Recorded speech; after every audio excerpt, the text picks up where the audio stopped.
Hi, welcome back guys. This is your friend, Cabbage Head Fanfics.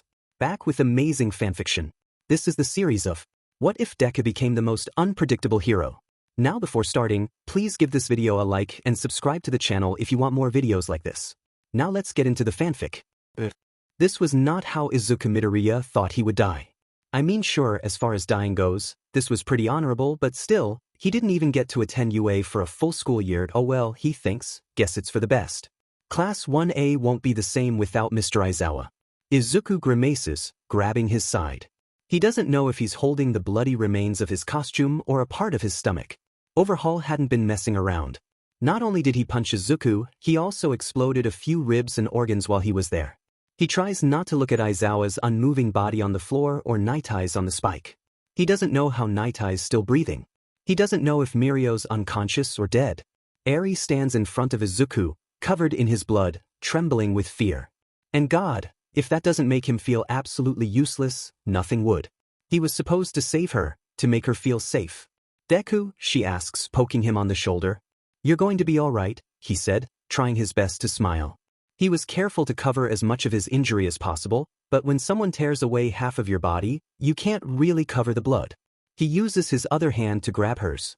Are you going to be all right? She whimpers, tilting her head to the side. You're going to be all right, Eri, and that's what matters. Eri sobs, and the sound breaks his heart. The horn on her forehead starts to glow, brighter and brighter, until it's the only thing he can see. He shuts his eyes, but he can still see the light somehow. He feels weird, like someone ripped his mind out of his body. Is he dead? Is this what being dead feels like? Trippy. Hello, someone says, annoyed, but it feels distant, echoey. Izuku opens his eyes, suddenly feeling grounded. His pain is completely gone. He glances down at his body. He's wearing his UA gym uniform for some reason. Also his ribs are back. So that's good. He looks up to see Kaminari waving his hands in his face. Dude, you totally spaced out there. You good? Izuku blinks again. Wait, why Araya here? Izuku asks. Kaminari wasn't supposed to be at the raid. He glances around. He's in the USJ. When did we get here? Dude, I'm in your class. Kaminari says, pouting. Don't tell me you forgot who I was already. Don't tell me Midoriya hit his head on something. Izuku turns to look at Aizawa. But that can't be right. Izuku had just seen his teacher. And he'd been dead. You're alive? Aizawa raises a brow. Yes? Why wouldn't I be? Midoriya frowns. Something was definitely off. Maybe someone had a hallucination quirk. Maybe he'd actually died and was living in some kind of afterlife. Because Overhaul killed you, Midoriya says slowly. You don't remember that? What are you talking about? Aizawa grumbles, annoyed, framed more like a complaint than a question. Kaminari looks at him like he's crazy. The raid? With Nighteye? Izuku continues. We were trying to save Eri? During our second internship. Second internship? Midoriya, we haven't even had a first internship, Kaminari says, now looking genuinely concerned. Hell, we haven't even had the sports festival. Man, you really must have hit your head hard. Izuku looks at his hands. They aren't scarred. If it wasn't an illusion, and if he really wasn't dead, then it was Eri. It had to be. He knows her quirk is rewind, but this is beyond anything he could have expected. Yeah, he says with a nervous chuckle, I really must have. Would you mind reminding me what we were doing today? Aizawa's still staring at him suspiciously, but he walks away anyway, leaving Kaminari to deal with Izuku. It's our first field trip today. Kaminari says joyfully. Oh, this is bad, Midoriya says, already formulating plans to take down the villains. He feels a bit queasy. He feels a bit like he wants to throw up. He can't faint now, that would make things even worse. This is bad. Like really bad. What's going on over here? Uraraka shouts, walking over. She grins, slouching and laying an arm over Midoriya's shoulder. When he doesn't react, she frowns. Oh, is he about to start mumbling again? Midoriya makes a split-second decision. He takes a deep breath. Aizawa-sensei, I need to talk to you. Aizawa rolls his eyes.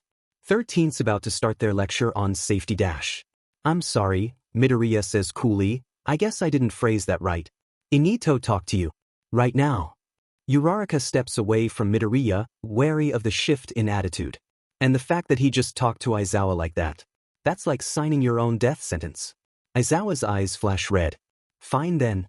Make it quick, he says. Alright then. In a few minutes, 20 villains are about to break into this facility, so we need to leave now, he begins, speaking as fast as he possibly can. Kaminari and Uraraka exchange shocked looks. Aizawa's frown looks more like a scowl. Also, one of them can kill All Might. Also, All Might won't be able to get here until later. They're called the League of Villains. The most dangerous quirks we're about to face are decay, warping, shock absorption dash. Aizawa captures Midoriya with his scarf. If any of this is true, which I highly doubt, how did you come about this information? Time travel, Izuku says honestly. He laughs at the absurdity of it all. He wriggles around, but Aizawa's scarf is still wrapped around tight. Don't play dumb with me. I'm not, it really happened, it really just happened. I'm not lying. As if on cue, the USJ locks from the inside, and Kurogiri's clouds of purple smoke flood their vision. I'm too late, Izuku says. Aizawa seems more shocked that he swore than of the villains. Izuku closes his eyes as the purple smoke washes over him. When he opens his eyes, he's not in the shipwreck zone. He's standing next to Aizawa. This didn't happen last time, he murmurs, ignoring Aizawa's intense stare. I hope Azui and Mineta can figure something out without me. Wait, this is actually good. Midoriya, please enlighten me, what about this situation is good? Aizawa growls. Last time this happened, you got really hurt, Midoriya says, firing up 1 for all to 8%. God, he didn't realize how much weaker his body was at this point. He'll have to train twice as hard to get to where he was. This time, I'll make sure you won't. Either you're working for the villains, or you're unbelievably arrogant, Aizawa says, releasing him from his scarf. Or, you're just stupid. Probably that last one, Izuku says with a smile. Aizawa looks surprised at that reaction. I guess last time. We talked I was more shy and afraid to talk to you. I know you better now. Aizawa's eye twitches. The villains start approaching them. This is already extremely confusing, but I need you to stay back. I don't want to have to worry about your broken body. Oh, don't worry about that, Aizawa-sensei, Izuku says, activating full cowl. I learned a lot of new techniques. Or I will learn them. Well, technically I learned them already but I didn't yet. Well, that's not right either dash. Stop rambling and help me fight. Aizawa's quick. He can take down the minor villains before they've got a chance to use their quirks, so Izuku leaves those for him to take care of. He's heading right for Shigaraki, for the Nomu. Geez, when did you get so fast? Aizawa says, startled. Where are you going? What are you doing? Hopefully, bringing a better future, Izuku says with a wink. He barely registers the sour look on Aizawa's face before zooming over to Shigaraki. Hey, he says out of breath. Hey. Shigaraki says. Could you, please leave? Izuku asks casually. Please don't kill me, please don't kill me. Why would I ever do that? Shigaraki says, chuckling in such an unhinged way that it makes Izuku's skin crawl. I don't know, Shigaraki. Did it ever occur to you that you might be making a mistake? How do you know my name? Shigaraki hisses. Izuku shrugs. His mind is going 1,000,000 miles a minute. Am I dead? What if I'm stuck in a time loop? Did Aries' quirk create another timeline, and there's one where Iida? Is this what happens when Eri makes people disappear? Does she send them back in time? Was I the only one sent back? And because his mind is going 1,000,000 miles a minute, he makes a mistake. Sensei has loyal servants, Izuku says, and he regrets the words as soon as they're out of his mouth. Pretending to work for all for one might work once, but it'll be so easy for Shigaraki to find out he's lying. Dumb, you're going to get everyone killed. Really?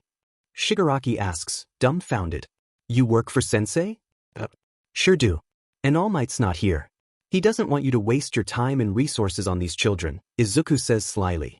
Let this day be a reminder of the weaknesses of UA's security. Don't let UA turn it around and make themselves look heroic because of it. This is never going to work, he's going to see right through it and kill me. Izuku can see Shigaraki's grin from behind his hand. You know what? I'm impressed. You almost had me there. Almost. Izuku sighs, pretending to be disappointed. He has one card left and he's sure as hell going to play it. That's a shame. You can't even recognize someone who's on your side. All for One will be so disappointed in you. Shigaraki freezes. Wow, I can't believe this is working. This was literally one of the worst ideas I've ever had. You're not really working for him, aren't you? Shigaraki murmurs. Why didn't he ever tell me? Of course I'm working for Sensei, Izuku says, wondering how long he can keep Shigaraki distracted. How else would a quirkless boy miraculously get his quirk just in time to get into UA? And don't take it personally. Everything about my mission was meant to be a secret. But I'm telling you, you're making a mistake. All for one wants you gone. Kurogyri. We're leaving. Kurogyri materializes next to Izuku and he tries not to flinch. Why? Because we have new orders from one of our own, Shigaraki says with a subtle glance at Izuku. Really? Are you sure? Yes, Shigaraki spits. He turns back towards Izuku. And if you're lying, I'll make it my personal mission to turn you to dust. And with a swirl of smoke, the villains are gone. Izuku falls to the ground, shocked and exhausted from everything that happened. You want to tell me what that was? Aizawa asks, tone accusatory. I was using what I know to get them to leave, Izuku explains frantically. Aizawa sighs, sitting next to him. The crazy thing is, I believe you. I believe that you're not working with the villains, and I can't believe I'm about to say this, but I believe that you time traveled. You do. Yeah.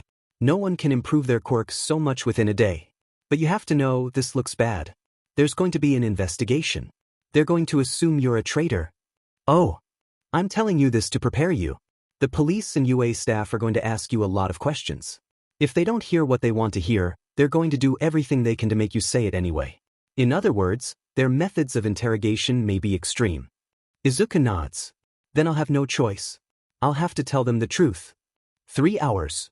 3 hours of the same questions and the same answers. Some of the people smiled at him.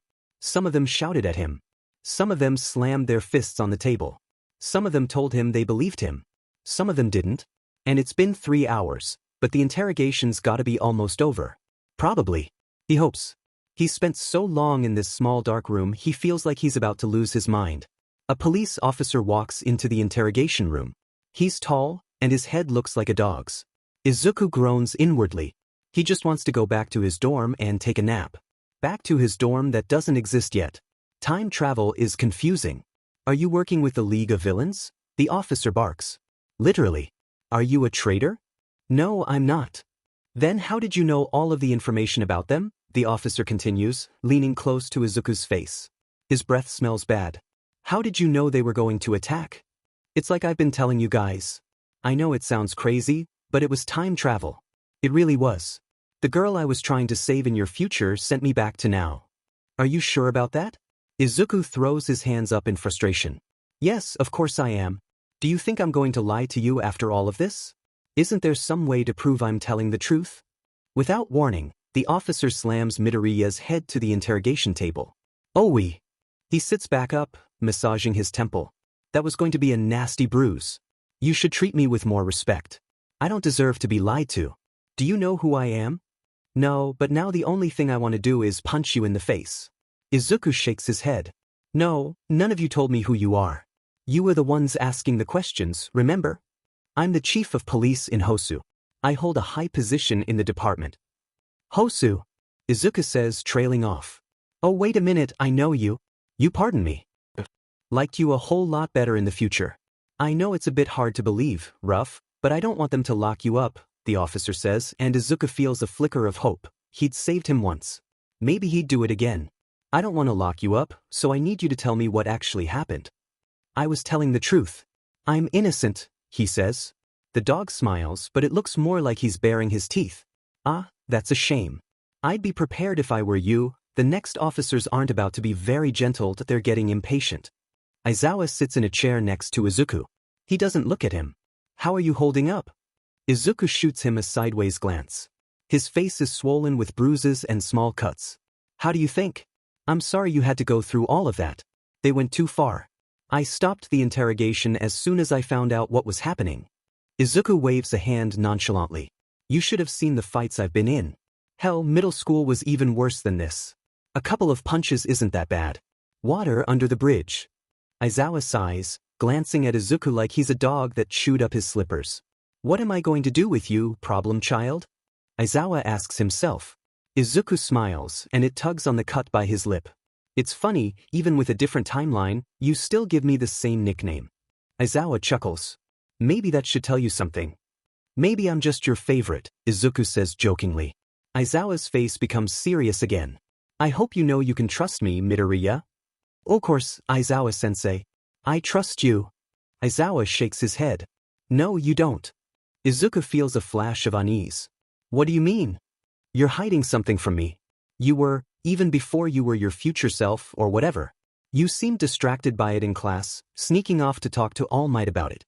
And the fact that you haven't brought it up to me since you time traveled tells me everything I need to know. You never trusted me enough to confide in me in the future. That's not it at all, Izuku explains. It's not really complicated. It's not even my secret to tell. Some secrets are more burdensome than others.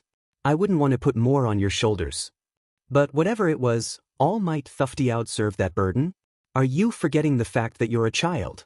Aizawa says, eyes flashing angrily. Izuku opens his mouth to speak, but Aizawa interrupts him.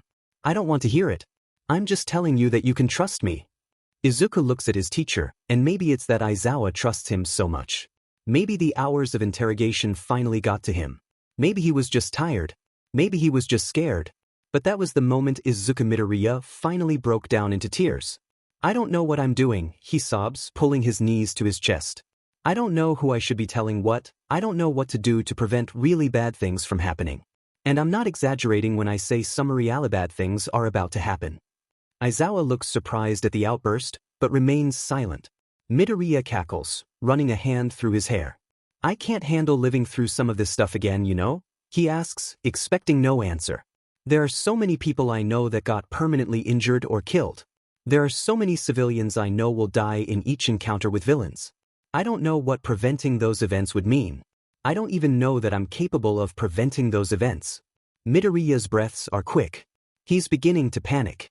He's crying so much, the tears start to wash the blood off of his face. Because of my situation, each choice I make changes the future. What if I create a future that's infinitely worse than before? And if I try to do everything the same as before, what if I make a mistake? What if my previous future was so bad because I wasn't enough, and what if I'm not strong enough to stop those deaths? You were dead, Mr. Aizawa. Sir Nighteye was right on the edge, and I think Mirio died too. I was about to die before I was sent back. What if that's all because I wasn't strong enough? Aizawa's quiet, and it's not helping Izuku's nerves. It's not all about you. It feels like a slap to the face. You're acting like the fate of the world is at your fingertips, but it's not. You're a high school student, you don't have to shoulder the responsibility of gods. Why are you putting this pressure on yourself? Izuku takes a deep breath, wiping the tears from his face with his sleeve. I think I want to tell you that secret you were talking about. You want to? I'm honored, Aizawa says dryly. The real question is, will you? I will. So let's hear it. My quirk is not my quirk. Well, not really, I was quirkless, Izuku rambles. Like I was quirkless my whole life and I even have the toe joint and everything and dash. Was it all for one? Aizawa asks, cutting off his rambling. That's the League of Villains leader, right? You said he could steal and give quirks, right? No, it wasn't him, but it's connected. I don't know if you ever heard that news report from a while back, where a villain attacked Kakin Dash. And his quirkless classmate rushed to save him without any regard for his own safety, Aizawa finishes. He rolls his eyes. Oh, don't tell me that was you? It was. And it drew All Might's attention. All Might? Well, I'd been talking to him after he saved me from the villain before it attacked Kakin. I saw his other form. He told me to keep it secret. Is that what's been weighing down on you? No. But while I was talking to him, I asked him if it was possible for someone quirkless to become a hero. He said no. Aizawa scowls. But it didn't matter, because All Might visited me after I distracted the villain attacking Kakin. He told me he'd give me his quirk and train me as his successor. Aizawa takes a deep breath, pinching the bridge of his nose. So you're telling me All Might had a conversation earlier in the day, where he told you that your dreams were worthless without a quirk. Then later, he conveniently has a solution for you? Let me guess, there was some fine print that you didn't get to read. Well, I wouldn't say that. Was there anything he told you later on about your quirk? Yeah. Well, he didn't actually give it to me until the day of the entrance exam, Izuku explains. It feels so surreal to finally tell someone. He chuckles to himself. It's kind of funny, I can't believe I got into UA. That's not funny. Nothing about this is funny. I didn't exactly know about the physical drawback at the time, Izuku says. He tries not to frown. I was pretty upset All Might didn't warn me about how easy it was to break my bones. But then there's the matter of my quirk's history. And? What's that? I'm the 9th holder of this power. It's called One for All. It was created to battle all for one. Aizawa groans, sinking down into his chair. So not only did All Might not disclose the dangerous nature of his quirk when he gave it to you, he also enlisted you, without your knowledge, in a dangerous battle with one of the most notorious supervillains of all time. God, I want to punch something. I'm sorry, Izuku says, slouching. Urezuri? Aizawa grumbles angrily. All Might's the one that should be apologizing. You were manipulated, don't you get that? And that's the thing.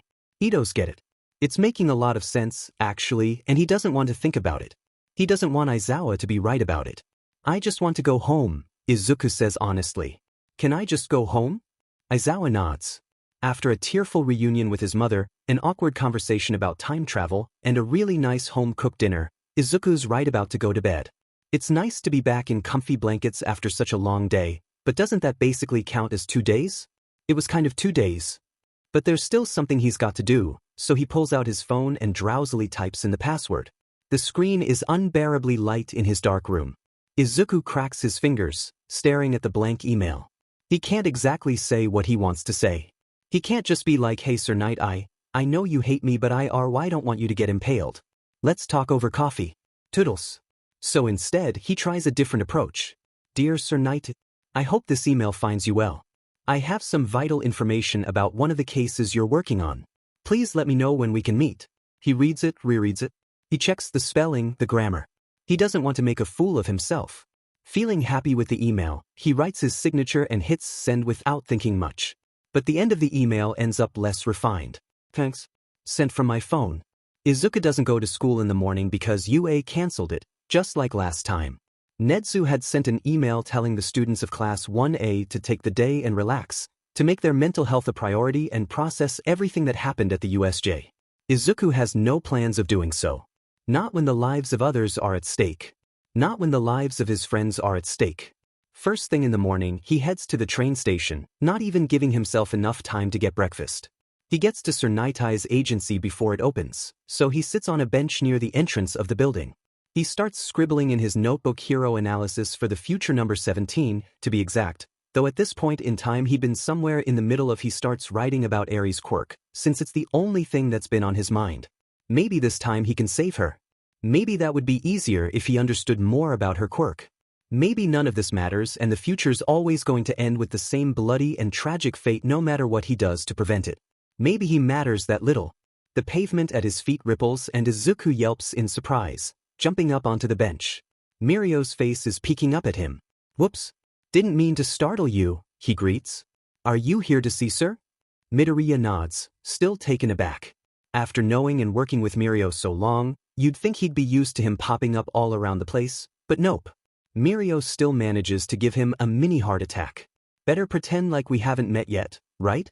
Yeah, that's probably a good idea. I don't know who I should and shouldn't be telling about the time traveling that it was inevitable with Aizawa, Nedzu, All Might, and Mom that I'll probably have to tell 1A2 that I wonder if there's anyone I should avoid. He should be ready at 9 a.m., just a few minutes, Mirio informs, cutting off Izuku's train of thought. He rises from the pavement and sits next to Midoriya on the bench, crossing his legs casually, as if he didn't just pop up from nowhere. He glances at Izuku's uniform. So, Ueha? I haven't seen you around. I'm a first year, squeaks Izuku. My name's Izuku Midoriya. Dimon, not the stuttering again. I know Mirio already, I shouldn't feel this nervous. Oh sweet. Can't wait to see what you can do at the sports festival, he shouts with a big thumbs up. Then again, the last time I saw you, your quirk was stolen from you, and you were probably dead. I can't let that happen. I guess that explains the nervousness. Thanks, I really appreciate it. I heard about what happened to you guys, Mirio says solemnly. He puts a hand on Midoriya's shoulder reassuringly. God, Mirio was so kind, even to a stranger. I can't imagine how tough that was. If you ever need to talk to any upperclassman, I'm your guy. The clock strikes for the hour. Oh, sorry Mirio, I have to go. It was nice meeting you. Mirio smiles, but he looks confused. Hi, you too. I don't remember telling you my name, have we met before? But that was such a simple mistake and I blew it. See you later. Izuku rushes into the building, letting the door slam behind him. His heart's beating in his chest. Stupid, stupid, stupid. He makes his way to the receptionist desk. Bubble Girl smiles at him. The last time I saw you, the heroes didn't know if they could save your arm. There was a lot of blood. You weren't smiling then. Hello. What are you here for today? I'm here to see Sir Nighteye. I've got an appointment. My name is Izuku Midoriya. Bubble Girl nods, typing in the information. Ah, here you are, she says enthusiastically, looking at her computer.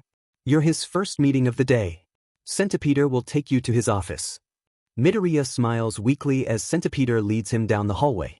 And you, the last time I saw you that you'd be lucky if you only had a concussion after being thrown at that wall. Heard about the USJ attack, Centipeder says, stepping into the elevator. How are you holding up? All right, Midoriya says, even though all of his nerves are frayed. It's not the USJ, not even the interrogations afterwards that have gotten him so anxious. It's the battle that hasn't happened yet, the battle where the heroes lost. The battle that he's doing everything he can to prevent. I think everyone's a little shaken up. Centipeder nods as the elevator dings. He leads Izuku to the end of the... There you are. Have a good day. Centipeder leaves Izuku at the door of Sir Nighteye's office. Half of Izuku doesn't even want to go in. Half of him knows better, grabs the handle and turns. When he steps into the office, Sir Nighteye is already frowning. Izuku wipes his hands on the side of his pants. He's sweaty. He's nervous.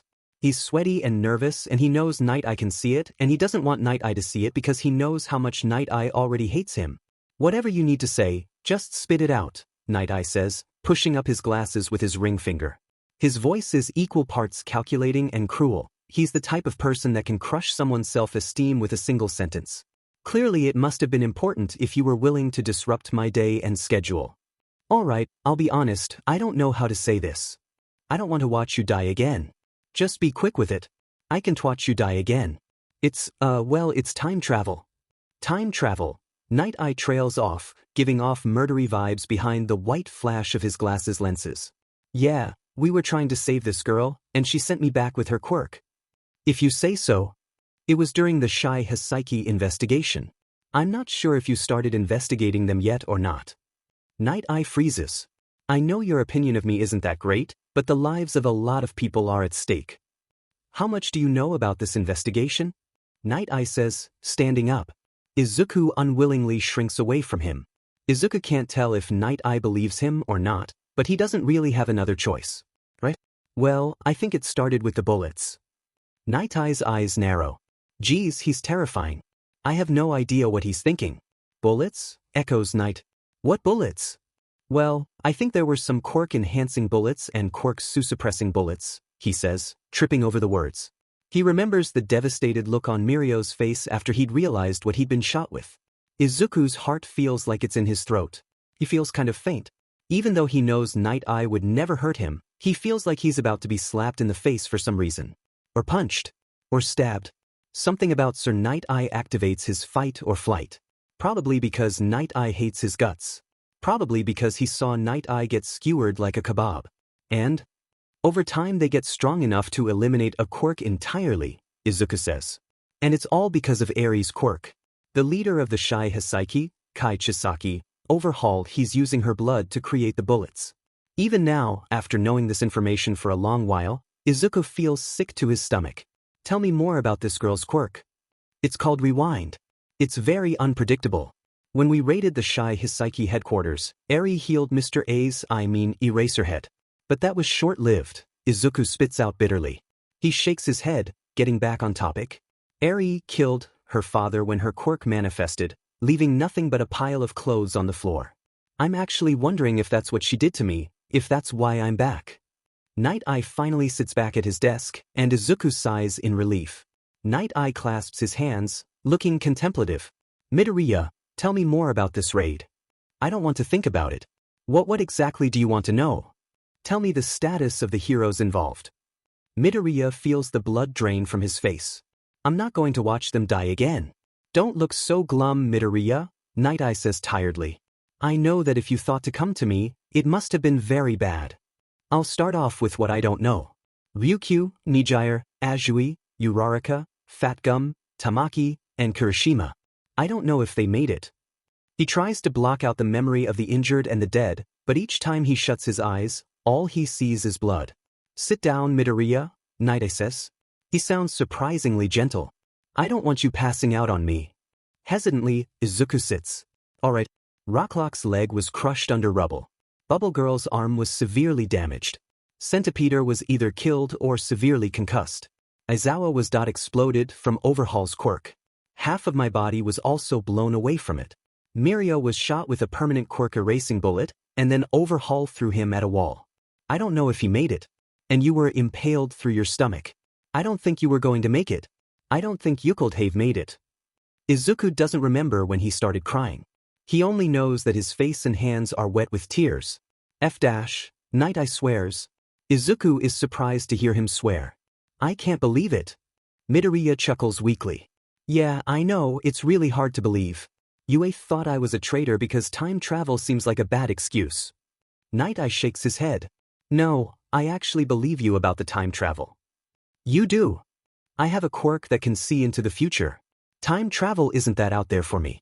No, I'm talking about how we failed our mission. I can't believe we failed and so miserably. Yeah. You may have been right about One for All. Maybe if someone else had inherited this power, we wouldn't have ended up in that kind of situation.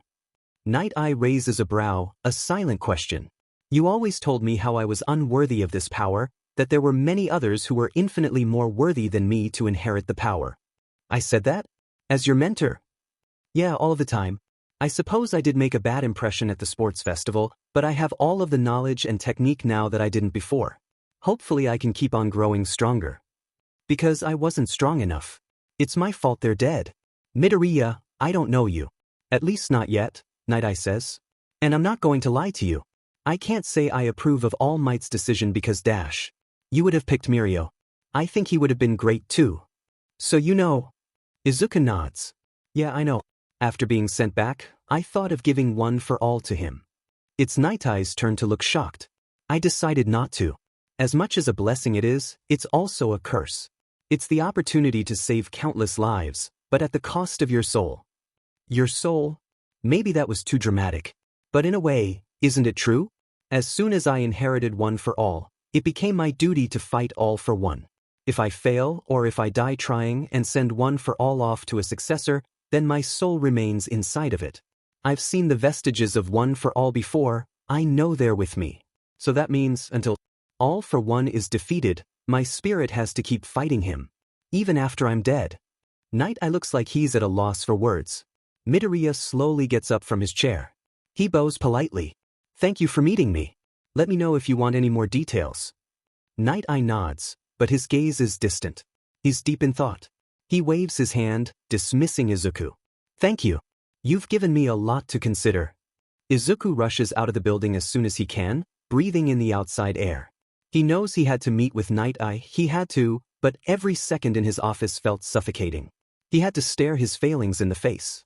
He had to talk to someone who never had faith in him, and admit that he wasn't enough. He walks back to the train station and takes the first train back. He feels comforted as soon as he sees his apartment complex. Maybe he'll have something to eat. Maybe just a nap. Yeah, a nap sounds good.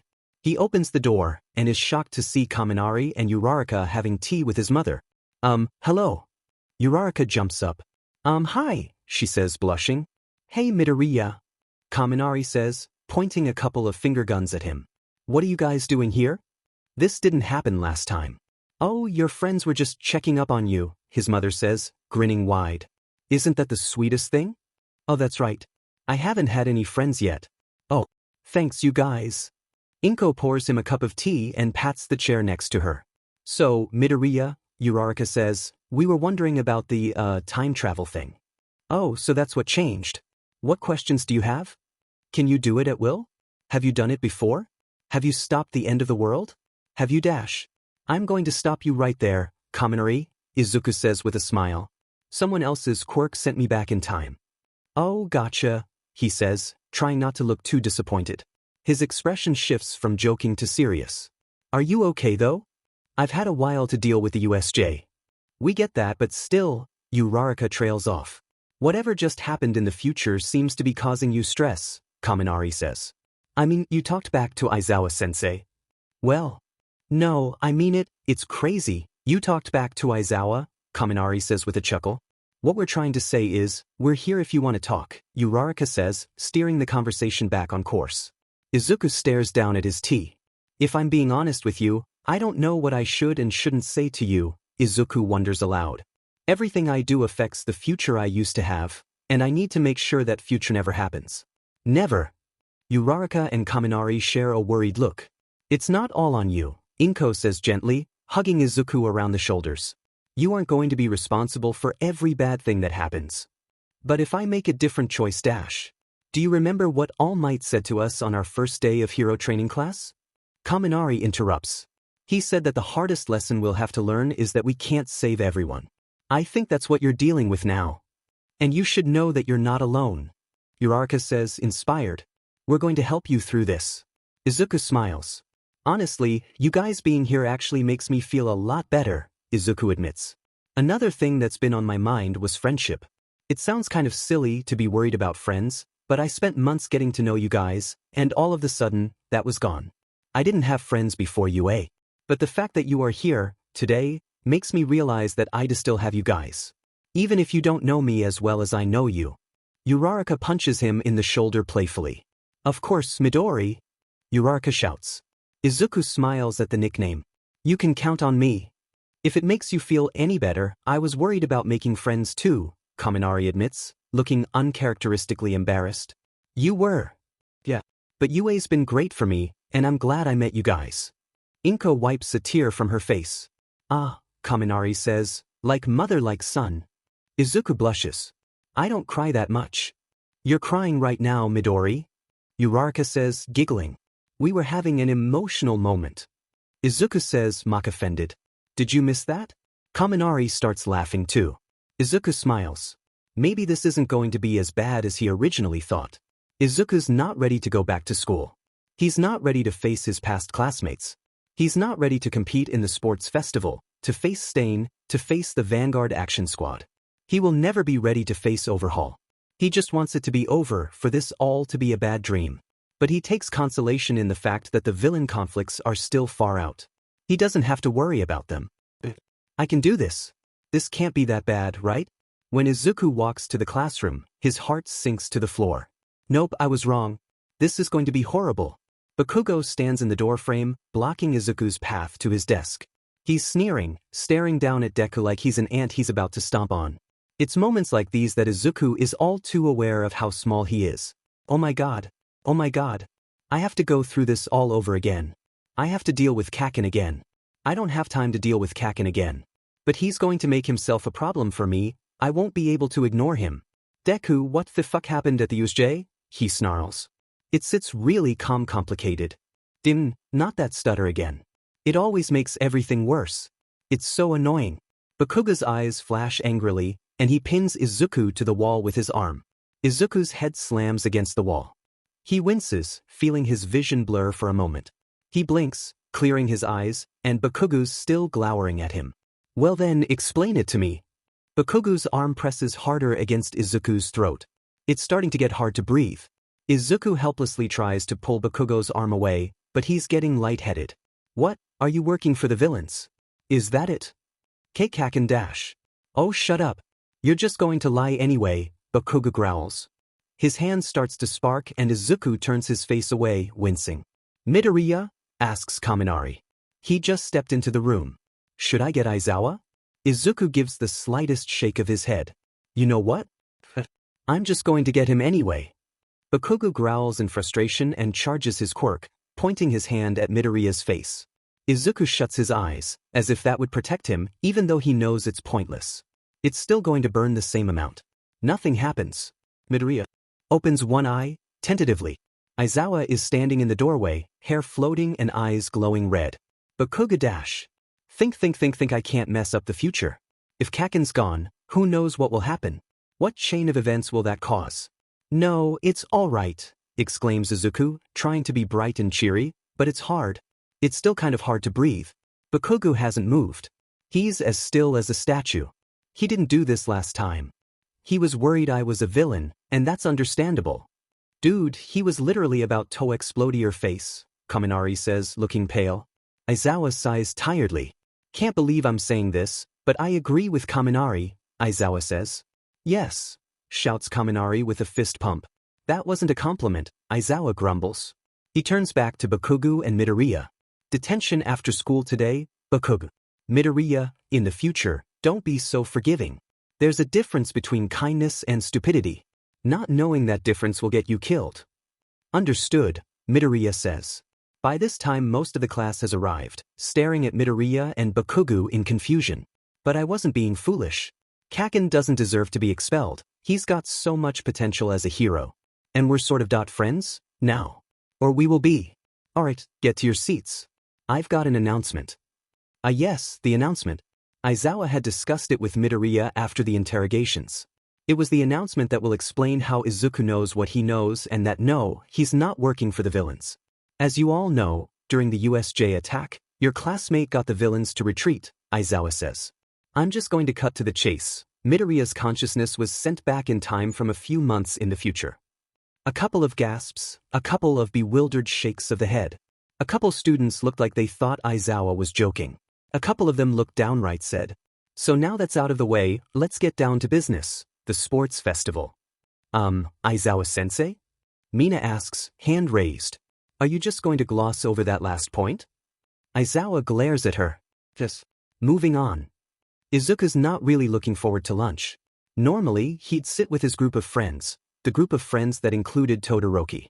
He can't exactly do that. Luckily, Uraraka was thoughtful enough to save a table anyway. Midori! Over here! She shouts, waving her hands in the air. Kaminari and Iida are already there. Izuku smiles. Wow, I really do have amazing friends. Hey guys! Izuku says, joining them. Is it really true? Did you get into a fight with Bakugo before class? Iida asks, formal as ever. Izuku smiles at that familiarity. Yeah, Kaminari saved me there honestly. But you shouldn't blame Kaken for it, he thought I was working for the League of Villains, Izuku explains quickly. Uraraka narrows her eyes, unconvinced. Because, time travel. Yes, time travel, Iida ponders aloud. I'm not convinced of that if I'm being honest. I believe you think it was time travel, though. You're not a liar. I know that much. One for all, one for all, one for all. Liar, liar, liar, liar. I appreciate that dash. Oh, Kaminari interjects, incoming Bakugo.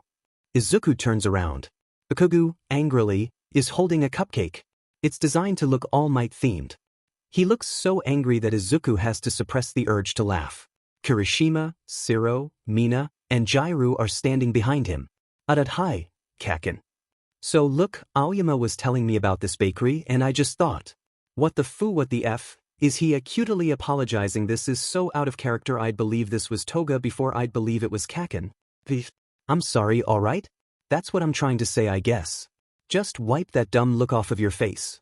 Bakugo says it as if it physically pains him. He won't look at Midoriya, shoving the cupcake towards him. That's so sweet. Mina squeals. He's actually trying to be nice for once. Bakugo shoots her a murderous glare. She abruptly stops smiling.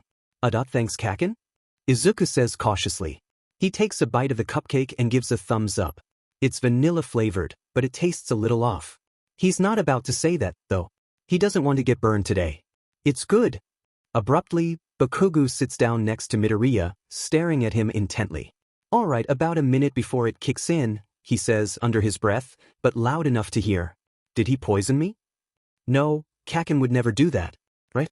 He studies the odd, excited look in Bakugo's eyes, almost like he's waiting for something to happen. He wouldn't, right? Dude, Bakugo. Kirishima trails off. What? Bakugo snaps. Please tell me you did not just drug Midoriya with a cupcake. Bakugo doesn't respond. Kirishima buries his face in his hands. He looks at Bakugo again, shaking his head, before leaving the cafeteria. Oh my god, Siro says, exasperated. He chuckles. You're crazy. You're actually crazy. Do you realize how wrong that was? Iida says, chopping his hands in the air. Yeah, he ruined a perfectly good cupcake, Jairu says dully. Iida's eye twitches in response. What did you give him? Rat poison?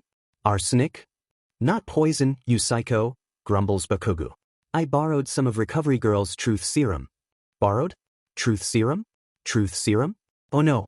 So, Deku, Bakugo begins, spitting out the nickname like it's poison. Are you a villain? Of course not. Izuku shouts. The words left his mouth without him thinking. If Bakugo started asking the wrong questions. Do not say anything about one for all DONOT. Do you have a quirk? Yes, Izuku says automatically. So you've been hiding it from me my whole life? Bakugo shouts, voice rising. His hands have mini explosions sparking on them. Naturally, this draws a crowd. It's not long before all of Class 1A is crowded around Izuku to see what the commotion's all about. Nope, Izuku says simply. His voice contradicts the utter panic on his face. Oh my god, he's going to find out. They're all going to find out. All Might will never forgive me. When'd you get it then? The day of the entrance exam, I was quirkless up until that point, Izuku says before he can stop himself. He slaps a hand over his mouth, even though he knows it's just making him look suspicious. It's an instinct. His classmates glance at each other, surprised. Iida furrows his eyebrows. It's going to be the same now that they know. It's going to be like middle school. It's going to be the same because who's going to care about a worthless, quirkless loser? Even if they do. Like me, it's only because I have a quirk now. Because I'm worth something now. So Dash. How did you do in the sports festival? Uraraka squeaks, interrupting Bakugo. Izuku feels his shoulders relax, relieved that she's trying to steer the conversation in a more friendly direction. He doesn't want to think about his quirk right now. I made it to the semifinals in the one-on-one matches. Izuku chatters quickly. It's so easy to talk with the truth serum. He isn't even stuttering. Oh really? Who'd you fight against? Kaminari asks, continuing Uraraka's plan of having a conversation instead of an interrogation. Iida still looks stiff, uncomfortable about the whole situation. Bakugo seems too offended that he was interrupted to react. My first match was against this guy from the general studies course. He had this cool brainwashing quirk. He might actually transfer into the hero course at some point. Hey, I was Dash. Zero puts tape over Bakugo's mouth before he can finish talking. What about your next match? Zero says, resting an elbow on Bakugo's shoulder, as if this were the norm. That was the one I lost. I was fighting Todoroki. Todoroki, who'd been silent and distant until now, suddenly seemed very interested. How did you lose? It was kind of a team effort, honestly. I broke all of my fingers. Actually, I broke some of them twice, and I also broke my arm, Izuku says casually. The class is staring at him horrified. I just couldn't control my quirk that well at that point. I broke bones all the time, no big deal. We nearly exploded the whole stadium, but Midnight and Cementos had to step in. You were standing in the end, I wasn't. Why were you willing to go so far? Todoroki asks. Oh Todoroki, look at what you've done. You asked the wrong question. Well, I wanted you to use your fire quirk because you were hurting yourself with your ice. Before our match Sasori Todoroki, I can't stop talking. You told me about your father and his quirk marriage to your mother. I can stop talking and how she burned you and he abused you and Dash. Uki, Uraraka says, putting a hand over his mouth. Midoriya's still talking but at least it's muffled. That's enough of that. I'm sorry, Todoroki. He blinks, emotionless. Why? He just dropped a bombshell about you. He just told everyone something you probably meant to keep secret, Iida says, surprised at Todoroki's lack of reaction. He turns to stare at Bakugo. Not that it was Midoriya's fault, of course. Uraraka notices Izuku finally stopped talking and drops her hand from his face. Sorry about that, Uraraka says. No, I'm glad you stopped me there, Izuku says gratefully. Todoroki. I don't get why everyone thinks that's surprising, Todoroki says coolly. I mean, you've seen what Endeavor's like as a hero, right? Imagine that as a father. Oh, what about your first internship? Mina asks out of the blue, keeping her tone oddly cheerful. She's clearly uncomfortable with the turn the conversation this took. What pro hero did you intern with? As long as no one asks about the second internship, it's going to be fine. Think. Gran Torino. He was tough, but I learned a lot from him. Who's that? Hagakure asks. Yeah, I haven't heard of him, Shuji comments. He's not that well known, but he actually helped train All Might. Oh cool. Yaoyorozu exclaims. Were you able to do any field work with him? Midoriya wants to slam his head into the table. You're all incapable of asking the right questions. Yeah, in Hosu the League of Villains unleashed a bunch of Nomu. Izuku starts. He doesn't want to say the stuff he's going to say next. Uraraka gasps. One of them actually attacked our train. But then I realized Iida was there and I was worried because Stain was around Dash. The hero killer? Kaminari asks, eyes wide. Yeah, him.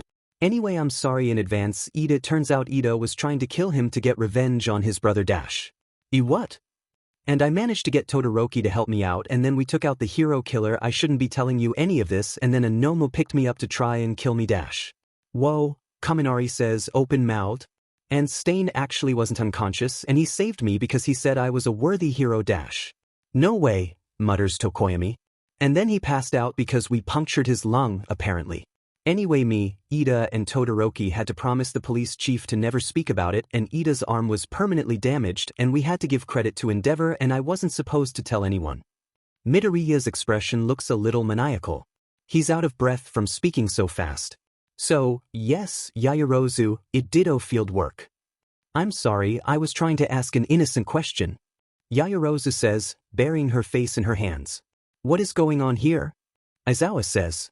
Izuku has no idea when he got there, but Kirishima is standing beside him, looking at anything but Bakugo. Bakugo gave me a truth serum to prove I was a villain, but I'm not, and then everyone else was just trying to talk to me, but they're all terrible at coming up with good questions, and I ended up accidentally spilling a lot of secrets by accident. Aizawa sighs, rolling his eyes. Accidentally by accident. Lovely. Alright, Bakugo, tell me one reason why I shouldn't expel you. Don't expel him.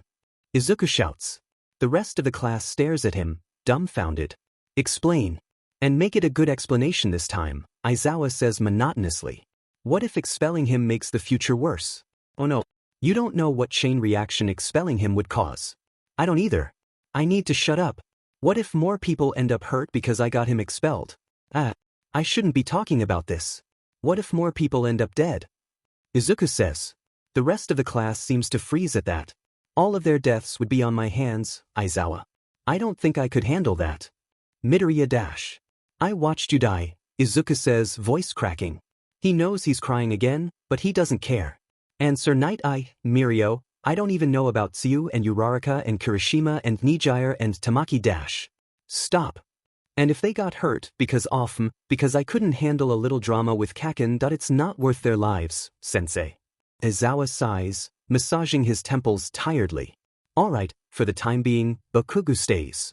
Midoriya's shoulders relax. However there will always be a however, won't there? Regardless of timelines, Bakugo, if you continue to show no promise as a hero, I'll have no choice but to expel you. That goes for all of you. Class 1A nods, looking a bit pale. Oh, I almost forgot, Aizawa says, giving Izuku a small pill. This should counteract the truth serum. I'll speak to Recovery Girl about securing her medicine better in the future. Also, All Might wants to speak with you. Midoriya, my boy, All Might says with a smile. Izuku smiles back at him, a little dazed. Lunch still feels like a fever dream. But parts of that conversation are still lingering in his mind. Hey All Might, what did you want to talk about today? Izuku asks, even though he already has a good idea from last time. All Might frowns. Don't you remember? He asks. Izuku shrugs. Some things have already changed. Are you about to ask me to do well at the festival? To unofficially present myself as the next symbol of peace? You want me to make a good impression on the public, right? All Might blinks. Yeah. I know that you time-traveled, but it's still weird. He'd sat down with Detective Tsukachi, Principal Nedzu, Aizawa, and All Might and discussed what his past was like. He'd mostly focused on the Stain incident in Hosu, the attack on the summer camp, and the disastrous Shai Hisaki raid. He'd also disclosed what he knew about One for All and All for One, all of the things All Might didn't tell him yet. All Might seems a little confused about how to act around him now. Yeah, it is, Izuku says with a chuckle. I feel like I'm losing my mind a little. All Might sighs, offering Izuku a cup of tea. Alright, young Midoriya, what's on your mind? Izuku freezes. You just have that look in your eyes. Was it true what you told me on that rooftop? Izuku asks, eyes distant. He didn't want to be remembering his quirkless past, but after lunch, the topic was fresh in his mind. Do you think I wouldn't have become a hero if I didn't have your quirk? Why are you asking this now? All Might asks, shifting in his chair uncomfortably. It's something Aizawa was talking about, Izuku explains. It kind of stuck with me. And at lunch today, I let it slip that I lived most of my life quirkless. It's been on my mind. All Might pauses. The silence is deafening. You might not like it, but my honest answer is no. Something about that doesn't seem right. Izuku makes the decision then and there. He'll make a good impression at the festival. It just won't be the one All Might is hoping for. Izuku waits for the last bell before speaking to Iida. As usual, Iida only packs up his things after class has ended. His dedication to following the rules and doing the right thing seems admirable from a distance, but Izuku knows better. He knows that below the goody two-shoes exterior, Iida's just as angry as Bakugo and Todoroki. He's simply much better at hiding it. He saw it when Iida was bleeding out on the ground, threatening to kill Stain even though he was as good as dead. He knows how much anger and resentment is brewing beneath the surface of his perfect facade. "Hey Iida," Izuku says cheerfully. It's getting tiring to act so cheerful when there is so much bad stuff about to happen, but he ignores that as much as he can for the time being. "Midoriya," Iida says, startled. "I didn't know you were still here." "Yeah, I was actually wondering if you and your family wanted to come over for dinner tonight?" Izuku asks. "Is this about the incident in Hosu?" Iida asks, eyebrows furrowed. "Partially. You're also my friend, you know." Iida smiles at that. "Well, I'm not sure. Mom's making katsudon tonight, and it's seriously the best. Trust me, you don't want to miss it." "Well, I'd have to confirm with my brother and parents. Assuming, of course, that your mother is willing to entertain so many guests at a short notice dash. She'd be happy to really. She loves it whenever we have company. Honestly, she probably thinks it's a miracle I have friends. I can't even remember having friends over before UA." Iida frowns. Yet that was a little bit sadder than what he meant to say. "Midoriya," Iida trails off, not sure how to respond to that. He shakes his head. "Well, you have me now. My family would be honored." "Well, I have to say, Mrs. Midoriya, your son wasn't joking when he praised your cooking." Iida compliments. Inko blushes, turning her head away bashfully. "You're too kind. I know Izuku would make the nicest friends," she says with a smile. "I'm glad you boys were able to come over." "Thank you, although I apologize that our parents were not able to come today," Tenya says. Tensei punches him in the shoulder playfully. "Just say thank you, Tenya," Tensei says with a grin. He's so different from his brother, personality-wise, they're polar opposites. "Alright, so I already told your brothers some of what's going on," Izuku says, addressing Tensei, "but what I'm about to tell you is really important." Tensei nods. "Iida told me about you, about how you time traveled," Tensei says. "I'd already assumed this invitation was more than just a simple dinner. I've already told the authorities this, and they've publicized it, but Stain's quirk paralyzes his victims if he drinks their blood. If you confront him, you cannot let him cut you, not even the smallest amount. That's how he got me last time," Izuku says, trying not to shiver at the memory. Tensei blinks, looking surprised. "You fought Stain?" "Oh yeah, I did. It's a long story, but Iida was in danger. I kind of ran into that fight by chance," he explains with a shrug. "Wow," Tensei says with a shake of his head, "that must have been pretty scary, huh?" "It doesn't matter whether or not it was scary. You need to bring more people with you on patrol for the next few days." Izuku doesn't mean to sound so blunt, but he's too worried about everything to be concerned about speaking more politely. "Can I ask you a tough question, Midoriya?" Tensei asks after a pause. "Does Stain kill me?" Izuku shakes his head. "No, he paralyzes you. Permanently. Not from his quirk. That's tragic enough on its own, but it causes a chain of events I don't want to see." "You're talking about me," Iida realizes. He looks tense, uncomfortable. You said that I went after Stain by myself, is that true?" Tensei raises a brow, disbelief clear on his face. "Well, you chose an internship in Hosu so you could go after him. And you saved me even after I did something so foolish?" Foolish wasn't the word Izuku'd use. Terrifying might be a better fit. Izuku doesn't ever want to see that side of his friend again. "Me and Todoroki did, yeah. It was really difficult, but we managed to get away." "Thought you were going to get yourself killed." "Alright, Midoriya, I can't thank you enough for the heads up," Tensei says. "Let's both do our best and try to prevent this from happening, alright?" Izuku smiles, finally feeling the slightest bit relieved. "Yeah, I'd like that." Finally, he's got something off his chest. Maybe he'll actually get some good sleep tonight. Newsflash, Midoriya does not get good sleep. After the Iida brothers left, Izuku went into his bedroom and crashed on the bed, exhausted, ready to dream. What he gets instead is a nightmare. He's back at the Shy Hisaki raid, clutching the side of his body that Overhaul had melted away. Aizawa, Nighteye, and Mirio lay lifeless and bloody on the ground before him as Overhaul's echoey laughter reverberates around. Izuku clutches his head with his other hand, trying not to scream as Overhaul's laughter pierces his head. He scrunches his eyes closed, wincing. Eri screams, high-pitched and blood-curdling. The laughter stops. He opens his eyes and he's in a weird purple sort of place. Most of his body is a strange, blurred cloud. Only the upper half of his face is tangible. He can see the vestiges of One for All reaching out for him, but he can't move.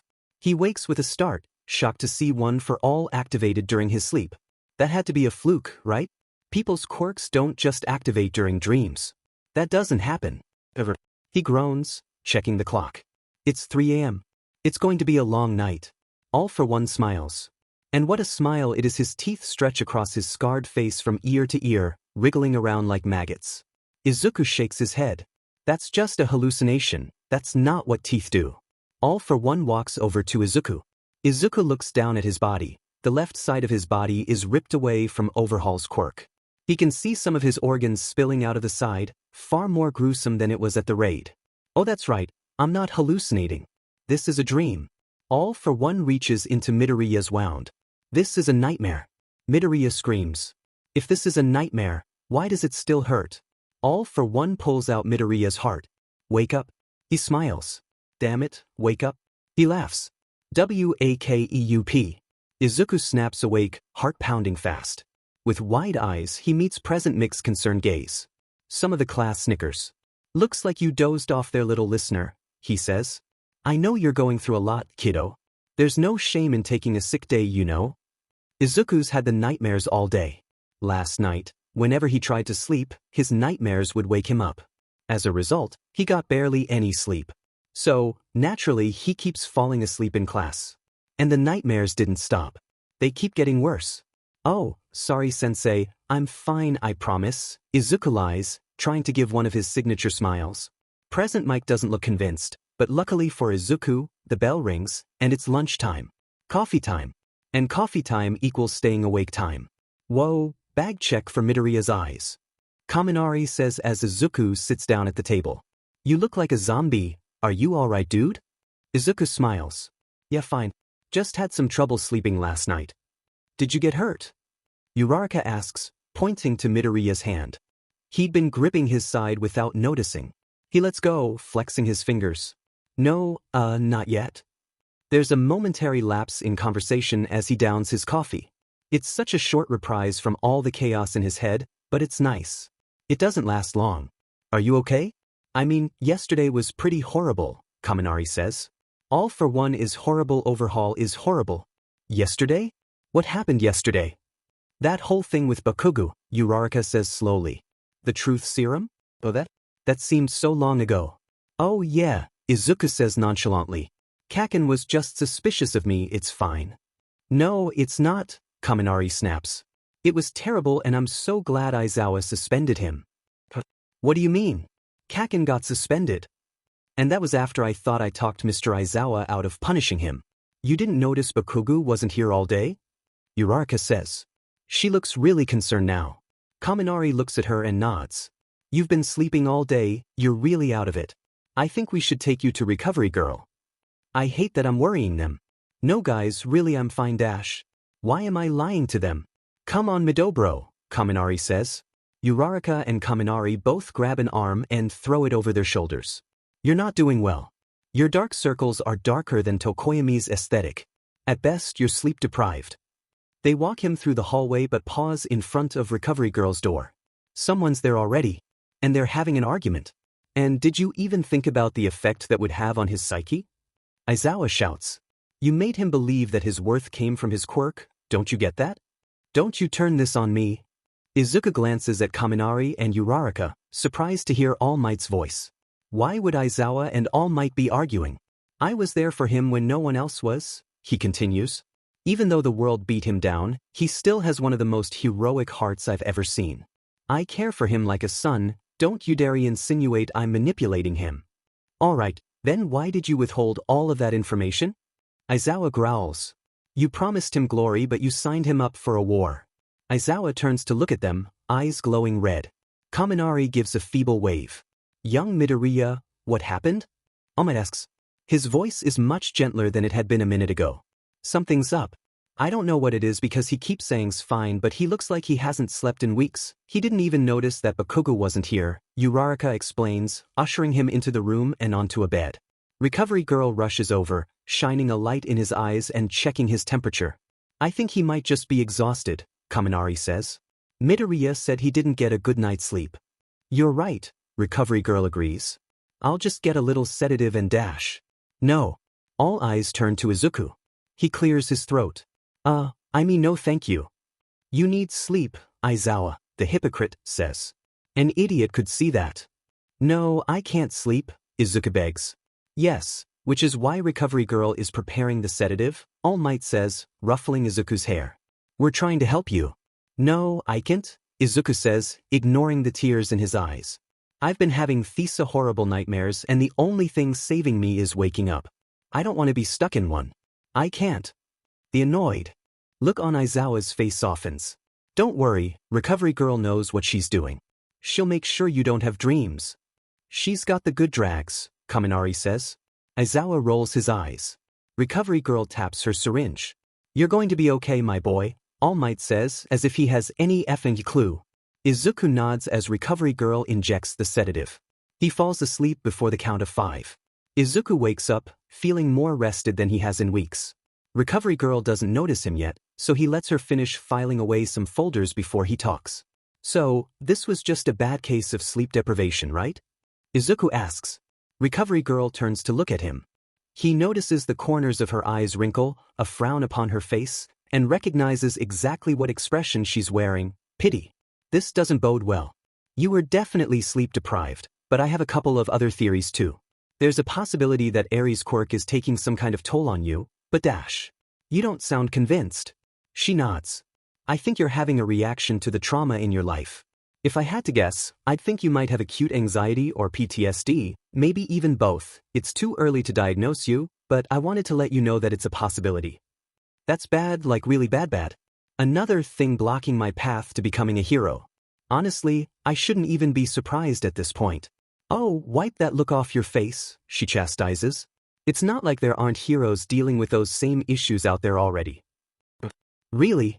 Well, it's not exactly public knowledge, which is the only reason why you wouldn't know all of this, I suppose, but lots of pros suffer from anxiety, depression, and PTSD. The important thing is that they look out for themselves. I really need you to keep an eye on yourself, okay, sweetie? Recovery girl asks. I've got more important things to keep track of, but I appreciate that. Alright, I will. Izuku's been lying much more frequently than he wants, and it's always to people that are just trying to help him. It's not their fault that they don't understand what's at stake. It's not their fault that they don't realize the position he's in. He doesn't enjoy the lying, but it's necessary. Bakugo isn't at school the next day either. Izuku feels uneasy at the pit of his stomach. He caused this, and who knows what'll happen because of it. He's sitting with Kaminari and Uraraka during lunch and he's having a good time, albeit a little hurt that Iida isn't sitting with him. He'd been a bit distant since finding out about all of the stain stuff. Not that Izuku blames him. Frankly, he doesn't know how he'd react to someone telling him about something like that, so who's he to judge? That doesn't mean it doesn't hurt to lose a friend. Even if it's only temporary. Are you guys ready for the sports festival? Izuku asks. Uraraka and Kaminari are easy to talk to. Ready? Hell yeah. I want to prove that I'm strong, Uraraka says with a small smile. I want my parents to see that I'm someone they can be proud of. Izuku smiles to himself. That's something I can relate to. I had a question actually, are you going to do it the same, Midobro? Or do you have another plan? Well, yes and no. I got really hurt last time. He looks at his left hand, tracing the invisible line where his scar had been. He doesn't really feel like the same person without it. He's not sure if that's a good or a bad thing. Against your fight with Todoroki, right? Kaminari says, wincing sympathetically. That guy's crazy strong. Well, I kind of did it to myself. I was so concentrated on breaking through to him that it didn't matter how hurt I was. But it had a permanent impact on my health. I want to be smarter this time. Also, I don't want to use my quirk. Uraraka blinks in surprise. But Mido, you're doing so much better with your quirk. We all saw it at the USJ. Well, if I'm being honest, it's mostly to prove a point. I thought I was quirkless for most of my life, and even still, I wanted to be a hero. I want to show that I could do it even without my quirk. That's more of a personal reason, though. I also have a practical one. The sports festival is a stupid idea because literally anyone can watch it and figure out the mechanics of your quirk. Anyone, including villains. Kaminari whistles. I never thought of it that way. But I also really like the idea of protesting during the festival, Kaminari says, using air quotes. I think you're about to inspire a generation of quirkless heroes. Yeah, I agree. It's so heartwarming, Mido. Izuku doesn't know if he's about to smile or cry from the emotion. Spoiler alert, it's both. Oh, you guys are going to make me cry again. Kirishima walks to their table. Hey, can I talk to you for a minute? Kirishima says apologetically, rubbing the back of his neck awkwardly. Yeah, sure. Izuku says, gesturing to the empty seat next to Kaminari. Kirishima clears his throat, leaning closer towards Izuku's ear, lowering his voice to a whisper. Actually, I was hoping I could talk to you. In private. Oh, this is serious then. Sure thing. Be back in a minute. He waves to Kaminari and Uraraka. He follows Kirishima to an empty classroom. Kirishima runs a hand through his spiky hair, looking stressed, upset, and a little frightened. Do I scare him? What's up, Kirishima? Izuku asks. It's about Bakugo. Of course it is. What do you want to know? First, are we on good terms? Like, are we friends? We are, and we will become better friends. No worries there. Some of the tension seems to be released from Kirishima's shoulders, but not very much. I need to know, does Bakugo, does he get better? Should have seen this one coming. Yeah, he does. Oh, thank God. It's just that I really like him, you know? But the thing is that he keeps giving me reasons to cut him off. The way he treats you is horrible, Midoriya, and I don't want to spend my time with someone like that. I don't want to be a horrible person by association. Izuku waves his hand dismissively. I wouldn't blame Kaken for that. All his life, people were telling him was the best. No one ever called him out on his bad behavior, no one had to. But that meant no one ever taught him either. It's not his fault. Kirishima pauses and he looks angry. Geez, what did I do now? Even if that's true, Midoriya, Kirishima says, it's no excuse. You keep defending him, stopping Aizawa from expelling him, stopping me from calling him out. Why? You're forgetting that you matter. Too. What? I'm not Dash. Midoriya, come on, Kirishima continues. Izuku can hear the frustration simmering under the kindness in his voice. I'm saying this as someone who cares about you. Think about yourself for once. Do you know how worried everyone is? Just a couple days ago, Kaminari came to talk to me, really upset, because he had to get Aizawa to stop Bakugo from hurting you. All because you didn't think you needed help. Come on, Midoriya, you matter. It's not that simple, Kirishima. People's lives are at stake and you want me to worry about myself? Kirishima. Kirishima smiles, but there's something sad about his face. See you at the festival, alright? Don't forget what we talked about. Izuku's still having vivid dreams, but he wouldn't exactly call them nightmares. He sees flashes of the Vestigages as he sleeps. In a weird way, it's sort of comforting to know that they're there beside him. He'll never be truly alone. The sports festival arrives, and Midoriya's not all that excited. Sure, he's looking forward to doing the individual matches quite differently, but for the first 2 rounds, he's going off of muscle memory. He remembers exactly what happened and what to do. He'll be on autopilot. A hand taps his shoulder as he's putting his backpack into the locker, so he tries not to flinch too much. He turns around to meet Todoroki's two-toned eyes. Oh, hey Todoroki. Are you here to tell me you're going to win today? Izuku asks. Todoroki blinks. He's not an expressive person, but Izuku knows him well enough to see that he's surprised. Also, I'm not looking to make friends Dash. Izuku laughs. He can't help himself. Oh Todoroki, you're too funny. Don't you know that's just a challenge for me? Izuku says with a smile. Some of his classmates look at him weird, but he ignores that for now. Last time, you were one of my best friends. I'm not going to lose that. Todoroki still has that blank, slightly shocked expression on his face. He turns on his heel, walking out of the locker room without another word. Really? I'm sorry, but I can't see you guys being buddy-buddy, Jiru says. Izuku shrugs. Sometimes people just need someone to talk to. The more you're willing to listen, the more you'll realize that. Jiru rolls her eyes, but she smiles too. All right, whatever, she says, punching Midoriya in the shoulder. You ready for this? Izuku nods. Let's do this. The first 2 events, quite literally, are uninteresting. Izuku's barely paying attention, just going through the motions. Step here, dodge, run like hell. Izuku's too preoccupied strategizing for the individual matches to concentrate on what's going on in the moment. He has to find a way to save Shinso and Todoroki. He needs the first 2 rounds to go exactly the same way they did last time.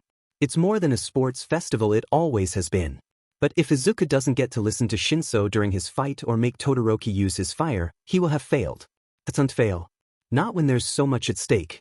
To his credit, Izuku's obsessive nature does pay off once in a while, because when all is said and done and the first 2 events are completed, the bracket is set up exactly the same. Everyone will be facing the opponents they did last time Izuku performed in the sports festival. That gives Izuku only mere moments to mentally prepare for the fight with Shinso, because yet again his match will be first. It's going to be really hard not to talk to him again, but if he does, Shinso will take the opportunity to brainwash him, and Izuku refuses to use one for all today. It would destroy the message of what he's trying to accomplish. He needs to prove he's worth something without his quirk. "Hey, Deku, can I talk to you?" Ojiro says, placing a hand on Izuku's shoulder. Izuku already knows which conversation this is. "Oh, you're going to warn me about Shinso's quirk, right?" Ojiro starts laughing. "Right, you already know, don't you? Because of the dash. Time travel. Time travel. Yeah. So weird. I actually thought you were lying about that." From another person's mouth, that may have hurt, but Ojiro is somehow simultaneously extremely kind and extremely blunt. Izuku doesn't think there's anything he could say that would come across as mean. "Really?" Izuku asks. "Yeah. But I'm starting to believe you now. Anyway, good luck, and keep your mouth shut, alright? Win this for me, Deku." "I'll do my best." Ojiro leaves him in the training room. After looking over his notes on Todoroki, because if that's going to be one hell of a match, he decides he's ready to go. Izuku walks down the hallway, but someone's behind him. Someone larger, stronger. He feels the hair on the back of his neck raise, as if the air is full of electricity. He glances behind him, but doesn't see anyone. He shakes his head. It's probably just paranoia. The footsteps start again. The person is walking fast, getting closer, closer. Izuku remembers fighting Muscular at the summer camp. The man was so extreme, between his outrageous strength and near comical size, that fighting normally wasn't the best course of action. Tricking him was a better plan, a plan he didn't get to try. His body was so much heavier at the top than the bottom. Going for the legs was the safest option. Whoever was following him through the hallway was of a similar, bulky build. And Izuku isn't really thinking, not actively, anyway, so he activates one for all and kicks at the legs of this person, knocking them face forward down to the ground with a satisfying smack. Izuku's on this person's back, holding them to the ground at their neck. All of this happened within a couple of seconds. Izuku's hand is burning, that almost as if this person's face were on fire. His thoughts clear and oh, this is bad. This is so bad that he jumps up, helping Endeavor to his feet. "I am so sorry, you scared me." Endeavor looks more shocked than angry. Who knows how long that will last. You're the one that's lying about the time travel, aren't you?" Endeavor says, voice booming. Izuku wants to curl into a ball and die. "I'm not lying, sir. And I'm super sorry again, sir, it was an accident dash. Accident or not, you attacked a pro. That's no small offense," he says grumpily. "But don't worry, I'm not going to press charges." Don't get me wrong, I'm grateful, but why?" Izuku says.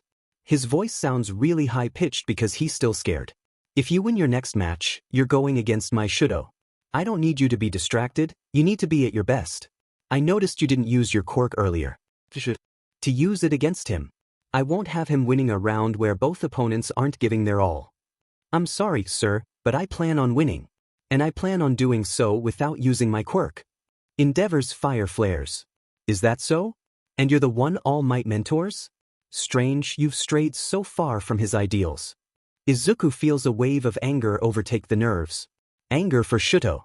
Anger for himself. Anger for the rest of the Todoroki family. It'd be a good idea to think of me as my own person. That goes for your son as well.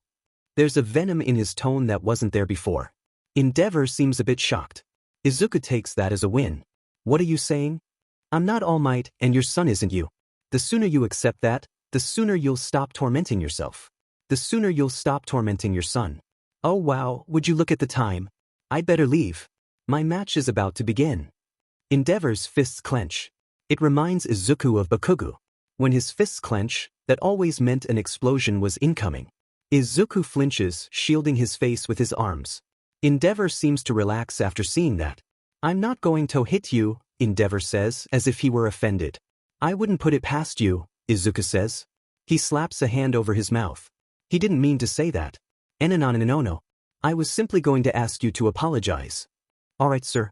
I'm sorry about attacking you in the hallway, Izuku says, with Yaoyorozu's grace and Iida's formality. He bows politely. And about the things you said? Izuku's heart feels like it's in his chest. He's a nervous wreck. He really feels like he's about to throw up. Sir, I'm afraid I won't apologize for the things I don't feel sorry for. Now, if you'll excuse me, I have a tournament to win. He feels Endeavor's eyes staring holes into the back of his head as he walks away. As Izuku stares at Shinso across the arena, he doesn't feel stressed. He feels exhausted. Not the surface-level kind of tired that makes you yawn during lectures, not just the heaviness of your eyelids or slow movements, but the kind of tiredness that's felt bone deep, the kind of tiredness that's cold. Izuku's confrontation left him feeling drained. At least this match will be a short one. Alright. Listen up everyone. The first one-on-one match of the year is about to begin. Izuku winces from present mix volume, even though he's so far away. The bitter expression on Shinso's face makes way for laughter, as if Izuku's annoyance were hilarious. At least someone thinks I'm funny. First up, we got 1AS Izuku Midoriya. Quirk, superpower. And he's up against General Studies Shinso Hitoshi. Quirk, brainwashing. 3.2.1. Begin. Izuku doesn't move at first, letting Shinso determine how the match is going to go. He stands in the same place. He's relying on his quirk. He doesn't have a way of winning without it. I can't believe I fight the same way so often. I should use today to learn from that. You know, you've had it so easy in the hero course. Do you know how hard it's been for me? For someone with a villainous quirk. Izuku has to bite his cheek to stop himself from talking. It's moments like this he realizes how much he'd stuck. The monkey warned you, didn't he?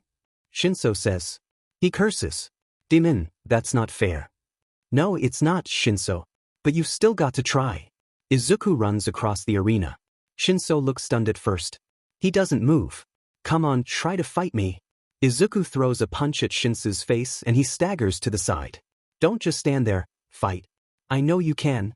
Izuku tries to punch him, but Shinso blocks him. Izuku smiles. There you are. They fight like this for a while, quirkless, but Izuku's far more experienced in hand-to-hand combat. He uses the over-the-shoulder throw to flip Shinso out of bounds, just like he did last time. The buzzer sounds. Class 1S Izuku Midoriya proceeds to the next round. Present mic announces. Izuku sees tears in Shinso's eyes as he lays on his back. Izuku extends a hand to him to help him up, but Shinso smacks it away. You didn't even use your quirk with me. I was so bad you didn't even need to use your quirk. It feels like a stab to the heart, because Izuku can hear how heartbroken Shinso is. You probably don't like me, Shinso, and I understand. But I think you might want to look into heroes like Eraserhead or Midnight, Izuku says. Even if Shinso absolutely hates him, there's still a chance he'll listen. Look into how they fight when they're not using their quirks. Shinso stands up on his own, staring at Izuku with a mixture of hatred and curiosity. Are you seriously giving Medvis after I miserably lost to you? Were you paying attention? Because you and I had a good fight. It wasn't easy for me. I've just got more combat training. I'm telling you this because I think the hero course needs someone with a quirk like yours. You wanted to get into the hero course? Izuku nods, finally smiling. Yeah. I think you'd be amazing, Shinso. Your quirk seems perfect for a hero course student. You aren't joking? Of course not. Shinso stares at him as if he's grown another head. You're a weird one, Izuku Midoriya. Takes one to know one, I guess, Izuku says with a shrug. Shinso laughs, shaking his head. Maybe you're not that bad after all. Coming from Shinso, that's the best compliment I can expect. Izuku beams. The matches leading up to Izuku versus Todoroki remain the same, but Izuku keeps checking over his shoulder for Endeavor. Even though he'd spoken back to him last time, he went much further this time. Relax, Midobro. It's going to be a better match than last time, Kaminari reassures. Thanks, but I'm more worried about the fact that I kinda accidentally attacked Endeavor and let him out 4-3 he treats Shudo. You what? Uraraka gasps. I mean it was an accident, Izuku says, exasperated. But I'm worried he's going to press charges or something. Demon, Jairu says with a wicked smile. Izuku jumps. She's sitting in the row behind them. Wish I'd been there to see it. When you get here, Jairu? Squeaks Izuku. She smiles. Oh, I've been eavesdropping for the past 10 minutes. Your conversations are much more exciting than Kirishima and Bakugo talking about workout routines. Oh, thanks. Yeah, and the whole time travel business is neat too, she says, crossing her legs and resting her sneakers between Uraraka and Izuku's faces. Lots of drama. Izuku exchanges glances with Uraraka and Kaminari, who nod in agreement. They've got an addition to their.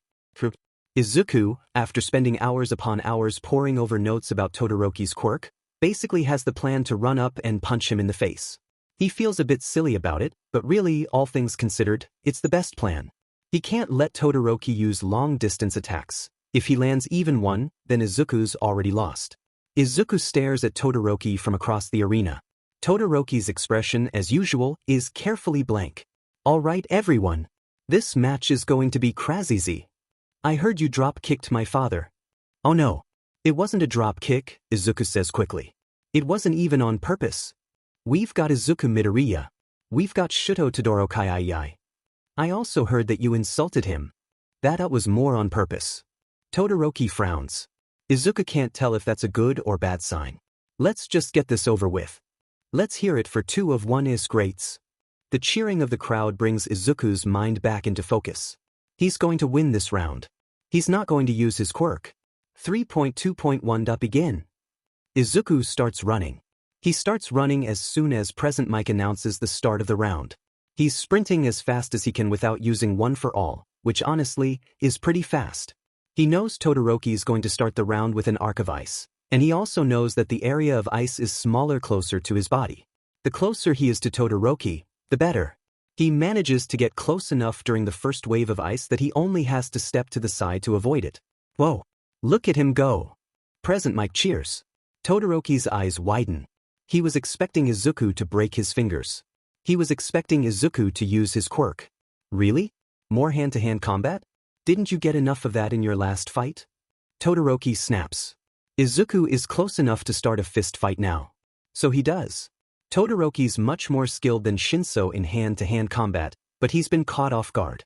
Izuku had the element of surprise. You'd win if you were willing to use your fire, Izuku taunts. Todoroki growls in frustration, grabbing Izuku's arm as he tries to punch, covering it in ice. That really hurts. Ow wow. Oof, that's gotta hurt. Izuku takes a step back, looking at his arm, which is turning purple now. Fun. It's covered in spikes of ice. He grins, he smacks his arm at Todoroki, scratching him in the face with his own ice. Thanks, you gave me a weapon. Now you'll win if you use your fire. Shut up. Todoroki screams, sending another wave of ice. It's slow. Izuku dodges it easily. Shut up, you hypocrite. I should have seen that one coming. I'm not using my quirk for a different reason than you are. Izuku shouts. Their fist fight has evolved into more of a wrestling match. Todoroki's got Izuku in a chokehold. You're not using your quirk and I'm not either. What's the difference? Todoroki screams. He's not trying to win right now. He's trying to understand. I'm trying to inspire thousands of people, Todoroki, and you're trying to spite one. Not only that, but you're literally hurting yourself to do so. Todoroki lets go as if he'd been shocked. Todoroki, your fire is your own, Izuku continues, voice scratching because he's shouting so much. It's your quirk, not his. Todoroki looks at his left hand for a minute. He hesitates, and then he bursts into flames. Izuku grins despite the heat waves coming his way. Why are you smiling, Midoriya? You've just lost. It's not just about winning, Izuku says, walking forward despite the heat. His skin starts to blister. But if you're worried about me losing, why didn't you just say so? He grins at Todoroki's confusion. He lands a roundhouse kick on his chest, sending him backwards a few feet. His sneaker is now on fire. Then, Mom is going to kill me, she just bought a new pair. What? You think one kick dash? Todoroki is out of bounds. Midnight announces. Yeah, let's hear it from Midoriya. Present Mic shouts. Todoroki extinguishes his quirk, staring at Midoriya blankly. Izuku bows politely. You were amazing out there, Todoroki. Todoroki doesn't say anything for a moment. You didn't use your quirk. Izuku nods. And you still beat me, Todoroki continues with a short laugh. Promise me this, Midoriya. Anything. If you fight Bakugo for first place, Todoroki starts, make sure you win. Izuku grins. Alright, Todoroki. I'll try my best. It wasn't until this very moment that Izuku realized he'd have to fight Bakugo. Sure, heck knew it, but he hadn't really thought about it all that much. Not from an emotional standpoint, at least. It's not that he isn't prepared, though. He'd practically spent years of his life studying Bakugo's quirk. He understands it better than his own. But Izuku is far from confident about this battle. He can't even count the times he'd been pit against Bakugo in the same way he would be today quirkless. He'd lost every single fight. At some point he stopped trying to fight back. At some point he accepted the scars on the skin, the scent of burnt fabric, the bruises he had to hide from his mother. He accepted that for years, a day wouldn't go by where he didn't cry. He shakes his head. He can't let his emotions cloud how this match will go. He tries to be positive like Uraraka, to tell himself the things she would. You can do it. I believe in you. Those words sound stale coming from inside his head. He doesn't believe them. He takes a deep breath, rereading Bakugo's quirk analysis for the millionth time, even though he's committed it to memory. There's a heavy knock on the door. Izuku yelps, startled. He clears his throat, lowering his voice. Come in, he says. Shinso is standing in the doorway. That's not what I expected. What are you doing here, Shinso? Shinso grins. It's a thin, wide smile, rather similar to Aizawa's. Are we just going to pretend you didn't squeak like a mouse a second ago? You heard that? Izuku says, blushing. Relax, I won't tell. You're up against Bakugo next. Yeah. That's bad. He's like one BS Monoma, but worse, his horrible personality isn't just for show. What do you mean? Bakugo is the kind of person that really doesn't deserve to be a hero, Shinso says bitterly. What do you mean? It's been Kaken's dream since he was little that he'd be a hero dash. Kaken? Shinso says with a sneer. What, is he your best friend or something? In that case, I'm sorry for insulting him in front of you. Because he definitely deserves to be insulted. He's not my best friend. I guess he's not my friend at all, but that's not for a lack of trying. Shinso doesn't respond. To that, simply nodding. The sarcasm is gone, there is more of a look of understanding on his face. You're in love with him? What? No. This is worse than Todoroki calling me All Might's secret love child. Really? Why else would this matter so much to you? We were friends when we were little. I never really had friends that like barely any. Except for Bakugo. He was the only friend I ever had. He showed up, he always did. He did until I was diagnosed quirkless. I didn't mean to say that. Excuse me? Obviously it was a misdiagnosis, Izuku says quickly. But I lived most of my life quirkless. Shinso swears under his breath. What? That's why you weren't using your quirk. I'm such an idiot. No, it wasn't clear to anyone but me, trust me. All Might's probably going to be really disappointed in me. All Might? Are you too close? Dim, look at his face. He thinks All Might is my father too. How do I keep doing this to myself? He told our class that today was the day to announce to the world a new generation of heroes. That today was to be a show of our strength and give the public a new hope for the future. But I didn't exactly follow his plan. You're giving the public hope. You're just doing it your way. If he's not proud of you at the end of today, he's an asshat. Got it? Got it. For the third time today, Izuku walks into the arena for a one-on-one match. For the third time, he will not use one for all. For the third time, he intends to win. The match hasn't even begun, yet Bakugo's already seething with anger. Honestly, Bakugo's terrifying, but if he's angry enough, it might make his movements predictable. Alright, let's hear it for the final match of the festival. Present Mike shouts, and the crowd cheers. Will explosive Katsuki Bakugo or clever Izuku Midoriya take the win? Let's find out, shall we? The crowd cheers again, but it sounds warbled in Izuku's ears. He's drowning them out, he needs to be laser-focused. He needs to win. 3.2.1. Begin. Bakugo wastes no time, he uses an explosion to fling himself towards Izuku like a bullet. Deku, he screams, and Izuku winces in sympathy for his vocal cords. Izuku sidesteps, and Bakugo stutters to a stop. You think you're better than me, huh? You think you're so good that you won't even use your quirk? You know that's not true, Kaken. Izuku says, dodging an explosion close to his eyes. The brightness disorients him for a second, and 1 second is long enough for Bakugo to get the upper hand. He grabs Izuku by the collar of his gym uniform and knees him in the stomach. That's bullshit and you know it, you nerd. Bakugo throws him onto the ground. Izuku's vision blurs from the force on the back of his head. That's probably a concussion. That's really bad. Bakugo raises a hand, starting to glow brighter and brighter. If he's too busy focusing on charging a big explosion, I can get out of this, easy. But it's almost as if he knows what Izuku's thinking, and he changes it up. He releases the explosion much earlier. Izuku feebly raises his arms in an X to block it, but it's a weak defense.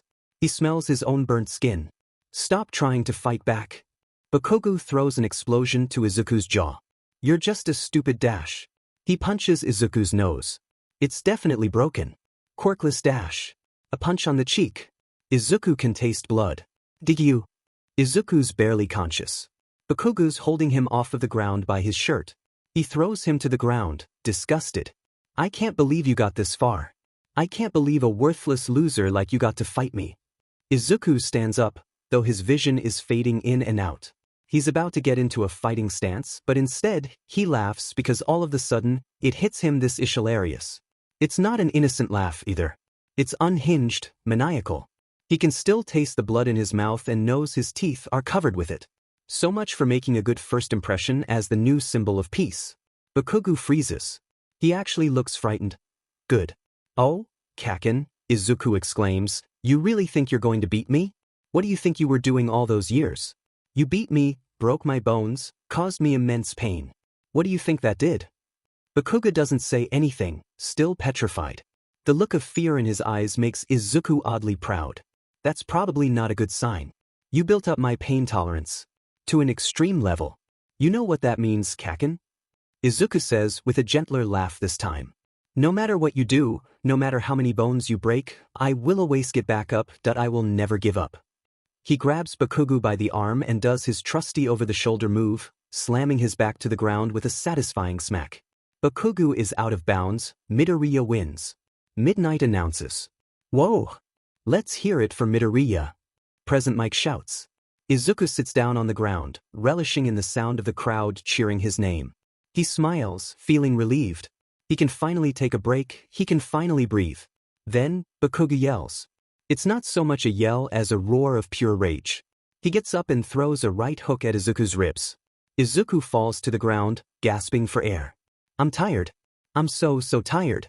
You BSTD, he screams. Izuku's shocked to see tears in his eyes. I don't need a quirk to beat you to a pulp. He gets one more punch to the face before Midnight's gas puts them both to sleep. Izuku wakes up in a hospital bed. Recovery girl is milling about, humming to herself. Hey, what happened? She turns towards Izuku with a smile that's equally proud and sad. You won. But Bakugo went a bit overboard, you were pretty bruised when you got here. 2 broken ribs, a broken nose, and a small concussion. Not to mention bruising and minor burns. Are you feeling up for the victory speech? Izuku sits up, stretching his arms experimentally. His body aches. He pretends it doesn't. Yeah, I got this. Recovery girl smiles. I know what you were doing today, she says, leading him to the award stand. I know why you weren't using your quirk. I'm proud of you. Izuku smiles back at her. He looks at the podium, heart in his chest. Bakugo's there, but restrained in chains. All Might's smiling at him, but there's something decidedly fake about that smile. Izuku ignores it, stepping up to the microphone. I can't tell you how grateful I am to be speaking to you all today, Izuku begins, staring out into the crowd. Going to UA has always been a dream of mine. Growing up, I didn't have a lot of support in my dream of becoming my hero. It was really only my mother that believed in me. That's because, for most of my life, I thought I was quirkless. Izuku hears gasps from the crowd. He does his best to ignore it. And I guess that's why I did what I did today. I wanted to prove to all the quirkless kids out there that you can do it, you can be a hero. Thank you. He steps away from the podium, bowing politely. All Might takes his place by the microphone. Well, there you have it. Let's hear it for our winner, he announces with a cheesy smile.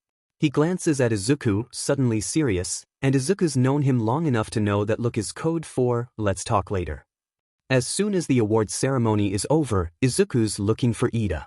He needs to know if Tensei's ambush on Stain went better this time. His feet echo through the narrow hallway. With each step, a sharp pain cuts through his chest. Oh, that's right, I have a couple of broken ribs.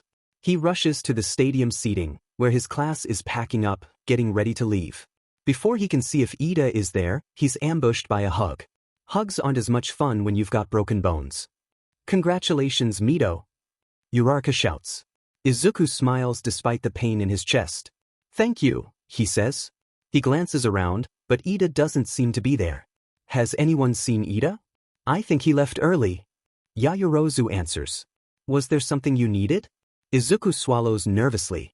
He smiles, although a feeling of unease is building up in his chest. It's nothing. I'll talk to him tomorrow about it. I'm sure it'll be fine. It has to be fine, right? I told Tensei to be more careful, right? Yeah. It's fine. Everything's fine. Izuku walks on Dagoba Beach, searching for All Might. Since clearing the trash, more people have started coming to the beach. Izuku feels a small swell of pride, headed that. People are happier because of something he did, the small, quirkless nobody. He did that and didn't even need a quirk to do it. He sees All Might in his skeletal form, pensive, staring out across the sea. When he notices Izuku, he turns and waves. Young Midoriya, he greets, with the small, sad smile that never makes an appearance on his hero form. Izuku beams back at him. He sits next to his mentor. Hello, All Might. I wanted to tell you how proud I was of you. The way you performed at the festival was fantastic. Izuku furrows his eyebrows. Something about the way he said that seemed calculated. You would have done it differently, huh? I probably would have showed off a bit more. I would have tried to show the world and the villains just how powerful I was. To show that I would be the symbol of peace, admits All Might. He turns to Izuku, ruffling his hair, a genuine smile at his lips. But you did good, kid. I hope what I did helps them. All Might looks confused. Quirkless people? Yeah. Some people have really struggled because of it. And by some people, I mean me. It wasn't so bad back in my day, All Might says. I didn't know how much worse the discrimination had gotten. It's Izuku's turn to be confused. How could you not know? I'll admit, at first, I was unhappy about how you performed today.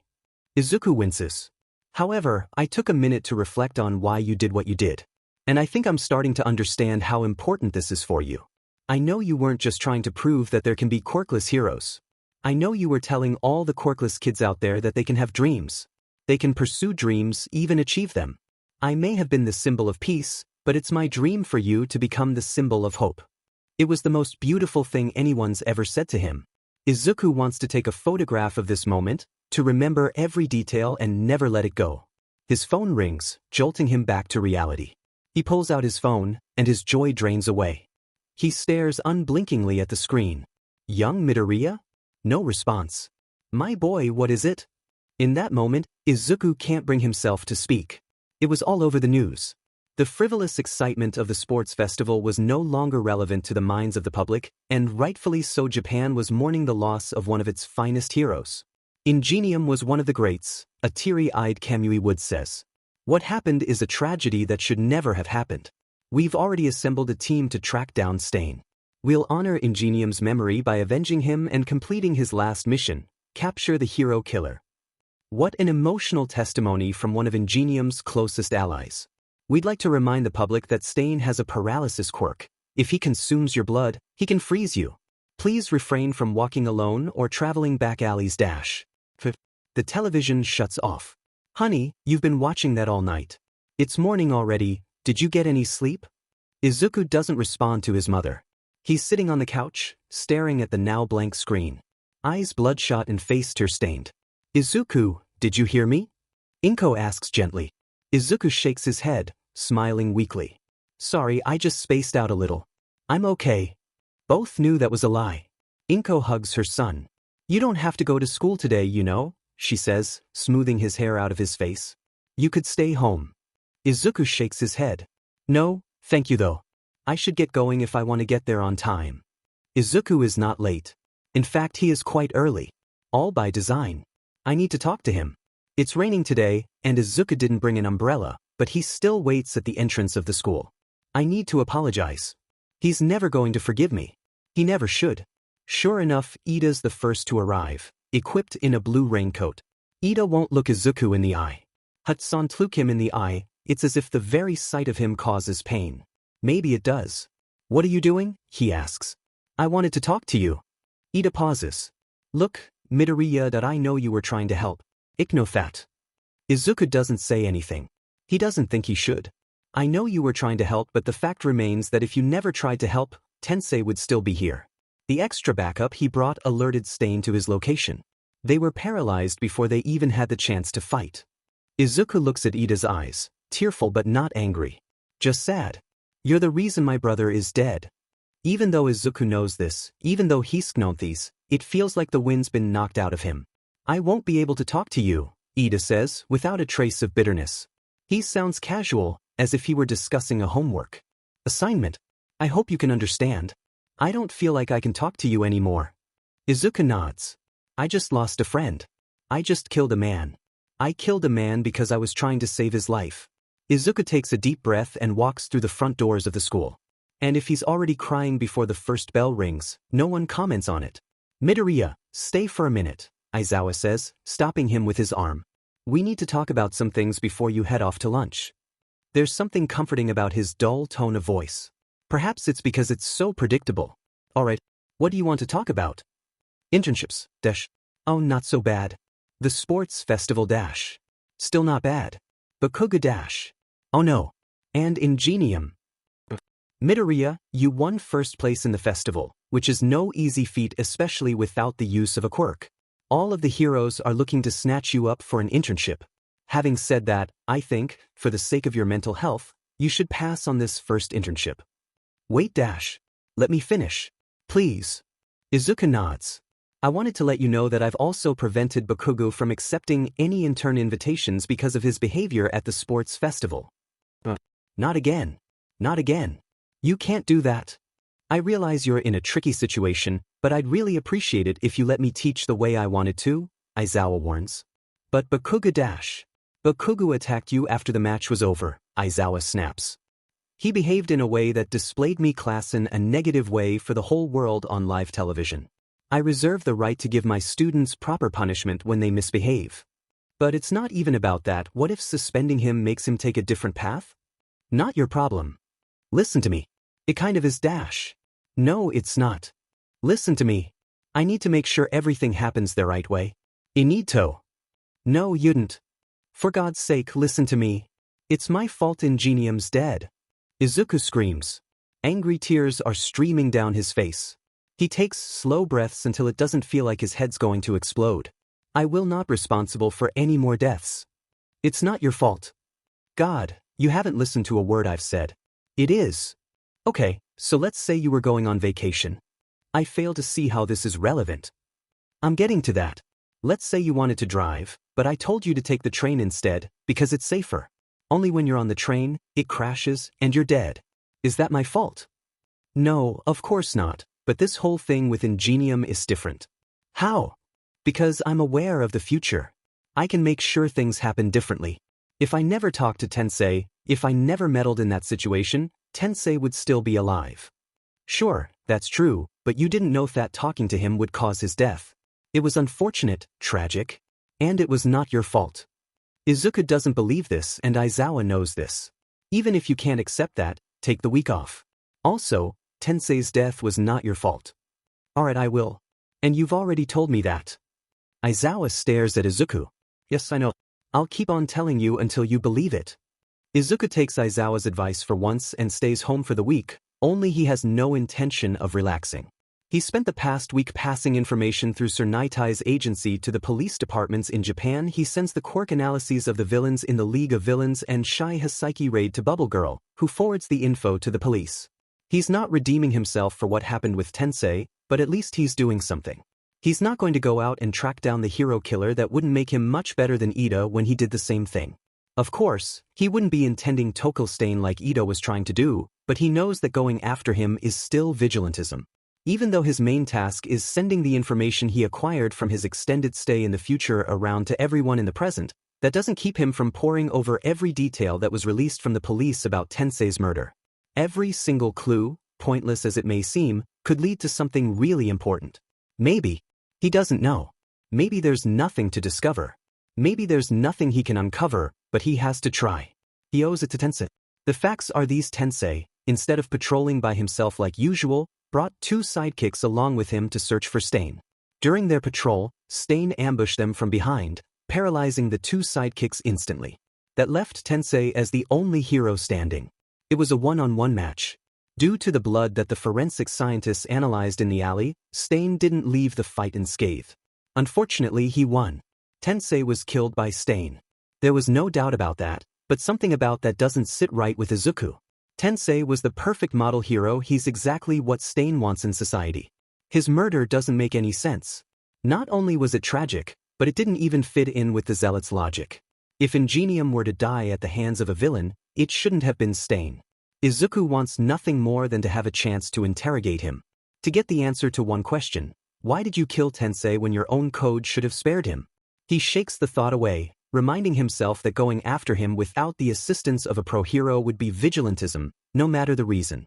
Still. If I could capture Stain before the pros, maybe I could prevent more people from dying. No, I can't do that. Bad idea. Bad idea. Or is it? Yes, it is. Stop thinking about this. But what if... He glances at the clock. It's only 2 a.m. Maybe getting to bed early would be good. Yes, that's early for Izuku. Yes, he has lots of problems. At least, if he was sleeping, his mind wouldn't be caught in the same never-ending loop of Izuku-san Izuku no. Of course, he should have considered that with sleep comes nightmares. Izuku's in the alleyway. Yes, the alleyway. You know, the one in Hosu where he had to stop one of his best friends from being murdered. Where he had to stop one of his best friends from becoming a murderer. Good times. He's on the ground, paralyzed and in pain. He's got the same injuries from the Overhaul raid. The left side of his body is torn away. Not recommended. Kinda stings. This isn't real. This isn't real. The pain is fake. I'm not injured, not really. Tensei lies motionless in the ground. He can't be more than 6 feet away, but Izuku can't budge. Even if he weren't paralyzed, he doesn't think he'd be able to move because of the injuries from Overhaul's quirk. This is a nightmare. This is a nightmare. It's not actually happening. I can't save Tensei because he's already dead. Stain cackles, raising his katana. No! Izuku shouts, but it sounds weak. It only serves to make Stain laugh harder. Stain swipes the katana down at Tensei's neck. Izuku screams helplessly. He turns his head, not wanting to look at the gory scene. Hey Izuku! Tensei is inches in front of Izuku, smiling casually as if nothing happened. As if there wasn't a gaping wound in his neck. Izuku screams in his face. Ah, that's not fair. That's a fair reaction. To a jump scare? I think so. Why are you talking to me? Izuku whispers, out of breath. Aren't you part of my nightmare? Tensei chuckles. Of course I am, you big dummy. You read the reports, you know I didn't get my throat slit. I was impaled in the chest. That was true, but still. What is going on? Why are you talking to me? He repeats lamely. Tensei shrugs. The blood's still gushing from his neck, leaving streaks of red on his chrome chest plate. Guess your subconscious wants to tell you something. What? It just wants to tell me how messed up I am? Tensei nods. Probably yeah. Great. Now even I'm telling me I'm a mess. That's good. Acceptance is a sign of growth, or whatever. Ever notice that in all of your nightmares you have the injuries from your second internship? Gross. By the way, I can see your intestines and stuff, Tensei says, scrunching his nose after looking at Izuku's side. Don't you think you're telling yourself that you haven't healed from that yet? That you're still dealing with the trauma? Oh my god, I just want to wake up already. Please just let me wake up. Okay, anything else you want to tell me? Tensei looks at him. That can tactually Tensei, right? This is all in my head. But something about him seems so genuine. You know that you did the right thing. By warning Tensei. Izuku scoffs. You're dead. How can you say that? Actually, I'm not dead. I'm a part of your mind, remember? Alright, fine. You're a part of my mind. But I still didn't do the right thing, obviously, because Tensei ended up dead. He tilts his head. Interesting. But what if this timeline, the one you created by changing fate and accidentally getting Tensei killed, what if it's actually the best timeline, where the least amount of people die? Would you still say you did the wrong thing? I don't know. Let's look at it this way. If you decided to keep the original timeline, and not tell Iida or even Tensei what was about to happen, what then? Would you have thought you made the right choice? There's no question. No. And do you think Iida would have forgiven you for not stepping in? No. Tensei nods, smiling. He wipes his neck but he's still bleeding buckets worth of blood. You gross. You've got a disturbing imagination. Aren't you used to this, though? You are part of my subconscious. Tensei turns to look at him, a smile playing at his lips. He raises an eyebrow mischievously. Am I? The dream shifts back to the purple, hazy realm with the previous holders of One for All. Izuku dreams of this place nearly every night. Luckily, One for All hasn't activated in his sleep again. That was unsettling and honestly he's got enough to deal with already. Izuku's body is almost completely covered in smoke. He's only tangible from the eyes up. He looks around at the vestiges. Normally, they're still as statues. Today, one of them is moving. It's Nana Shimura, All Might's predecessor. His mind's still reeling from his last dream, so he doesn't process this until she starts speaking. Hey kiddo, I know you can't talk right now. I really want to. We've been seeing your dreams. Not much fun, huh? Izuku shakes his head. She reaches over and ruffles his hair. Just like All Might. Get some good sleep, kiddo. Don't forget we're by your side. And tell Toshi I said hi, alright? Izuku nods, unsure of how to react. He opens his eyes, and is glad to be back in his room again. He rolls over in his bed and looks at the clock. It's 2:07 p.m. Izuku doesn't think he's ever slept that late. He normally gets 5 or 6 hours on a good day, and never sleeps past 9 a.m., not with all of the training he has to do in order to use One for All. There's a knock at the door and his mother walks in. Good morning, honey. I'm glad you slept well. I'm not sure I'd call hallucinating the ghost of your friend's dead brother as good sleep, but to each their own. Thanks, Mum. Your friends called the house earlier, they wanted to get dinner later. Do you think you're up to going? I know you've been through a lot this week. Who called? Uraraka. She said that she, Kaminari, and Jiraiya wanted to meet up because it's Saturday dash. Wait, it's already Saturday? Have I spent the whole week obsessing over Tensei's death? Maybe my subconscious was right about me. If it even was me subconscious. And they've just gotten back from their internships. Sounds like fun, Izuku says. He pauses, biting his lip in thought. Thanks, Ma. Thanks for being there for me. I know it's been rough lately. Inko raises her eyebrows, confused by the sudden appreciation. She smiles, giving him a hug. Honey, you don't need to thank me, I'm a mom. All that's just in the job description. Kaminari, Jiraiya, and Uraraka are talking about their internships. Of course, Izuku's heard this all before but he doesn't care. He soaks up the conversation, smiling, laughing, watching the look in their eyes when they mention something they're proud of. Something about spending time with them eases the burden on his mind a little. Izuku finally doesn't feel that horrible. He looks around at his friends and he feels kind of happy. Weird. Of course, it doesn't last for long, not with his luck. His phone gets a notification. There's a text from Bakugo. Ooh, who's texting you, Midobro? Girlfriend? Boyfriend? No, it's just Kakin. You gross, Jiraiya says. Do you want me to punch him for you? Izuku doesn't respond, his attention's on the text. Mido, what did he say? Uraraka asks gently. Izuku shakes his head, passing her the phone. He doesn't feel like talking. Her smile turns into a grimace. At Gunhead's agency, I learned 27 ways to kick someone. Me and Jiraiya are going to go kick his butt. What is it? What did he say? Also, you've been terrifying ever since you got back from your internship, Raka, Kaminari says, leaning over to look. At the screen. Uraraka clears her throat, glancing down at the phone. I don't care what anyone says, you're not fooling me, you demon nerd, Uraraka says, making her voice comically gruff. She slouches her shoulders, putting her hands in her pockets, and glares menacingly. Kaminari chuckles at her impression. I know that you're working for the villains. There's no way someone as useless as you would have been able to get into UA. I know you. She trails off, looking pale. She continues in her real voice, in a more serious tone. Did I know you got Tensei killed on purpose? How else would that Biasu disdain have known to kill him? You've been working with him the whole time. I know that you're trying to look like the hero by arguing against my suspensions, but it's so clearly manipulation. You're just trying to look like an innocent crybaby while you plot how to take down the heroes. I don't have proof yet, but I will. I've got my eye on you, so you better watch out. Kaminari looks shocked. We're going to dropkick him, Jiraiya says. She isn't joking anymore. Throw him into the sun? Kaminari quips, though he still looks hurt. Dropkick him into the sun, Uraraka decides. Kaminari shoots finger guns at her. Good. I like that, Jiraiya confirms. Izuku laughs, despite everything. It feels like a weight has been lifted. It's finally starting to dawn on him that he can rely on his friends to support him. He doesn't want to drag them into his complicated time travel issues, but with Bakugo, he's happy for their help. Final exams come far sooner than Izuku expected.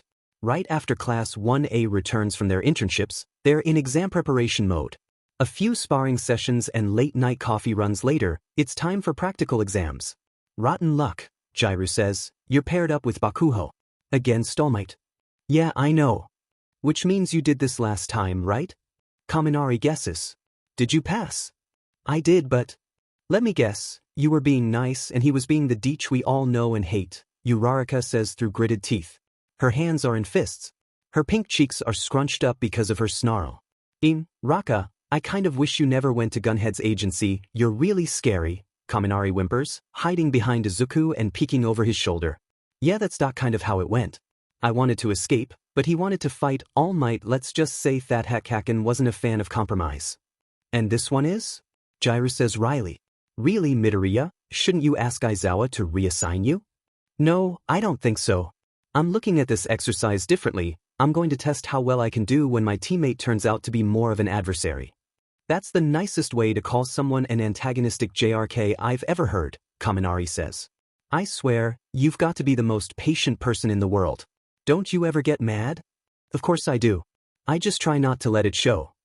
You'd better be careful about that, Todoroki says, who's casually leaning against the doorframe on the other side of the classroom.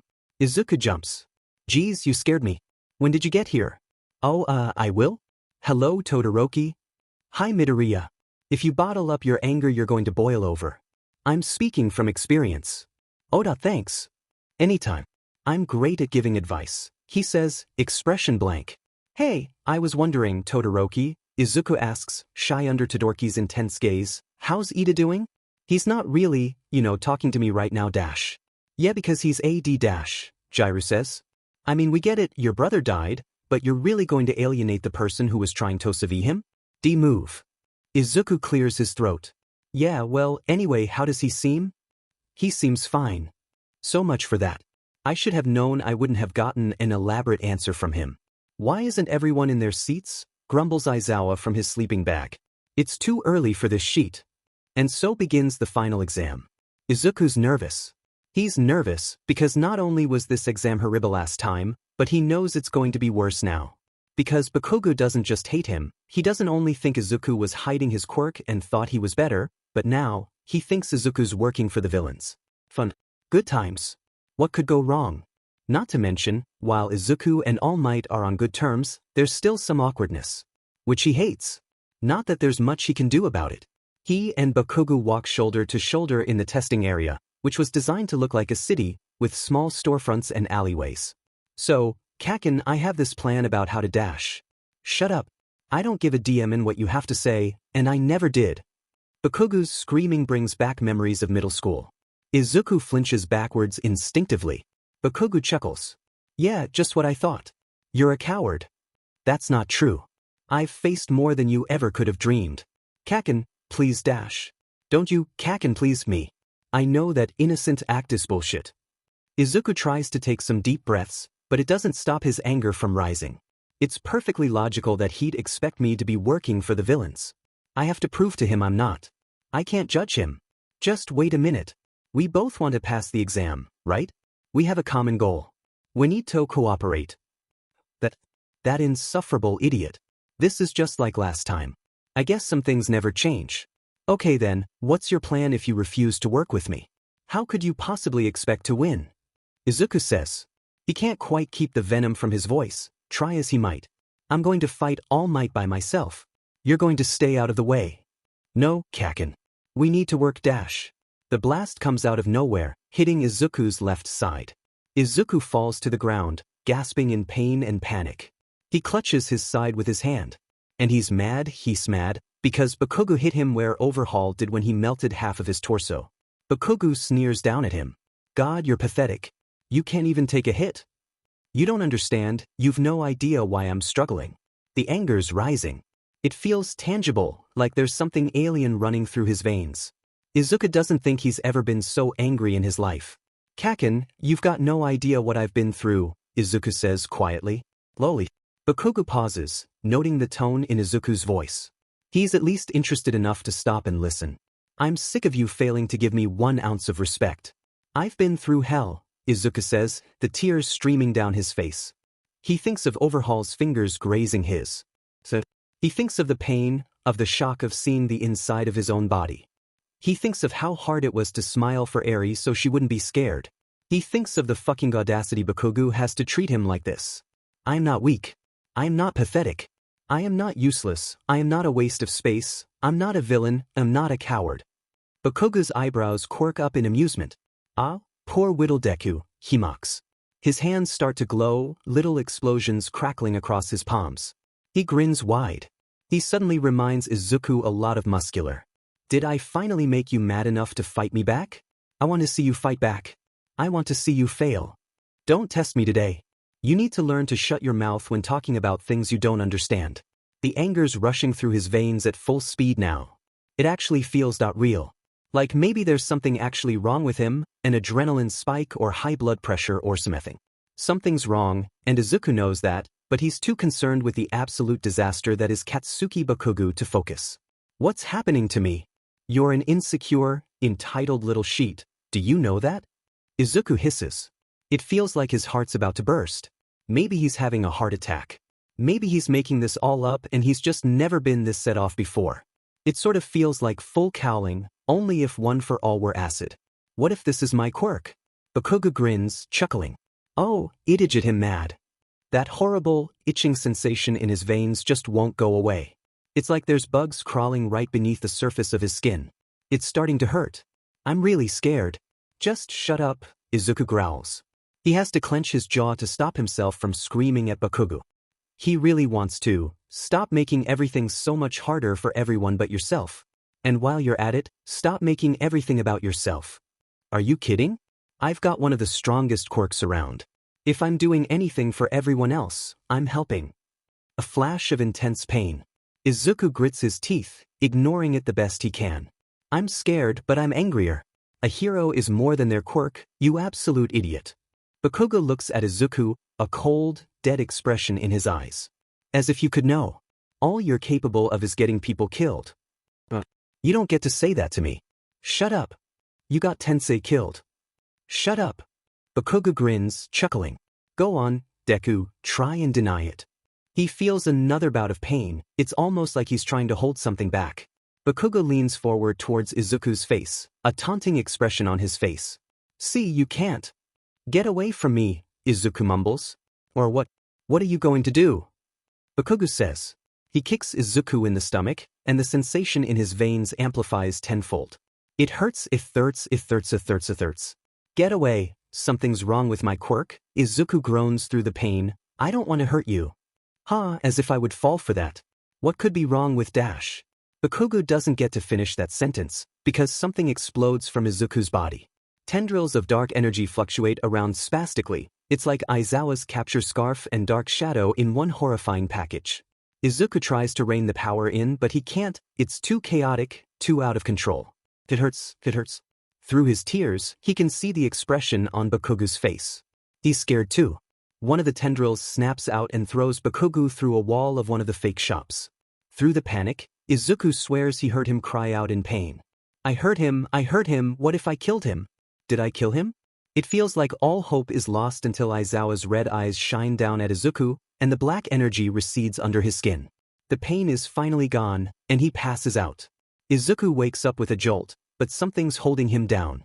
He looks down at his arms. They're tied down with restraints and quirk suppressant HNDCFFS. He struggles against them, but they're pulled tight at his wrists. Calm down, All Might says. You're all right, you're safe. Take a deep breath and look around. I'm in Recovery Girl's office. I'm not kidnapped. I don't need to be paranoid. There aren't any villains here. He lets his head crash down into the pillow. He winces. Young Midoriya, how are you feeling? All Might asks. He gestures to Izuku's wrists. And sorry about those. Recovery Girl thought it was best given the circumstances. I'm fine, he says that my entire body is on fire. Is Kakin okay? Yes, he's fine. He's got a broken arm and a minor concussion, but he's fine, Aizawa says dryly. What happened? It's not phrased as a question. It's really frustrating. I don't know. This didn't happen last time. Somehow, admitting that is scarier than anything else. If something as crazy as this is possible, who's to say what comes next won't be worse? No idea at all? All Might repeats. He smiles, but the worry is clear on his face. He gently ruffles Izuku's hair. Come on, young Midoriya, I know you. You always have your theories. Aizawa rolls his eyes, as if All Might's tenderness were irritating. I'm actually wondering if this may have been one for all, Izuku says after a pause. Complete silence. The two heroes stare at Izuku. It doesn't help his nerves. Yeah, I've been dreaming of one for all a lot lately. I thought it was just dreams, but whatever happened today? It felt the same as your quirk? Aizawa asks. No. I don't know how to explain it, exactly. It felt like an evil version of one for all. Almost like it didn't belong in my body and it hurt like hell. You were in pain? Aizawa asks. His flat tone is absent, for once. Yeah, a lot. Aizawa curses under his breath. God, All Might had no idea what he was doing by giving you that quirk. Well, do you at least see that you should stop defending Bakugo? Yeah, but... Izuku trails off, a sudden realization dawning. A realization he doesn't want to be true. Did you pair me up with Kakin because you needed me to realize that? Aizawa huffs. Yeah, and I'm glad it worked. Well, I'm glad you're proud. At least it was worth it for one of us. Really? Izuku snaps. Aizawa raises a brow at his reaction. He's paying attention. Yes. You needed to realize Bakugo's toxic to you, and this seemed like the best way to make that happen. It was a logical decision I made to try to protect you. Oh, that's just rich. So heroic. Protect me, Izuku echoes dryly. That's funny. Young Midoriya. All Might, this isn't about you. You didn't do anything wrong. Not today. Anyway. All Might shuts his mouth, frowning. I can't tell if he's worried about me or angry. I'll deal with it later. I get why you're angry, but don't tell me you can't see the logic in what I did, Aizawa argues. You need to learn to admit when you're wrong. Stop trying to defend your shitty decisions. Check your pride. Logic. Logic? Listen to yourself, sense. What was logical about that decision? Problem child, wait. Nope. Not today. You're listening Tome today, Izuku says. He's so mad that it's like his confrontation with Bakugo opened the floodgates to a decade's worth of rage and he's too exhausted to hold it back any longer. You weren't protecting me by making me work with Kakin. You were exposing me. You needed to realize he wasn't the person you thought he was. I wasn't finished. Midoriya. You forced me to work with someone I told you I didn't want to work with. I told you what happened last time, did I not? Izuku snarls. Aizawa stares at him blankly. Answer me, I told you that, didn't I? Yes, you did. But you still thought, oh, I care about the student. Let him deal with his lifetime abuser's abuse one more time. What could go wrong? All Might looks pale. Aizawa's face is still blank and it's beyond infuriating. Do you know how many burn scars I've got on my body? Do you know how many broken bones I've suffered because of him? Do you know how many times he told me that I was worthless, a waste of space? Because I don't. I lost count. I lost count. And do you know that he told me to kill myself? Midoriya. Let me talk. Just please, let me talk, because you're the reason I'm like this right now. I'm freaking out. I'm super freaked out because I don't know what's wrong with me, but you know what? I can't even focus on that because I'm so mad. And it's so frustrating because you act all high and mighty, calling out All Might for things that aren't even his fault. You act like you're a hero when you're a hypocrite. You're just as flawed as him. What are you talking about? The man manipulated you. Maybe he did, Izuku says through gritted teeth. But his intentions weren't devious. He had no way of knowing All for One was still alive and you're constantly criticizing him for that. My point is that you're no better than him. Izuku barely registers a hurt expression on Aizawa's face. And instead of you arguing about him, why don't you try to help me? Because I am freaking out and you're too concerned about being right. Aizawa buries his face in his hands, exhaling slowly. I don't know what to do. I just don't. I'm going to be frank with you. When are you not? I have no idea what to do. I have no plan for this. Well, if your last good plan was forcing me to have a conflict with Bakugo, maybe it's a good thing you don't have one. I do, Izuku says, trying to ignore the rush of anger towards his teacher. I want you to get Shinso to brainwash me. Aizawa and All Might lead Izuku through the halls. They get a couple of shocked glances from students passing by when they notice the quirk suppressant cuffs, but on seeing All Might, they lose the desire to comment on it. They enter the general studies classroom, where Shinso's packing his bag for lunch. Shinso's face pales as soon as he sees them. Midoriya? Hey Shinso. Are you? Shinso trails off, noticing Aizawa's death stare. He glances at the cuffs uneasily. The rest of the general studies students have left by now. It's uncomfortably silent. Are you alright? Quirk trouble. I have a favor to ask you. Okay. I need you to brainwash me. Excuse me? Shinso says. He glances from Aizawa to All Might, back to the quirk-suppressant cuffs, and finally meets Izuku in the eyes. You're alright, right? Why are you wearing those? If you're worried about quirk discrimination, that isn't what's happening, Aizawa says gruffly. Shinso's shoulders relax immediately. Midoriya's quirk is out of control, and he thinks you can help him. I should have said so from the get-go. I didn't mean to worry him. And what does that have to do with my brainwashing? He asks. There's still a hint of skepticism in his voice, but he doesn't sound as worried. So I know this sounds crazy. Izuku begins, and it's really complicated, but my future consciousness was sent back in time to my present self. Long story short, I time traveled and know from last time that your quirk helps me understand my quirk. Shinso blinks. I have absolutely no idea what he's thinking. All right. You'll do it? Well, that took less convincing than I thought. Yeah. I'm no idiot. I can see how scared you are. I don't know if this will help you or not, but maybe it will at least give you a peace of mind. Izuku smiles wide, because finally, someone's listened to him. Are you ready? Yeah dash. Izuku's vision floods with purple. He's not standing in the classroom anymore, he's in the weird, one-for-all dream realm. There's a man standing in front of him, tall, intimidating, bulky. He's wearing a studded leather jacket, and a pair of protective goggles rest on his bald head. Whoa kid, where's the rest of your body? The man asks. He's loud, but there's something about his voice that's undeniably humorous. It makes Izuku feel far less nervous. There's a twinkle in his eyes. Whatever. Well, I'm sure you've got a lot of questions. Huh? Not that you'd be able to answer without a mouth. Right. So you're probably freaking out a bit right now, right? Izuku nods. Yeah, that's what I thought. Well, don't worry, kid, if it wasn't obvious by now, I'm one of the previous holders of One for All. Izuku nods in acknowledgement. What happened back there was my quirk.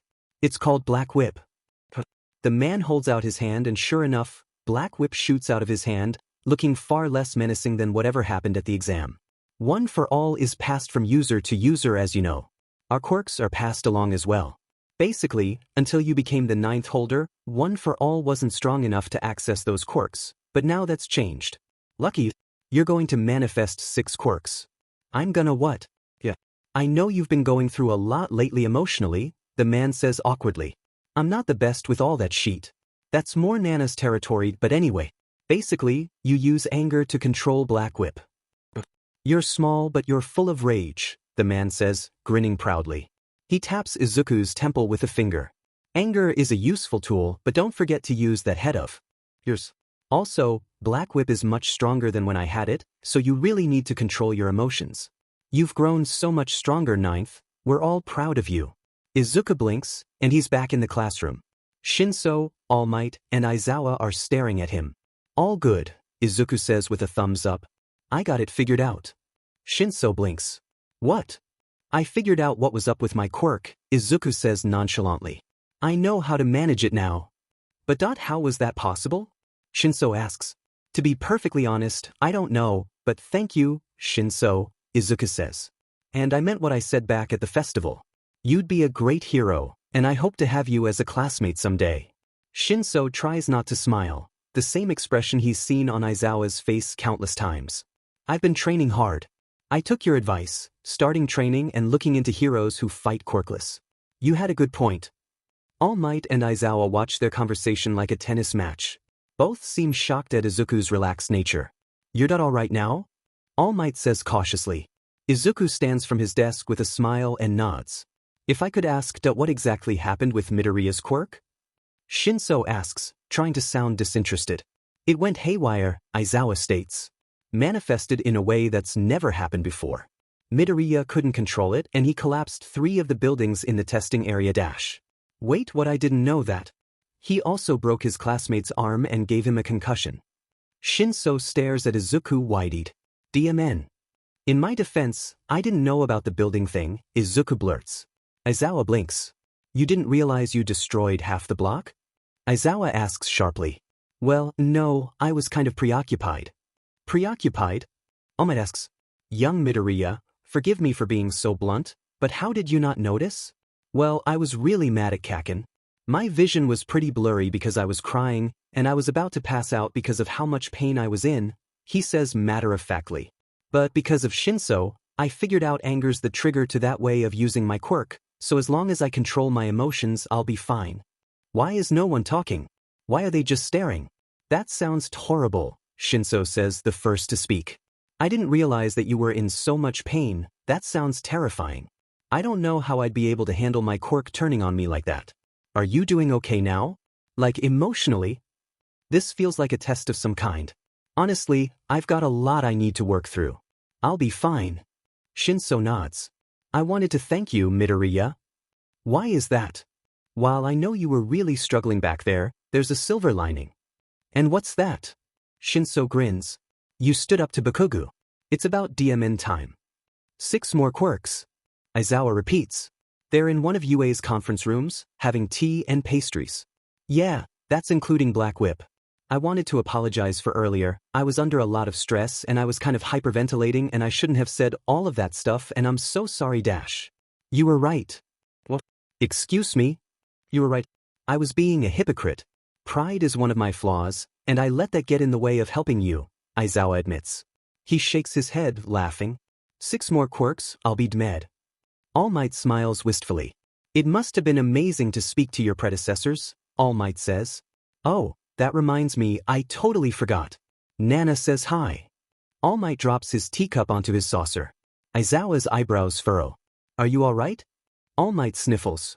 Are you crying? Aizawa asks. Definitely not, All Might lies. I'm so sorry, All Might, exclaims Izuku. I didn't mean to make you cry. Nana was his predecessor, sensei. Oh. The door slams open, and Bakugo stands in the doorframe, arm in a sling. Izuku's first instinct is to apologize profusely. Not anymore. Izuku doesn't even turn his head to look at him. Am I interrupting something? He asks, sneering. No, you're not, All Might says, wiping the last of his tears from his cheek. He gestures to the seat next to him. Young Bakugo, take a seat. You two need to talk. Young Midoriya, we'll be right outside if you need us. The implication is clear, they'll be right outside if a fight breaks out. Aizawa and All Might leave. It's not really their conversation to have.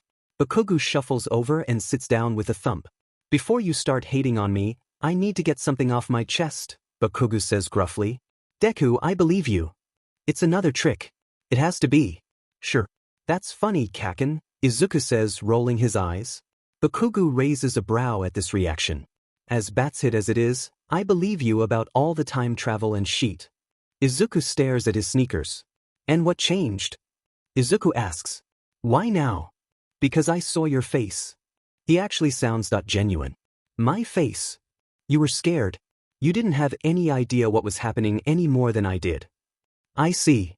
So, are we good? Excuse me? I believe you now, Bakugo says as if his logic were obvious. So are we good? Izuku smiles his signature, sunshine cheery smile.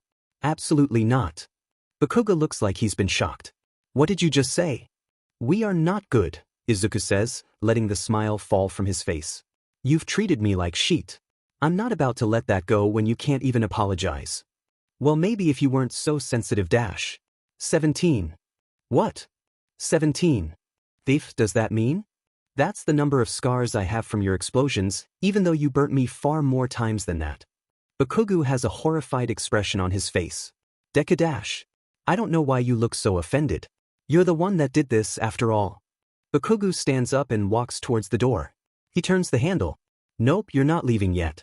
Izuku takes a deep breath. Control your anger. It's a tool. Black Whip shoots from his hand and shuts the door again. Bakugo flinches away from it, falling to the ground. I wasn't done talking yet. Bakugo stares at Izuku, frightened. How the F did you do that? It turns out, this version of my quirk is triggered by my anger. I just had to get a hold on it. Maybe you should try that someday. Bakugo averts his eyes. If it's triggered by anger, then what happened at the exam that was me fault? Fing hilarious. Ding ding ding. Izuku, you get a gold star. Bakugo smirks in a mixture of annoyance and admiration. I don't know if I like this new you. The audacity. Well, this new me is all you're doing. It's time I started. Standing up to villains. His face pales. Too harsh? That felt good. You done insulting me? Bakugo growls. Yeah. For now. See you around, Kakin, Izuku says. Sure. Whatever. Izuku walks back to the testing area, head spinning. I just talked back to Kakin. I just talked back to Bakugo. The thought puts a smile on his face, and for the first time in a while, he feels oddly relaxed. He registers the sight of his worried classmates with a twinge of guilt. Mito, you're back. Are you okay, Dash? We were so worried about you, bro, Dash. You yeeted Bakugo. Good for you. But are you okay? Izuku blinks, looking between Uraraka, Kaminari, and Jairu, who'd all spoken at the same time, trying to process. The rest of the class hangs back cautiously. Whoa guys, slow down. I'm okay now. I figured out what's wrong with my quirk.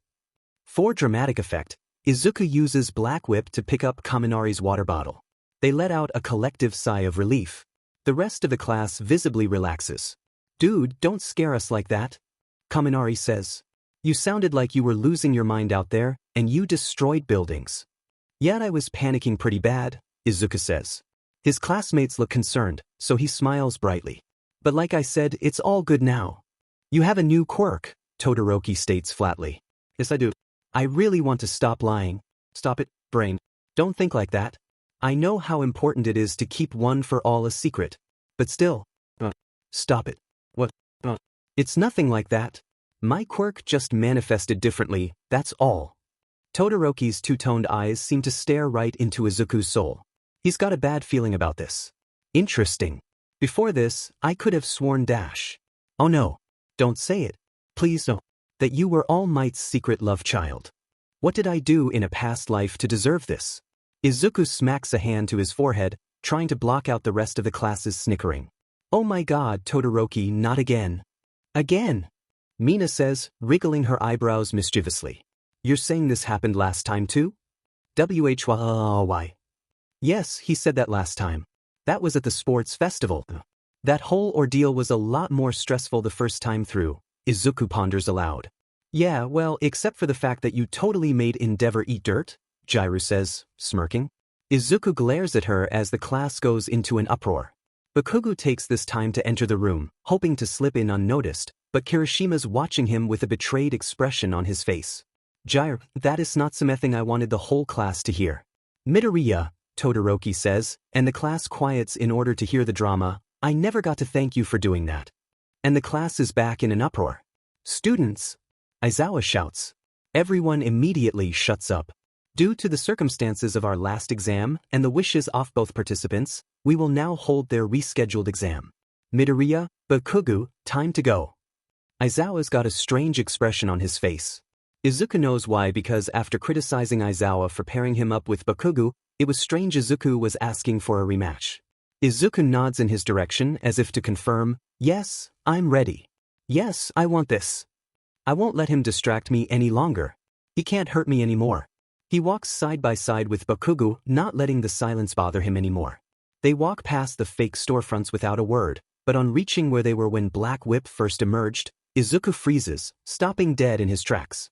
The buildings that had been there are now nothing more than rubble and shattered glass. What used to be a bakery, bank, and a tailor were now reduced to dust. Sure, it was all fake, but it looked similar enough to real life to make Izuku's blood run cold. If that had happened outside of a school arena, it would have killed civilians. Izuku thinks back to Todoroki. If you bottle up your anger, you're going to boil over. Bakugo pauses, noticing he'd stopped. Deku? Are you alright? Bakugo asks. On another day, in another life, Izuku would feel heart-warmed at the tenderness in his voice. But not today. Don't call me that, Izuku hisses. Bakugo raises his eyebrows, putting his hands up in surrender. Geez, sorry, he says, no need to go feral on me. He's joking. But try as he might, Izuku can't ignore the rapid rising and falling of Bakugo's chest, the startled expression in his eyes, the shakiness in his voice. The way his fingers anxiously tap the side of his leg. He's terrified of me. I nearly killed him. Izuku inhales deeply, forcing himself to relax. Sorry Bakugo, Izuku says, noticing him flinch at the absence of his nickname. I didn't mean to snap. I didn't realize how bad it was, I just saw the rubble and I thought I got scared. Something in Bakugo's expression softens. Yeah, whatever. What's the plan? Bakugo asks. Don't forget, my right arm's basically shot, it's still weak from healing. Thanks for that by the way. Bakugo glances at Izuku as if he were a rabid animal. He used his sarcasm cautiously. He's testing the waters. Izuku chuckles. You're welcome, you deserved it. Bakugo can't hide the surprise on his face. Hey! I think if you can distract All Might, I'll try and surprise him. You're louder and more annoying, so I think it might just work, Izuku says factually. You don't want to attack him? You're not trying to run away. Wary a team. I know you don't want to run. And right now, I'm alright with a little compromise. Bakugo grins, looking more at ease. I could get used to this. Let's win this. That depends on if you can be an annoying little sheet. Think you can handle it? Okay, that's enough. Shut it, you stupid nerd. Izuku grins. Perfect. Now dash. I am here. Izuku slips away, leaving Bakugo to deal with All Might by himself. Young Bakugo dash. Young Bakugo dash. All Might pauses, legitimately confused. Izuku's being careful, slowly making his way behind All Might. Listen, young hero, it's time for your teacher to school you. Listen, young hero, it's time for your teacher to school you. Are you copying me, my boy? Are you copying me, my boy? Stop it. I'm trying to monologue here. Give me a chance. Why should I, old man? Izuku's behind All Might. Just a couple more steps. Who are you calling old? What, are you deaf too? You need me to spell it out for you? Now, that is no way to speak to your teacher, young man. Shut it. You think I give a damn in what you think. Izuku clamps the H indecifs on All Might's wrist. That was anticlimactic, Bakugo huffs, voice hoarse from screaming. All Might seems surprised. Well done, All Might says, well done to both of you. Izuku smiles and All Might thinks he'll go blind from it. Lunch is peaceful at first. Izuku should have known that wouldn't last. He watches Kendo walk over to Yaoyorozu's lunch table. They're friendly enough, but a conversation between 1A and 1B is always bound to be at least a little chaotic. Izuku's interest is piqued. Hey Yaoyorozu. Oh, hi there, Kendo. What's up? Well, I just wanted to say hi. We're going to the summer camp too, and to be honest, we don't know each other that well, Kendo says. Oh, Mina invited us to go to the mall today. Do you want to come with? Izuku notices a weird glint in Kendo's eyes. Oh no, busy tonight. But I'll see you around? Something's wrong. The mall. Oh my god, the mall. Yes, see you. As Kendo starts to leave, Izuku fires up one for all and slams down Kendo's head to the cafeteria table, trapping her in a chokehold. He ignores the shocked gasps of everyone around. The mall was your fault. I can't believe I never suspected you. Someone get Aizawa. Minoma shouts. His star student finally cracked under the pressure. Ah, typical 1A. Surely you can see how much better 1B is. Aizawa rushes over seconds later. Whoa, the man is fast when he wants to be. His capture weapon floats menacingly. Problem child, do you want to tell me why you attacked another student? Izuku's livid, practically foaming at the mouth. This isn't a student, it's a villain, he growls. Stop it, please, you're hurting me, Kendo whines. Stop. Aizawa, erase her quirk, she's a villain. Izuku shouts. Do it now. Guys dash. Everyone turns to look at the speaker. What's happening? Kendo asks, staring at the person who looks exactly like her that's being held in a chokehold. Aizawa's eyes flash red. Himiko Toga, Izuku says, baring his teeth like an animal. The gray mud melts off of her, and she's flushed, she's grinning. You're the one that told Shigaraki where to find me when I went to the mall. Ah, come on. I was doing so too, Toga pouts. How do you know my name? Doesn't matter. I want to see you bleed. She manages to wrestle her way out of Izuku's hold and grabs Aizawa's capture weapon, pulling him towards the table and breaking his gaze. She wraps it around Aizawa's neck, pulling him under the table and slamming his head into it. With Aizawa out of the picture for now, she takes advantage of Izuku's surprise and bites his neck, drinking his blood. He struggles to get her off, but he's too late. She lets go, wiping her face with her forearm, smearing blood over her slowly transforming face. "This was fun," she says, voice distorting, "but I gotta go. Love you, Aizu." Her hair goes from blonde to green, her arms from thin to muscled. Her body transforms until a perfect carbon copy of Izuku Midoriya stands before the crowd. "I can't wait until I see you again, Deku, and drink more of your yummy blood." Toga smiles, bows, and staying halfway bent over, Naruto runs out of the cafeteria. "I'm sorry, but what the fuck just happened, huh?" Izuku says. He holds a hand to his neck, trying to stop the bleeding from where Toga had bitten him. "Deku, who said that?" "I don't even care. No Tony off you did anything," he scolds the cafeteria full of future heroes. "A villain just attacked us and no one did anything. If I'd had more time I would have made a tracker," Yaoyorozu sputters. "It was just so unexpected dash. I'm sorry Midoriya, I was just so scared dash." "That's no excuse. Villains will attack. You won't know when. You have to deal with it anyway. If you're not prepared at every moment, you'll die. So either stop with the 'I wasn't prepared' and the 'but I was too scared,' or get your buttes out of UA and work towards a different career. I will not let you die. I will not allow it." "Midoriya," Aizawa says. "I'm sorry, but they need to hear this, sensei. You need to learn to react immediately. You need to. Even if your reaction to an attack is perfect, you still might get hurt." He pulls his hand down from his neck. It reminds him of the last time his hand was covered in his blood. His vision starts to blur, he's getting lightheaded. You still might get half of your body dissolved even if you're doing your best. "Midoriya," Aizawa repeats. "What?" he snaps. "Thank you. Oh, I wasn't expecting that." "Excuse me? Everything you just said was right. These students should have reacted. You did. As soon as you noticed something was wrong, you took action. You did great, problem child." Despite everything, Izuku smiles. "Okay, are you keeping score? Let's do a rundown."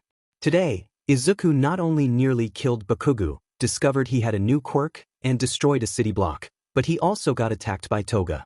So, all in all, Izuku's not having a great time. "I just want to go home. I'm so tired. Maybe mom's making katsudon today, that would be nice." "Midoriya, wait. Yuji, I just want to go home." "What is it, Iida? I'm having a bit of a rough day, mind if we keep this short?" Izuku says, doing his best to show his normal smile. Even though he's still burning with rage. Even though he's still shaken up about Toga attacking him. "I feel like I'm going insane. All I want to do is what I shouldn't." "Oh, I'm sensing some bad vibes." "What are you talking about?" It's like in stories, when a hero tries to prevent their destiny only to seal their fate. That's what I feel like. Izuku doesn't respond, he's too tired to question it. "Ever since you told me I went after Stain, it's all I've been able to think about. I'm trying desperately to prove you were wrong about me, but I just thought I want to stop him." Izuku regards Iida warily. "Alright, and what do you want me to do about it? You left me alone for weeks, and for what? So you could come crawling back to me when you're upset and leave me again once I've helped you?" Iida chuckles, running a hand through his hair. I honestly don't know. I don't know. Do you know I've plotted out 12 different plans on how to take down Stain? I'm not acting on them, but dash. I've got 5. Iida pauses, shocked. "Really? You're not the only one haunted by what happened." Izuku thinks of his dream with Tensei. No, you're right, I hadn't considered that." "No, of course you didn't. So you must be confused, then." "I am." "About my brother's death? Don't tell me the details all fit for you." Iida blinks. "It seems quite straightforward to me, Midoriya. Stain killed my brother for his own twisted cause. But that doesn't make sense, Iida. Think about it. What reason, what motivation would Stain have for killing Tensei? He was almost the perfect hero in Stain's eyes. Even if Stain decided to hurt him, he wouldn't kill him. It would be against his ideals." Iida blinks, shocked. Izuku can practically see the buffering symbol over his head. "Oh, I hadn't thought about it like that. Clearly. I hope you figure out how to move past this. Have a good evening, Iida." Iida doesn't respond, he's still lost in thought. "Well, don't know what I was expecting from him." Finally, Izuku gets to relax. After eating a wonderful dinner, Izuku changes into his pajamas and goes straight to bed. His mom was going out to meet up with Mitsuki Bakugo for girls' night, so he has the house all to himself. Which means sleep. He doesn't even bother brushing his teeth. He doesn't even do his homework. He really is tattered. And then the doorbell rings. Because of course it does. Groggily, Izuku gets out of bed and walks to the front door. He opens it a crack and is met face to face with Todoroki. Hey Midoriya. Hello? Is everything alright? Todoroki's still staring blankly. Some things never change. Yes it is. Do you always answer everything I say with a question? I don't think so. Damn it. That causes the slightest smile. Alright if you say so. So, my mom's out for the night but, do you want to come in or something? Sure. Midoriya opens the door, but Todoroki pauses, staring at him. Oh god, what is it now? You're wearing an All Might onesie. Izuku glances down at his pajamas, face flushed red. Just his luck. So what if I am? I like your style, Todoroki says with a smirk. Do you have an extra I can borrow? That isn't at all what I was expecting you to say. Maybe? Why? Todoroki sits down on the sofa. I want to spite my father. Izuku smiles in return. With a onesie? Your methods of angering your father definitely went from 100 to 0. I say that as a good thing. Todoroki nods. I'm planning on wearing it for the holiday pictures. Also I want to point out that's literally the first non-question sentence you've spoken to me tonight. And Izuku's back to blushing.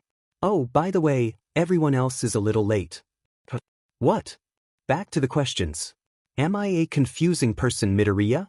No. I'm just confused about what you said. That is not everyone else? Who are you talking about? The door blasts open and an excited group of Uraraka, Jiraiya, and Kaminari walk in, followed by a tired-looking Shinso. I stole your mother's phone number from Uraraka, Todoroki says, by way of explanation. He gave him her number, Uraraka clarifies, smiling at Izuku, and he invited everyone that he could think of after checking with your mom. She wanted you to have a surprise.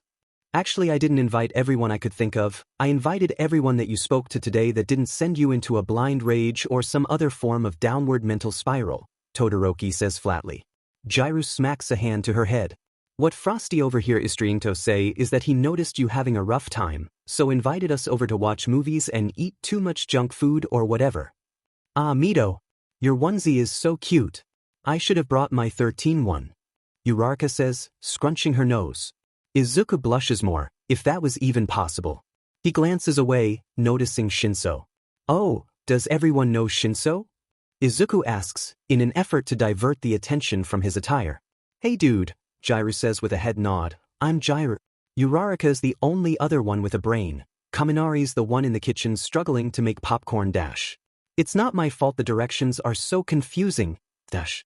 And Todoroki's the one who's unintentionally hilarious. Welcome to our band of weirdos. Thanks, I guess. Kaminari rushes into the room with a bowl of popcorn, grinning like an idiot. I did it. I made the popcorn without burning it. Wow, I'm so proud of you, Jiraiya says sarcastically. What, you won an award or something? Shinso says at the same time. Shinso and Jiraiya turn to each other and point finger guns. Oh no, Raka, they're eritwoof them now. God help us all. Uraraka hugs Kaminari around the shoulders. It's going to be okay, bud. I still need your help, Todoroki says. They all turn to look at him. Midoriya's already offered one of his All Might onesies dash. One off them? There's more than one. Shinso snickers. But you need to contribute. I want the worst outfit for my family pictures this year. Shinso raises an eyebrow, confusing. His dad is Endeavor, Izuku explains. His dad's a D-dash. Jiraiya says at the same time. Same difference, Izuku says with a shrug. Shinso grins. Ooh, I've got these sunglasses I think you'd want, Kaminari says, pulling out his phone.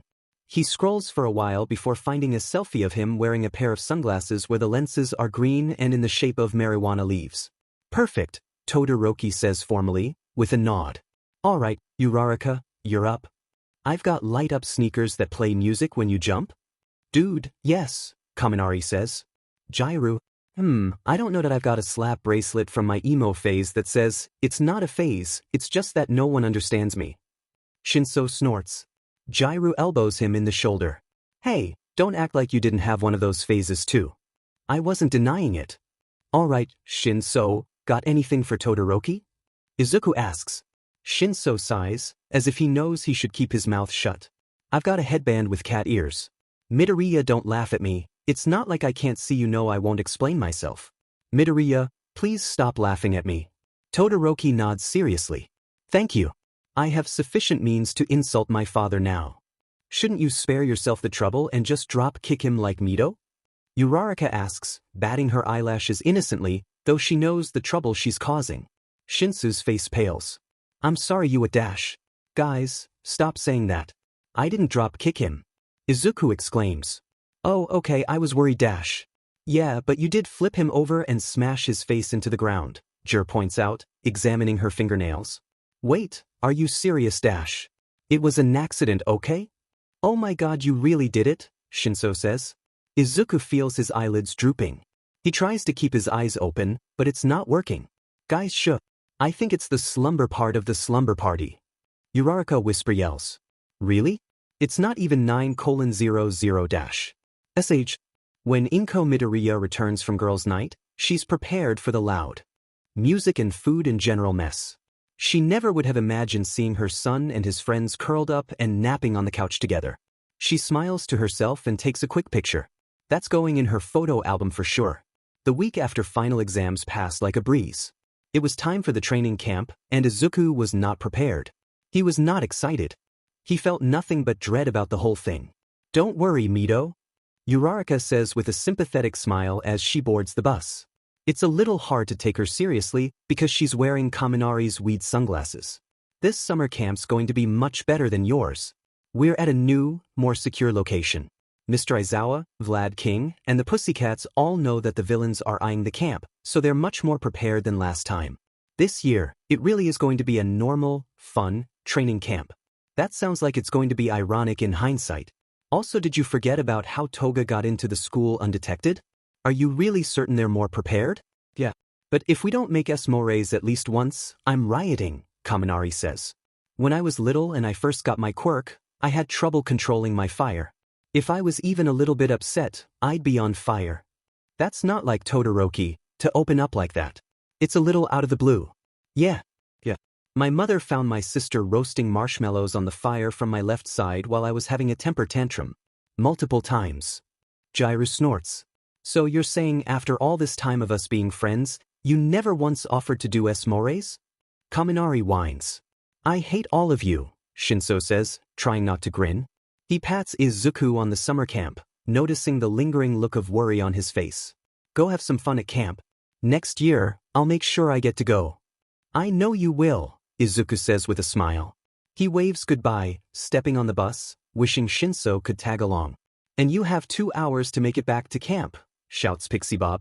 Everyone groans, but Izuku's been prepared for this. He also knows that this is just another exercise to help prepare them to be real heroes, not just students. You couldn't have warned us, whines Mineta.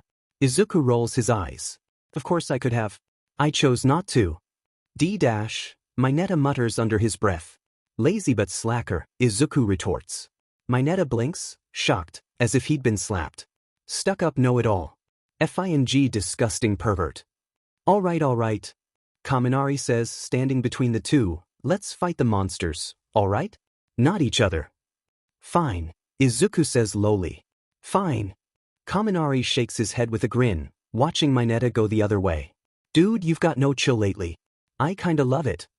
Yeah, well, when you've lived everything twice, your patience wears thin. I can't even imagine. Sweaty, tired, and hungry, Class 1A reaches the campsite an entire hour earlier than the last summer camp. They should be thanking me for how much better I got. I know I sound like Bakugo. Stop it, brain. Hello. You all did super well. Pixie Bob squeals. Mandalay and Kuda stand beside her. Izuku doesn't introduce himself like last time, only waving to the boy. Kuda stares daggers in return. You knew him last time, Todoroki guesses. Izuku jumps. Todoroki's got a talent for sneaking up on him. Yeah. And there was an attack on the camp, right? Izuku swallows nervously, unwillingly thinking of his fight with Muscular. He'd been certain he'd die. Yeah, why are you asking? You saved that kid, didn't you? Todoroki says, smiling. Izuku pauses, surprised by the open expression of his friend. Todoroki wasn't this emotional with him the last time he knew him. I did. Well, I hope you don't have to do it again. You and me both. Todoroki sighs, staring out at the forest. Uraraka's trying to be nice, but really, we're all kind of worried the camp's going to be attacked. I'm sorry. Todoroki's expression shifts to something more like anger as he turns back to Izuku. Sorry? You're warning us. You're doing the right thing. The last person I warned of their fate got killed. Tensei, you remember him, right? I know it's not my fault, but I can't help but worry. Izuku takes a deep breath and displays his best smile. Yes, you're right. Thank you, Todoroki. Midoriya. Izuku nearly jumps out of his skin at the sight of Iida Power walking towards him. Iida bows at a perfect 90-degree angle. I've been a fool, I apologize. Yeah, you've been.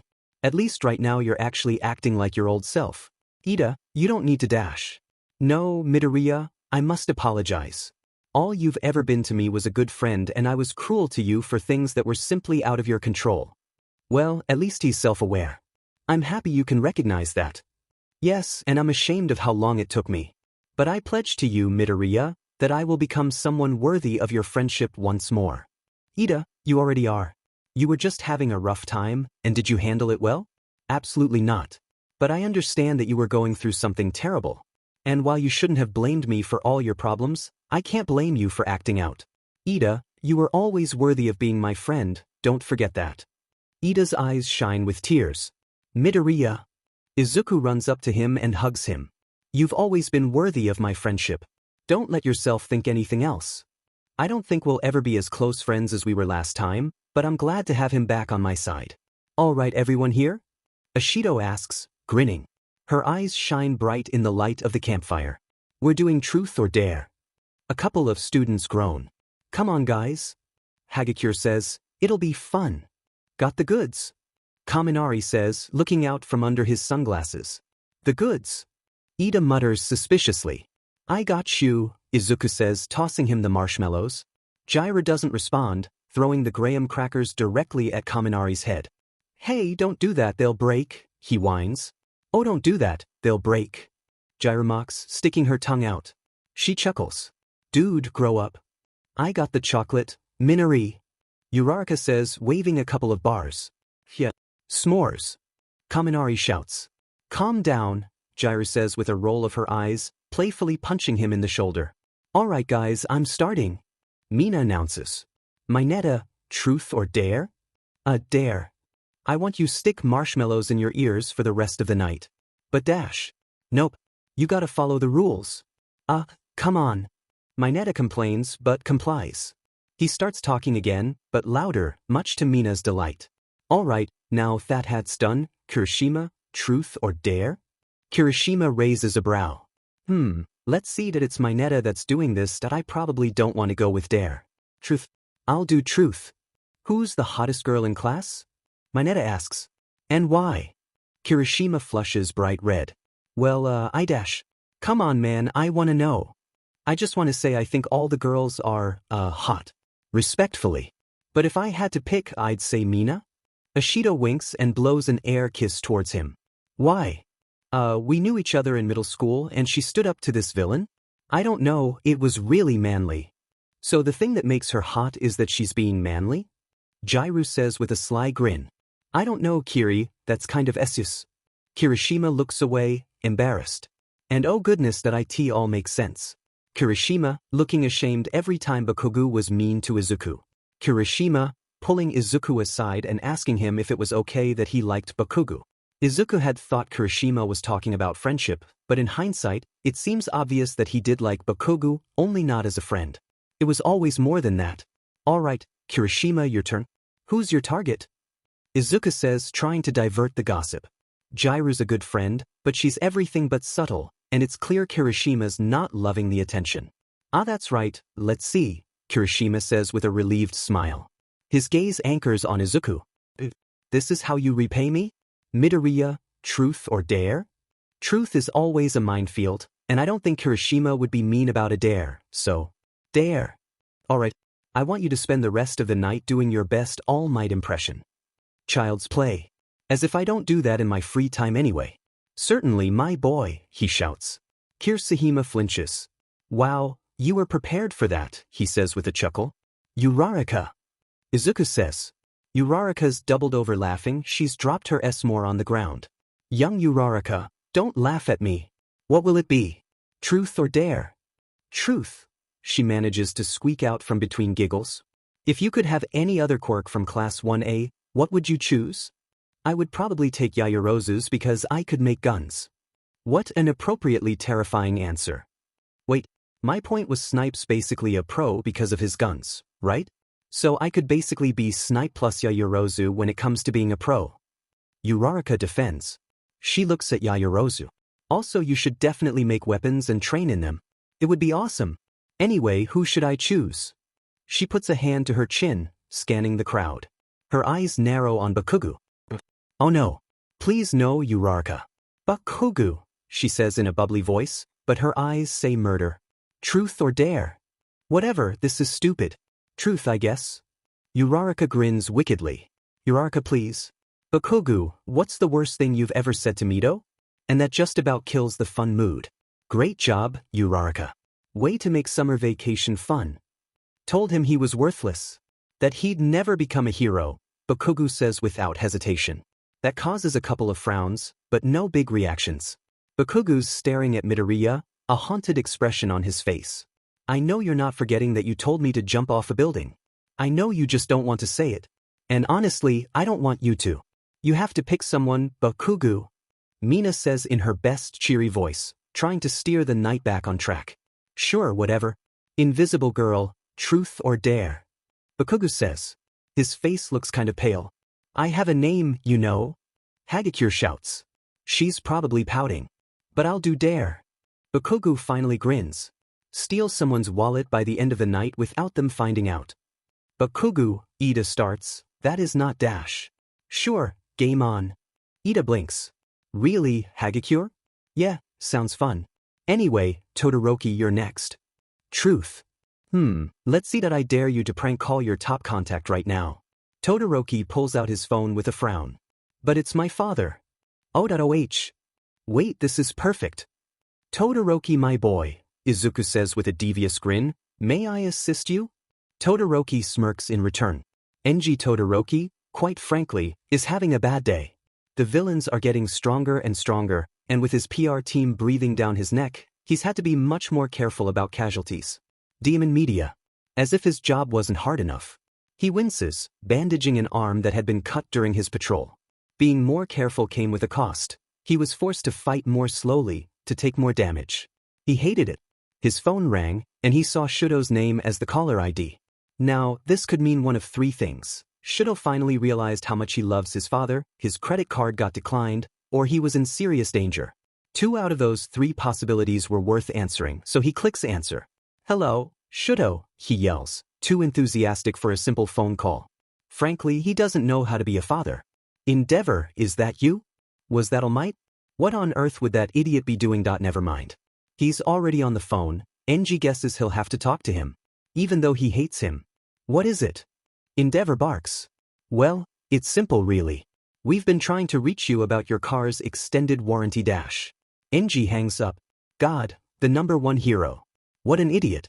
3 days into the training camp and no incidents. Nothing suspicious to report.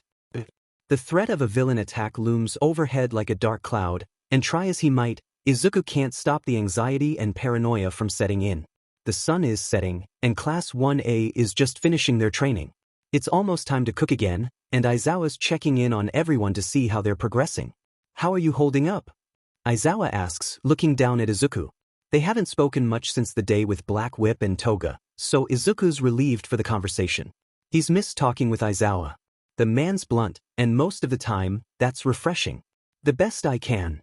The corner of Aizawa's lips twitches upwards, somewhere between a smirk and a grimace. That's a half answer if I've ever heard one. What's on your mind? What, other than the constant, mind-numbing anxiety? I feel like I'm drowning, there's just so much going on that I can't make sense of anything and I'm drowning in it. You know the usual. Worried about being attacked by villains and stuff. Worried about watching friends and teachers die. Worried about the civilians that could be caught in the crossfire. Worried about problem child, you don't have to sugarcoat what you're thinking.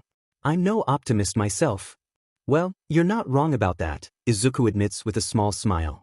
That causes a chuckle, before Aizawa's expression turns more serious. Really, even if it's not to me, you should talk to someone. It'll help, you know. Izuku nods. But I don't want to burden the people I care about. As if he could read Izuku's mind, Aizawa continues. People will listen to you. They will care, and you won't be a burden to them. Trust me, with the amount of times Present Mix had to lend an ear to me, he trails off, a reluctant smile on his face. He shakes his head. My point is, talking will make you feel better, and there's always at least one person who's willing to listen. No matter the circumstance. Thanks, I'll have to keep that in mind, Izuku murmurs. Anyway, how's your training going? Aizawa asks. Well, One for All's going a steady 20% for full cowling. I dropped to 15% for punches because of how badly I damaged my arms last time. As for Black Whip, Izuku says, pulling a 50 pounds weight towards him with Black Whip, this is about the heaviest thing I can lift without strain. Aizawa raises his eyebrows. Wow, impressive. Sure, having twice as much time to train, you obviously learned more than everyone else in class, but even still at the beginning of the year, I never could have imagined this amount of progress. Not to mention you've only had the quirk for such a short time whereas everyone else grew up with their quirks and you also just manifested another quirk that you did good kid. Aizawa ruffles his hair before moving to the next student. Izuku turns around and is met face to face with Todoroki. Geez, Todoroki. You snuck up on me again. Izuku exclaims. Midoriya, I need your help. Anything. I'll do anything for you. Whoa, brain, that was dramatic. Take it down a notch. Sure, what do you want help with? How's your training going? My training's going very well. I have a strong quirk and I'm good at using it. I need help with something else. Okay, what is it? You have a way about yourself dash. Why am I getting the vibe I'm going to regret this conversation? I don't know, something about the way you carry yourself dash. This isn't another secret love child situation, is it? I don't think I could handle. And frankly, I need to know. How do you keep attracting new father figures? Oh boy. Excuse me? Well, I'm not really happy with mine. My father, that is. I know you don't really have a relationship with your real father. He's been abroad while your mother's raised you dash. Wow, you're not pulling any punches, are you, Todoroki? But even so, you've sort of, for lack of a better word, adopted two fathers. All Might and Aizawa. Teach me your ways. I literally have no idea what to say to this boy. Todoroki dash, Izuku stops. That smells like smoke. That smells like smoke. What happened, Midoriya? You've got a strange look on your face. I know I've been a bit paranoid, but I smell smoke. I think the villains dash. They're here, aren't they? Todoroki says, eyes narrowing. His left side erupts in flames. He doesn't hesitate. He doesn't question it. He trusts Izuku all the way. Tell me what to do, Midoriya. Go see if you can find Kota dash. Midobro. Kaminari shouts, out of breath. His laid-back demeanor is gone. He went to me when he noticed the attack happened, and not Aizawa. Why does he think I know what I'm doing? Why does he think I'd know better? Why wouldn't his first thought be to go to the trusted adult? Kaminari, you need dash. I know where Kota is, I'll get him.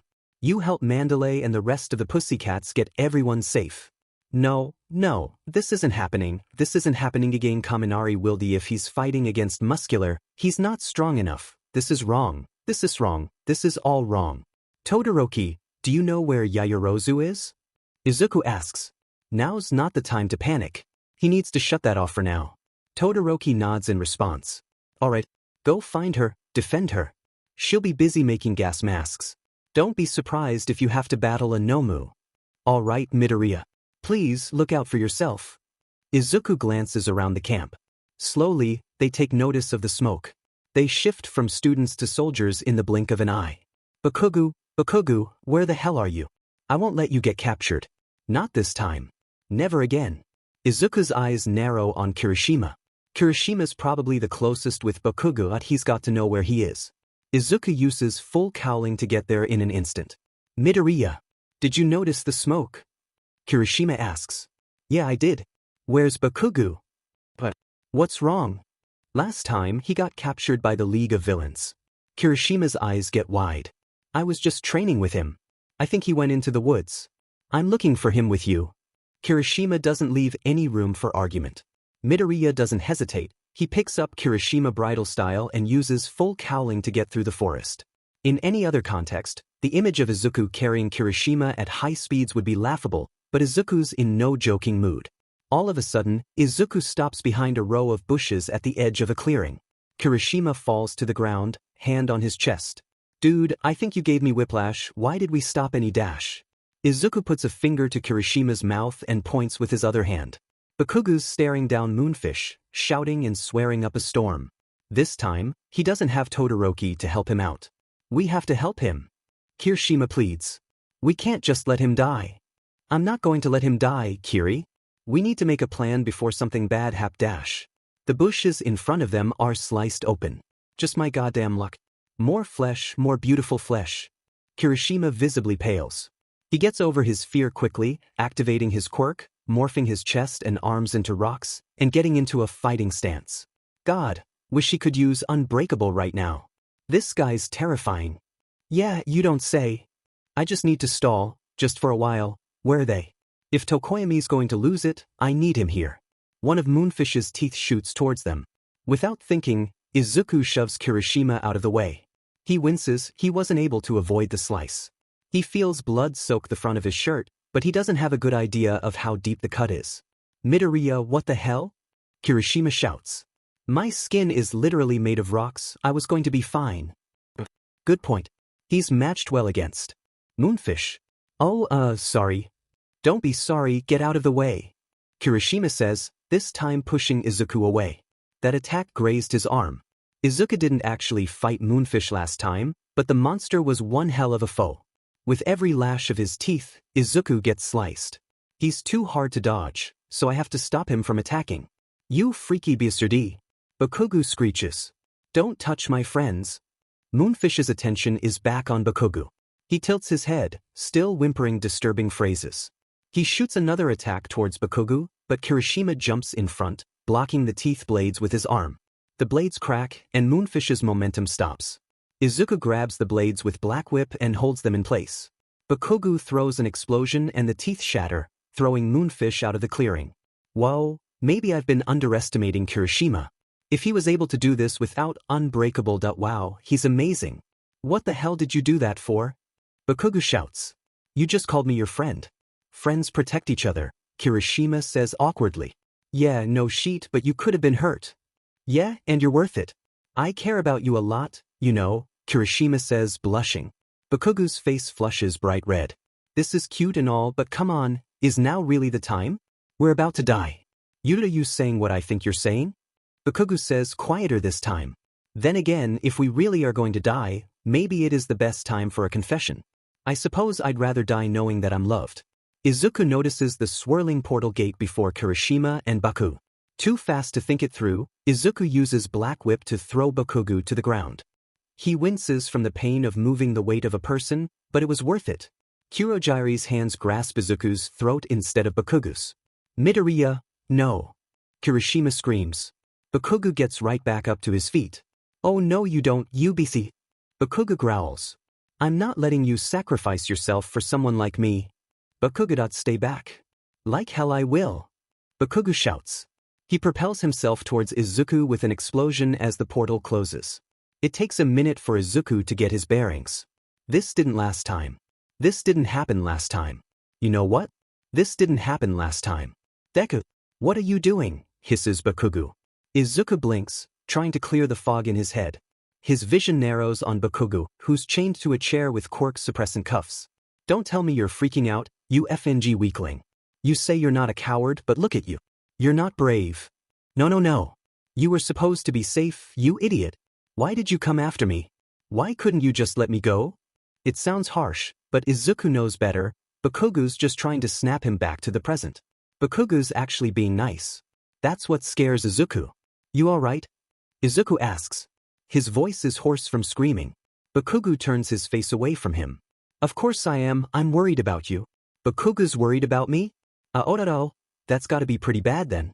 Izuku looks down at himself. There are a couple of deep gashes on his chest, and minor cuts all across his arms. His face stings from cuts he can't see. There's a lot of blood on his shirt, but it honestly looks worse than it is. Demon Moonfish. Izuku's chained like Bakugo. He meets Bakugo's worried gaze with an indifferent shrug. I've had worse. The color drains from his face. Don't go joking around. I know you're not okay. But I am not physically at least. I can handle my pain. No, I really am okay. It's really not the worst I've been hurt, not by a long shot. You can't have gotten much more hurt than you are right now, Bakugo says. Izuku can see the denial on his face. I did. I was about to die, Bakugo. I know that, but dash. The door to the bar opens and Dabi walks in. Here they are, the wannabe heroes. Should I be honest or be sly, be quick or be smart, be cautious or be bold? Dabi's head whips around, not expecting to have been called by name by his captives.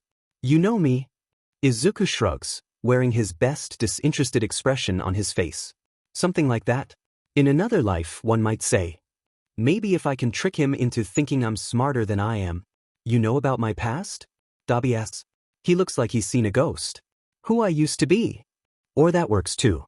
Maybe I do, maybe I don't. Best to stay as cryptic as possible. What do you want from us? Bakugo growls. Dabi tilts his head to the side. To be honest? I don't know. It's not up to me.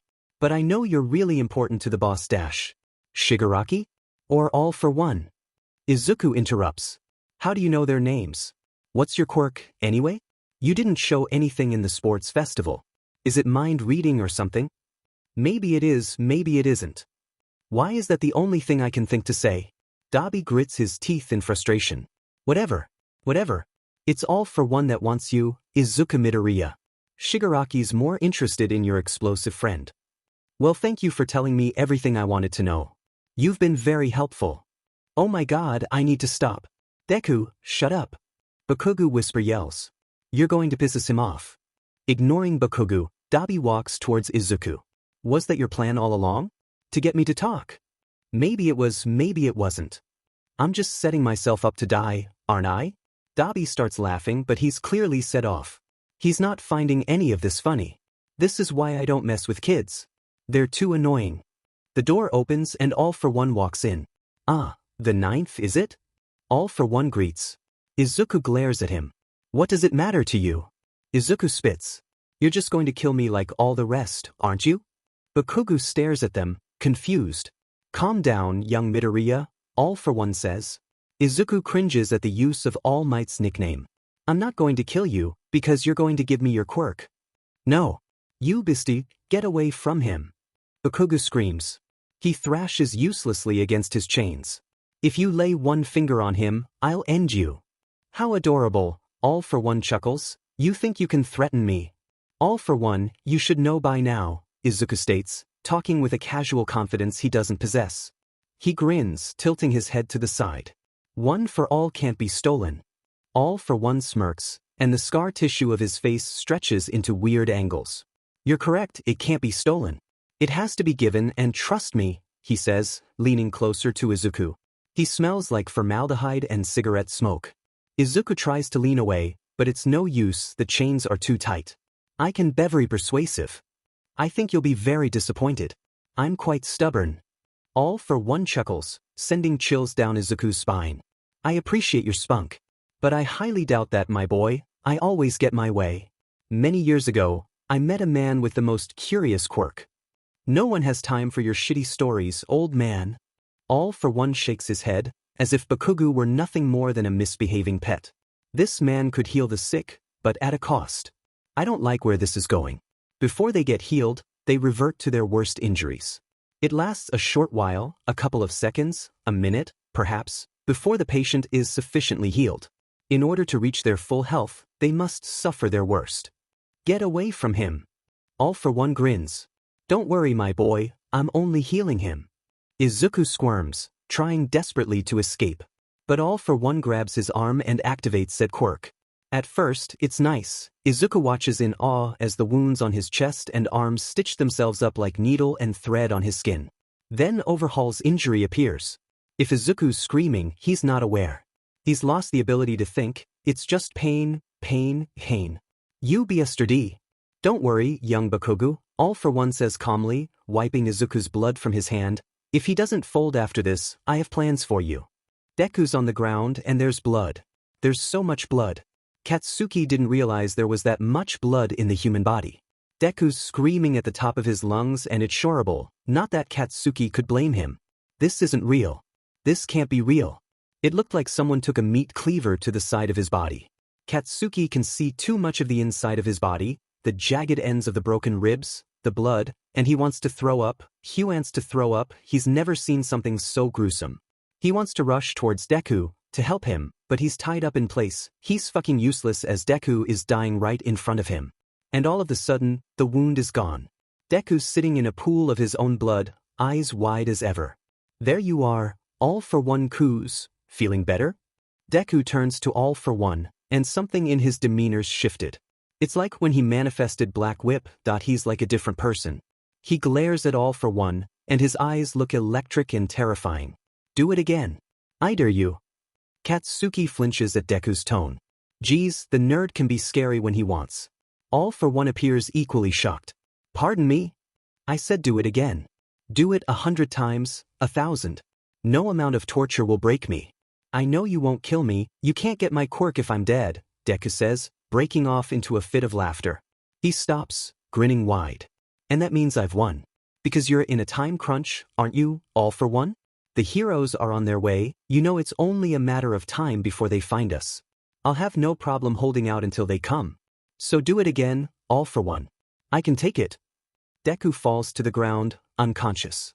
A pity, All for One says with faux disappointment. He turns to Katsuki with a grin not unlike Deku's. I'll just have to move on to other methods of persuasion. When Izuku opens his eyes again, he's face to face with Dr. Tsubasa. He flinches and the doctor laughs. Yes, you're right, All for One, Tsubasa says with a grin. Once he gives up his quirk, he'll be the perfect candidate for the Nomu program. A quirkless body is most suited for multiple quirks. Thank you, doctor. You may leave, All for One says, walking into the center of the room. He places a hand on Bakugo's shoulder. Bakugo, your time has come. Please, don't hurt him. Izuku whimpers. The corner of All for One's mouth twitches up.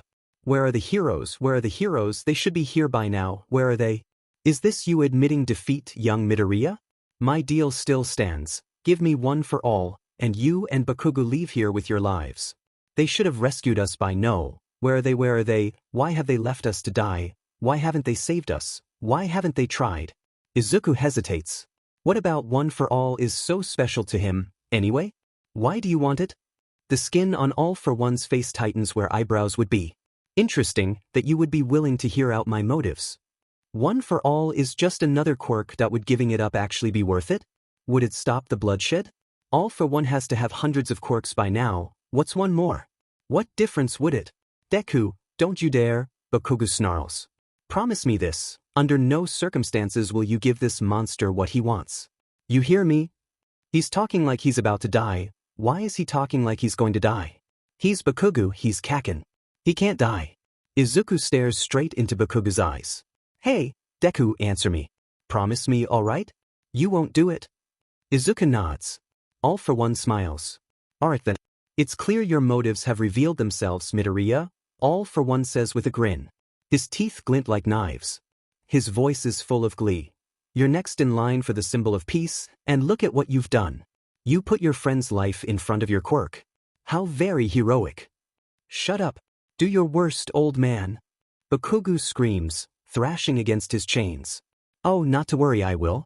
Young Bakugo, you have quite the powerful quirk. It's a pity there's not much to you without it. No, youngster, don't you dare. Unfortunately for you, it won't be yours for much longer. All for One reaches out a hand towards Bakugo, and Izuku is powerless to stop it. Denki knows his limits. He knows he's the class clown, he's the one with great potential. He knows he'd be good if he just tried harder. He knows that every time he tries to use his quirk, he breaks. He wants to be a hero. Can they not see that? Sure, he's not as straightforward as Iida or as serious as Midoriya, but they can see it, right? There's nothing in the world he wants more. Why is he thinking about this now, anyway? He wipes tears off of his face. There's no better time to be facing your insecurities than when you're at the brink of death. He tries to steady his breathing. He'll need to if he wants to keep up his stamina. Anyway, the important thing. Koda. Koda is in danger, and Denki's going to save him. Denki doesn't know many of the details of the attack on camp during Midoriya's timeline, but he knows the villain was crazy strong. He knows Midoriya had ended up with broken bones and permanent injuries. Denki tries to push the fear out of his mind, but he can't. Who's he kidding, anyway? He's no Bakugo, no Midoriya. He flinches in the face of danger. He cries when he's scared. He wants to hide away. Not today. Today, for the first time, he would be a hero. Even if it is the last. Denki slows from a sprint to a prowl, seeing one of the villains in the distance through the trees. He carefully makes his way closer, careful not to cough on the smoke. He sees the villain, Muscular. He remembers Midoriya saying, "The man is at least 7 feet tall, and Kota looks even smaller in comparison. The poor kid is crying, he's scared. Denki needs to save him." He steps on a branch and it snaps. God damn it, I should have been more careful. Typical me. My stupidity is self-evident. The villain turns his head, locking a mechanical eye on Denki. He looks like an older, crueler Bakugo. The resemblance is striking. It unnerves Denki more than he'd like to admit. "Hey kid, looks like today was your lucky day," the man booms. His voice is sickeningly sweet, equal parts a mock and a threat. Denki can hear Kota whimpering. "You're off the hook because we've got company. Don't you dare hurt that kid. Oh, look at that face on you." Muscular shouts with a grin. That's no heroic expression. Denki grits his teeth, getting into a fighting stance. The electricity dances across his arms with a fury. "I need to make sure I don't hurt Kota. I could hurt him if I'm not careful. My quirk is dangerous. It's really dangerous. I could kill him by accident. Hey Kota, get back to the camp. Mandalay is waiting for you." "Boo, but why?" "Just go." Denki shouts, shocking Kota to his senses.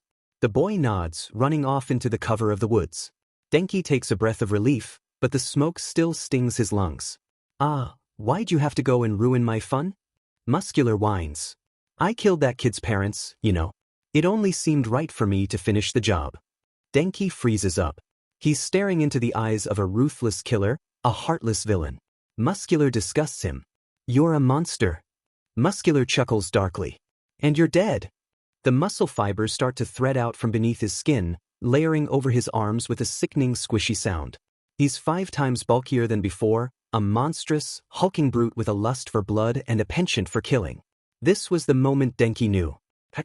This was going to be the day he died. He can live with that, but he's not going out without a fight. He just wishes he could have said goodbye to a couple of people first. "Do you want to know what it feels like to be struck with lightning?" Denki says with a bittersweet smirk. A tear rolls down his cheek, and he smiles in anticipation of his own joke. "It's electrifying. I'll be a hero, just this once, you'll see." Shoyuta feels like the world is slipping through his fingers. 2 of his students captured, many more injured, and 1.no. He doesn't even want to think about it. He doesn't want to think about it. He doesn't want to think about. "Mr. Aizawa? Are you listening to me?" Aizawa shakes his head, bringing his mind back to the present. "I'm sorry, I didn't catch that." He doesn't need to look at her face to know how devastated she is. "I thought you might want to know that the boy, Kota, you know, the one that..." She trails off, choking on her tears. "You know who saved him. I thought you might want to know that he's safe, he's uninjured. He's back with his family." Aizawa's shoulders relax slightly. At least there's a semblance of a bright side to all of this. Also. "What is it, Jairu?" Aizawa snaps tiredly. He shakes his head with instant regret. "Sorry, it's been a long day. Kota gave me this," she says, voice wavery. From her pocket, she pulls out what looks like green shattered glass. On closer inspection, it's a pair of broken sunglasses. Jairu laughs, though she's still crying. "He loved these stupid but sunglasses. Kota said to give them to Kaminari when he wakes up." Jairu starts sobbing. Aizawa puts a hand on her shoulder, but he knows that comfort's not enough. "These are kids, kids, they shouldn't have to deal with all of this. It's not right. It's not right. There's nothing I can think to say that would make you feel better," he says. "It wasn't your fault. It was his choice to go against that villain. There was nothing you could have done." Jairu starts crying louder. "But that's just the thing, I could have been so much better of a friend. I can't remember the last time I was actually Nisito him. I always made fun of him, I always did, and when he overused his quirk in class, I always thought it was funny, always, and now." The doors to the waiting room are thrown open as a woman walks in. "We'll talk more later, I promise," Aizawa says. Jairu wipes her face with her sleeve, nodding. Aizawa walks over to the woman, head low. He's not looking forward to this conversation. "You're Mr. Aizawa, isn't that right?" the woman says. He looks into her mischievous eyes and instantly sees the resemblance to her son. "Yes, that's right, Mrs. Kaminari," he responds formally, though his voice is hoarse from crying. "I don't blame you, you know," she says quietly. It's more painful that way. He wishes she would just scream, shout at him at the top of her lungs. He wishes she would hit him, tell him everything he should have done. Shoyuta nods in response. The doctors are letting you see him, Aizawa says. Oh, thank God, she says, relieved. Aizawa shakes his head. He doesn't want to be the one to tell her. Mrs. Kaminari. Mrs. Kaminari? The doctor asks, interrupting Aizawa. And Mr. Aizawa, I presume? That's us. I'm not family, what do you need me for? Aizawa says. The doctor scrunches her nose, looking at the clipboard. Well, he only had 2 emergency contacts. Point 1, his mother, obviously, but you were the other. It feels like a stab to the gut. The doctor smiles, but her expression is sad. Looks like he trusted you as much as a parent. Stop talking about him in the past tense. He's alive, he's still alive. The tears rise without warning, so he shuts his eyes tight. He can't cry, not in front of his mother. He needs to be strong. For Kaminari's sake. Both of you, come this way please, the doctor says gently, as if she spoke too loudly, they would just shatter. Aizawa and Mrs. Kaminari are silent as they walk the halls. Each sound seems too loud, the squeak of sneakers against the hospital floor, the irregular beats of heart. Monitors, a cough, a cell phone, jangling keys. Aizawa just wants quiet. Finally, the doctor reaches the room, opening it and leading them in. Aizawa has to hold in a gasp. He'd heard of Kaminari's injuries, and he knew the worst of them, but actually seeing it was infinitely worse. Bloody and battered, nearly entirely covered in bandages and wires, Kaminari lies on the hospital bed. There's a raspy, whirring sound as the respirator helps him breathe. It's a pattern, like the ticking of a clock, too regular and robotic. His mother falls to her knees from the shock of seeing him like this. She grabs Aizawa's shirt tight, but he's as still as a statue. Is he going to make it? Mrs. Kaminari asks, voice barely over a whisper. He sustained severe injuries, broken ribs, broken arms, internal bleeding dash. Is he going to make it? She repeats. He overused his quirk. As you know, his quirk was electricity, and overflowing the nervous system with electricity had its drawbacks. Your son is brain dead, the only thing keeping him alive is those machines. Mrs. Kaminari blinks, but it's like she doesn't even process the information. So is he going to make it? The doctor frowns, teary-eyed. No, I'm so sorry, Mrs. Kaminari. There is no cure for being brain dead, the doctor explains. She starts to exit the room. I'll give you some time to say goodbye. The door closes and Mrs. Kaminari flinches. No. She's wrong, you know that, right? Mrs. Kaminari says, voice oddly calm. I'm sorry but dash. We are literally living in a superhuman society. A superhuman society. You can't tell me there's no one out there, she trails off. Her eyes get a frantic, panicked look in them, voice turning desperate. She's wrong, you know that, you have to know that, you have to. Aizawa holds her to her chest, letting her sob. He cries with her until their breathing matches her son's. Bakugo hasn't woken up yet. Izuku doesn't think he's going to die, but he sure as hell doesn't look good. His skin looks too pale. Izuku sighs, letting his head fall down. This has got to be one of the worst timelines. So much more has gone wrong than last time, and it all was because of me.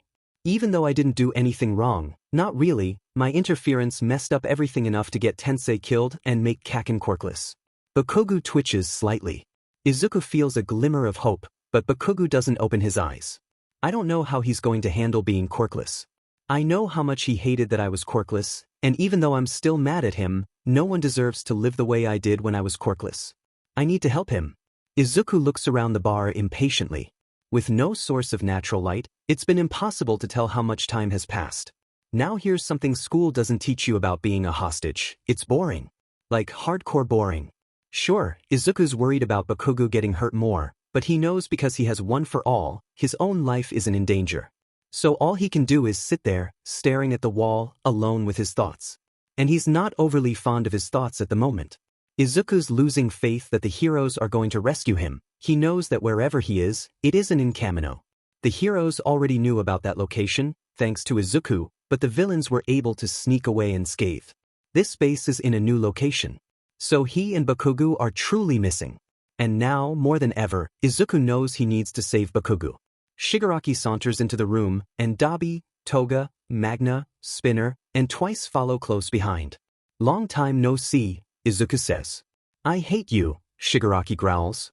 You made me look a fool. Oh yeah, the USJ. Honestly, that's on you. You should have known I wasn't on your side. I was just doing what I had to in order to get by. Ugh, you're right, Dabi, Magna says, rolling her eyes. That one's annoying. No. Toga says. Aizachan's not annoying. He noticed me at the school. I don't remember the last time I was noticed. You're creepy, but that's really sad. I feel bad for you, Toga. I think that's just a failing on your part, Shigaraki says, unimpressed. You need to get better at playing your role. Yeah, you're terrible at acting. Hey, don't listen to him. Twice says. You always know what to say, Toga says with a smile. She whips out a knife and rushes up to Izuku. She holds the knife to his throat. You know what? Forget what I just said. I don't feel bad for you, you're a maniac. Your blood tasted so nice, I'd love to have some more, Aizachan. No, Toga, get off, Shigaraki says. All for One wants him alive. And preferably unscathed. You're no fun, she says with a frown, dropping the knife. She sits on a bar stool with a pout. You're all idiots, Dabi says dryly. Well yeah, you're AD-. All of you, shut up, Shigaraki complains. His gaze fixes on Izuku. I want to talk to our hostage. Honestly, anything to break the boredom. Fire away. Shigaraki raises his eyebrows, seemingly surprised. Well, tell me, why do you want to be a hero? I want to save people. In what way? Magna asks. Does that mean you want to save them from people like us? Yes. Dabi scoffs angrily. Just as I thought. Another lamb to the slaughter, brainwashed by hero society. I don't think there's a single original thought under all that green hair. I wasn't finished, Izuku snaps. Don't judge me based on a partial answer. I like him, he's dumb. I want to save people from villains like you, Izuku says. But I also want to save villains like you from villains like All for One. There's a moment of complete silence. Well, I've got their attention. Think. The room breaks out into laughter. Shigaraki's laughing so much he actually has to sit down. It's strange to see them like this. They almost seem normal. You're funny, I'll give you that. Spinner says. We're not victims here. All for One is giving yous the chance to enact our justice. I can finally apply Stain's ideals to hero society. Ah yes, justice, Izuku says, spitting out the word like it's venom. Was it also justice when Stain broke his code and murdered one of the few true heroes? Is that what you want your legacy to be? He would never do that. Spinner shouts. He would never break his code. Does the name Ingenium mean nothing to you? Spinner's face falls. That wasn't Stain. Don't tell me. Don't tell me you killed him. Before I joined the League, I was in another group, Spinner continues, shifting uncomfortably. It was a group that worshipped Stain's ideals, but some of the members got the wrong idea. I left the group when I realized that, but when I saw the news about Ingenium that I knew it wasn't Stain, but his group that committed the crime. Ingenium's team was probably attacked by a deranged group of Stain's followers. Followers who trained like Stain. Followers who killed like Stain. Followers that forgot the meaning of what they were following. Izuku doesn't say anything. He's having some trouble processing that information. While this is all very dramatic, I want to go back for a minute, Shigaraki says. You implied that we were victims of All for One, didn't you? Izuku blinks a couple of times, clearing his head. Yes, and I stand by that. Shigaraki laughs again. You're right, Spinner, he is silly. What makes you think we could have taken any other path? Look at us. Look at our quirks. You're lying to yourself if you think we could have been anything but villains. Wow, talk about warped worldview. Are you kidding me? You're joking, right? You gotta be. Take Dabi, for example. He has a fire quirk. You know who has a fire quirk? The #1 hero, Endeavor. Izuku shouts, too annoyed to be mad at himself for slipping up and saying the hero ranking from the other timeline. Shigaraki, your quirk would be amazing for being a rescue hero, just think about it. Spinner, Magna, twice you've just been in the wrong circles. There are plenty of good people out there that are willing to accept you for who you are and help you, you can't lose faith in that. And Toga, you're around my age, you can't throw your life away like this. Did you know that Vlad King has a blood quirk, and he teaches the other top hero class in UA? Your quirk doesn't determine your moral character. You're all just idiots. Think for a second. I beg you, just take 1 minute out of your lives and think. I could say the same about you. Your naive optimism is beyond delusional, Dabi says. I blame it on hero society. Blame it on whatever the hell you want. I find that having hope is always better than living life in the dark. There's a loud crash and a bright flash of light as the wall behind the villains explodes. Through the smoke and fire, Izuku can make out the silhouettes of some of the top heroes. Took you long enough. Izuku comments. Endeavor steps forward with a grimace. Are you hurt, kid? He asks, seemingly annoyed that he has to ask. No, but Bakugo's unconscious. Kamui Woods rushes in and picks the locks of Izuku and Bakugo's HNCFFS while the villains are stunned. All Might runs right to Izuku. It's going to be alright, my boy, All Might says, tears shining in his eyes. He hugs Izuku to his chest. It's going to be alright because I am here. Izuku starts sobbing, clutching to All Might's costume like a child. Please don't go. Please don't fight All for One, he whimpers. He knows he's being selfish, heck knows it, but he doesn't want to risk this fight ending in the worst-case scenario too. He can't lose someone who's more of a father to him than his own flesh and blood was. I don't want to lose you. My boy, I have to fight. You know that. And even though I may die, because I wouldn't lie to you about something like that, I'll always be here, he says, placing a hand on his heart. I'll do everything in my power to make sure it doesn't come to that. In the end, All Might gave it his best fight, but it was Yagi Tashinori's last stand as the symbol of peace. One for All rests squarely in Izuku's hands. All for One is locked away in Tartarus. All of this would be quite the emotional series of events if Izuku gave a shit. It's not that he's heartless, but this has all happened already. It's not really something that needs to be on his mind. Bakugo losing his quirk hasn't happened yet. This is where his priorities lie. Izuku follows Detective Tsukachi into the hospital where Bakugo is being treated. As soon as he enters the waiting room, he's practically tackled by Uraraka.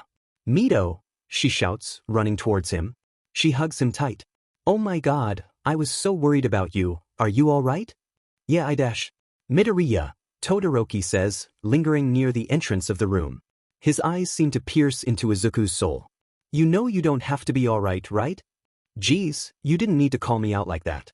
Yeah, he trails off, voice shaky. The tears rush to his eyes unwarranted. Before he knows it, he's sobbing. I'm not okay. Mido, Uraraka says, trying to comfort him. I'm so sorry. I know it's been a lot to deal with and we're all struggling too. Izuku notices the prominent dark circles under her eyes. He slows his breathing and composes himself. Yeah, watching All for One steal Kaken's quirk was horrifying. Hugh hat, shouts Uraraka. Is Bakugo okay? He will be, I think. That's what we were talking about, Izuku says. That's what we were talking about, right? Because nothing else happened. Please tell me nothing else happened. Oh, Mido, you haven't heard, have you? Uraraka asks. There are tears in her eyes too. What happened? Did someone else get hurt? She turns her head away, trying to hold back her sobbing. It's just that dash. Kaminari's brain dead, Todoroki interjects bluntly. Brain dead, Izuku repeats emotionlessly. This isn't happening. He went against Muscular. No, you're lying, he's fine. He's fine. He overused his quirk trying to stop him. No, stop. Stop talking.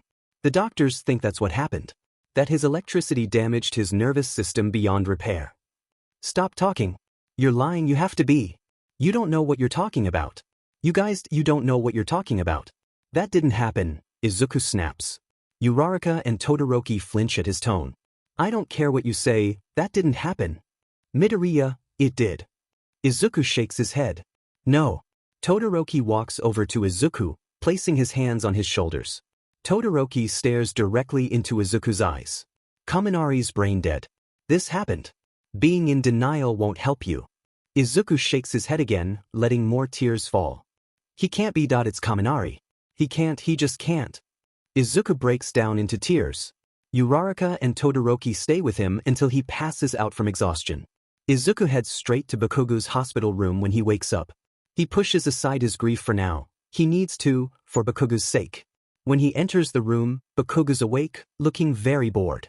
Kirishima sits in a chair next to him, slumped over, asleep, and drooling. Hi Kaken? What's with Kirishima? Bakugo rolls his eyes, trying to look annoyed, but looking more amused than anything else. Demon BSTRD stayed awake all night for me. By the time I woke up, this idiot was already drooling and snoring.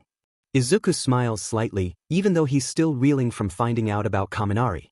Judging by Kaken's behavior, he doesn't know. I'll keep it that way for now. How are you feeling? Bakugo grimaces. Fine. Really? Yeah, and it sees me off. I feel totally normal. No pain. Nothing out of the ordinary. Except Dash. Your quirk. It's really gone then? Yeah, it is, Bakugo says bitterly. He takes a deep breath, and his expression shifts from frustration to carefully blank. You really almost died because of Overhaul, huh? I really didn't need you to bring that up right now. Yeah. I think that was pretty clear, Izuku says, tone clipped. Geez, sorry, it's just, Bakugo trails off. He shakes his head. I don't know what to say to you. You don't know what to say to me either. Kirishima's head snaps up. Bakugo, you're awake. He shouts happily. Get over yourself, you're the one that was sleeping, you idiot. Kirishima blushes. Oh, that's embarrassing. Kirishima jumps out of his seat, startled, as he finally notices Izuku. Midoriya. You're all right. All right is a relative term, you know. Yeah, I guess. Bakugo, how are you feeling? We were all so worried. I'm fine, you idiot. I just had this same conversation with the nerd. The lights start to flicker wildly. Izuku exchanges a concerned look with Kirishima. Give me a break. Don't tell me there's another villain attack. I'm so done. I'm so done. Stay with Kaken, keep him safe, Izuku says. But if I need protecting Dash. Kirishima opens his mouth to protest, but Izuku activates full cowling and zooms out of there before he gets the chance to say anything. He barrels through the hallways, looking for any kind of threat. He watches a swarm of hospital employees frantically scramble down a hallway. There's another sound, an explosion, maybe, accompanied with the sound of glass shattering. There's screaming and general panic, and it seems like everyone's losing their minds. Izuku grabs one of the nurses by the scrubs so he can figure out what the hell is going on. What's happening? Are you all okay? The nurse looks terrified. His wide eyes are lined with tears. One of our patients had a quirk accident. It's dangerous back there. Let May go, I don't want to die. All right, go. Izuku says. The nurse is so desperate to get away that he falls to the floor before running. Whatever this is, it's really, really bad. I shouldn't be surprised though. With my luck, really, really bad is the norm. Izuku continues down the hallway. The closer he gets to the commotion, the brighter it gets. There's more damage as well, broken medical equipment with sparking wires, empty window frames with glass on the floor, and lights hanging haphazardly from the ceiling on cables. There's a bright, yellowish light emanating from something down the hall. Finally, Izuku makes his way to the problem. A swirling mass of lightning that fills the hospital room. Electricity, could it be? I shouldn't get my hopes up, but maybe? Kaminari. The cloud of lightning starts to fade down. Izuku can start to see a human-shaped silhouette through the sparks. Kaminari slowly turns to face him, and his eyes are pure lightning. Midobro. He's alive, I can't believe it. Alright, calm down and I'll get you out of here, Izuku says, tears shining in his eyes. The electricity fades back into Kaminari's body and he collapses. Izuku catches him before he falls on the shattered glass. I got you. Izuku grabs his hand tight. I got you, you're alright. Kaminari's eyes have a panicked look. What is it? I can't feel my hands. Why can't I feel my hands? Kaminari's lip trembles. Midoriya, I'm scared. It's alright, it's going to be alright, Izuku says, doing his best to comfort him. He holds Kaminari's head to his chest, just like All Might had done for him. It's going to be alright, just you wait and see. Eijiro isn't convinced. Not one bit. He spent a long time getting to know Bakugo, and something just isn't right. Something's not adding up. Whatever it is, he's going to find it and he's going to help. Whatever it takes. Eijiro knows Bakugo loves his quirk. An idiot could see that, and Eijiro's no idiot. Bakugo relies on his quirk for everything. It's practically a part of his personality at this point. Bakugo isn't Lord Explosion Murder without the explosions, after all. Not that Eijiro minds. He'd be perfectly fine with plain old Bakugo any day of the week.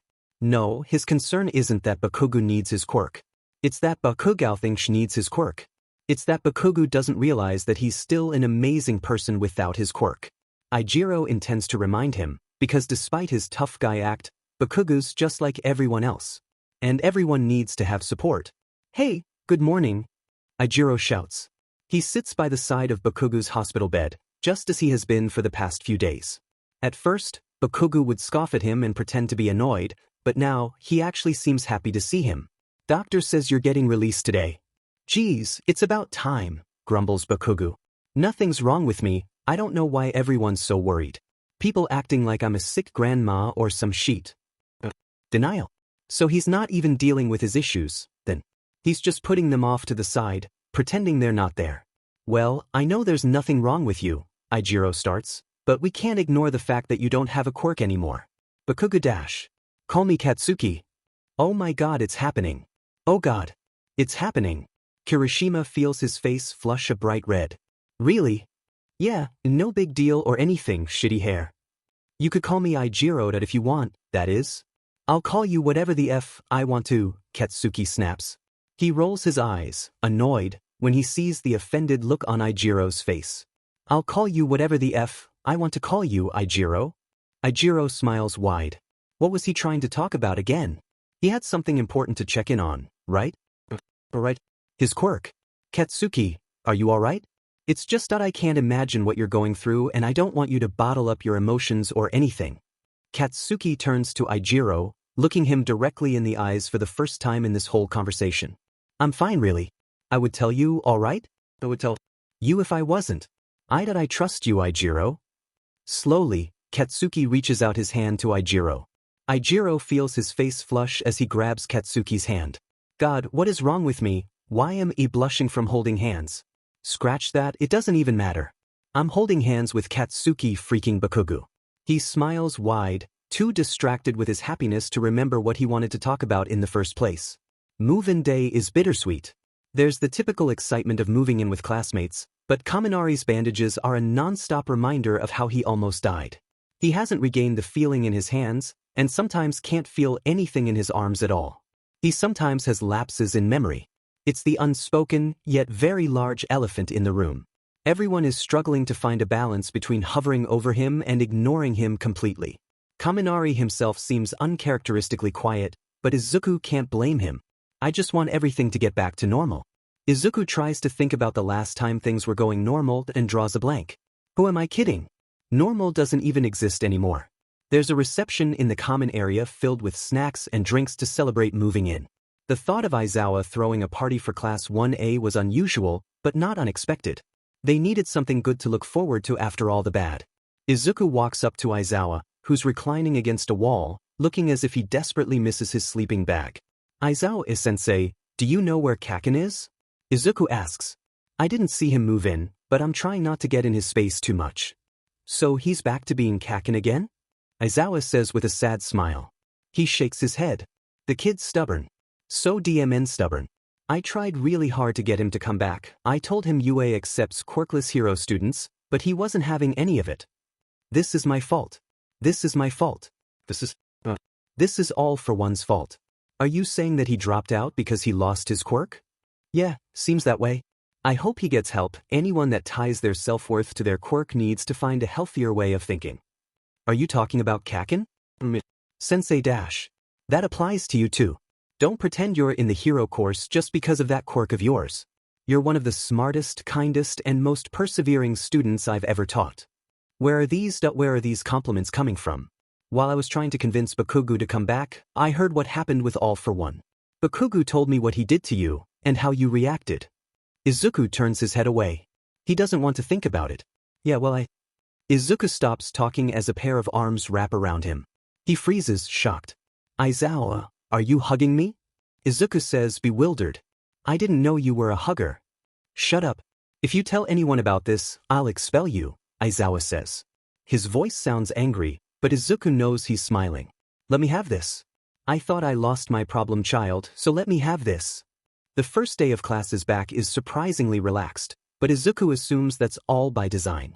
Aizawa is still looking out for his students, keeping a keen eye on Kaminari especially. The dynamic of the class is thrown off a bit without Bakugo, and even though he should feel bad, Izuku actually feels a bit relieved.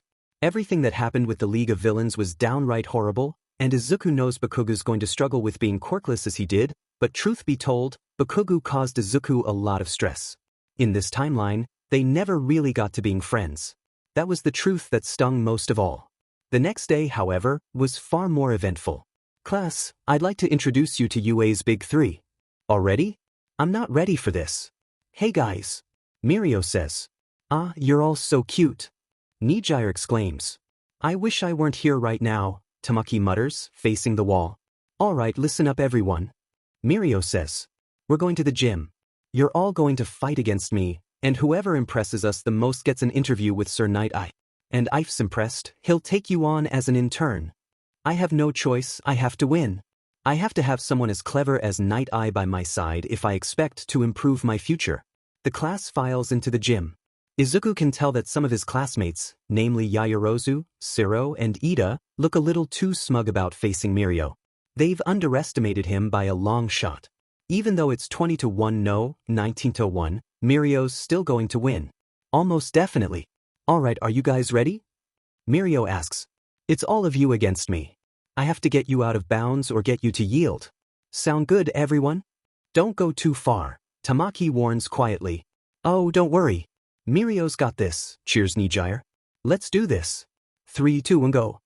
Within the first second, Hagakure, Mineta, and Kaminari are thrown out of bounds.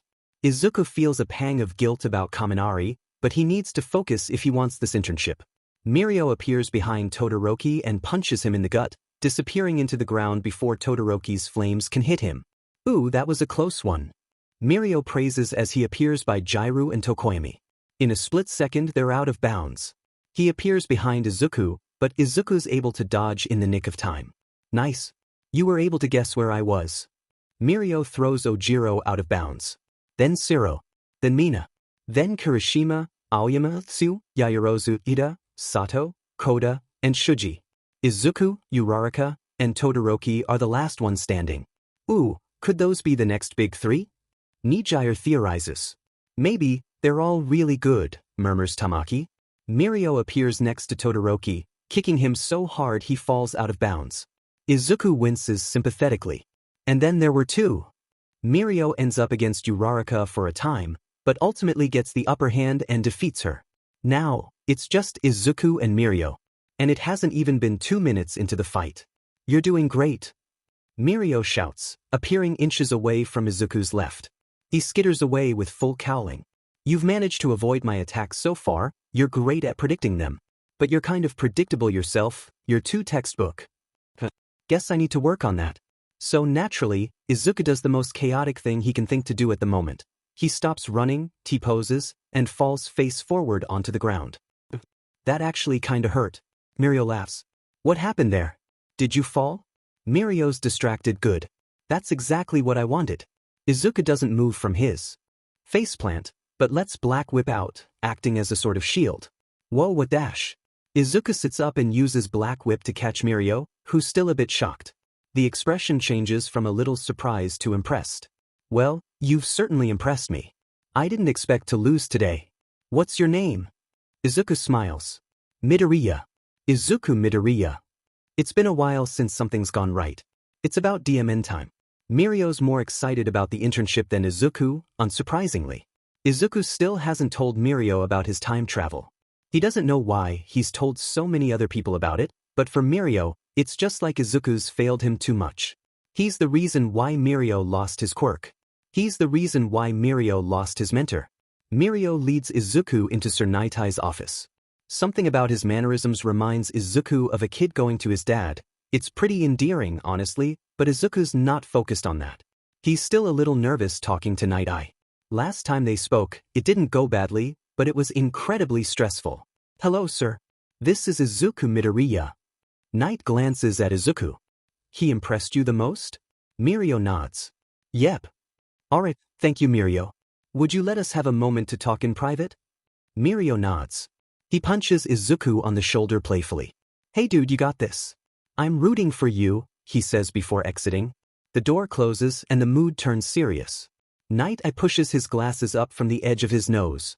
What do you want this time? I asks. He speaks as if he doesn't want to waste the oxygen on Izuku. I don't understand why he hates me so much.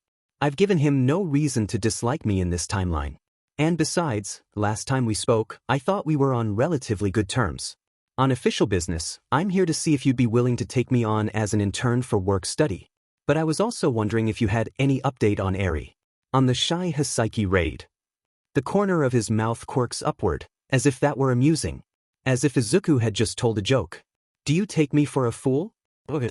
So he found her already, that's good. Although I could do without the condescending attitude. No sir. Of course not. Right. So nothing has changed since the last time we spoke. My investigation has been proceeding the same way it was before we spoke. What the f did you just say? You haven't I told you she was being abused, and you've just ignored that? What the hell is wrong with you? Nighteye glares at Izuku sideways. Come on now, don't act as if I'm in the wrong. I need events to play the same way they did last time.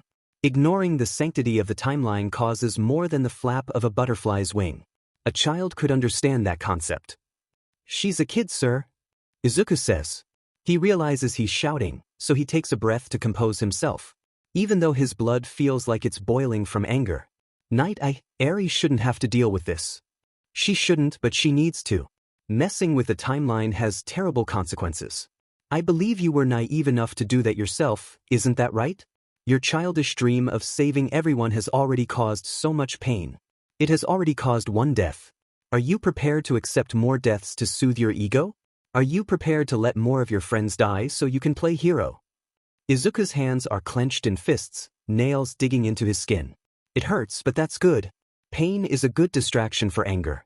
So you're just going to watch everyone die again? Eraserhead? Yourself. Izuku says. Nighteye looks unfazed, staring at his fingernails. Mirio. Finally, that name seems to catch his attention, to elicit any emotion other than smug condescension. His eyes narrow on Izuku like a hawk. I'm not going to let that happen.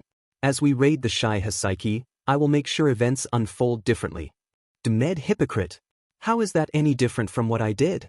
It's different because neither of us know what happens next. We can't mess up the future we haven't seen. You aren't messing up an existing timeline anymore, because that timeline doesn't exist yet. Izuku has to grit his teeth to keep himself from howling in rage. He feels black whip lashing out beneath his skin. That's bullshit, that's literally the same. I'm changing the future either way. And I'm not done with that last point. Are you saying I shouldn't have warned Tensei? That I shouldn't have tried to save Bakugo? Why would you suggest something so selfish, so unheroic? If you hadn't warned him, Ingenium would still be saving lives. Tenya Iida wouldn't have lost his brother. Bakugo would have his quirk. I'd argue that you taking action was the most selfish thing you could have done. Who are you to bend fate? You're a child, hungry for glory, unaware of the consequences of your pitiful actions. That's all you are, a selfish child. The anger swells up and Izuku doesn't even try to hide it. Shut up. Nighteye smiles calmly. You're a fool, Midoriya. You're trying to become the next symbol of peace, but you've instead become a harbinger of misfortune. You're no better than a villain. You take that back. Shut up, shut up, shut up. Shut your mouth. You don't understand the first thing about me. That I do. I used to be like you, like Toshinori. I used to be naive. I used to believe in heroes. I used to think I could be the change the world needs. Then I grew up. I learned how insignificant I really was. I learned that heroes are nothing more than a carefully constructed narrative by forces like the media and the Hero Commission. Trying to change anything in the future is selfish. It causes far more harm than good. You've probably caused more damage than the villains you fight against. You're not special, Midoriya. Compared to the grand scheme of things, it's actually impressive how little you matter, so don't tell me you have the audacity to think you are worthy of changing fate. Shut up, shut up, shut up, shut up. If you have something useful to say to me, then say it. I could deal without your desperate attempts at insults. I couldn't say anything but an insult to you if I tried. Toshinori really chose the worst person as his successor. The symbol of peace should never be such a sensitive, self-centered, ignorant child. Shut up, shut up, shut up. Izuku yelps out in pain as black whip tears from his skin, hovering across the skin on his arms in inky black tendrils. Nighteye's face loses its color and he steps backwards on instinct.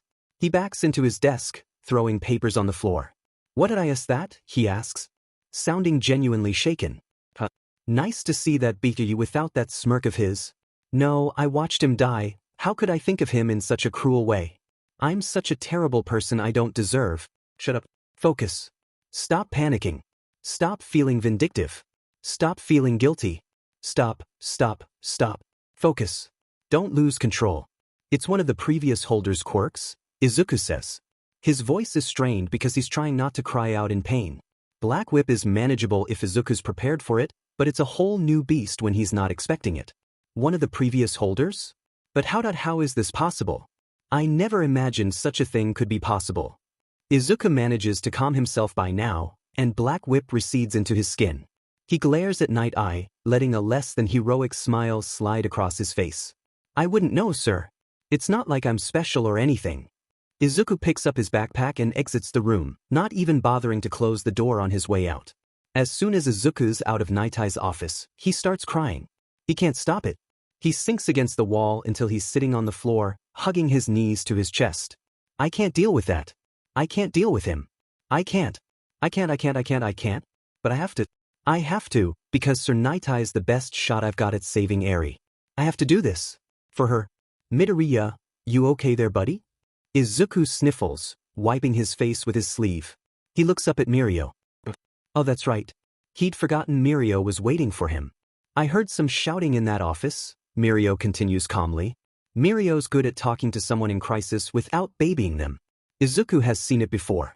After all, Mirio's the reason they got so far at the raid. Before he was injured. Before he lost his quirk. Before all the bloodshed. Not that I was eavesdropping or anything. I actually couldn't hear what you were saying. But I've never heard Sir raise his voice at Tanyon Dash. So it's my fault? Izuku asks, voice barely above a whisper. He's not angry. He's just exhausted. Mirio's eyes widen. No. I wasn't saying that at all. It's just that weird. It's weird. So I wanted to make sure you were okay, and no offense, but you're clearly not. Izuku chuckles bitterly. Yeah, I know. Mirio frowns, sitting on the ground next to Izuku. Ouch, the floor's not very comfy, is it? Mirio says goofily. His face turns serious. I know trying for work studies is stressful. I had to interview 20-2.no 23 times before an agency picked me. It's not about you, I know you'll do great. He doesn't get it. No, Nighteye's going to take me on as an intern. Mirio blinks in surprise. Really? That's great, isn't it? I don't know. Mirio stares at Izuku, as if he were a particularly difficult math problem he was determined to solve. You want to get something to eat? I'm free until after lunch. Mind if I invite your teacher too? Mirio asks. Mr. Aizawa? I mean sure, but I'm not sure why. Sir yelled at you. I don't know the context, but that's inexcusable. I'm obligated to discuss it with both of you. And discussions are always better with some food, isn't that right? Izuku nods his head with a small smile. Thank you. I just took you to my boss who yelled at you. Why are you thanking me? It's just you're such a nice person, you know? You're just really nice. Mirio smiles wide. Really? I try to be. Anyway, let's get you some food, alright? Your teacher sent me the address to his favorite cafe. We don't want to be late now, do we? The cafe in question is a cat cafe. In hindsight, this is not surprising. It's Aizawa's favorite cafe. Aizawa is clearly a cat person. Mirio and Izuku sit at a table where Aizawa is already sitting, staring at the cats. There's pastries and lattes set in place for them. All right, Mirio, what's this about? Mirio opens his mouth to speak, but Izuku interrupts. I feel like I should give you some context first. Sure. Come on, problem child, you didn't tell him about the time traveling? Time traveling? Yeah, I didn't. So basically, I was sent back in time to the USJ a couple weeks from now. I was interning at the Nighteye agency with you. We had an assignment and it ended very badly. We were trying to save this girl, she had a rewind quirk, and dash. She rewound you. Mirio finishes. Wow, that makes so much sense. I remember the first time I talked to you, you knew my name without me telling you. Wow, didn't take much to convince you, Aizawa comments.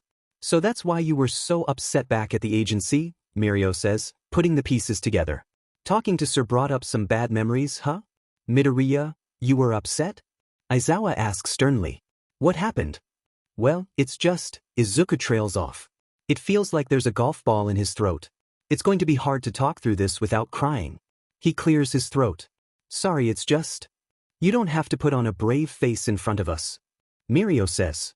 Do you have any idea how many times I've cried in front of my friends? I've lost count, honest. What did Nighteye say? Aizawa urges. Earlier in the semester, after the USJ, I went to Nighteye. I thought if anyone would know about time travel, it would be him. Izuku starts. He won't make eye contact. He stares at the leaf design on his latte instead. I told him everything that happened under that investigation. I thought he'd look into it. That he'd find a way to save Eri sooner. He didn't find her, huh? Mirio says. I'm sorry, Midoriya, that must have been crushing for you. Izuku shuts his eyes, trying to block the tears. That would have been fine. It would have been upsetting, but it would have been fine. It's the fact that hadn't even tried it. I told him, and he didn't even try. What are you saying? I'm saying that for months, Sir Nighteye has sat in his office with the knowledge that Eri is being experimented on and torn apart and stitched back together again every day, and he hasn't done anything. Are you sure? That doesn't sound like the Sir I know. Is there any way you could have misinterpreted it? No. He was XPLCT about it. Then he went on to call me out for the decision to interfere with the mistakes of my past. He called me childish, selfish. He blamed Tensei's death on me, and he blamed me for the fact that Bakugo lost his quirk. He called me insignificant and foolish. Aizawa's hair raises and his eyes flash red. A few of the cats scatter away. He shouldn't talk to you like that. He doesn't understand what you've been through, Aizawa says through gritted teeth. I can't believe that Sir would dash. What? You want a direct quote, Mirio? Izuku snaps. He shouldn't be so short with Mirio, but he's too upset to think straight. His tears trace lines of cool on his flushed face. He said, compared to the grand scheme of things, it's actually impressive how little you matter, so don't tell me you have the audacity to think you're worthy of changing fate. Mirio's face pales. That wording, that sounds like Sir. You're not working with him, Aizawa states. But no. If you feel like you need to work on this case, work under me. It's clear that Sir Nighteye would be nothing but toxic to you. You've dealt with enough, Midoriya. Don't add this to your list of problems. But he said that interfering with the timeline causes problems.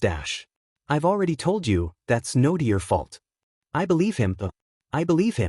Tensei, Bakugo, Kaminari, that they all got hurt as a direct result of a decision I made. All of them. Sir Nighteye's right. I'm selfish to think I could ever make a positive difference on my own. I'm sorry, but that's bull, Mirio says. He looks angry, which is actually kind of scary. The only other time Izuku saw him angry was when he was facing Overhaul. What? I said that's bull. Tell me, what caused Tensei's death? I'm not in the loop like Aizawa. He was murdered by a group of Stain followers because of me. And what did that have to do with you? I warned him to take backup. When he didn't take backup, he was only paralyzed. Dude, listen to the words coming out of your mouth. I'm sorry, that's literally stupid. Placing the blame on you for that would be absolutely ridiculous. Thank you, Aizawa says. See, Midoriya? It's not just me that thinks that. I don't know what's up with Sir Nighteye, but he's clearly got his own set of issues to work through, and he shouldn't be projecting them onto you. What do you mean? Isn't it obvious? Clearly his younger self tried to change the future and it went wrong. You're in a similar position to where he was, so he's taking his self-loathing out on you, Aizawa explains. Wait a minute, that's not a bad theory. Oh. I agree with your teacher, Mirio says. Don't work with Sir. He's a good mentor to me, but the way he treated you today is inexcusable. Midoriya nods. Well then, if the offer still stands, I'd be honored to intern with you, Eraserhead. Aizawa grins. The villains are in for one hell of a time. Denki's managing the best he can. And by the best he can, he means he's not managing anything really well at all. He's scared. He's scared, damn it, and it is because being scared makes him feel weak, and being weak makes him feel useless, and being useless makes him feel like a waste of space. Losing sensation in his hands was just one part of it. Sometimes, it's been minutes, and Denki hasn't even noticed his quirk's been activated. What if that happened and he accidentally shocked someone? That's not even mentioning the mental problems he got from coming back from the dead. He misses time, hours, sometimes. Sometimes he wakes up in the middle of the night, and he thinks he's still at the training camp. Sometimes his brain goes haywire and his body freezes in place. After a few minutes, he gets to move again. But in those minutes, he wonders if that was it. If that was the last time he would ever move, if he would be trapped inside a still body for the rest of his life. And then there's the rest of the class. Everyone seems to walk on eggshells around him now. Even Midoriya pities him, Denki can tell. Jiraiya's the worst. She's been so strange lately. So kind. So nice. So on Gyre. Denki wonders why what he did upset her so much. Isn't this what heroes do? Don't they put their lives on the line to save others? Why is everyone acting like that's not what he was supposed to do? Alright, listen up. Everyone get into pairs. Aizawa shouts. We'll be sparring for the rest of the class. Choose your partners, and keep in mind, we're using quirks for this exercise. Kaminari walks up to Gyre. Partners. Yeah, that sounds great, she says cheerily. No, that's wrong, that's wrong. You're supposed to say, if I have to, or, I guess. You're supposed to be sarcastic, you're supposed to be Gyru. They start fighting and it's easy. Too easy.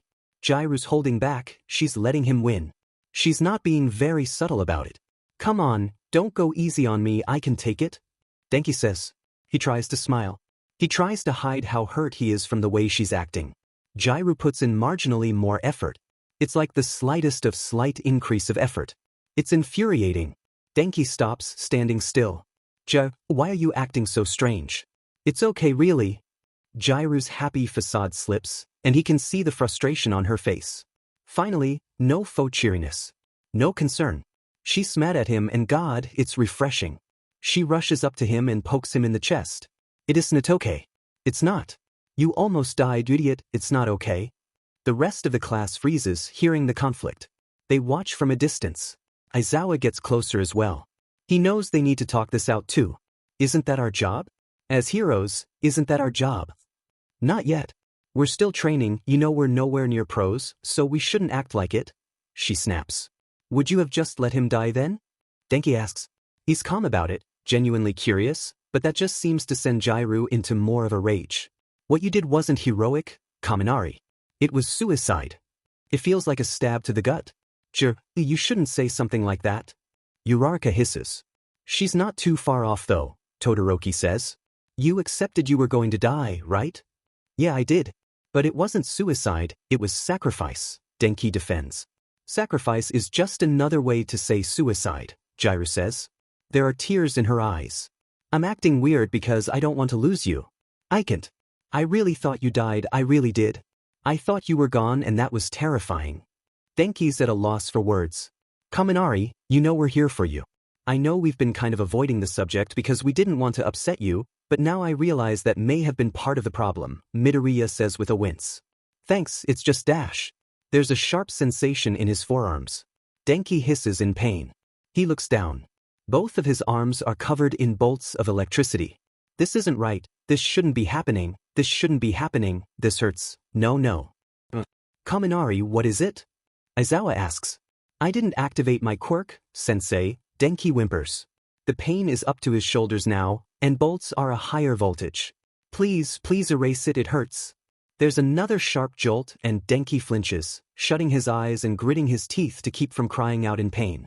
He opens his eyes, and Aizawa lies in front of him in a crumpled heap. His capture weapon is singed. The pain spreads, it feels like it's all over his body. Denki's quirk is going into overdrive, covering him in a second skin of lightning. I hurt him, I didn't try to hurt him, I didn't try to hurt him. Kaminari, calm down. Midoriya shouts. He uses full cowling to get closer. Your emotions are affecting your quirk, it's reacting to them. Take a few deep breaths, alright? No, get away, I can't hurt you too. Midoriya uses Black Whip to pull Aizawa's body out of the lightning storm surrounding Kaminari. I'm getting help, okay? Midoriya says with a reassuring smile. A tear falls down Kaminari's face. He makes me feel safe. Even in a situation like this. How does he do it? How does he smile like he knows it's all going to be okay? Midoriya zooms out of the room, and all Denki can do is try not to freak out. Which is hard to do since he's already freaking out. He falls to his knees, the pain is so intense he can't really see. Kaminari, it's me. Shinso. How are you feeling? I'm Dash. A sense of calmness washes over Denki, and if he were in control of his own body, he'd cry tears of relief. He watches Shinso and Midoriya rush over to Aizawa. Aizawa-sensei, are you alright? Midoriya asks. Shush. 5 more minutes, Aizawa grumbles. You were just shocked by Kaminari's quirk, Shinso informs him. We need you to wake up so we know you're actually okay. Aizawa blinks, sitting up. I'm okay, Aizawa says, putting a hand to his temple. I'm okay, but I haven't been a great teacher. He turns to Denki, who's still under Shinso's quirk. I didn't understand what was happening until it was too late, he continues. I'm sorry, Kaminari. Yaoyorozu, come over here.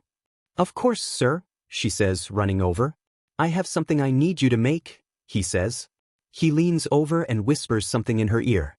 Yes, I know how to make that material. That's a genius idea. Just give me a few minutes. Shinso's hold slips on Kaminari. No, put me under. Put me under, Shinso. Denki screams. I don't want to hurt anyone. Please, I don't want to hurt anyone. Midoriya frowns. He walks over and hugs Denki tight. No. Denki shouts through tears. Please don't touch me, stay away from me. I don't want to hurt you. I don't care, Midoriya says. I don't care, because you're my friend, and you're scared. I don't want you to face this alone, you hear me? Denki sobs into his shoulder. Yaoyorozu walks over, looking a few pounds lighter and far more tired than a few moments ago. It was a difficult material to make, but this might give you some peace of mind. She hands Denki a set of gloves. They're insulated, they can contain your electricity, she says proudly. It'll be a while before we can convert your hero costume to something like this too, but once that happens, you won't have to worry about your quirk hitting anyone you don't want it to. Denki hugs her too. Thank you. Thank all of you, he says to Midoriya, Yaoyorozu, Shinso, and Aizawa. Thank you for saving me. It had been a while, but finally, things seem to be looking up. Sort of. Choosing to intern under Aizawa was one of the best decisions in Izuku's life. Working with him was incredibly intense and incredibly rewarding. Not only that, but Izuku's not the only intern Aizawa's taken on. Shinso is there as well. Aizawa's been trying to teach them how to use a capture weapon. In Izuku's case, instead of using a scarf, he's been using Black Whip. It's a lot more difficult than it looks, but Izuku's eager for any and all new techniques to learn. He's eager to, because it's occurred to him he's almost definitely going to die. It's as if the Shai Hasaiki raid looms over his head, counting down to the moment where he takes his last breath. Izuku doesn't want to die, he really doesn't, but at this point, dying during that raid seems like an irrefutable fact. That doesn't mean he won't try to survive. It's just that he's going to put everyone else's life in front of his, that they're the priority. Nice work you too, Aizawa says reluctantly. The man hates giving compliments, it's almost as if it physically pains him. Shinso glares at him. He's tied up, his scarf captured himself instead of his target. Yeah. Sure. I'm being serious. Fighting with a capture weapon is very difficult. Well, Midoriya's doing well. I'm not. Midoriya's more accurate than you are, but as it stands, he can't capture and hold something as heavy as a human, not reliably, anyway. Especially if they're struggling. So basically, what you're saying is that we need to trade skills? Izuku says. We're both good dash. And bad dash, Shinso interjects. At different things? Yeah. Now go home, do your homework, Aizawa says. He pulls out his sleeping bag, zipping it up as he speaks. I need to sleep. It's 8 o'clock and Izuku couldn't be happier. It's been a while since he's been able to breathe, to relax with friends. But here he is, sitting in the dorm common area, eating junk food and talking about random shit, and it's nice. Everyone started acting more normally, of course. There's still some awkwardness between Jairu and Kaminari after what happened earlier in the week. Kaminari's gloves are a constant reminder of that. He hasn't taken them off since his powers went wild. How's your internship with Ryukyu going? Kaminari asks. Uraraka's face lights up. She's awesome. She's been teaching me and Tsuyu all sorts of new fighting styles. Nijire's also been teaching us a lot. Plus, she's just a lot of fun to hang out with. What about you, Mito? Aizawa's not giving you any trouble, is he? No, he's much better than Sir Nighteye. Kaminari shudders. That beach. Jairu snickers at that. No, I agree. He's a certified douchebag, Shinso adds. Can't believe all that stuff he said. Yeesh, if I were there, I would have killed him. Well, I released Black Whip without trying. If I hadn't been more careful, I may have, Izuku realizes aloud. He feels a little queasy. I know how that feels, Kaminari says with a shaky smile. I know I haven't really talked about it much, but I'm sure you noticed I haven't been using my quirk. That much. Jairu frowns, hugging Kaminari around the shoulders. I actually noticed something about your quirk, Izuku says. If you don't mind me saying, that is. No, I'm listening. Izuku switches into analysis mode. I think something about your quirk is different now. Before, it seemed much more controlled. Now it's chaotic. Mito, shush, you're being insensitive, Yurakaka whispers. No, wait, I'm getting to my point. I think what you went through was basically your short-circuiting, but much more intense, because you used so much electricity. Normally, you built your body's tolerance to electricity up slowly, but your fight with muscular forced your body to do it fast. So now, your electricity is easier to trigger and has a higher limit. Even though the whole thing had some consequences, it made your quirk stronger. The last few times you used your quirk, it was seriously crazy. There was so much electricity around you, it was almost like a force field. Kaminari puts a gloved hand to his chin in thought. So there's nothing wrong, you're saying? It's not like I have a broken quirk. He looks so hurt. Of course not. I'm pretty sure your limits have just expanded. That means you'll have to relearn how to use your quirk again, but I know you can handle that. Yeah. I'm in high school, but I need to learn how to use my quirk like a little kid. I'm sure I won't fall behind, Kaminari says dryly. I did it, you know, Izuku says. Sure, it was really hard, but I still did it. Oh, I totally forgot about that. Uraraka shouts. Why did you get your quirk so late anyway? Oh, I can't tell you, Izuku says awkwardly. It's not anything bad, but it's just not my secret to tell. God, I want to tell you so bad. That's fine, Jiru says. She pauses, chuckling. Well, that's funny. You and Bakugo traded places, huh? I feel like we're better off this way. Jiru, scolds Uraraka. No, she's right, we are better off that way. Bakugo was definitely going to drop out and be a villain, Shinso says. I don't forgive him, but I don't think there was ever a possibility of that happening, Izuku says uncomfortably. Muscular reminded me of him, Kaminari says unprompted. All eyes turn to him. He did. Shinso asks. Yeah, he continues, voice quiet. He seems lost in thought. Well, he didn't remind me of how Bakugo is normally, he reminds me of how Bakugo acted whenever he talked down to Midoriya. Izuku shifts uncomfortably in his seat. I need to change the subject. He glances around the room, eyes locking on Todoroki, who's sitting off to the side, staring out the window. You've been quiet today, Todoroki, what's up? Todoroki turns his piercing stare towards Izuku. Am I usually a loud person? No, I was just wondering how you were doing. Izuku stutters. Shinso and Jiru laugh at the awkwardness from both sides. Oh, thank you. I'm doing well, Todoroki says, turning back to the window. Well, that was a bust. The door opens and Izuku feels relieved. Finally, something that will change the subject. It's Kirishima, but something's wrong. He's crying. He wipes the tears off his face before noticing Izuku and his friends. Izuku looks at his friends, and Kaminari looks oddly pale. Oh, hey guys. Kirishima says with faux cheeriness. Someone made you cry, Uraraka says terrifyingly. Tell me who. I'd like to talk to them. Whoa, it's okay Uraraka, really? Kirishima says, wisely taking a step back from her.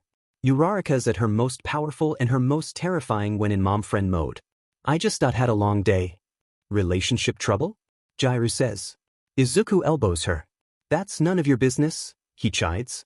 Kirishima sighs, looking very tired. Well, she's not wrong.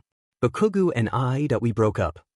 His eyes well up with tears, so he turns away. I'm sorry, he continues through sobs, it's not manly to cry in front of people. To everyone's surprise, it's Todoroki that comforts Kirishima first. I'm sorry, I can't imagine what that's like. We're all here for you. Me, Kaminari, and Midoriya will be the emotional support. Uraraka, Shinso, and Jiru will break bones. If needed. Kirishima lets out a shaky laugh. Thanks, man. Uraraka hugs him. I don't know what happened, but we're here if you need to talk.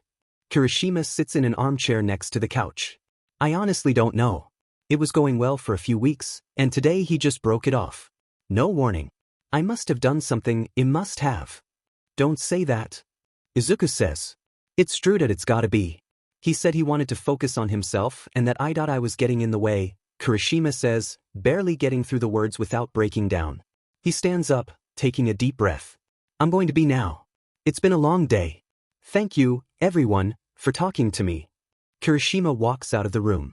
Poor guy, got his heart broken, Jiru says. Izuku looks back at Kaminari. He still has that odd look on his face. Are you alright? Izuku asks. Kaminari shuts his eyes, shaking his head. What is it, Kaminari? I know him. I know him. I've known him for months, but I can't remember his name. The guy we just spoke to, what was his name? Eijiro Kirishima, Shinso says, the first to speak. Everyone else is too upset. I'd heard he was having memory trouble, but actually seeing it is so much worse. I hate how much he's suffering. Why yeah, I knew that. Kaminari says, trying to brush it off with a laugh. Izuku knows better. I knew that, I was just tired. Maybe we should follow Kirishima's lead and just get some sleep. We have to get up early for classes tomorrow. They all silently agreed not to tell him that the weekend was tomorrow. None of them got great sleep that night. It was finally time for the council meeting. Yes, that's right. The meeting where a room full of pros carefully planned how to get themselves and their interns brutally killed and let the villain get away. Izuku's not about to let that happen again. Izuku's done his best to prepare, he's talked everything over with Aizawa, he's recruited a certain truth-telling detective. He's tried to get over his fear of Sir Nighteye and Overhaul. He even made some flashcards that he's not going to use. No, if Izuku has any say in it, this raid is going to go very much differently. And changing that starts at this council meeting. Izuku follows Aizawa and Detective Tsukwachi into the conference room. Aizawa didn't let Shinso attend, and Izuku was glad. The less people involved, the better. Izuku wasn't about to wager their futures for a better chance of winning. Various pros and interns are already seated at the table, including Ryukyu, Rocklock, Gang Orca, and Fatgum, to name a few. Let's get started. Izuku has to keep himself from flinching at the sound of Sir Nighteye's voice. Izuku didn't notice he was already in the room. Welcome to the Nighteye Agency. Centipeder introduces. Izuku decides he'd much rather hear Centipeder talk than Sir Nighteye. Today, we're proposing to recruit some of you pros for an assignment. Centipeder presses a button, starting a hologram. This is the location of the Shai Hisaiki base, Bubble Girl clarifies. They're part of the Yakuza, led by a man called Overhaul, but they're on our radar for a very specific reason, quirk erasing bullets. Bubble Girl zooms into the image on the hologram, showing a model of the bullet. One of us in this room has already been hit with one of these bullets, she continues, gesturing to Tamaki. He hides his face with his hood. Luckily, it wasn't the most advanced form of the drag, and Sun Eater regained his quirk before long. With new versions of the bullets being developed each day, others weren't so lucky. The base is defended by the Mafia, and one of our objectives is to save Eri, Overhaul's adoptive daughter. It's the Nighteye Agency's belief that Eri's blood is being used to create these bullets. Rocklock raises a finger. Yes? Bubble Girl says. She wasn't expecting questions. This is an advanced assignment. Why the hell are there kids here? Fatgum scrunches up his face, taking personal offense. My interns are the strongest bunch I've ever had. There's no doubt, they're at the same level as us pros. That wasn't what he was talking about, Izuku says quietly. Nighteye's eyes narrow on him. Don't speak out of turn, Nighteye says coolly. Rocklock isn't bringing this up because of our skill, Izuku continues, ignoring the deadly glare Nighteye is giving him. He's worried about our safety. With little to no field experience, we're a liability. This is a difficult assignment to start out with. Rocklock smiles. This kid gets it. I told you not to speak, Nighteye seethes. Mirio looks uncomfortable, staring at the desk intently. Geez, lay off the kid, Nighteye, Ryukyu says. He wasn't out of line. Let's continue with the brief for now. I'll consider Rocklock's concern once I have more details about our assignment. Right. Centipeder says. Their hideout is an underground base, it's a maze, but we have a clear path to Eri. It should be straightforward when it comes to Eri. I wouldn't say that. All eyes turn to Izuku. Great. Why do you say that? One of Overhaul's henchmen can warp the hallways. This is a good starting plan. We need at least one backup, we can't get tripped up if something goes wrong. Midoriya, Nighteye warns, speak unprompted on more time dash. How do you know this information? Gang Orca asks, ignoring Nighteye. The girl we're saving, her name is Eri, and dash. Get out of this meeting, Midoriya, Nighteye hisses. The pros look at him, confused. That was your last chance. Regardless of your opinion on my student, Midoriya listened to you. He didn't speak when it was unprompted. Gang Orca asked him a question. Aizawa says flatly. Please consider using more professionalism when dealing with my student. Go ahead, Midoriya. Eri's quirk is called Rewind. It's why Overhaul's using her blood in the bullets. This is going to sound outrageous dash. Midoriya, don't dash. But we actually tried to save Eri once before. We failed. Midoriya, You don't know what you're doing. We failed, but Eri sent me back in time with her quirk. I'm living through this a second time. It's a lot to take in, Fatgum says, unconvinced.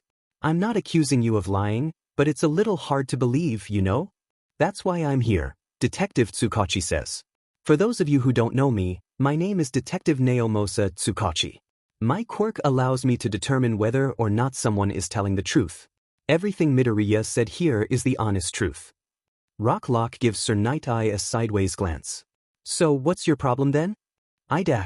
His problem is that he doesn't want me to mess with the future. He's worried about the butterfly effect, Izuku says. The more he's talking, the more confident he's getting. He notices a proud smile on Aizawa's face. But the facts are these: our last plan didn't work. And by didn't work, you mean dash. I don't want to go into the details, but there were deaths. I'm looking to prevent that. Izuku pulls out a flash drive from his pocket. Midoriya, no dash. This is all of the information I have on the maze, Overhaul's henchman, and Overhaul's quirk. Please, use this information to your advantage. Why didn't you bring this to us earlier? Rocklock snaps. We could have saved that girl by now. Izuku grins. It's not the type of smile that should be on a hero's face. I did. I brought it to Sir Nighteye, because I trusted him. He did nothing. That causes some gasps and chattering across the room. Nighteye looks furious. Midoriya dash. Let the kid talk. It's clear that he can help us. Bubble girl, think fast. Izuku says, tossing the flash drive to her. She barely catches it. Load up that information. Bubble girl looks between Sir Nighteye and Izuku. Nighteye shakes his head. Izuku nods his head. Slowly, she loads the new information to the projector. Nighteye looks betrayed.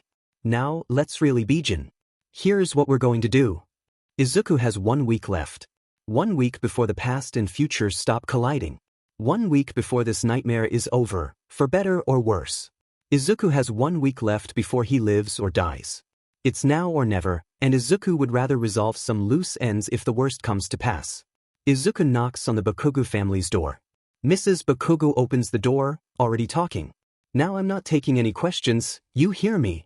You stay away from him, oh hi sweetie. I'm sorry, there've been so many reporters around lately. Before Izuku can react, she pulls him into a hug. Come to see the little BSRD? She asks. Yeah, is he here? She scoffs. Of course he is. That brat doesn't leave his room.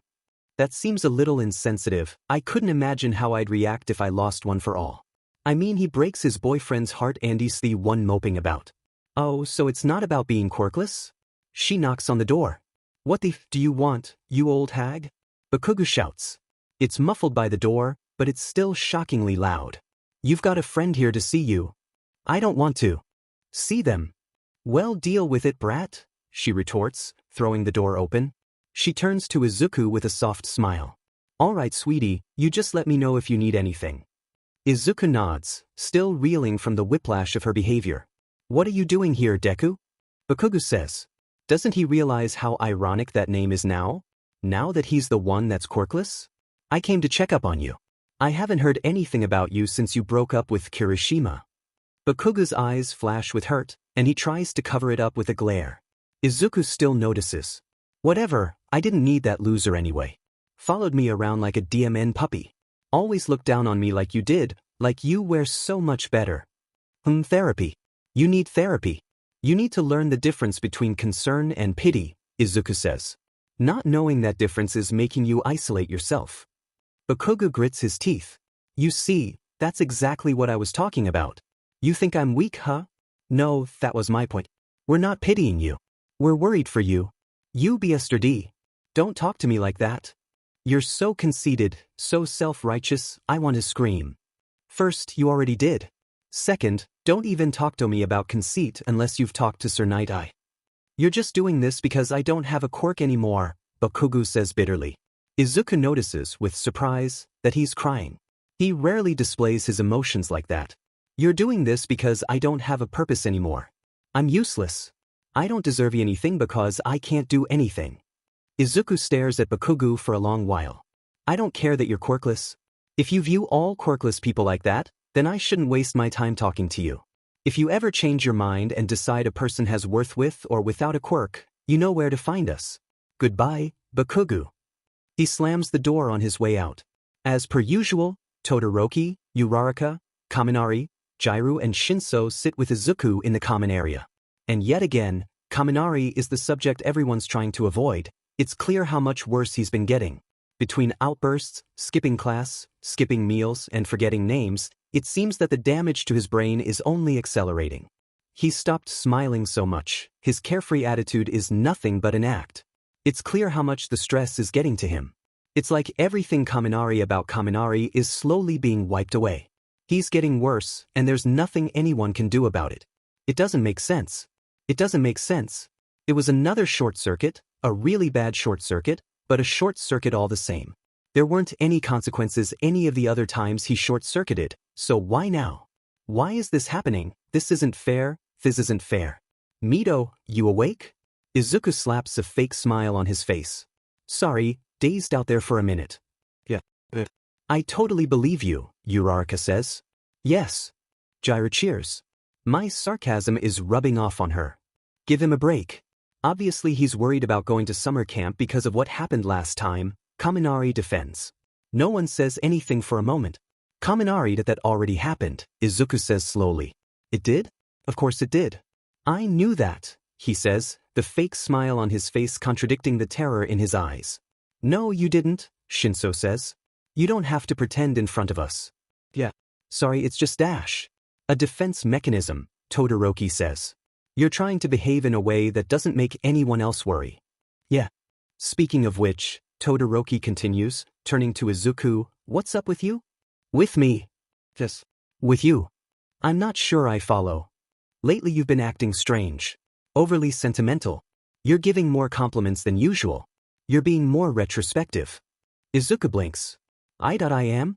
Yeah, I've noticed that too. Uraraka says. You keep thanking me for being a good friend and stuff. I mean, I appreciate that, don't get me wrong. It's just out of the ordinary. Todoroki does that stare, the one where it feels like he's looking right into your soul. Why are you saying goodbye? The breath catches in his throat. If he talks, he's worried he's going to break down into tears. What do you mean, goodbye? Jiraiya says. Don't tell me you're dropping out. You're the most powerful in our class. He thinks he's going to die, Todoroki answers, so Izuku doesn't have to. What? He thinks he's going to die, Todoroki repeats. And that's exactly why he's an idiot. I'm an idiot? Izuku asks, confused enough that he's not so emotional anymore. Yeah, you are. A dumb one. They stare, shocked, at Todoroki. He's not one to insult. Geez, I must have done something really bad if he's calling me names. You're not going to die, Midoriya, Todoroki says, like it's a promise. We all know you're strong enough to survive. That does cause tears. And a group hug. Then all of a sudden they freeze. None of them were expecting who was about to enter the room. I shouldn't be here. I shouldn't have come. Stupid Deku. Stupid, stuck-up, conceited Deku. He pretends to help me, but he's just shoving that holier-than-thou attitude down my throat. Stupid, stupid. But he was right about one thing. Kirishima never looked down on me. Kirishima never did, not like Deku does. Kirishima was the best of the best, and I don't deserve that. I'll never deserve him, not with a life like mine, a hero-less, victoryless life. Kirishima deserves more. But more than anything else, Kirishima deserves an apology. Big time. Katsuki steps into the dorms, walking through the hallways. He almost automatically goes to where his old dorm was. He's missed the school. He's missed this. He's missed being a hero, even if it was just in training. I guess it's funny that I'm doing the exact opposite, huh? No, shut up, this isn't the time for this. He makes a turn, walking into the common room, where he sees a bunch of idiots doing a group hug. Bakugo? Midoriya asks. But it's not Midoriya that's got his attention. No, it's Kaminari. It's as if the very sight of Katsuki froze Kaminari into stone. What's with Sparky? Muscular, he mutters quietly. He whimpers, starting to sob. Why is Muscular here? Midoriya and Uraraka snap into action, instantly trying to comfort him. Hey, look at me, Midoriya says gently. His voice is so soft and sweet Katsuki wants to throw up. It's okay, that's just Bakugo. Bakugo? Kaminari asks. Yeah, that's right. Uraraka says cheerily. Don't want to get your blondes mixed up, do you? Kaminari chuckles throughout his. The F-. Bakugo says. You don't recognize me, you dumbass? Iida, I'm sorry. I'm sorry, it's not personal dash. Not personal my butt. What the F do you think you're doing? Kaminari flinches. He grabs Uraraka and Midoriya, throwing them behind him. I won't let you hurt them. Kaminari shouts. Get away, Muscular. I'm not F Muscular. My name is Bakugo, you got it. You can't fool me. Kaminari shouts back. I know a villain when I see one dash. He thinks I'm a villain? Is that what they all see? Kaminari, what are you going to do? Shinso asks. I'm dash. Kaminari's eyes glaze over and his shoulders slump. That was a good call, Todoroki says. What the F was that? Shut up. Midoriya screams, tears streaming down his face. Black whip coils from his arms, and everyone in the room jumps. No one's ever heard him raise his voice so much. No one's ever heard him so angry. It's actually terrifying. He takes a deep breath, and Black Whip disappears. What are you doing here? Katsuki's mouth feels cotton dry. I was just dash. Don't stutter. Spit out. His eyes are narrowed, and his expression is completely devoid of compassion. Is he actually going to kill me? I was going to apologize to Kirishima. Oh, you were going to apologize to Kirishima, Midoriya continues, dry as sandpaper. Well, that's just great. I'm sure an apology will make up for breaking his heart. I thought our conversation earlier. I thought I was doing something good. Yeah, it would have been, if you hadn't terrified Kaminari, who was already struggling. I didn't know. Yeah, well, newsflash, not everything's about you. You're not always the victim to every situation. You hate yourself, so you blamed it on Kirishima. You resemble Muscular, and Kaminari's having memory problems. You decided that was about you. In both situations, you were the reason they went through more pain. So grow the F up and think a little bit. Katsuki doesn't respond, his heart's beating against his chest. Think you can do that for me? Midoriya asks. F you. Katsuki stomps away, leaving the dorm and heading back home. I knew I shouldn't have come. Today's the day where Izuku makes or breaks the future. Well, that's not exactly true, it's nodal up to him, but it still feels like it. The pros basically followed his lead at the council meeting, with a couple of small suggestions here and there. And if everything goes well, maybe, just maybe Eri can save Kaminari. No time to be hopelessly optimistic. Izuku needs to go into this with the expectation of failing. 6 a.m., all of the heroes meet outside of the building, reviewing the last details of plans and backup plans and backup plans. Some parts of the plan had no backups, though, such as Mirio being the one to scout each room and Kirishima being the human shield to deflect the bullets, and Aizawa being present in the room when fighting Overhaul. Those three heroes were the most vital to the plan. Those three heroes had to be focused and on task. If something ruined them, the whole plan would fall apart. It starts off well. Mirio scouts a room, Izuku kicks the walls down, the heroes efficiently take down the thugs, tie them up, and keep moving. Izuku's black whip, Tsuyu's tongue, and Aizawa's capture weapon are particularly helpful for restraining the villains. It's like an efficient, clean, hero assembly line. Of course, since it was going well, something had to ruin it. The wall in front of the heroes cracks. The cracks spiderwebs, and spiderwebs some more, until the whole wall crumbles. This was when everything went south.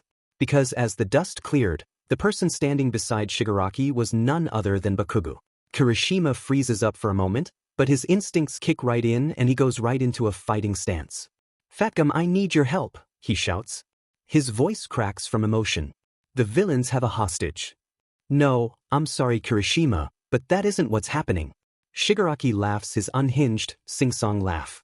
The sound sends a chill up Izuku's spine. Oh, that's funny, he says out of breath from laughing. He turns to Bakugo with a sideways grin. Should I tell them? Or should you? Bakugo frowns, staring at his feet. I'm with them. It's so quiet that Izuku can only hear his own heartbeat. How could you? Kirishima whispers. It's temporary. I made a deal with them, Bakugo explains. Kirishima shakes his head, backing away. No, this isn't happening dash. Bakugo walks up to Kirishima, holding his hands in his own. Listen, I'm just earning back my quirk. That's all I'm doing. I still want to be a hero, and that's why I'm doing this. That's why Ihavito do this. Kirishima pulls away. You betrayed us, he shouts, tears streaming down his face. He continues, quieter. You betrayed me. Bakugo shakes his head. No, you don't understand. I'm doing this for you, I'm doing this for us. Bakugo pleads. He's crying too. He cups Kirishima's face with his hands. I need to be worthy of you again. Kirishima slaps his hands away, expression turning bitter. You're an idiot if you think I loved you because of your quirk. Because of that line of thinking you literally joined the villains, and you think you're being what, romantic? Heroic? You prioritized your quirk on top of everyone, how could you think what you were doing was right? Kirishima, Izuku says sternly, we don't have time for this. Eri still needs to be saved. Kirishima blinks his tears away, shaking his head. Yes, you're right. You're right.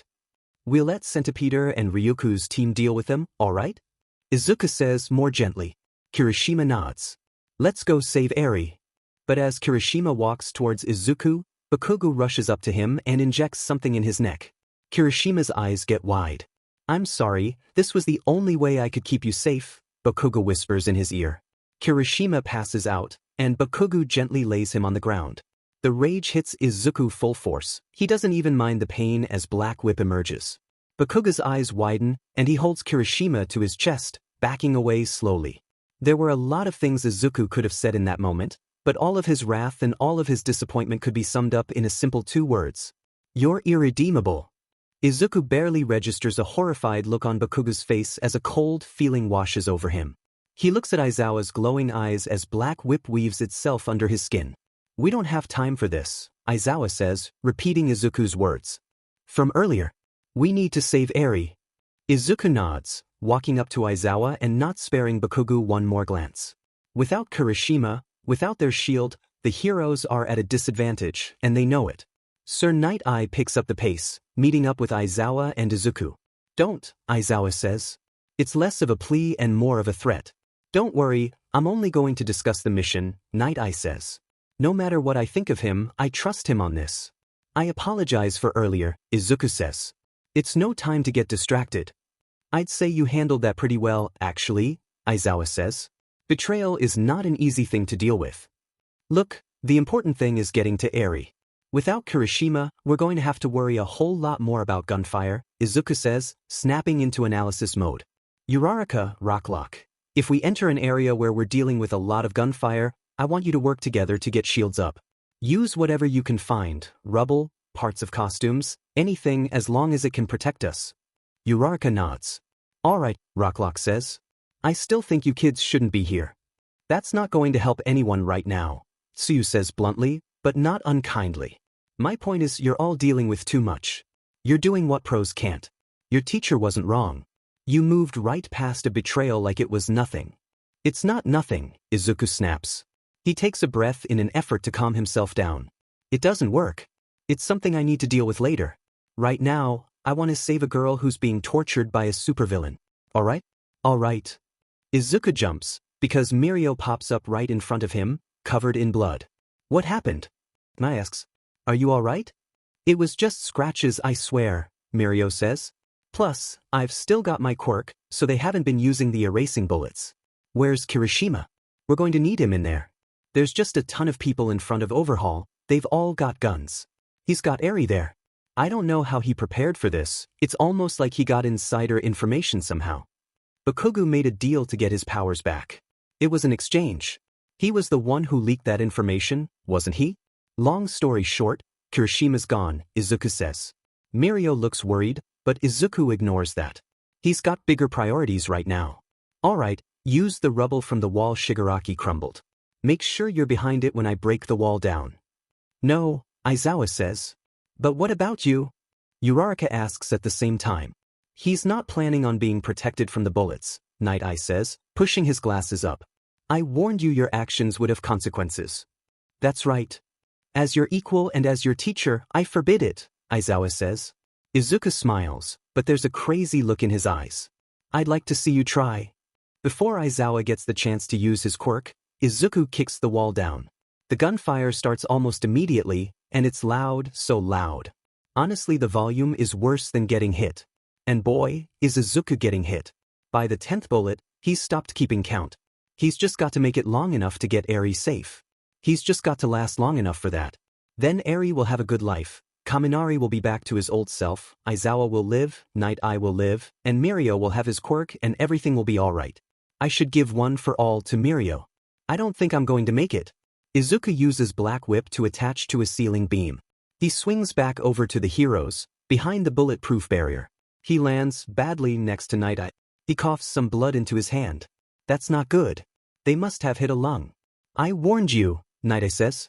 Izuku's shocked to hear emotion in his voice. He warned you. Izuku chuckles, but that causes him to cough some more. Don't tell me after you said all those horrible things that you care. Of course I do, Nighteye says. He takes off his tie, trying to stop the bleeding somewhere. Izuku's body is full of blood and bullets and the pain hasn't quite hit him yet. You're a child. I was saying those things to protect you from this. Of course I believed what I said about the butterfly effect and everything else. But I was that harsh because I wanted you to stop. I know you're just like your idol. You'd put yourself in the front lines if it meant saving on a person. I was trying to discourage you from trying because I knew you would sacrifice yourself. Nighteye sits by Izuku, tending to his wounds as the battle rages behind them. Izuku hears muffled noises and shouting and gunfire, but he's lost so much blood he can barely stay awake. Don't close your eyes, Nighteye says sternly. I'm sorry, Izuku mumbles. He coughs more. Don't talk, save your energy. No. This isn't happening, Aizawa says. When did he get here?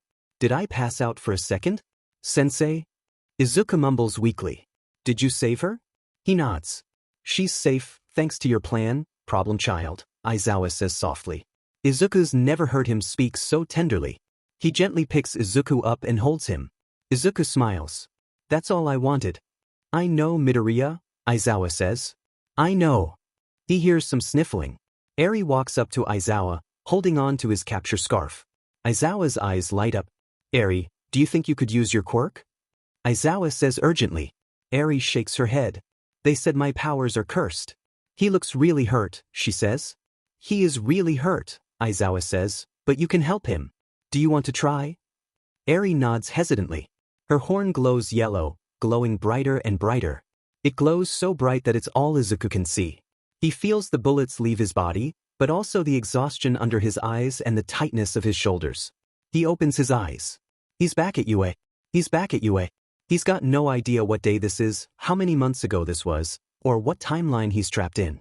All he knows is that All Might and Aizawa are staring at him, concerned. All he knows is that he's freaking out. So, Aizawa asks cautiously, did you find whatever you needed? Whatever that was, anyway, Shinso says.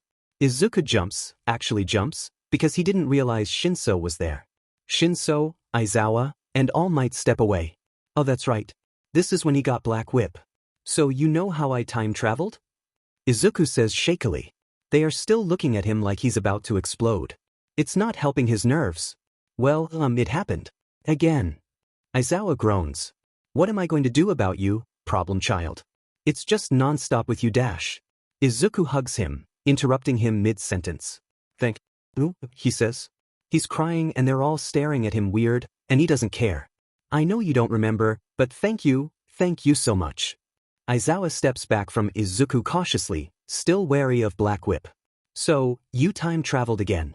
What happened? Was it as bad as last time? No, Izuku says, wiping the tears from his face. It wasn't as bad, not as many people got hurt, but some of them did. A lot fewer died though. Aizawa runs a hand through his hair, exasperated. Alright. So first things first, what's up with your quirk? Izuku waves a hand nonchalantly.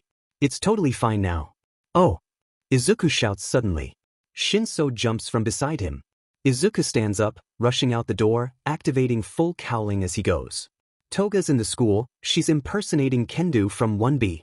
Aizawa, All Might, and Shinso follow him through the school as closely as possible, unprepared for how fast he's going. Wait, how did this happen? I don't know. Izuku says. The school's security SCKS, I guess? Nobody betrayed us yet, so it wasn't that. Yet. Aizawa echoes. No one's betrayed you yet? Midoriya, we're going to have to sit down together and talk through this dash. Izuku stops running at the entrance of the Class 1BS room, turning towards Aizawa. Well, don't worry. I'm more concerned with Toga right now.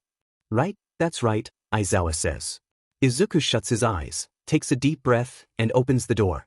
The classroom turns to look at him as he enters, but the only one he's concerned about is Kendo. What's 1A doing here? Monoma asks. He looks at Shinso, confused. Has the general studies genius already joined the big boys? Izuku ignores him. He turns to Aizawa. Do the honors? Aizawa activates his quirk at Kendo. Slowly, her features melt off of her face into mud, the UA uniform melts into Toga's clothes. So, she says, panicked as she watches her plan fall apart. Funny story dash. Izuku activates Black Whip, pulling Toga out of her seat towards him.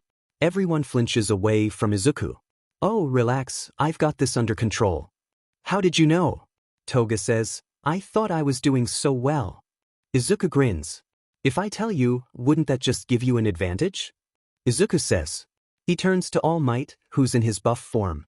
Call Tsukachi. Have him take in Toga for questioning. I think with support and some psychological help, she could leave the villain lifestyle for good. Maybe even be a hero. All Might stares, open-mouthed at Izuku for a moment. Yeah, I'll call him. All Might walks out of the room and everyone's still staring at Izuku. He leans on the desk casually, even though Toga's struggling to get out of Black Whip. So, how's everyone doing? He says. Class 1B and Vlad King stare at him, dumbfounded. Me? I'm doing pretty well. I'm having a pretty great day, actually. I got sent back in time. Yeah, really. I was about to die, but now I'm alive. Yeah, it was really time travel. Yeah, for the second time, actually. Yes, I'm handling it well. Don't you think I'm handling it well, sensei? Midoriya, Aizawa says. Yeah. You're freaking out. Yeah. You know you're allowed to freak out. Yeah, I know. Shinso's watching their conversation like a tennis match.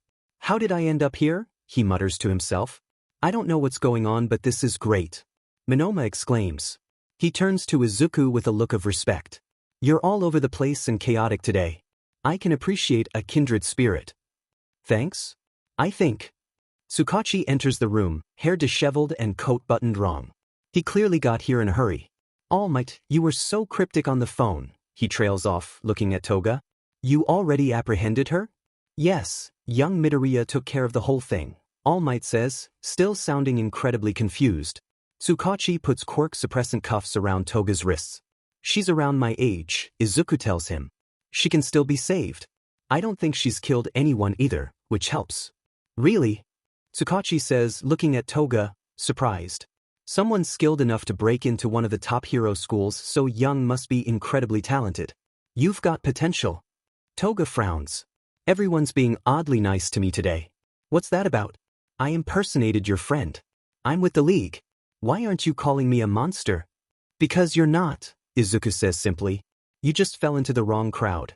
Hopefully, Tsukachi can help you out. Aizawa watches Tsukachi escort Toga out of the classroom. Izuku claps his hands, drawing everyone's attention back to him. Sorry, Vlad King, about the interruption, Izuku says. Vlad King looks shocked. Izuku turns to leave.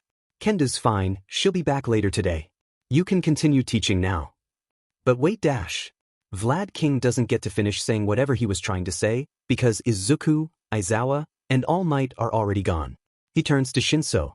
What was that all about? Don't ask me, Shinso responds. I was as in the dark about this as you. Oh. Yeah. Guess I should get going then. If you ever decide to expel one of your students, let me know, Shinso says. That's sure thing, kid, Vlad King says. By the time Izuku's back to the classroom, he's circled from panic mode back to I'm still alive. The whole class is looking at him expectantly. Did you figure out what was wrong with your quirk? Kaminari asks. Kaminari's back to normal, he's not in pain anymore. He's not struggling anymore. Kaminari's back. Long story short, I figured out what was going on with my quirk, Izuku says with a smile. He feels so relieved to see his friends safe and healthy again. Long story less short, I time traveled again.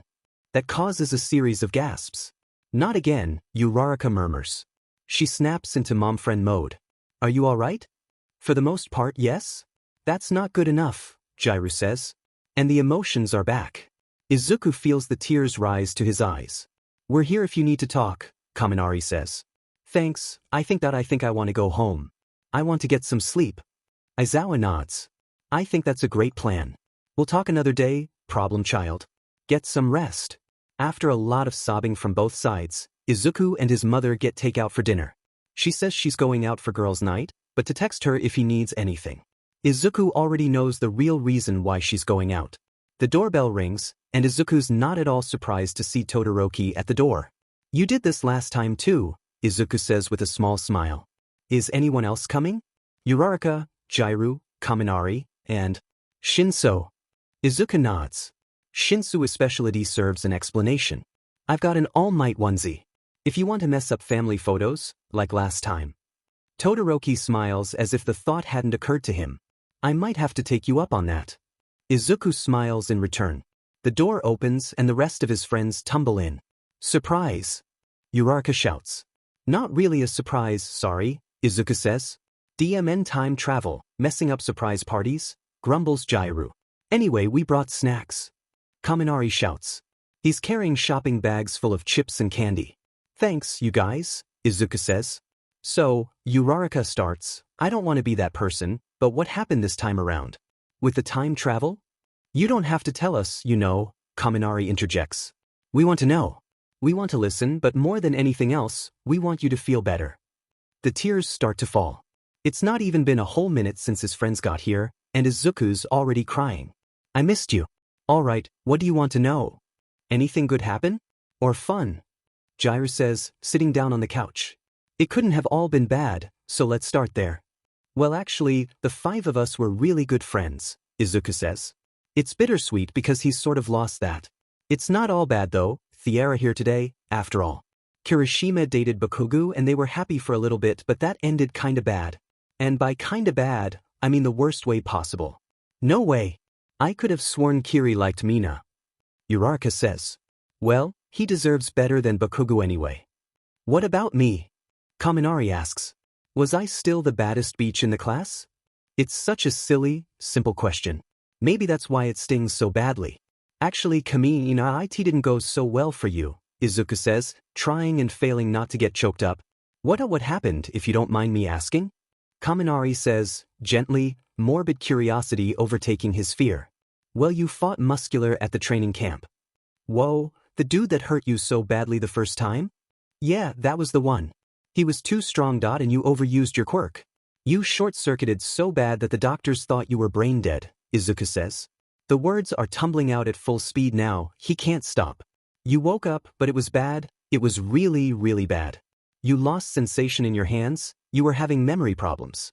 You forgot who some of your classmates were, your quirk was out of control, and it kept getting worse and worse, and it seemed like every day you were more confused and in more pain, and I couldn't do anything about it and he couldn't help you dash.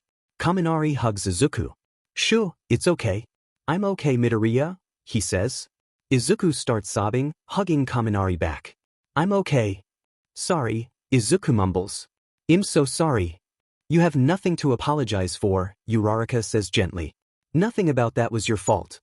But the other bad thing, that wasn't me fault, Izuku says. I don't know what it was, but I'm calling bullshit, Jiraiya says. I'll second that, Todoroki says. At the training camp, I told you that the first time, Bakugo got kidnapped. I tried to stop that from happening, but we both ended up kidnapped. Oh Mido, Uraraka says, that wasn't your fault. That's not all. All for one tortured us and he stole Bakugo's quirk. That wouldn't have happened if I wasn't there. But it gets worse, because Bakugo had to deal with being quirkless, and I wasn't changing my behavior to him. If I tried harder to help him, if I were nicer, then maybe dash. Maybe what? Maybe he wouldn't have betrayed us. He went back. He went back to the League of Villains and gave them information, and in exchange, he was promised his quirk back. I'm sorry, this is your fault, how? Shinso snaps. It was the BSTRD's fault for making a deal with the villains. But if I never interfered, that wouldn't have happened, I wouldn't have died again dash. Died? Again? Jiraiya. Excuse me, but what the F dash? Well, the first time I time traveled, I was hit by Overhaul's quirk. This time, I was shot with bullets and I would have died, but Aizawa got Eri to save me. By sending me back. Again. Izuku's not expecting it, but for some reason, that causes a group hug. Glad you're not dead, Shinso says flatly. Yeah, it's good you're alive, Todoroki says, just as dryly as Shinso. Alright, you guys want to form the Don't Let Midoriya Die squad? Kaminari says. I think we can come up with a better name than that, Uraraka says. You're all idiots, Jiraiya says, but she's smiling. Izuku barely convinces himself to get out of bed in the morning. He's scared to go to school, not only because he'll have to see Bakugo, but also because it means he'll have to admit to Aizawa that he was about to die. He'll have to admit he wasn't good enough. It's not really something he wants to discuss. It's not really something he wants to think about. When Izuku steps through the classroom door, Kaminari, Jiraiya, Todoroki, and Uraraka are already waiting for him. He feels a little bit of the tension leave his shoulders. "Good morning, Mido." Uraraka greets. "Hey, what's up?" Izuku says. "Not much," Jiraiya says dryly. She gestures towards Kaminari. "This idiot did the wrong homework. We were trying to help him before Aizawa kills him. Or expels him. Or fails him. Or something." "Yeah, sounds like a good plan. I've done this homework twice already, I got this," Izuku says. He sits next to them, starting to scribble on Kaminari's paper. "Oh, that's right," Kaminari exclaims. "Thanks, man. So how are you dealing with the trauma of dying twice and living the same life for the third time?" Todoroki says casually. "You doing alright?" Izuku freezes, snapping the pencil he was writing with. Nope, not cool." Uraraka turns towards Todoroki with a glare. "You couldn't have worded that any differently? I was just checking up on him. I can't with you right now. Really, you couldn't have said that in any worse way. But I don't understand. Did I say something wrong?" "It was just that blunt, Todoroki," Izuku manages, "but I'm doing alright." "Really?" "Shuri," Kaminari says, frowning concernedly. His eyes get wide and he scowls. "Incoming beach boy." "Incoming traitor, you mean," Jiraiya mumbles. Uraraka gives her a high five. Izuku whips his head around, and Bakugo walks in. "Hey Deku, I wanted to talk to you," he said. He's still got that sneer on his face, the sneer that means he thinks he's better. Better than the cowardly desperation he had when he went to Shigaraki. Seeing Bakugo gives Izuku a rush of adrenaline and fear. He hasn't been this afraid of Bakugo in years, but now he knows. He knows Bakugo's one bad day away from going full villain. Put too much pressure on his insecurities and his morals go out the window. Bakugo's teetering on the edge of good and evil and no one knows that as well as Izuku. "Midoriya doesn't talk to selfish BSTRDS, Jiraiya says, flipping the bird at Bakugo. "Just cut it out, alright Jiraiya?" Izuku says. "I'm having a hard enough time as it is dash." "As you should. But I don't need you guys dash." "Supporting you?" Uraraka says, batting her eyelashes innocently. "You're making it harder and harder to treat Bakugo as the person he is right now, in Fistum line." "Geez, give me a break," Bakugo scoffs. "I couldn't have done anything that bad." "Shut up. For your sake as well as mine." Izuku starts laughing, the kind of laughter that shakes his whole body and brings tears to his eyes. If Izuku weren't panicking so much, he'd realize how much he sounds like Shigaraki. His friends glance at him, concerned. "Please stop talking," he says between bouts of laughter. "There's only so much I can take before I stop being nice to you. You're acting like I got you killed or something." Izuku stops laughing abruptly. Black whip coils from his arms. "Oh Bakugo, why couldn't you have shut up when I told you to?" Bakugo's face pales. He seems afraid to even look at Izuku. "Geez, it's not like dash. Actually, you know what? You did get me killed. It was your fault. It was your fault, your fault, your fault. It was your fault." Izuku screams. He grabs Bakugo's shirt and pulls him towards him so he has to look him in the eyes. Bakugo's shaking in fear, desperately trying to get away.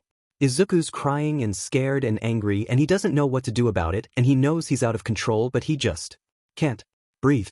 "You're the reason I died. Midoriya, let go of him," Aizawa orders. He activates his quirk, erasing Black Whip. Izuku doesn't know when he got there, but he's glad. Izuku turns to Aizawa, eyes wild. "He got me killed. Tell me about what happened. Let him go and I'll listen, I promise." "He's the reason I was about to die and he betrayed us," Izuku trails off. He finally lets go of Bakugo. Bakugo scrambles away, gasping with fear. Izuku sinks to the ground, crying with unblinking eyes. "I don't think I can forgive him." Aizawa kneels down beside Izuku, putting a hand on his shoulder. Izuku flinches at the contact, but doesn't move. "Just take a second, breathe," Aizawa says gently.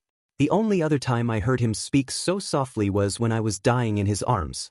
I can't do this, sensei," Izuku says through panicked breaths. "I'm sorry but I can't do this, it's too much dash." "You can't do what?" Aizawa asks, tone patient as ever. Bakugo's still huddled in the corner of the room, staring at Izuku in terror, as if he were a monster.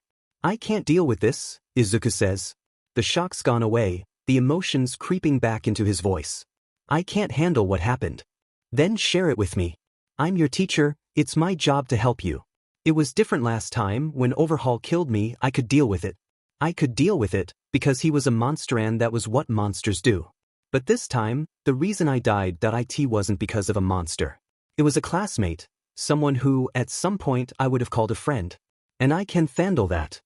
Midoriya dash. Because if Bakugo betrayed me, who's next? Who gets pushed too far to their breaking point, who snaps first? Izuku says. He runs a hand through his hair, stressed.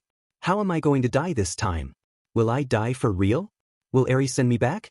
Is it just a never-ending cycle of dying and being sent back? Is this what happens for the rest of my life? Is this what happens for the rest of time? Am I just going to die over and over and over and dash? You won't. I won't let that happen, Aizawa interrupts. But you don't know that. No one does. Izuku says, exasperated. The fact of it is I've experienced so many things that none of you will ever understand, and don't get me wrong, I'm really glad, but still, you keep telling me this will happen or this won't happen and none of you know, you're just trying to make me feel better. You don't know what's going to happen any more than I do. That's true, no one really has any idea what's going to happen, Kaminari says, the first of his classmates to speak up. His voice is calm and casual and it's so comforting to hear him sound so normal. We just have to be there for each other. You don't have to do this by yourself, you know. We've got your back just like you've got ours, okay? So don't go acting like it's all on you, you got it. But I don't want you to get hurt, Izuku whimpers. His voice quiets to a whisper. I can't let any of you get hurt. Come on, have a little faith in us, Jiru says dryly. We can handle ourselves. Izuku laughs a little, brushing the tears from his face. It makes him feel better. Just a little. As Aizawa escorts Midoriya out of the room, Ejiro doesn't really know what to think. It was heartbreaking and frankly, kind of terrifying to see a classmate have such a meltdown. But because it was Midoriya, it was somehow even more frightening. Ejiro had always admired him, not as much for his impressive power as for his strength of character. And see him essentially lose his mind right in front of him was as tragic as it was alarming. Ejiro takes a deep breath, looking about the room. Bakugo's still in the corner, arms wrapped around his knees. He seems deep in thought. Ejiro walks over and sits down next to him. What are you thinking about? What the fuck do you think? Ejiro chuckles a little. Yeah, fair enough.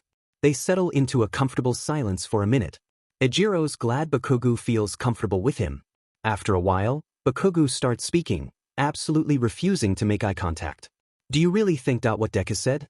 Do you really think I could betray you? Ejiro knows he's talking about the whole class, but he feels oddly in the spotlight. If I'm being honest, yes. Bakugo's eyes widen. I mean, I would never have thought that, Ejiro adds quickly. Not before today, but seeing Midoriya, the way he was acting that he definitely was reacting to a betrayal. Bakugo seems to relax back into his moody, contemplative state. I just can't believe that I'd ever, he trails off, voice crackling with emotion. I couldn't believe I'd ever do that. You didn't. You want. You're not the Bakugo Midoriya dealt with. You're not destined to be bad, or even good for that matter. What matters is the choices you make now. Your choices in that timeline are irrelevant. Bakugo turns to Ejiro, face blank with shock. So I'm not a bad person? You're like everyone else. That's something you get to choose. Bakugo turns away, furrowing his brow. Thank you for talking to me. I'm always here when you need me. Izuku walks the halls like a zombie, guided by Aizawa's hand on his back. He doesn't really feel awake, he doesn't really feel conscious. His breakdown left him feeling drained and empty. He wishes he could just sleep away all of the anger and the fear and the memories. He sits in a chair in what he realizes is the teacher's lounge. He notices present Mike, already in the room, glance at him with concern. Mike, could you make us some tea? Aizawa says, eyes not leaving Izuku's face.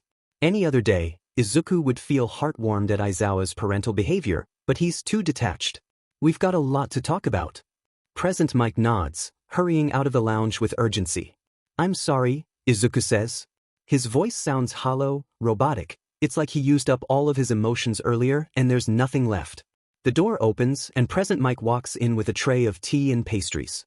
I hope chamomile is fine. I also got some of those sugar cookies from Nedzu's secret stash. He trails off. I'll just shut up now. Want me to leave? Izuku shakes his head wordlessly. Don't apologize, Aizawa says gruffly, ignoring present Mike. Tell me what's bothering you. I'm missing some context here. Bakugo got me killed. So you said. Now tell me how. He lost his quirk dash. He lost this quirk? How does that dash? Present Mike interrupts. And he made a deal with the villains. Information for his quirk back. And Kirishima's safe. Kirishima? Aizawa asks, confused. Yeah. He was essential to our plan. He was there to deflect all of the bullets from the Yakuza. But not only did Bakugo steal him away, he told the villains when we'd be raiding them. We'd lost the element of surprise. So we died then. Just me. I absorbed what our shield could not deflect. Aizawa's breath hitches, his expression is filled with alarm. Are you telling me you took all of the gunfire? Izuku nods. Someone had to. We had to get Eri out, we had to. And I got you sent back, Aizawa guesses. That's why you were thanking me yesterday, isn't that right? Izuku nods again. His eyes are shut, like he's trying not to cry. But that wasn't everything. Something worse happened. Something worse. Aizawa snaps angrily. Izuku shrinks away from him. He takes a breath, calming himself. He continues, voice gentler. What could be worse than you dying? It was Kaminari, Izuku says. He overused his quirk and thought he was in pain. He stopped remembering things. He kept getting worse, and none of us could even do anything. Aizawa hugs Izuku, who seems surprised. You've been through so much, problem child. I can't even imagine dash. Should I be here right now? I don't mean to interrupt, but is this something you wanted to share with me? Present Mike interrupts. Aizawa seems annoyed, but Izuku nods his head. I think both of my teachers should know what happened, Izuku decides. It'll be easier that way. Probably. Maybe they'll help straighten out Bakugo before he betrays and kills them all. Maybe them knowing won't make a diamond bit of difference and he's going to be stuck in a dying and sent back in time loop for the rest of, well, time. Then we should get Nedzu too, Aizawa says. Izuku shakes his head. No need. He already knows. Present Mike raises a brow. You already told him? No. Knowing Nedzu as much as I know him, I think he's already listened to this entire conversation. He's probably got this room tapped. That's right, says Nedzu through the intercom, causing Present Mike to jump up from his seat. In all my years of being principal, I find it amusing that a student would figure this out before anyone I hired. Demon rat, Aizawa grumbles. You know you love me, Nedzu responds, and Izuku can practically hear the smug smirk in the tone of his voice. Anyway, Midoriya's had a long day. I wouldn't send him back to class today, let him go home early. What? You think Aizawa's an idiot? Present Mike says, defensive. I don't know if either of you want me to answer that question honestly. Have a nice day. Young Bakugo, you have quite the powerful quirk. It's a pity there's not much to you without it.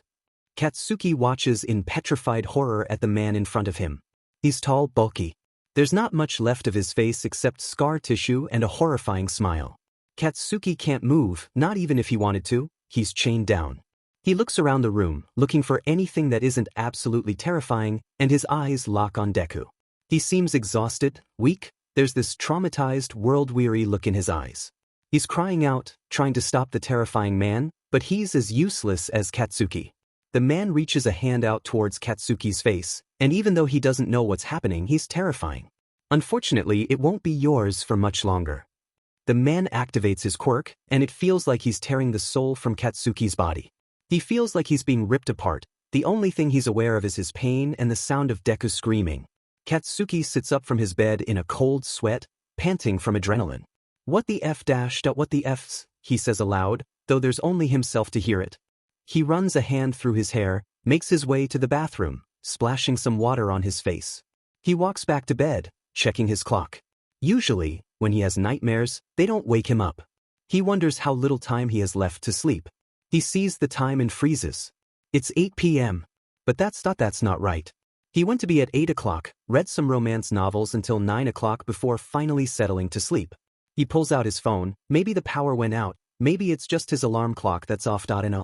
It really is 8 p.m. All right. So this was just a fluke then.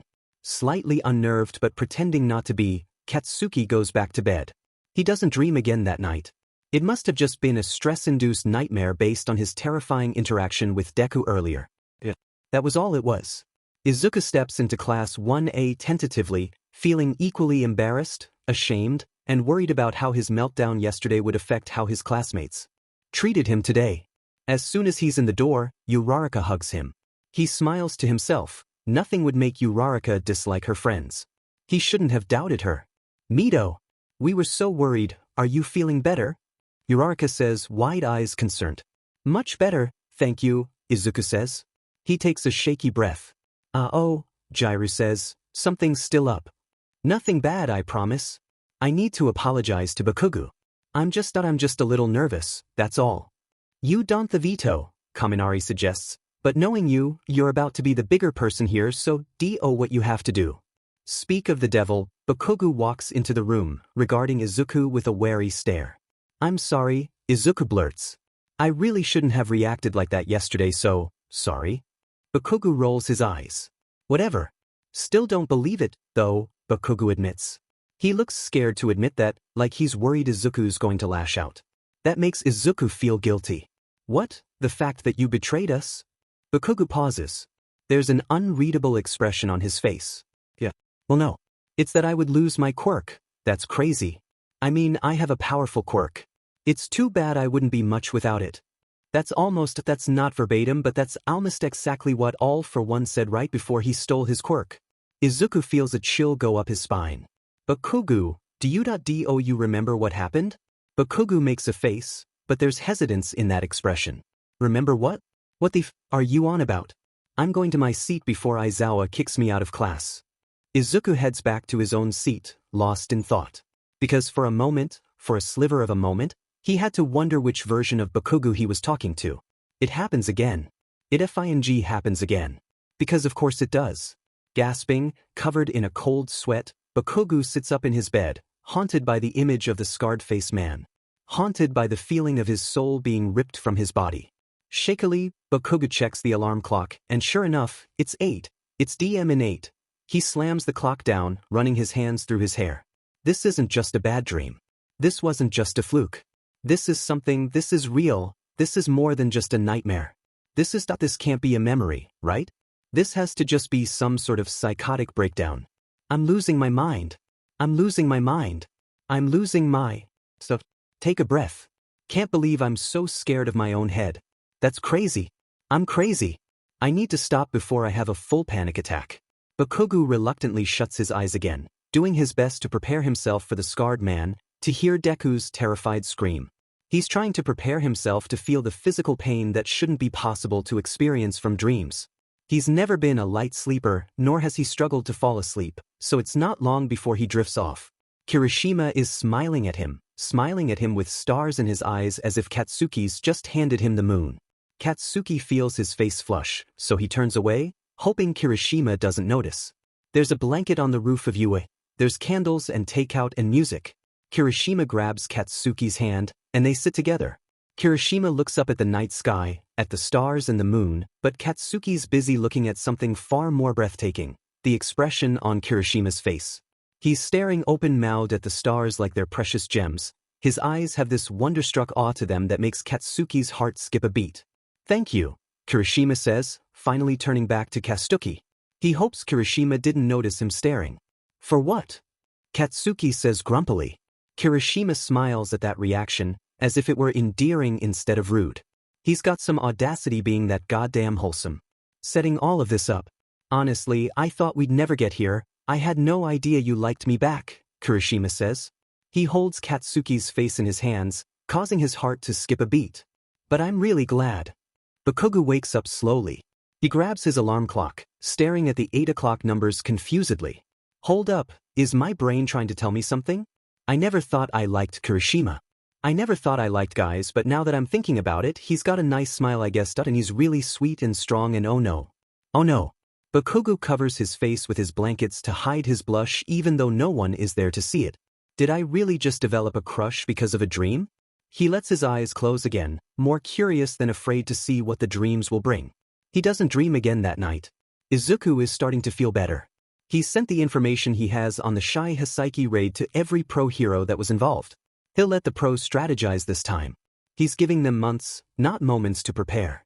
Maybe they'll find a better way to save Eri. Maybe she'll be saved far earlier than before. He yawns, rubbing his eyes. Sending all of that information out didn't give him the most amount of time to sleep, though. He kind of wants to pull an Aizawa and bring around a sleeping bag and just fall asleep in random places. Izuku is expecting to be bombarded with his concerned friends as he walks into school. What he's not expecting is for chaos to slap him in the face. Chaos that comes in the form of none other than Nito Monoma. He laughs. Izuku squints at him, a headache already forming. What are you laughing at? It's 7 o'clock in the morning. It's 7:00 in the morning. Hello? Are you alright, Monoma? Izuku asks cautiously. Of course I am. Better than one, that's for sure, Monoma says. Izuku rubs his temples tiredly. Good for you, he says dryly. Monoma raises an eyebrow, more impressed than insulted. Have a good morning, Monoma. He starts to walk away, but Monoma blocks him with his arm. No, I want sleepy time. I mean school. I need to go to class. Definitely not sleepy time. Hold on, Monoma says with a grin. Is UA's star pupil getting a temper? Izuku rolls his eyes. Is 1BS crazy student being crazy? Monoma frowns, disappointed. Oh, too bad you were doing soul but you missed the mark. That was a terrible insult, barely offensive at all. Izuku rubs his eyes again. He can barely stay awake and he's standing up. What do you want, Monoma? Izuku asks, irritated by now. Well, it's just you. You're the sunshine child of your dash. I'm sorry, I'm the what? Sunshine child, Monoma says as if this were just common knowledge. Registering Izuku's confused expression, he elaborates. You've got a smile that's brighter than sunshine? Everyone's calling you that. Everyone. Yes, ever since the sports festival. Or maybe just my class. If you're looking for someone to blame, blame Tetsu Testu. Anyway, doesn't matter. Basically, ever since your interruption a couple of days ago, we've noticed you looking a little off. Not to mention that you said something about nearly dying. Izuku stops walking, patience worn thin. Monoma, what are you trying to say? We're worried, you know? Monoma says shyly, as if showing concern were embarrassing. 1B was worried, so I volunteered to check on you. We may have a rivalry between classes, but that doesn't mean I wouldn't be concerned about a fellow hero to be. Izuku pauses at a loss. Monoma, that's not sweet? Izuku says, utterly baffled. Yeah, that was really nice of you. I'm still dealing with some things, I guess, but thanks for checking in. Monoma smiles, as if he'd just earned a victory instead of had a nice, normal conversation. Of course. If you ever get sick of your classmates over at 1, you know where the better students are. Monoma says with a chuckle. See round, sunshine child. Izuku stares after him for a moment, before shaking his head with a small smile. He steps into class, taking his seat.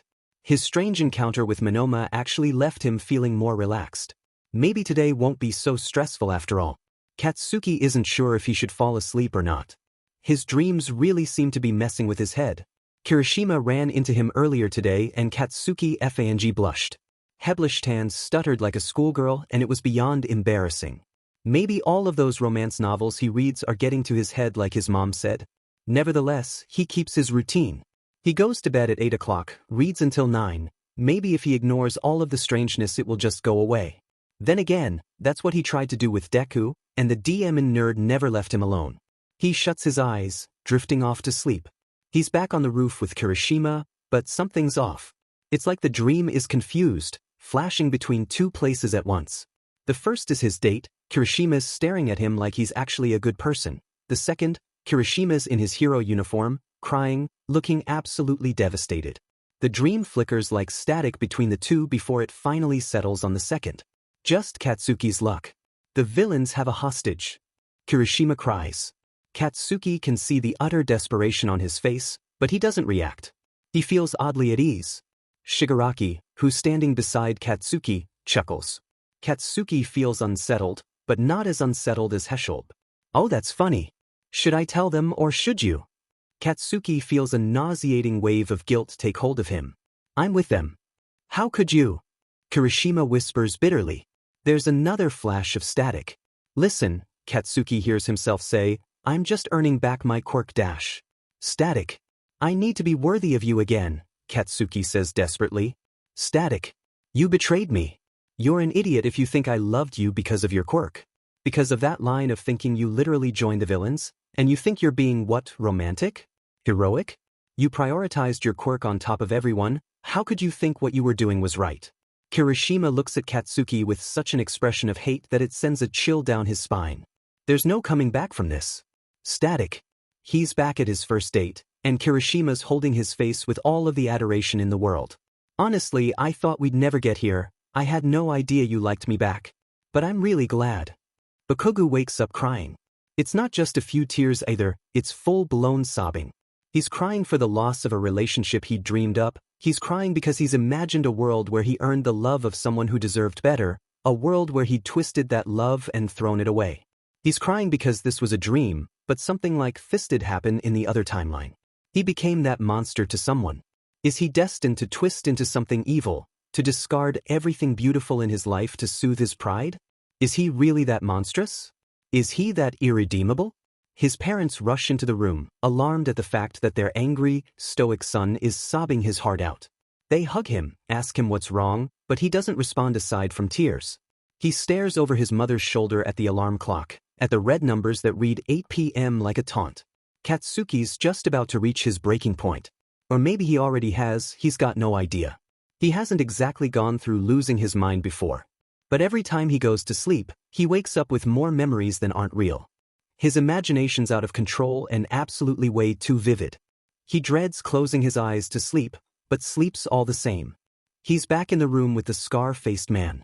He still has his quirk. This is earlier than his other dreams. There isn't blood all over the room yet. Deku's snarling at the man savagely, like a wild animal. Katsuki barely recognizes him. His shirt's torn and bloody, but he doesn't seem to be dying. The ninth, is it? The man says. He's charismatic, but somehow, that makes him even more terrifying.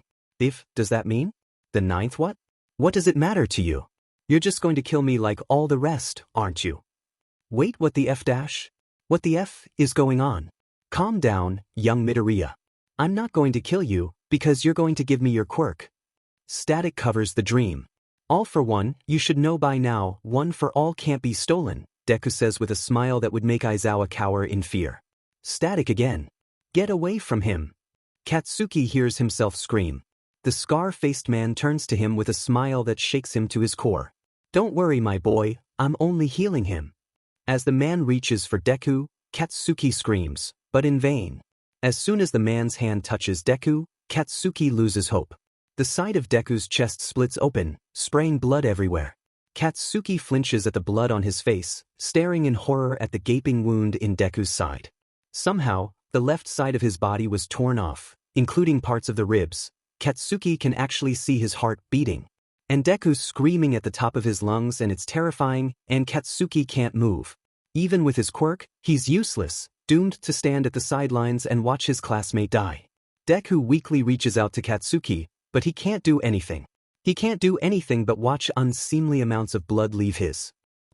Katsuki snaps awake, rushing to the bathroom to throw up. He's angry. He's so angry he shouldn't have to deal with this utter bullshit. Sure, Deku said he betrayed him, and maybe he deserved some of that anger, but he sure as hell didn't need his brain to develop a whole fake villain story arc to drive him mad. He didn't deserve for his own brain to traumatize himself. There's still that voice in the back of his head, whispering, what if this is real? What if I'm remembering Deku's absolutely effed up timeline? He pretends not to hear it. It gets louder every day. Class 1A is buzzing with excitement by the time Izuku arrives. What's up, he asks. We're having one-on-one combat matches. Netsu picked out all of the matches himself. He's just about to text us our opponent. It's like a mini sports festival, he says. I really want to redeem myself after the sports festival. Well yeah, you were terrible, Jiru comments. Kaminari puts a hand to his chest in mock hurt. Kaminari pulls out his phone. I'm against Todoroki. You poor soul. I'm against Sato. I can take him. I'm last though. I'm against Kirishima. Uraraka says. I'm not matched against him well, so I want to prove I learned something at Gunheads. And I'm the third match, so at least I'm not first. What about you, Mido? Honestly, I don't really care who it is, Izuku starts, pulling out his phone, as long as it's not Bakugo. And I hope I don't have to fight first. It's the first match. And it's Bakugo. Because of course it is. F dash dot. Kaminari makes a face. Did the Sunshine Child just swear? Izuku groans. I'm actually going to kill Monoma for making that nickname a thing. But I'm against Bakugo. Oh no. I'm about to kick Nedzu's little butt, Jiru threatens. You don't have to fight him. I'll talk to Aizawa. But I feel like there's got to be a reason Nedzu matched us up. Izuku walks up to Aizawa at the same time as Bakugo. Izuku tenses, feeling frozen in terror. He notices Bakugo doesn't look great, his skin is sickly, and there are circles under his eyes. What's up? Aizawa says, not even opening his eyes. He's still in his sleeping bag. We got assigned to each other, Izuku says, voice small and mousy. In it, the rat, Aizawa says, sitting up quickly. I should have known he had ulterior motives with the lesson plan. I can find you new partners. Izuku hesitates, shooting a sideways glance at Bakugo. Maybe we should fight. Bakugo's eyes get wide. Are you sure? Aizawa says. I could reassign you. The panic feels like it's up to his eyes, but Izuku shakes his head. He blinks. He'd forgotten to do that in his panic. He has to do this. He has to overcome this. This Bakugo didn't betray him. The Bakugo that did that doesn't exist, he doesn't exist. I can do this, Eraserhead, Izuku says, unintentionally slipping his hero name. Aizawa huffs with a grin. Alright, I believe you. But if at any point you want to stop either of you, Aizawa says, making a pointed look at Bakugo, let me know, and I'll stop the match. Bakugo raises a brow. Heh, why are you telling me that? Because Midoriya attacked you, recently by the way, Aizawa says as if it were obvious. Izuku hangs his head down in shame. There's no shame in wanting to forfeit this match. Bakugo grits his teeth. He stares right into Izuku's eyes. I'm no coward. You say that now, but... Alright, step into the court you two. As Izuku walks, his adrenaline goes crazy. He feels like he drank an entire coffee shop. He feels like he's going to die, or fight God. He feels out of control and sluggish at the same time. He looks across the court at Bakugo, who doesn't seem that much better. I feather off you go too far. I'm stopping this match, Aizawa says. Understood. Izuku nods. Yes, sensei, Bakugo says. Alright. 3.2.1. Begin. Bakugo throws an explosion right away, and Izuku dodges it with all of the jittery grace of a startled cat. Izuku uses full cowling to hit Bakugo in the stomach, but he blocks it with his arms. Izuku reaches his hand out to use Black Whip, and seeing that, Bakugo falls to the ground, cowering in fear. Izuku stops immediately. Are you alright, Kakin? He asks, genuinely horrified at Bakugo's reaction. He doesn't even realize that he used his childhood nickname. Of course I'm not, Bakugo manages through panicked breaths. He's having a panic attack. I've had so many, but I'd never assume Kakin would. Cause this. Kakin, I'm so dash. I'm effing losing my mind, Bakugo says as if he hadn't even heard Izuku. I'm effing losing my mind. Kakin, I'm having a FNG panic attack because you reminded me of a nightmare I had. Bakugo shouts. He sounds angry, but looking into his eyes, there's only fear. Izuku kneels next to Bakugo, gently putting a hand on his shoulder. Bakugo flinches, so Izuku moves a bit further from him. Can you tell me about this nightmare? Izuku says comfortingly. His tone of voice doesn't send Bakugo into a rage. Izuku takes that as a very bad sign. Ever since you attacked me, I've been losing my mind, Bakugo says. He laughs bitterly, but it's clear the amount of distress he's in. I've made up this whole fucking storyline in my head of how I betrayed you. Of how I lost my quirk. And I almost believe it. That's the scariest part, if I'm being honest.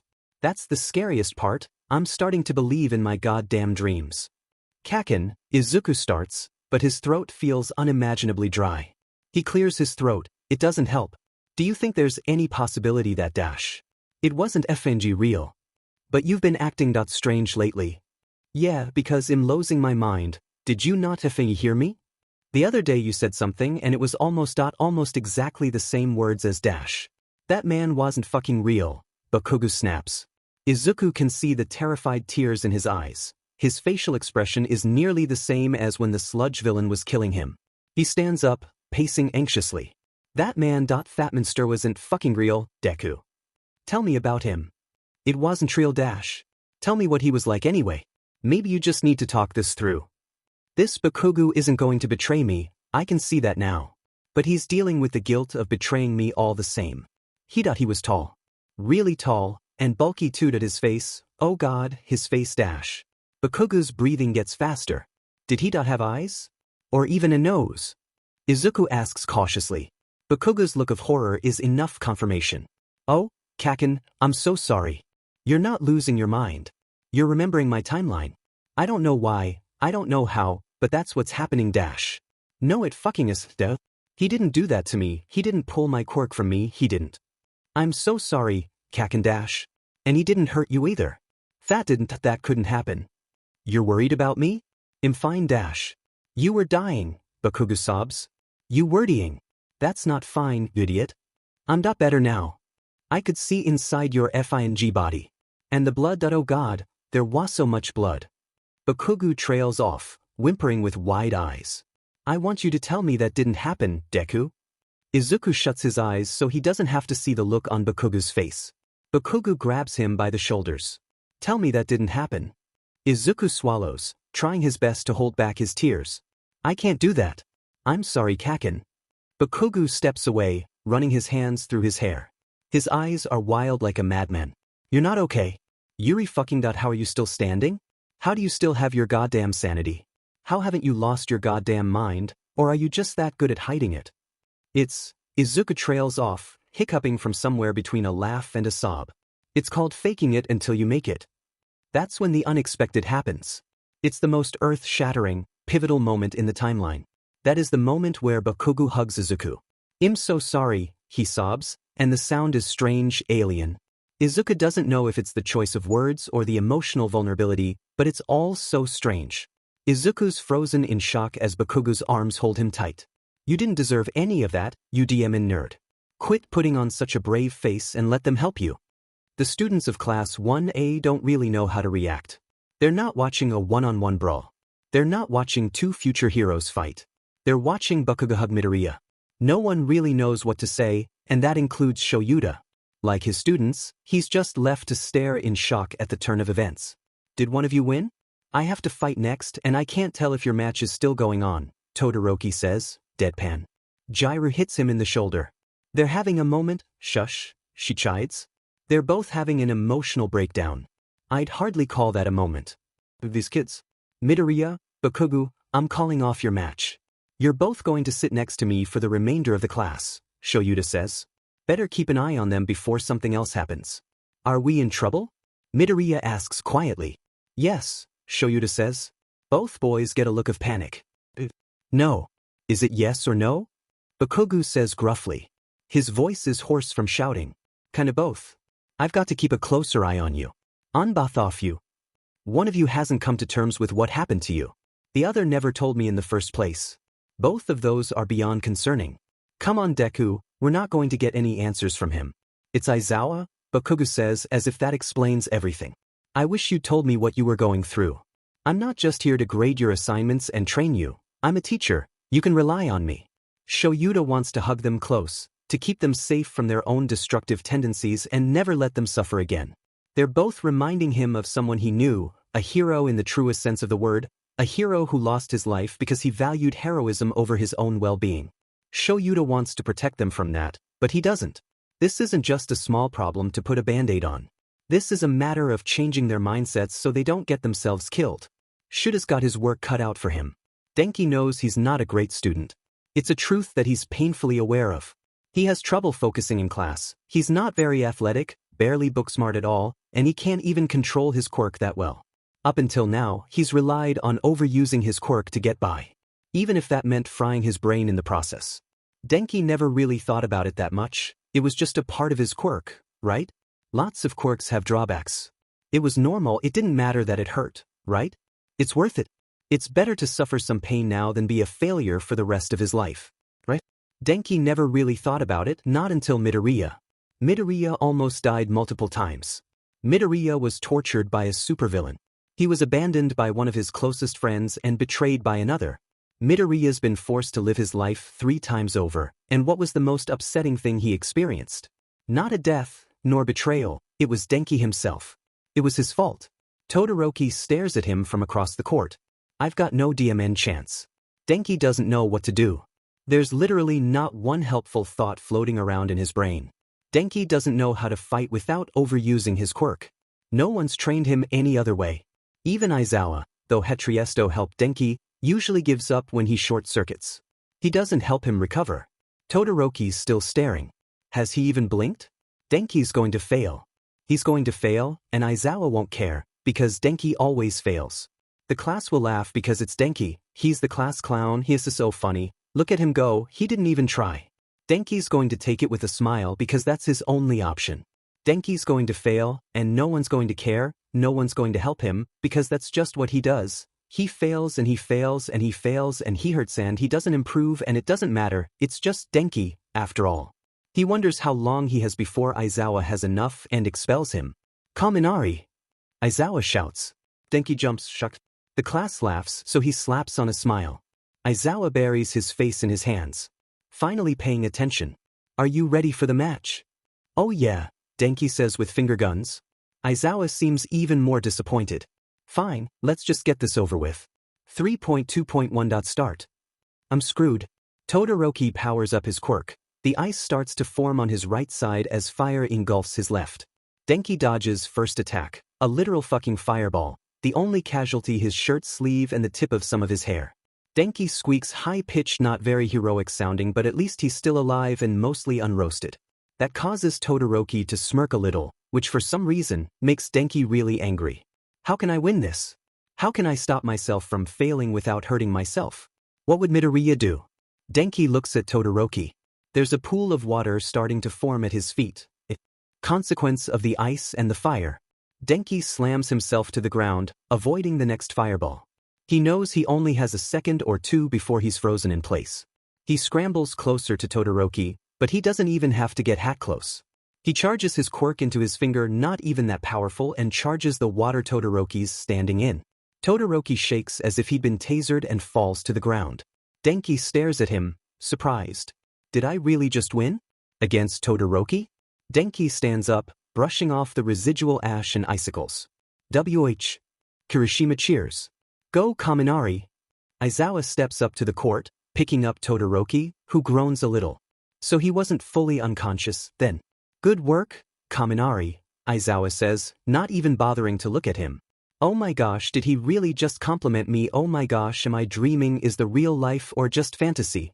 Kaminari, someone says, snapping him back to reality. Huh. I said you weren't terrible, Jiru says begrudgingly. Good job, I guess? Don't ever do that again.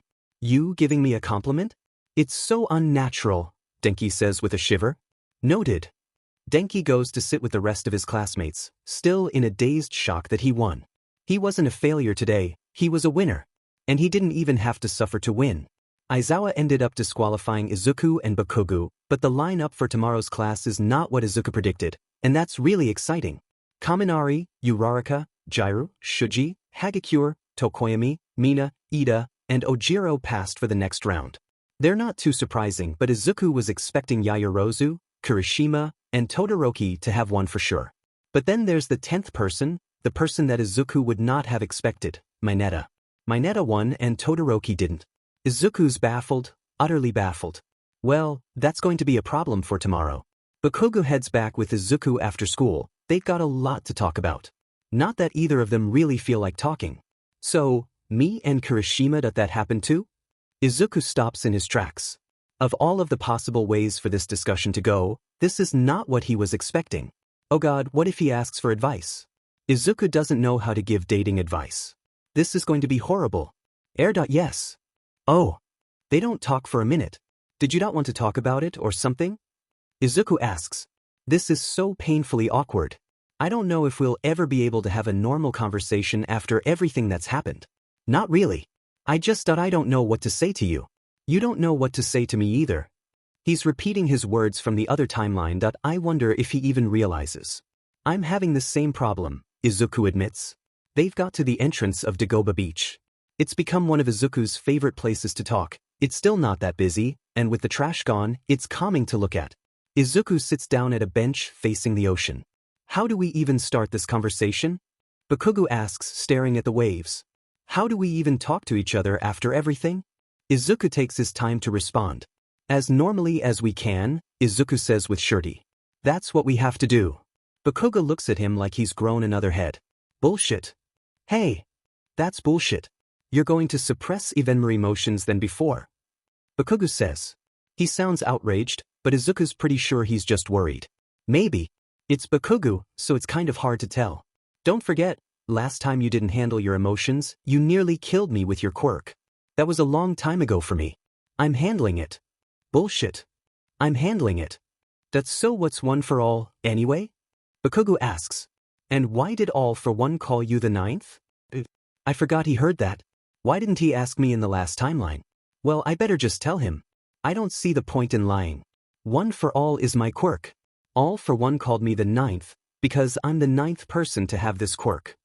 Wait dash. The first was All for One's brother, Izuku says. He turns to Bakugo, meeting him in the eyes for the first time during this whole conversation. The eighth was All Might. Bakugo's expression is unreadable. That's new. Yeah. That's WHY.IT was my fault dash. The F, are you blaming yourself for now? Bakugo snaps.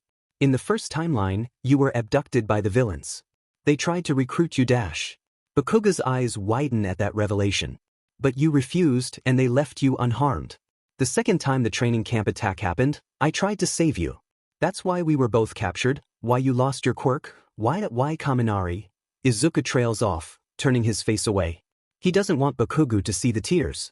He knows Bakugo's not that person anymore, but he can't help but see him as his middle school self. When Bakugo saw Izuku cry in middle school, that was basically a guarantee of a new burn scar. He had to fight Muscular because of me. Ugh, shut up Deku.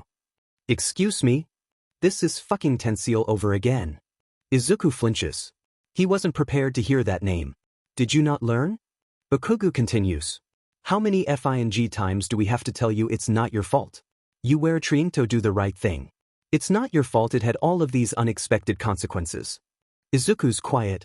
He can't bring himself to look at Bakugo. Well, Bakugo questions. Got anything to say to that? I hope you never understand what that feels like, Izuku says quietly. I hope you never caused something like that because you were trying to save someone. I caused something like that because I was trying to save myself, Bakugo growls. But dash.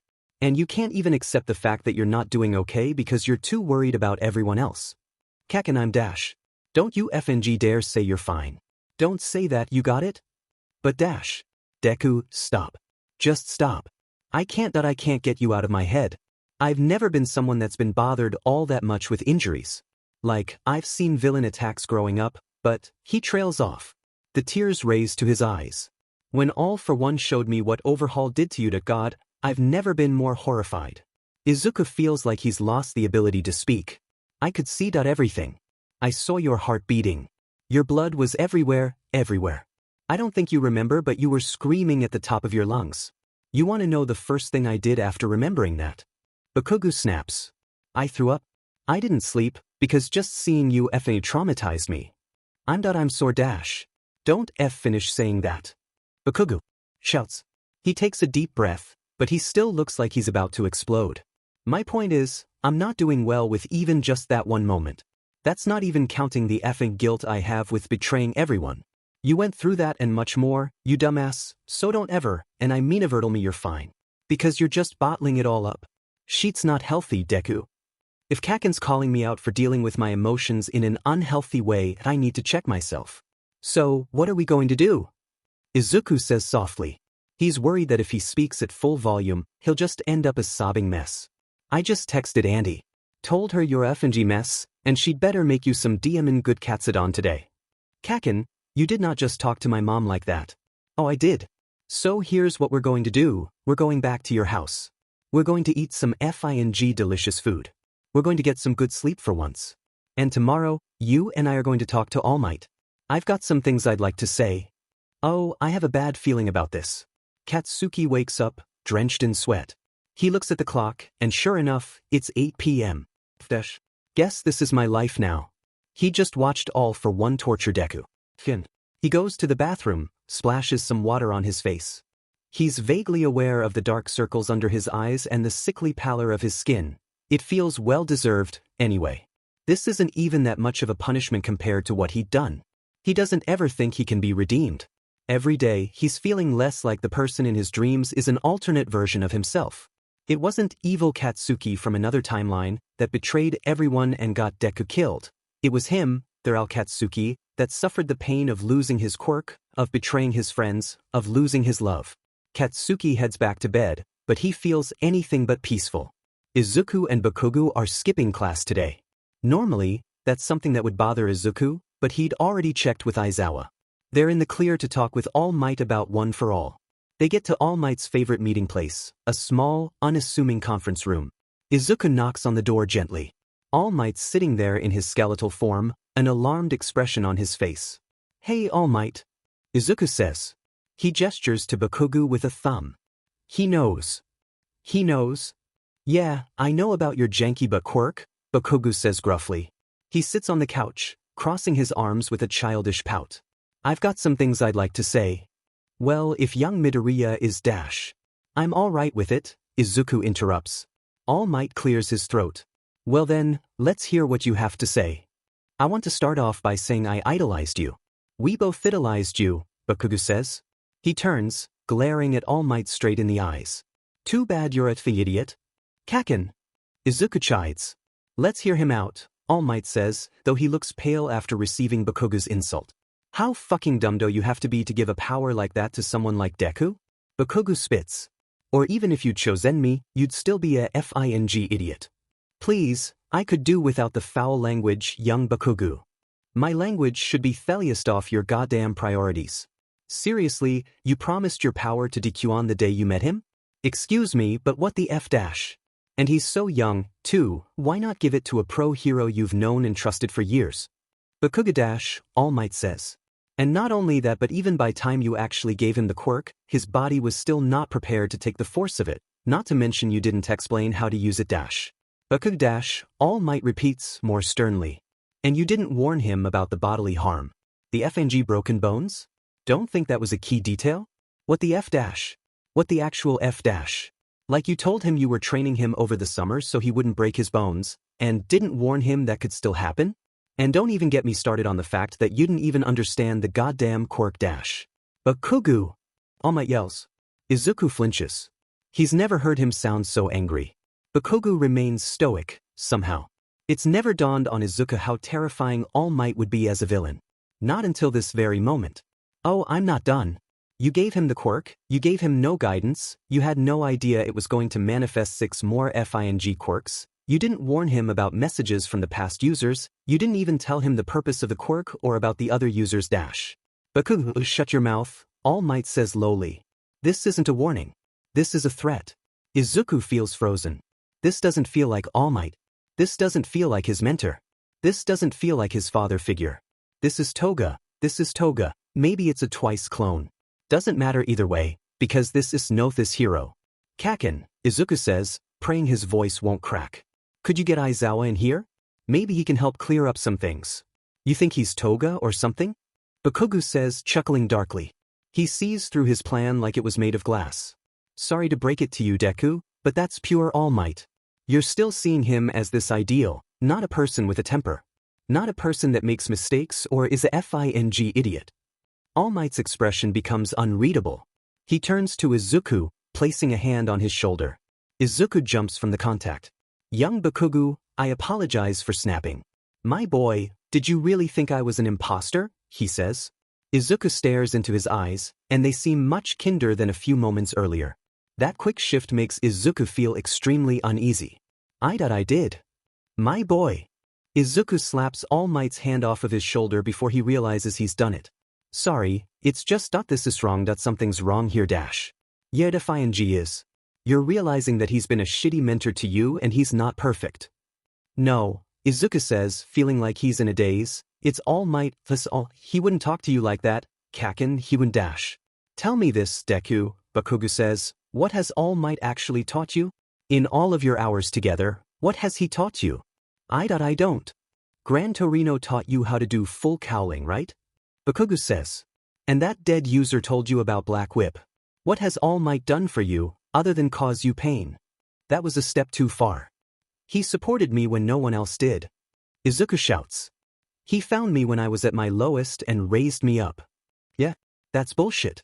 He found you when you were quirkless, confirmed. Thelius that you'd be worthless without a quirk dash. You're one to talk about that. Izuku snarls. You're not wrong about me, but All Might still did that too.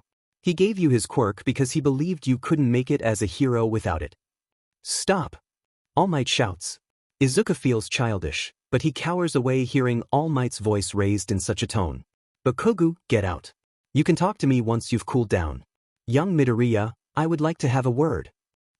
That we're both leaving, Bakugo retorts. Young Bakugo dash. Look at him, Bakugo snaps. He takes Izuku by the shoulders. You're scaring him. We're leaving. Wait dash. Off, Bakugo says, dragging Izuku along. He slams the door behind him. Izuku sits down as soon as they're in the hallway. His head feels dizzy, there are hundreds of thoughts going around in his head and all he coherently gets is a sense of panic. Deku, you alright? Bakugo asks. His voice is uncharacteristically soft. What are you doing? Izuku says. What are you doing, Kakin? What do you mean back with All Might? Bakugo says, taking a seat beside Izuku. He's sure to leave space, he can tell Izuku's probably at the beginning of a panic attack. Yeah, I guess I don't know. Bakugo leans his head back against the lockers, staring at the wall. I guess I'm trying to make amends. Amends? Bakugo turns to look at Izuku. I really effed up in that other timeline. Hell, I effed up when we were younger too. I need to try and make it up to you somehow. And even though it's no fun to realize it, your blind trust of your mentor is toxic to you. He's trying to redeem himself by helping me. Kakin, you don't need to dash. I'm going to lose my mind. Because of the memories you get? Yeah, I guess. It's occurred to me that it might never stop. That I'll just be watching those horrible memories until the day I die. And Deku, I don't know how much longer I can take it. It's like a form of torture. Every night, I even feel the pain of my quirk being stolen that there's only so much I can take. I want to help you before I lose my mind. That's such a terrifying thing to think of, and on the surface he seems to be dealing with it well, but knowing Kakin, he's not doing well at all. He's spiraling, he's just good at hiding it. I won't make the mistake of ignoring his distress a second time. I'm going to save him. These dreams, can you describe them to me? It's like I'm right there.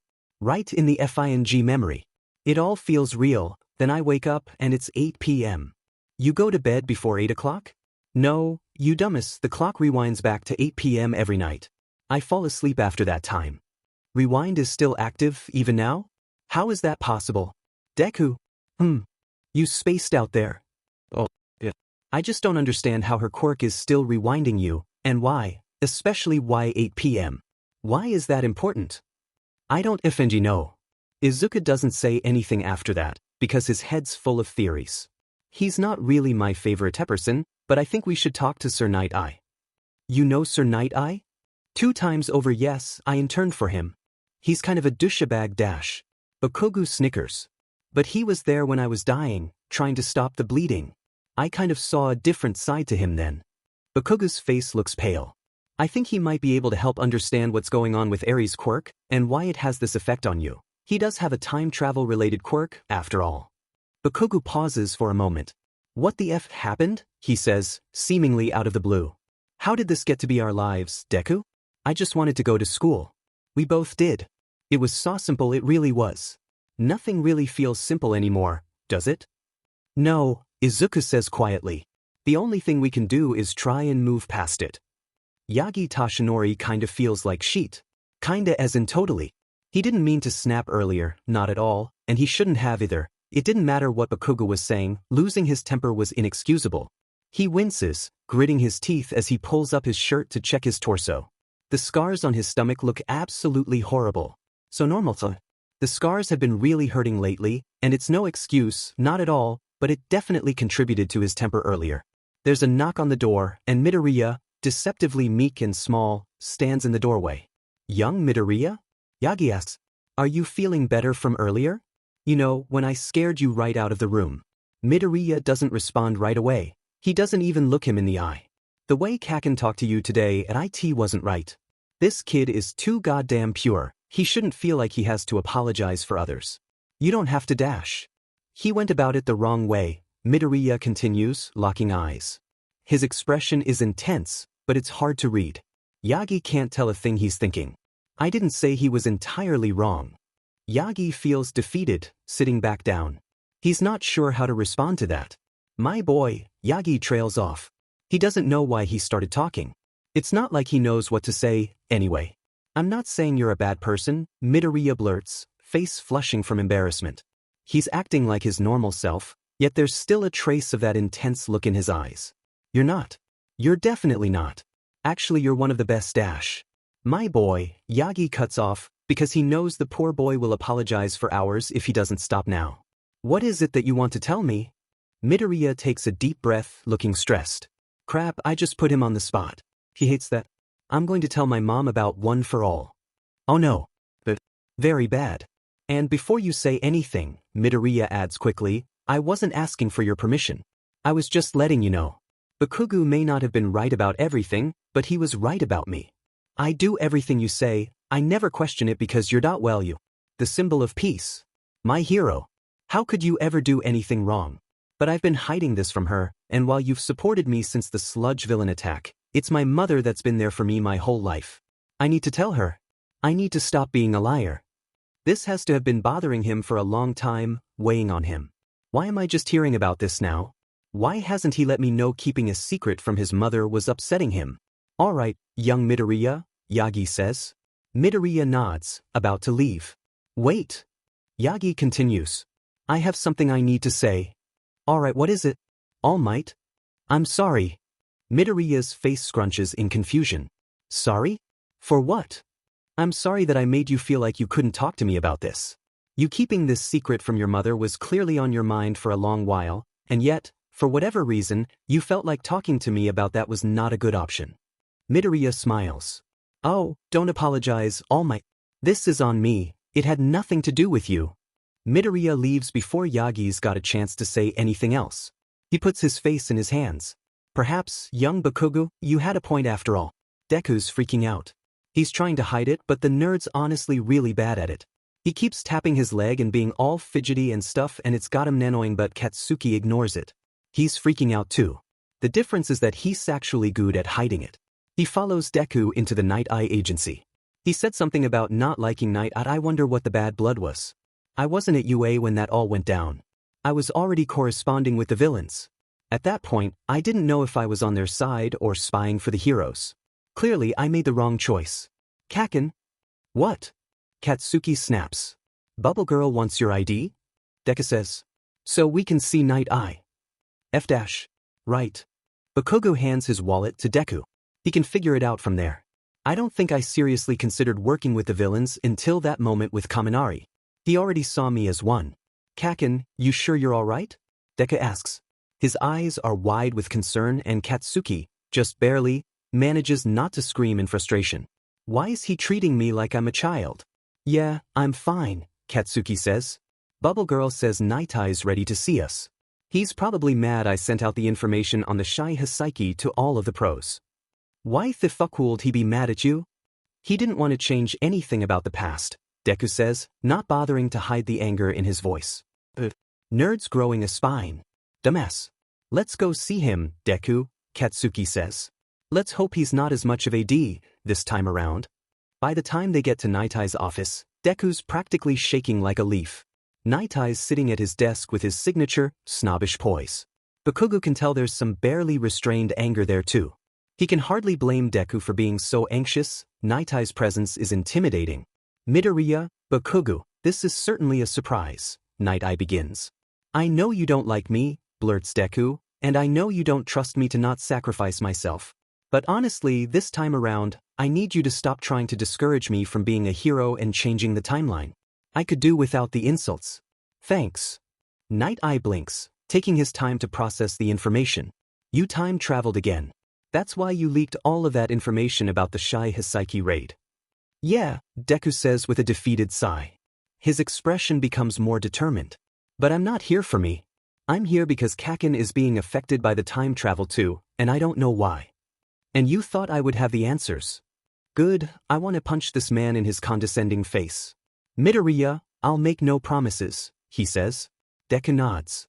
Bakugo, describe to me exactly what you're experiencing. Dreams. Dreams? It's much worse than dreams. Well, I thought it was. But it's memories from the other timeline. It only happens that it only happens when I fall asleep. And when I wake up, it's always 8 p.m. Nighteye puts a hand to his chin. So, any ideas? Deku squeaks. I take back what I said about him growing a spine. The nerd's as non-confrontational as ever. No. Well, that was blunt. None that at all? Not even why he keeps snapping back to 8 p.m. Nighteye looks at Deku sincerely for the first time all afternoon. No. I'm sorry, but there's just not enough information for me to help. Deku shields his face, but Katsuki can still hear the sniffling. I just thought that you have a time travel quirk. I just don't want him to suffer, you know? Nighteye smiles. Well, you really do remind me of All Might. He always wanted to save everyone. I can tell you have a heroic heart. Deku looks at Nighteye, and there's a strange expression on his face. I have some things I want to say to you. And they're not all going to make sense because all of this never happened for you, but I need to say it anyway. Nighteye arches a brow skeptically. Alright if you must. The things you said to me in that other timeline really hurt, Deku says teary-eyed. The volume of his voice starts to rise as he gets more emotional. I don't mean that lightly. You had me doubting my self-worth. You had me doubting, at points, whether or not I deserve to be alive. I hadn't felt that way since middle school. But at the end, Deku continues, voice dropped down to a whisper, at the end, when it mattered, when it really mattered, you were there by my side. I have to thank you for that. Nighteye stares after him in shock. I obviously don't remember what happened. We obviously have different opinions on how to deal with timelines, but you never deserve to feel that way. I can't believe I was so heartless as to have treated you like that. I can't believe I insulted you to that extreme. You were trying to prevent me from sacrificing myself, Deku says with a teary laugh. Funny thing is, that ended up happening anyway. Kakin and I are going to leave now. Let us know if you think of anything else. Before Katsuki knows what's happening, Deku's dragging him out of the room by the strap of his backpack. Deku, wait. But he's not listening, no. Deku's crying and walking away as fast as he can, and it's like Katsuki doesn't even exist. Deku! Bakugo tries again. He plants his feet on the ground and forces Deku to stop moving. It's alright. It's alright that you can't help me, got it, you nerd? That's not your fault. Deku's hands are balled into fists, he's got his eyes shut, teeth grit. I think I'm the problem. Katsuki stares at him at a loss. How the fuck are you the problem? You're blaming yourself again, you know that shit's not healthy. Come on, we've talked about this. Deku sobs, wiping his face with the sleeve of his jacket. I'm the problem, you got it? He snaps. Katsuki takes a step back instinctively. My death isn't something inevitable that keeps happening in every timeline. It's not something that I can't prevent. It happens because I make it happen. What are you saying? Katsuki says slowly. Every time I die it's because I'm sacrificing myself. I'm choosing to die. I'm killing myself. Katsuki doesn't know how to respond to that. I'm killing myself. Over and over, that's what I'm doing. Deku says, cackling. Oh, what a great hero I'll end up being. An inspiration to martyrs everywhere. My legacy will be that I died young. I won't have saved a fraction off the people I wanted because I'll already be dead, but who cares, I died a hero. Deku dash. I'm a fucking miss, Kakin. Yeah, I can see that. Deku's face relaxes into a small smile. Kakin, you always know what to say. Katsuki scowls as the guilt starts to catch up with Deku. I'm sorry. I kind of lost it there for a minute, Deku says, staring down at his shoes. You idiot. Katsuki shouts, startling Deku. When will you stop saying that? I'm Sordash. Shut it. Katsuki shouts. You didn't lose it, Deku, you're just coming to terms with how absolutely effed up your life is. Congrats. By the time he's back at UA, Izuku's feeling emotionally drained and exhausted. He wants to go to sleep. He wants this all to be a dream. He wants to have saved Eri. He doesn't want this timeline to have happened at all. If only that first timeline went right, then he wouldn't have been through so much. How did the Overhaul raid go south anyway? How did it go so wrong? Whoa Mito, are you okay? Uraraka asks. Mom friend mode is engaged. Izuku knows he needs to tread carefully. Uraraka's kind, caring face warps into a terrifying glare. Was it Nighteye? Do we need to have a little chat? Cool off, round cheeks, Bakugo says. He's just realizing how effed up his life and past lives have been. No one speaks after that, and everyone looks a little awkward. Kaminari in particular is not fond of awkward silences. We stan a self-aware king, he says. Jiraiya shoots him a glare. Yes, Todoroki agrees with a nod, we stan.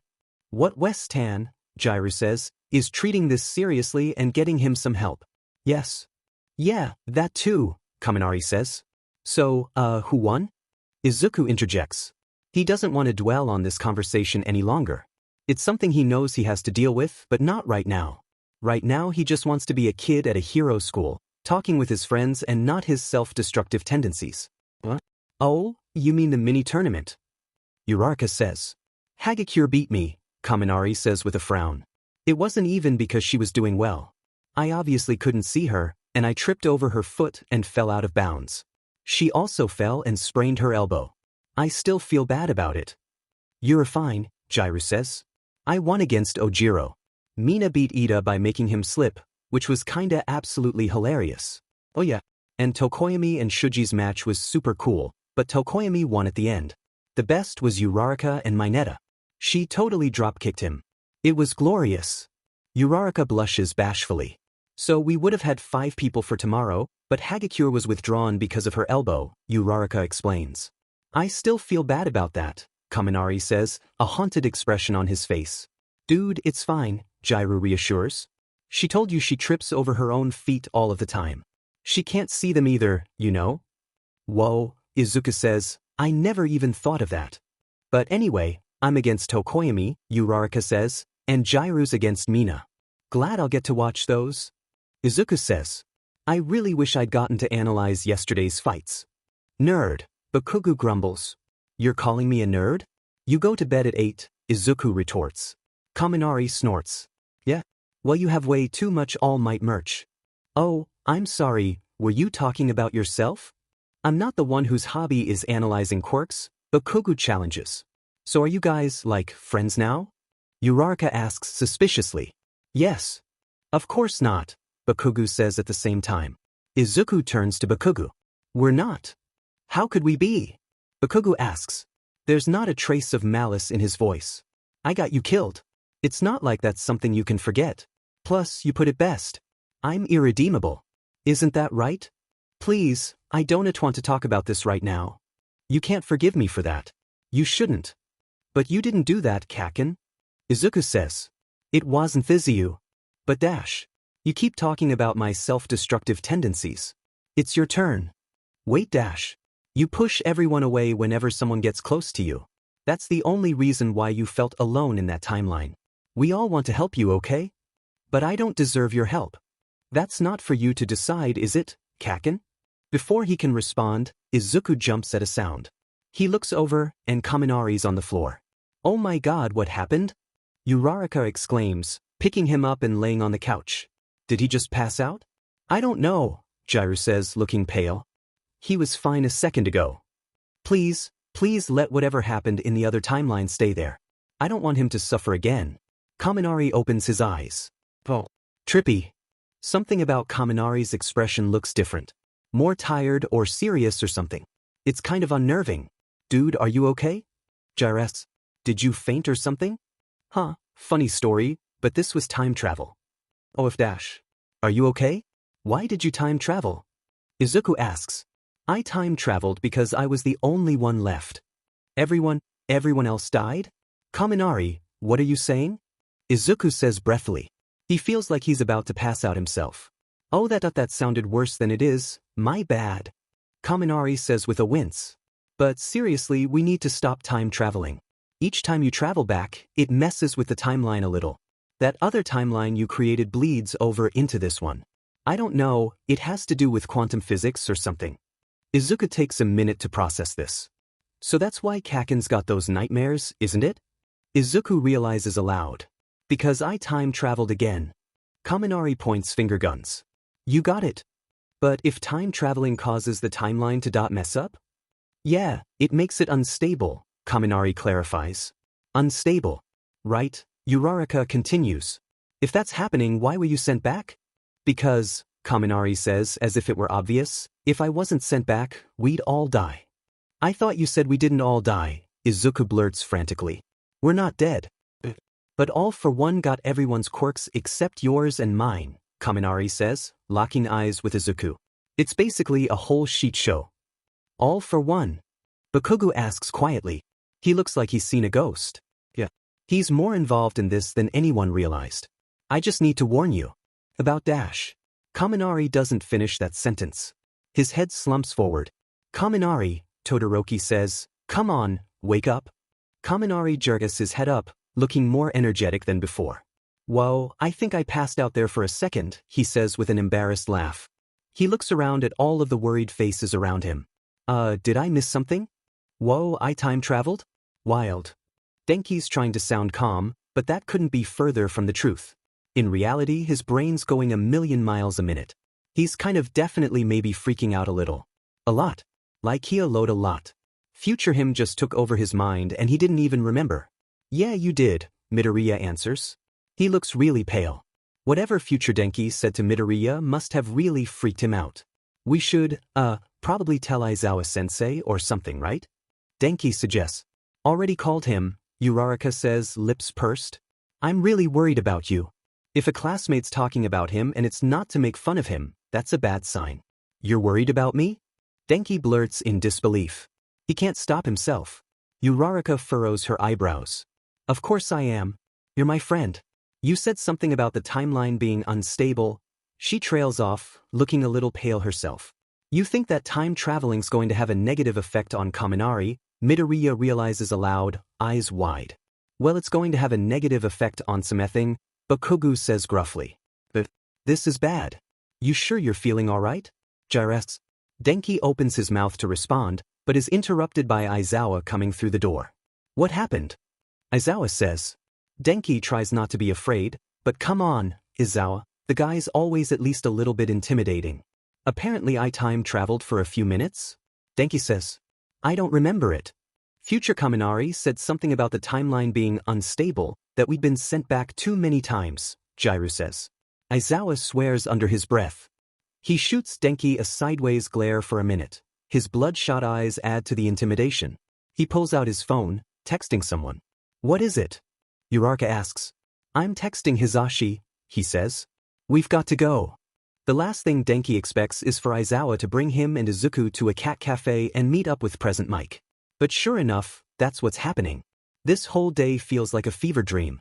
Sensei, why did we leave everyone else back at UA? Denki asks, finally mustering the courage to speak. Aizawa doesn't even turn to look at him. Bakugo's painfully blunt. Jiraiya's not that far off, and she and Uraraka don't understand enough about the time travel. Oh, okay. Denki shoots a look towards Midoriya, who's staring off into space. Great. Just great. Two people that won't even look him in the eye. He looks over at Present Mike, who gives him a sympathetic smile. So what about Mike? Moral support. Also, he's paying today. Order something. Huh. Pick something to eat. You didn't get to go to your lunch PRD. Oh. One of the cats jumps into Denki's lap, but there's too much static electricity, so it leaves. Great. Even the cats don't want to have anything to do with me. What are we doing here? Denki blurts out. His impatience always gets the better of him. Now, all of a sudden, all eyes are on him. He kind of misses when everyone refused to make eye contact with him. Sorry, but what are we even doing here? Well, Midoriya's going to tell me what happened, and so are you, Aizawa says. His stares are always intense, and Denki tries not to squirm under it. Then we're going to eat some food and pet some cats. I'm very confused. He looks over at Midoriya, who looks not less confused. But still confused all the same. Me and Kakin were not exactly fighting, I guess dash. Bickering, Denki suggests. Like an old married couple. Sure. We were bickering and then I heard this thud. Midoriya trails off. When I looked over, Kaminari's already on the floor. I was so worried. Because of what happened in the other timeline? Aizawa says. Denki's surprised to hear his voice sound so gentle. Yeah. So we all rushed over and he woke up. But it was Kaminari from a future timeline. He said that All for One was behind all of this, that he found us dash. Us? Yamada asks. Our class, Midoriya clarifies. One day, he stole all of our quirks except mine and Kaminari's dash. Denki is a guess in his breath. He didn't know he'd said that. And we were all going to die if he wasn't sent back. Also, we can't be sent back in time again because the timeline's already unstable. He was about to warn us about something else, but he was cut off mid-sentence. Yamada leans back, deep in thought. I wish we could talk to that version of him, see what he was trying to say. If future me came back, would that mean I'm gone? Would that mean I die? I don't remember future me being, well, me, so does that mean that I'll just go poof? The way I am right now, will that cease to exist? Should I even be worried about this? Should I be worried? Do I matter enough to worry about this? Is it selfish for me to be worried about this? Kaminari? Midoriya asks. His eyes are wide with concern. Are you doing all right? Not really. Not at all. I'm just trying to wrap my head around all of this, Denki says, keeping his head down. He tries not to notice Aizawa's stare. I can't help them with whatever happens in the future. But future me can. So if he takes over my mind, if he wipes me away, that's a good thing, right? Even if that means the way I am now, this version of me, dies. That's a good thing, right? Kaminari, Aizawa says sternly. Denki jumps in his seat. Something's up. What aren't you telling us? Oh crap, oh crap, oh crap, oh crap. Oh, it's nothing. Denki says, knowing it's not convincing. It's not nothing, Aizawa says lowly. What are you keeping from us? It's not even something that affects you, please leave me alone. Kaminari flinches from a touch on his shoulder, but relaxes when he realizes it's just Midoriya. You can tell us anything you know. Denki takes a deep breath. I don't understand why I'm here. We told you, Midoriya starts to explain, No, that's not what I meant. I don't know why I'm here. Why future me isn't. He's the one that can actually help you, to make a difference. I'm just me. I don't really accomplish much. I don't matter, so I'm not sure why I exist right now. Because if future me comes back then I'm gone and I don't really know what that means. Because if future me's then it's not really a bad thing. I guess, but it's also not exactly my mind, so if future me ever comes back then I'm sort of erased? But wouldn't that be a good thing? But I don't know. Denki didn't notice he'd started crying, but now, all of a sudden he's sobbing. I don't want to be erased. I don't want to be overwritten. I don't want to not matter. To Denki's surprise, Aizawa hugs him around the shoulders. Oh, I was worried about this, Aizawa says tiredly. Denki would respond, but he's still crying too much to talk. Time travel man. That gets a little laugh out of Denki, but Midoriya just nods solemnly. The sheer amount of emotional distress you kids are going through, Aizawa trails off with a shake of his head. He stops hugging Denki, much to Denki's disappointment. That was the most comforted he'd felt all day. Aizawa turns his gaze towards Yamada. Midoriya's got 3 lifetimes worth of trauma, Bakugo's got 2, and now we've got an existential crisis on our hands. Hisashi, I don't know how to help them. You're asking me? Yamada replies. Shoyuda, I don't know what to tell you. I'm sorry but I don't. Aizawa runs a hand through his hair, looking towards Denki and Midoriya with a frown. We'll talk to Nedzu, he says mostly to himself. Yeah. We'll talk to Nedzu and we'll do our best. That's all we can do. By the time Izuku and Kaminari get back to school, they're both exhausted. Geez, what happened? Jairus. Did Aizawa try to kill you or something? No. He got us lunch. Oh. So why do you guys look so? Uraraka trails off, failing to find a kind descriptor. Existential crisis, Kaminari supplies. Life, Izuku says. Uraraka sinks to the ground. Just like Kaminari had earlier in the day. Not again, not again, not again. Uraraka's eyes snap open, and she looks panicked. She stares at her hands in horror. Uraraka? Kaminari asks. She says. This is really bad. This is really bad. What happened, Uraraka? She stares at Izuku like a deer in headlights. I'm not Uraraka, she says. She looks terrified. It's me. Kaminari. Kaminari stares at her thin self in shock. What about Uraraka? Izuku asks. He feels sick to his stomach. I don't know that I had no idea this is what you meant when you talked about the timeline being messed up. Me? Yeah, you're the one that figured it out, he says, still looking dazed.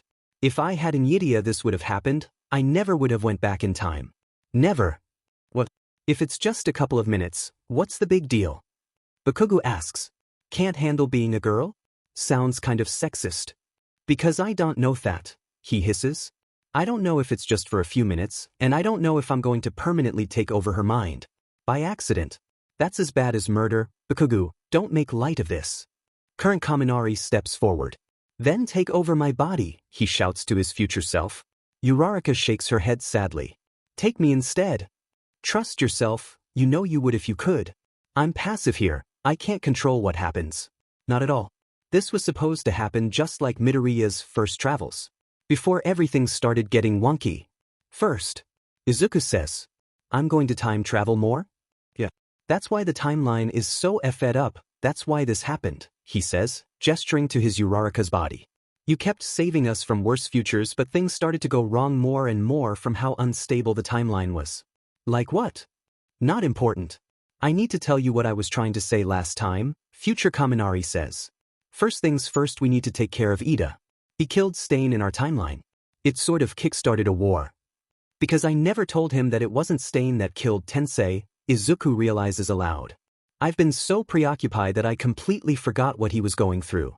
I'd thought he was doing better. Well, he wasn't, snaps future Kaminari. Isn't. What happened to the timeline? What exactly do you mean by unstable? Izuku asks, staring into Uraraka's brown eyes. It's strange to watch Kaminari's emotions on her face. Memory mostly. People kept remembering their fates in doomed timelines. It drove Bakugo mad in 2 timelines. Uraraka, me, Mineta, and Tokoyami all withdrew from school on at least 1 timeline because of the emotional distress. I don't remember any of this. That's just what you told me. But after the last time you came back, the timeline I remember, things got real weird, real fast. Sometimes one of us would just be frozen in place for a few seconds. Then some of us started remembering each other's memories from random timelines. Jairu remembered my memories from the timeline where I fought Muscular. Yaoyorozu remembered Kirishima's from another time. Other times, a room full of us would remember a memory at the same time. That happened with yours, Midoriya, future Kaminari says with a frown. We all remembered what Overhaul did to you. Right before the first travel. Izuku falls backwards onto the couch. He would have just collapsed onto the floor if it hadn't been there. Kaminari? Izuku asks. Both Kaminari and Uraraka turn to look at him. He feels like he's about to pass out. Exactly how many times did I time travel?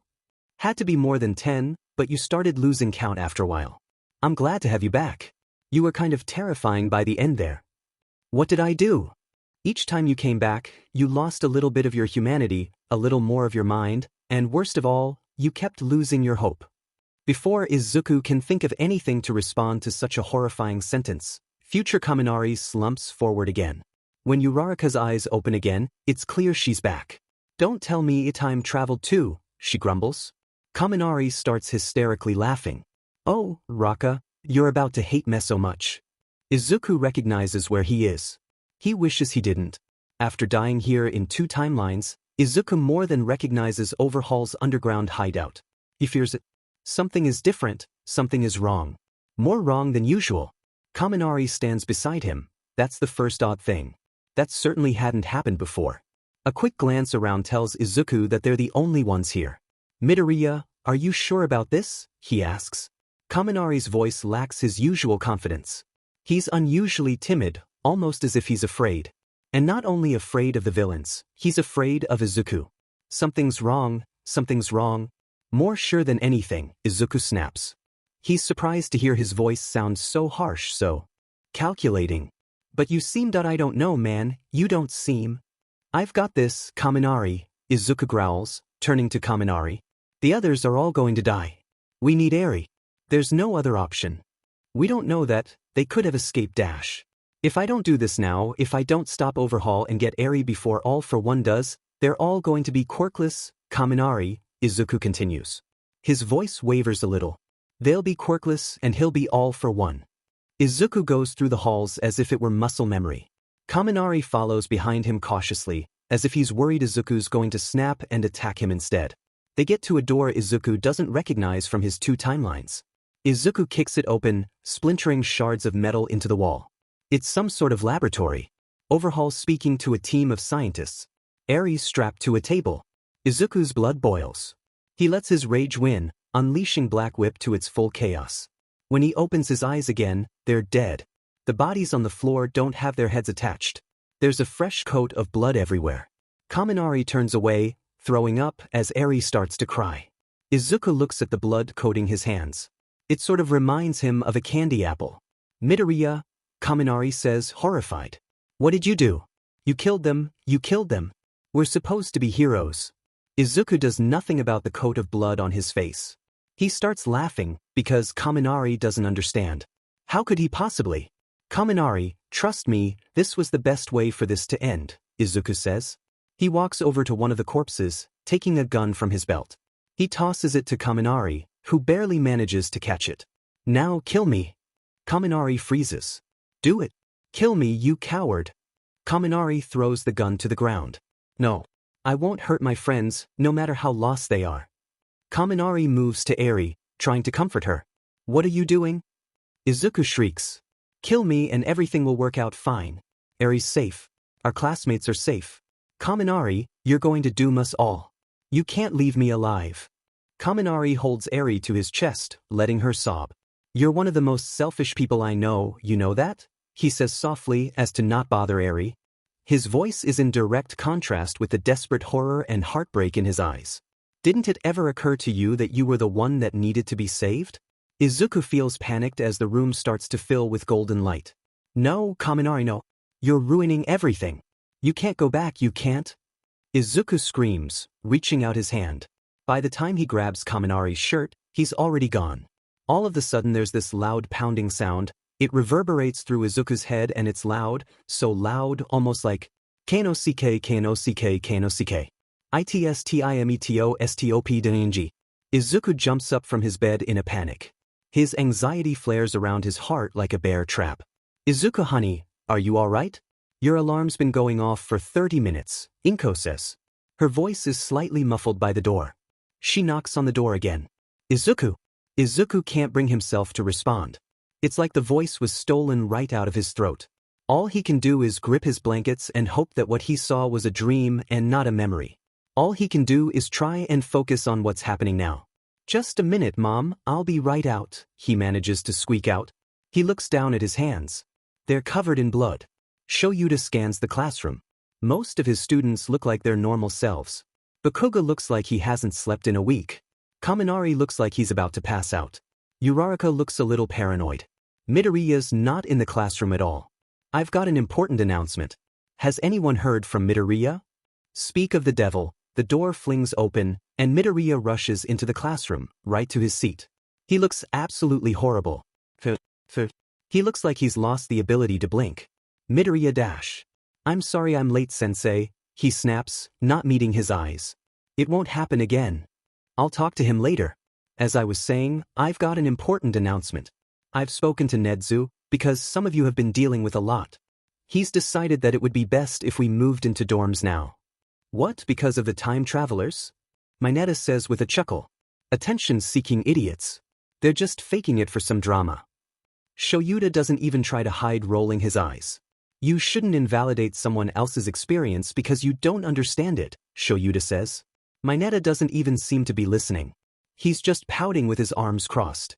Well, if you ask me, they're a bunch of liars. Acting all sad and traumatized to get pity and clout. And it's all Midoriya's fault. He started all this bullshit. He's such a liar, I don't know why he's still at this school. Plus, it's not like Dash. Mineta's desk shatters. It happened so fast Shoyuda couldn't even react. Black Whip is gone as fast as it emerged, and Midoriya's hyperventilating. Mineta is shaking with fear, and Shoyuda, almost, feels bad for him. Midoriya dash. It was an accident, I'm so sorry dash. I know it was, Shoyuda cuts him off. This is exactly why Nedzu recommended the dorms. We need to support each other, look out for each other. We do not, Mineta, need to antagonize each other. Bakugo, go with Midoriya. Take him to Recovery Girl, tell her he's having a panic attack. Yaoyorozu, I'll give you extra credit if you make Mineta a new desk. Bakugo nods, leading the shivering Midoriya out of the classroom. Yaoyorozu scrunches her face, lost in thought. Yaoyorozu. Well, I could get extra credit, which I love, but I'd be helping Mineta, which I don't love, so that I haven't decided. Shoyuda puts his head in his hands. These kids are going to give him an aneurysm. Izuku wakes up, and luckily his sleep was devoid of horrifying memories. Hey, welcome back to the world of the living. Recovery Girl says. Somehow, that joke is far less funny when you tell it to someone who's basically died twice. Izuku stares at his hands, They're not covered in blood, so that's another bonus. Recovery girl studies his face, concerned. How are you? I'm not dealing. She purses her lips. Oh, that's a no-no. You need to be better than just dealing, she says with a frown. Perhaps some good news will cheer you up. Your friends got your dorm room all set. Up for you. I don't deserve that. They did. Yeah, I'm sure they'd be happy to see you. Go on, have some fun. Don't tell Aizawa, but I heard they're throwing a party up there, she says with a mischievous wink. That causes Izuku to chuckle. Ah, finally, a smile, recovery girl says, relieved. I was worried I wouldn't see one from you today. She ruffles his hair affectionately. Thank you, recovery girl. She smiles. Anything for the sunshine child. Monoma, I swear, I will think of a worse nickname for you and spread that across the school. When Izuku reaches the dorms, he's feeling better than this morning, that's for sure, but he's not doing great. He keeps glancing at his hands, making sure they're not covered in blood. He keeps overanalyzing each action, each thought. He doesn't want to lose his mind. He doesn't want to lose his morals. Uraraka, true to form, is the first to see him. She runs and hugs him tight. I don't deserve this. Mito, you're awake, she says. Yeah, clearly, Izuku says. He's happy to see them, but he needs to tell Aizawa what he saw. He needs to confess to murders that haven't happened yet. Anyone seen Sensei? Todoroki nods. He's speaking with Iida now. About the whole stain situation future Kaminari was talking about. That's another reason why we're in dorms. Again, I totally forgot about that. I need to tell him who really killed Tensei. But come on, we decorated your room for you. Kaminari says excitedly. He grabs Izuku's hand without a second thought. There's no trace of the scared, timid Kaminari from his dream. He drags Izuku to his room. First of all, it's painfully clear who decorated each part of the room. The pink, cutesy desk was clearly Uraraka, the band posters were Jairu, the LED lights were Kaminari. Bakugo even managed to get some All Might merch. Shinso and Todoroki didn't decorate, but they're both there too. Izuku feels a pang in his chest. I don't deserve this. Thank you so much, he says, mustering all of the joy he can. You guys didn't have to do this. We wanted to though. Uraraka says with a grin. She pulls a purple pen from the desk. Plus, now you can have color-coordinated notes in your hero analysis book. Kaminari falls to the floor with a thud. Not again, Todoroki mumbles. Kaminari lifts his head up, flexing his fingers. Yes. Kaminari cheers. I'm in my own body again, thank God. No offense, Uraraka. None taken. Please don't possess me ever again, she says with a sweet smile, but her eyes say murder. Kaminari clears his throat. So I don't remember anything while I'm not possessing anyone. It looks like we already moved into dorms. Interesting, this is either a lot sooner than I expected, or I haven't been conscious in a hot minute. Kaminari, why didn't you tell me? Izuku says quietly. All eyes turn towards him. Tell you what? Kaminari says, but something in his expression tells Izuku that he already knows. I remembered what happened right before you time traveled. Kaminari winces. Yeah. Why didn't you warn them about me? Izuku shouts. His other friends look between them, confused. Because you're not Midoriya. Trust me, I would have warned them if you were. I decapitated 6 people. Uraraka covers her hand in shock. What the F dash? Jairu mutters. Yeah well, you were going through a rough enough time. Kaminari says. I wasn't about to tell you dash. I tried to make you kill me. Kaminari's face turns pale. He can't think of a response. You should have warned them, warned Avarioni off the monster I'd become, Izuku cries desperately. But you're not, and you're not going to become that monster, Kaminari says. You forgave Bakugo after the timeline where he betrayed everyone, isn't that right? Bakugo looks oddly tense. I did, but this is different dash. But, because it's you? Kaminari says. He swears under his breath. I swear, even when you're the best person in the room, you're still the most selfish. I don't understand how you could be so selfless and selfish at the same time. Kaminari dash. Take care of yourself, I'm begging you, Kaminari says, because if you don't, you'll turn into that. Kaminari falls back to the ground. Present Mike walks into the room. Hey little listeners. How are you enjoying the dorms? He says cheerily. He takes a quick glance around the room. Oh dear. You guys don't seem to be having the best time. No sheet, Sherlock. Alright class, Aizawa says. I hope you're settling into the dorms well. The weekend took some getting used to. Between future Kaminari slipping in and out of current Kaminari's consciousness and a myriad of nightmares and recovered memories from numerous students, it's clear the timeline is, to put it lightly, vivid. Aizawa, Nedzu, and present Mike have had their hands full with consoling students in mental breakdowns. Aizawa looks more tired than usual, which honestly says a lot. We're going to do something different today. I want to start class off by bringing up any concerns you have about our situation. So this is going to be the world's most fed up and confusing group therapy. Got it? Instantly, Mineta's hand raises. Aizawa doesn't hide his disregard. Yes, Mineta? I want to switch rooms. Why? Well, it's just that my room's a bit cold being next to Todoroki's and all, but dash. He's being a creep, interjects Jairu. He knows Yaoyorozu's room is on the other side of the hall. Yaoyorozu frowns, looking away. All right, Mineta, you're out of my class. You can't send me to the office for that. Mineta whines. Oh, you misunderstand me. You're expelled. But dash. Classroom. Mineta stands up, starting to cry. I'll sue you. I'll get a lawyer and… Whoa, Aizawa says. He's got the driest expression and tone known to man. Hegler sat Mineta. I'm terrified. Mineta's lip trembles. He throws his chair to the ground with a clatter before stomping away like a child. Ashido starts clapping, and soon the rest of the class follows suit. Nedzu's actually going to kill me, Aizawa says, but he's smiling. But that was worth it. I wish I'd done that months ago. All right, anyone have anivalid concerns? Ojiro raises his hand. What is it? I have a scar on my hand, he says, showing it to the class. It doesn't hurt or anything, but I remember getting it by helping cook for our class Christmas party. Our class Christmas party which hasn't happened yet. Mon Dieu, Aoyama says. That's strange, Tokoyami says solemnly. It never occurred to me that we might get scars from our future battles. That causes a bout of nervous laughter because calling cooking a battle is quite hilarious, but on the other hand, the idea of waking up with a new scar is a terrifying thought. What if it's not a scar, but a wound? Izuku suddenly feels very faint. What if I wake up and I'm injured like either Overhaul raid? What if I wake up just to die? Uraraka raises her hand hesitantly. Yes. I'd feel bad about, but honestly, I'm worried Kaminari's going to take over my mind again, she says. She continues quickly. Not that I blame him, it's just… Aizawa nods. I can't even imagine. I'm worried about that too, Kaminari blurts out.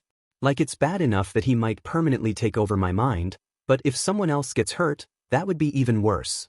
Bakugo snickers. You're talking about him like he's the bogeyman or something. Are you forgetting that he's you? Are you that dense? Has it not occurred to you that everything he told us could be a lie? Kaminari says.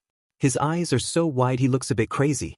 The only way we could know if he's telling us the truth about anything is if we had Dolph memories from that timeline, and I don't think I need to tell you that we don't have anything. Maybe he's working for the villains. Maybe dash. You have my memories from part of that timeline, Izuku reminds him, and Kaminari seems to slightly relax. Besides, don't you trust yourself enough to know you wouldn't do that? Absolutely not. The blunt way he says that makes the rest of the class freeze up for a second. Why would you say that? Uraraka says teary-eyed. You're our friend, we love you, you're not secretly some monster or something. But you don't know that and I don't know that. Kaminari shouts. We already heard Bakugo betrayed us. Midoriya and Iida became killers. Who knows what I'm capable of? Who knows dash? His body slumps down onto the desk. The rest of the class doesn't react all that much, which is telling. Future Kaminari doesn't really faze them anymore. He sits up slowly. Well, he says casually, but his gaze looks detached. I've been thinking and I think I know what's going on. About what? Jairu says tiredly. What is it now? When I traveled back in time, that was a bad idea, Kaminari says. The more he talks, the more lucid he seems. Oh my god, it was a really bad idea that I think I've doomed us all. Kaminari, don't say that dash. Don't, Kaminari interrupts. Let me finish. My decision to travel back was impulsive. It was honestly a bit selfish too. I'm not going to lie to you about that. I wanted to travel back in time to save you, Midoriya, and while of course, I don't want to see you in pain, I didn't think it all through. I'm missing the part where you've doomed us all, Bakugo says with a roll of his eyes. He doesn't seem to be taking anything Kaminari's saying seriously. I'm getting to that. My timeline was messed up, like I've said, but it wasn't as unstable as wherever we are now. I thought that by traveling back in time, I'd save Midoriya, and I'd save the timeline, because it was more stable now. But I did the opposite. I brought that instability back to this timeline, making it even more fragile. I'm sorry. I don't think there's anything any of us can do about it. I'm sorry. The severity of the situation seems to finally hit Bakugo. His eyes narrow. You're saying this is your fault? That the reason why all this shit is happening and why it's so bad is because you didn't think it through? Tell me why I'm not surprised. Kaminari hangs his head down. Yet I'm sorry dash. I don't want your FNG apology, Bakugo growls. I want you to think for once, and notice that your actions have consequences. Kakin. Izuku snaps. That's enough, leave him alone. Leave him alone? Bakugo shouts, baffled. Deku, look at the mess we're in. Because Kaminari doesn't know how to use his FING brain, we're all going to go insane and probably die and dash. Fine then. If that's how you feel, you should be saying that to me too, Izuku says. Midoriya, Kaminari says meekly with a shake of his head, it's fine, you don't have to dash. I've made the same kinds of mistakes as Kaminari, Izuku continues, staring Bakugo straight in the eyes. So, if you're going to call him out, if you're going to antagonize him for making the wrong choice, then you're going to have to do the same for me. But dash. I've been thinking about it a lot lately.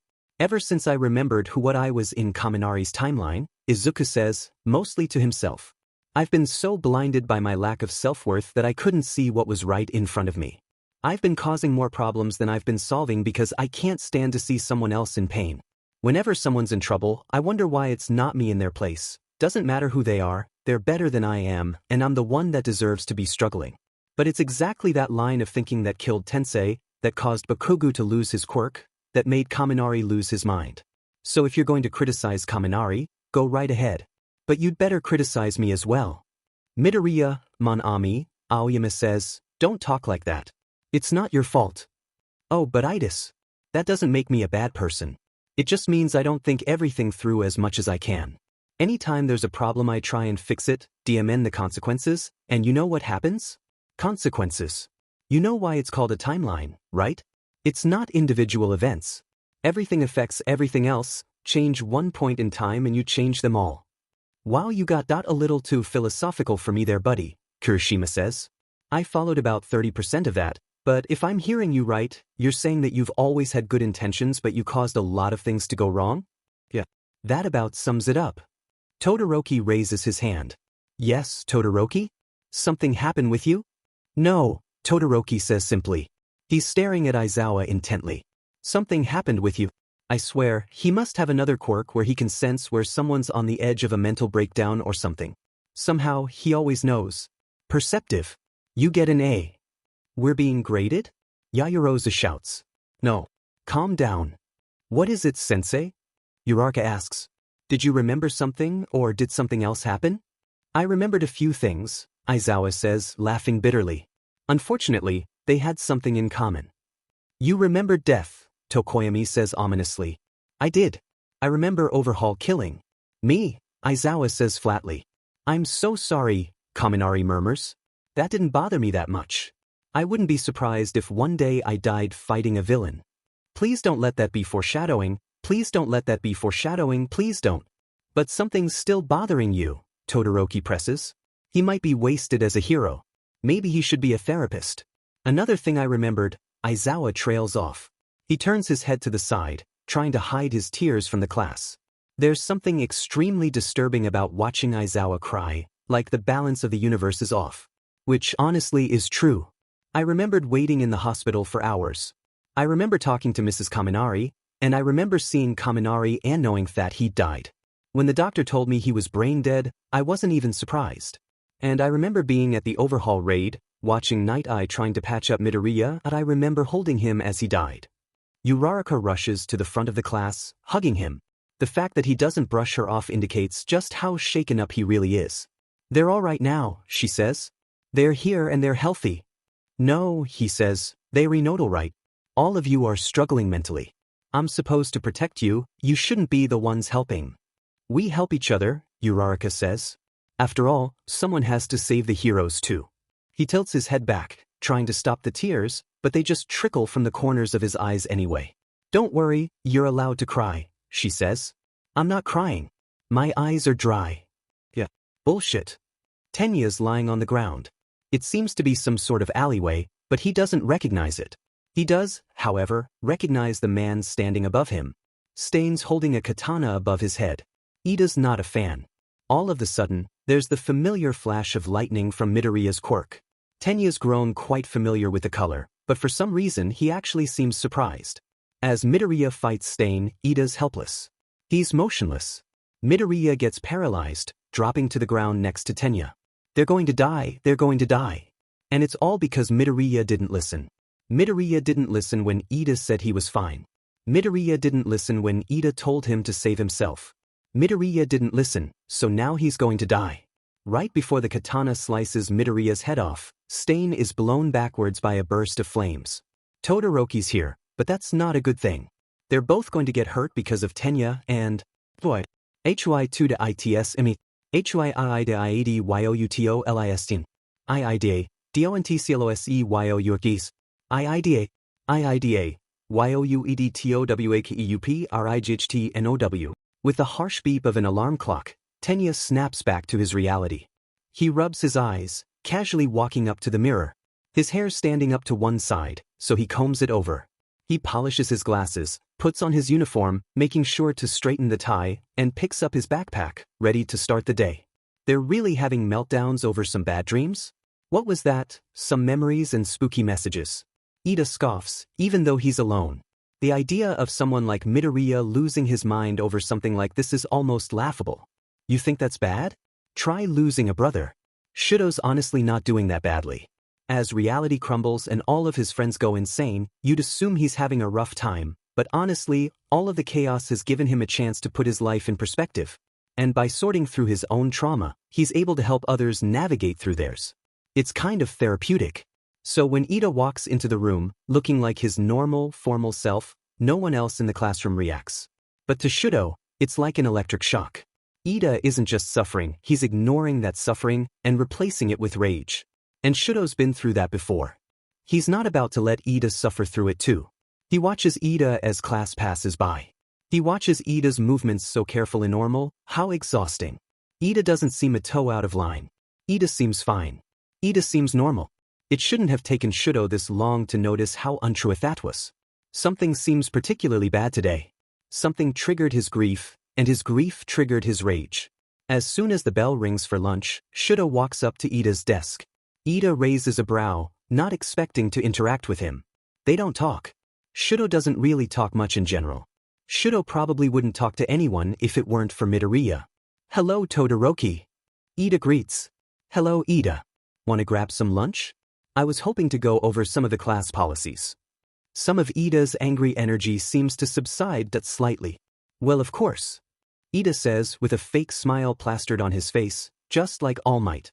Oh, that's right. Shudo's got to confront him too. No one smiles that much. He grabs his backpack, walking to the cafeteria beside Iida. He sees Midoriya and his other friends staring at him in the hallway, confused. Kaminari mouths, "What are you doing?" in the least subtle way possible. Shudo shrugs. He'll talk to them later. So, what part of the policy did you want to talk about? Iida says. I'm honored that one of my classmates cares so much dash. Actually, that was a lie, Shudo interrupts. Iida frowns. Something's up with you. Something's up with you is actually Shudo's signature line at this point. It's worked with Midoriya, like, 5 times, and it also worked with Aizawa-sensei. It's going to work with Iida too. Iida, what are you talking about? I'm fine, I assure you. Iida says defensively. Rule number 1 of emotions. If someone isn't doing well, they say, I'm fine. Yeah, not buying it. What's going on? Shudo asks. I'm fine, Iida repeats, even though Shudo knows it's bullshit, and Iida knows that Shudo knows. Please, you don't have to worry about me. It's everyone else that needs to talk out their problems. Just because you aren't as emotional as Midoriya doesn't mean you don't need help. Please, as if I'd be as fragile as Midoriya, Iida spits out. Gotcha. You're angry at him. Iida's face looks panicked. He knows he's been caught. No, that's not what I dash. Do you blame him? For the way the timeline is broken? What? No, that's not true. Do you blame him for your brother's death? Do you blame him for not being there for you, even though you pushed him away? Do you blame him for Dash? He didn't even tell me who really killed my brother, Iida Seeds. So Dash. He knew, heck knew, and I mattered so little that he never told me. All this time after he traveled back, he never cared to tell me that he wasn't murdered by Stain, but by a group of his followers. He didn't care enough to tell me. Aizawa had to. Iida's red in the face, breathing heavily. Shudo pauses a moment before speaking. Better to let this sink in. Better to let him catch his breath. But that's not what's really upsetting you, is it? Iida turns to him, tears barely hidden by the glare of his glasses. He was so concerned about everything else, his own problems. It's like Tensei never even mattered to him. It's like he's forgotten all about him. Iida looks shocked, like he didn't realize that's how he felt until he said it out loud. That's why you need to talk to him, Shudo says gently. You might feel differently after that conversation. Or not. But either way, you'll get some desperately needed closure. Iida stares at Shudo like he's from another planet. I don't get it. Why are you helping me? Shudo shrugs. Midoriya's my friend. You reminded me of me. I don't like to see people suffer. I was bored. I don't know, does it really matter why? You're already feeling a little better, are you not? I don't understand you, Iida says with a laugh and a shake of his head. He runs his hand through his hair, smoothing out the strands that had fallen out of place. Could you come with me? Sure. Iida follows Shudo to the table he usually eats at. Midoriya, Uraraka, Jairu, and Kaminari are talking and laughing about something. They've all been through a lot lately. It's been a while since he's seen them smile. Oh, hi guys. Uraraka says, after reining in her laughter. That backfires because she snorts. I'm sorry, it's just in one of the other timelines. She doesn't finish talking because she's interrupted by her own laughter. Todoroki totally pranked his deech of a dad, Jar says. We were doing Truth or Dare at the summer camp, and Midoriya was doing his All Might impression. Endeavor totally believed it, and it wasn't until he tried to scam him on car insurance that he hung up. God, wish I'd seen that.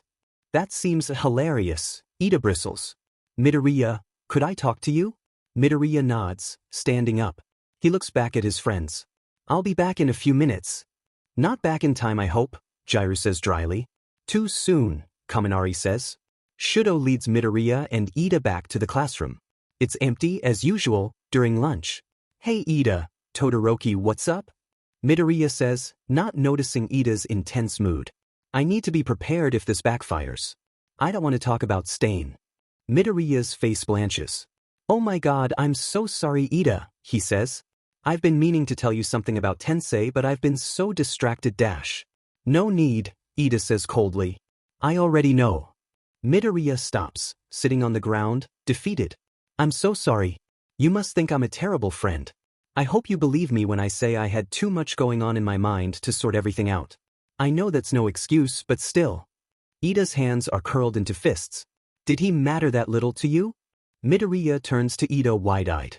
Of course not, Midoriya says in a whisper. I think about him all the time. Every day. Do you? Because if you did, why didn't you tell me?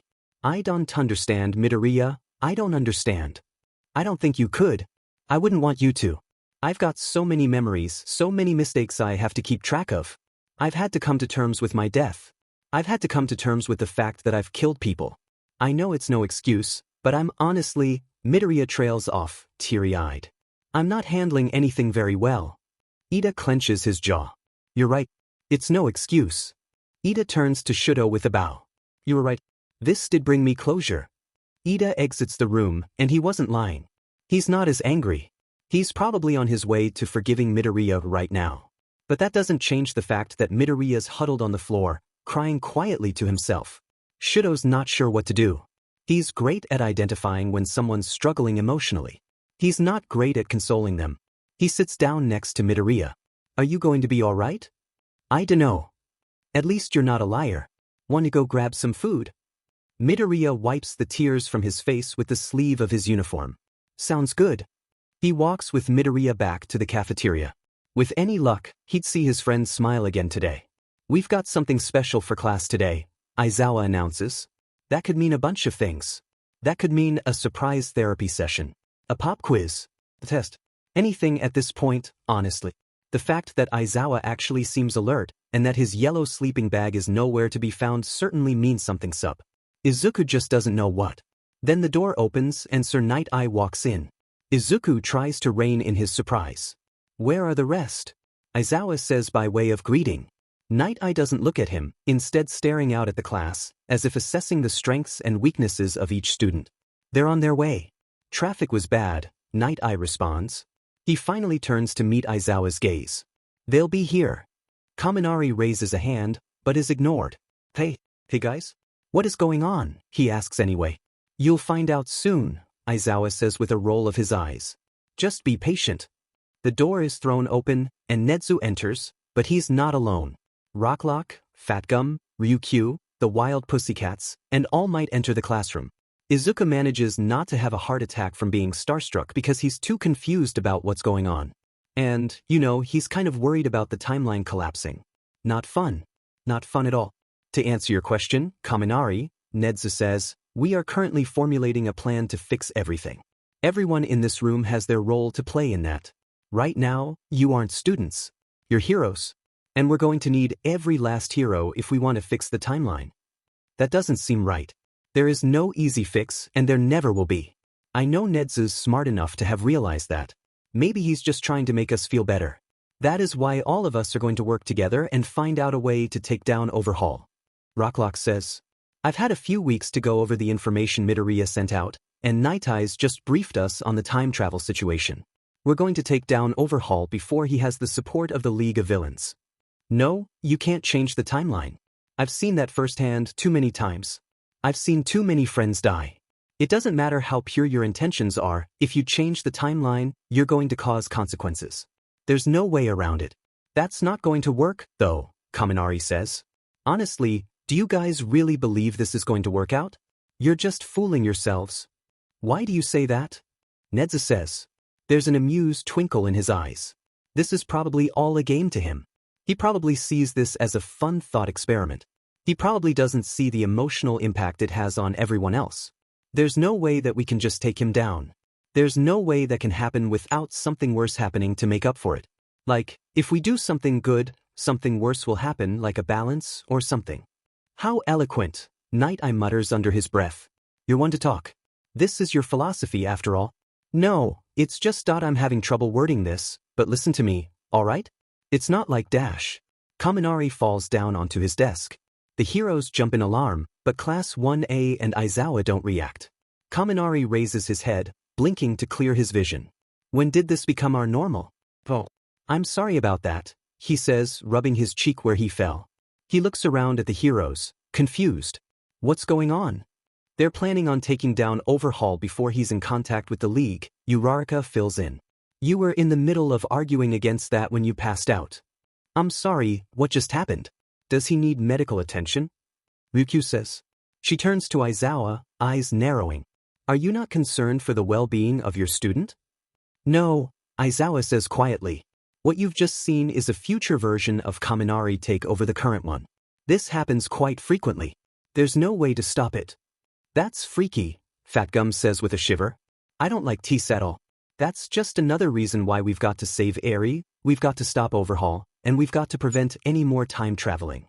"Agreed," Rocklock says with a nod. Kaminari starts laughing hysterically. "You're all idiots." "Excuse me?" Nighteye says. "That wasn't a personal attack, you stuck-up JRK. He's literally worried about time collapsing. Grow up." 2 words, butterfly effect. "Are you not worried about what's going to happen if we change the time limits drastically?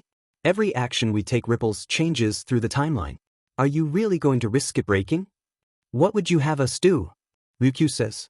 Her tone is gentle. She clearly sees the amount of distress he's in. "What alternative is there? The way I see it is that we know Eri's in trouble. I, as a hero, cannot stand idly by. But I want to hear what alternative is, I really do, because I do not want to have to decide between an innocent girl's well-being and the rest of time. I don't want to make that choice." Kaminari stares down at his desk. "Actually, I have no idea. None at all. It's just up the timeline where I'm from, we also tried to take down Overhaul," Kaminari says. As he talks, his expression grows more grim, and his eyes grow wider. "We actually did it. You'd think that would be a good thing, right? How could that not be good? But it wasn't worth the cost. That was only after we messed up some other things in the timeline by trying to take down the League of Villains. That was only after the rest of the class was doomed to die. That was only after some of us decided killing was off the table. That was only after we decided it was worth sacrificing our humanity, our morals. But this is different, Aizawa says. This isn't an impulse, a heat-of-the-moment decision. This is going to be a careful, foolproof plan. We've got Netsu and Sir Nighteye. We're not only going to consider what it means to take down Overhaul now, but also what that means in terms of consequences. We're going to be prepared for it, for all of it. That doesn't seem so bad, Kaminari admits. But I still think you're not taking this seriously enough. You'd better trust that I'm taking this seriously. I'd do anything to stop my students from getting hurt. The plan was, honestly, nothing new. They were going to ambush Overhaul's headquarters. They were going to launch a sneak attack, capture Overhaul when he was out of his element, and save Eri. Nothing new, nothing complicated. Nothing that really considered the consequences of those actions as was promised. So Class 1A sits in the common room, having a party, struggling to have some semblance of normalcy, to have the slightest distraction from all the craziness around them. Some of it's too hard to ignore, so they just pretend to. Some of the students are much better at masking their feelings. Some are much worse. Bakugo hasn't had a good night's sleep in weeks, but luckily Kirishima's been there to comfort him. Others, like Tokoyami, didn't really have anyone in the class they felt close enough to confide in.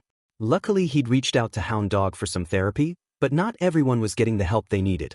But who cares about emotional distress? Who cares about the paranoia, the anxiety, the fear? Who cares? Because there's pizza and a movie, courtesy of Netsu. He has the privilege of slapping a flimsy band-aid on a mental health crisis and being called a saint for it by the media. Yeah, his heart was definitely behind it. Nevertheless, the students of 1A try to make the most of it. Izuku nearly jumps when someone taps his shoulder. Midoriya? Jiru says. She looks a bit shocked. Are you okay? Yeah. Izuku says. What's up? It's just at your hands, she says, gesturing to them. Izuku glances down. His hands are covered in blood, just as they had been in the timeline when he'd killed Overhaul and his henchmen. Not again, not again. Come on, Todoroki says, throwing an arm over Izuku's shoulders. I'll help you get cleaned up. Honestly, without Todoroki, Izuku probably would have just passed out on the floor. He's so lightheaded that he doesn't process anything that's happened until he feels the hot water running over his hands. At some point, he'd walk to the bathroom, but he's got no memory of that. How are you? Todoroki asks. Izuku chuckles nervously. He stares at the red swirling down the drain. Not great. I'm being honest. Izuku tries to wash the blood off of his hands, but it's almost like it stained his skin. You know that you didn't kill anyone, Todoroki says casually. He leans his head against the bathroom tiles. It wasn't you. That's not true, and you know it. Izuku scrubs at his hands. They're still red. They're still red, and he can't ever truly get rid of the blood. All of a sudden, Todoroki grabs his hand with his right hand, cool and calming. You already washed all of the blood away. It's time to stop. Izuku pauses, noticing that his hands were bleeding because he'd scrubbed too hard. His hands are raw and patchy, and he hadn't even noticed. Thank you for stopping me, Todoroki. I didn't realize. I know. Izuku pauses, studying the blankness of Todoroki's face. Do you think we'll make it? Todoroki blinks, clearly confused. Make what? Do you think you think we'll ever be okay again? Todoroki stares past Izuku's shoulder for a moment, seemingly lost in thought. When Izuku's expecting him to respond, Todoroki throws a curveball and hugs him instead. Izuku's surprised. Todoroki's normally very in touch with other people's emotions, but not very emotional himself. I hope so. I really hope so, Midoriya. They stand there, hugging for a few moments, but all Izuku can focus on is the remaining blood splatters in the sink. Izuku picks up the gun from one of the headless bodies. There's still blood leaking from its neck. He tosses the gun to Kaminari, caring little about the horror on his friend's face. Now kill me. Kaminari freezes up. He shouldn't be.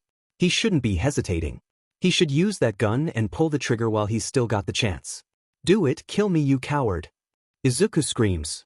But Kaminari doesn't pull the trigger, he throws it to the ground. Izuku sits up from his bed with a jolt. His hands are covered in blood again, and he's not surprised.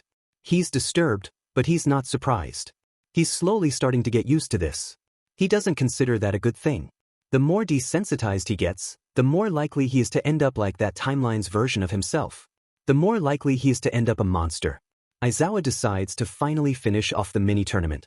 It'll be a bit of a morale boost for the class, and give the ones with the worst of the time travel side effects some time to breathe.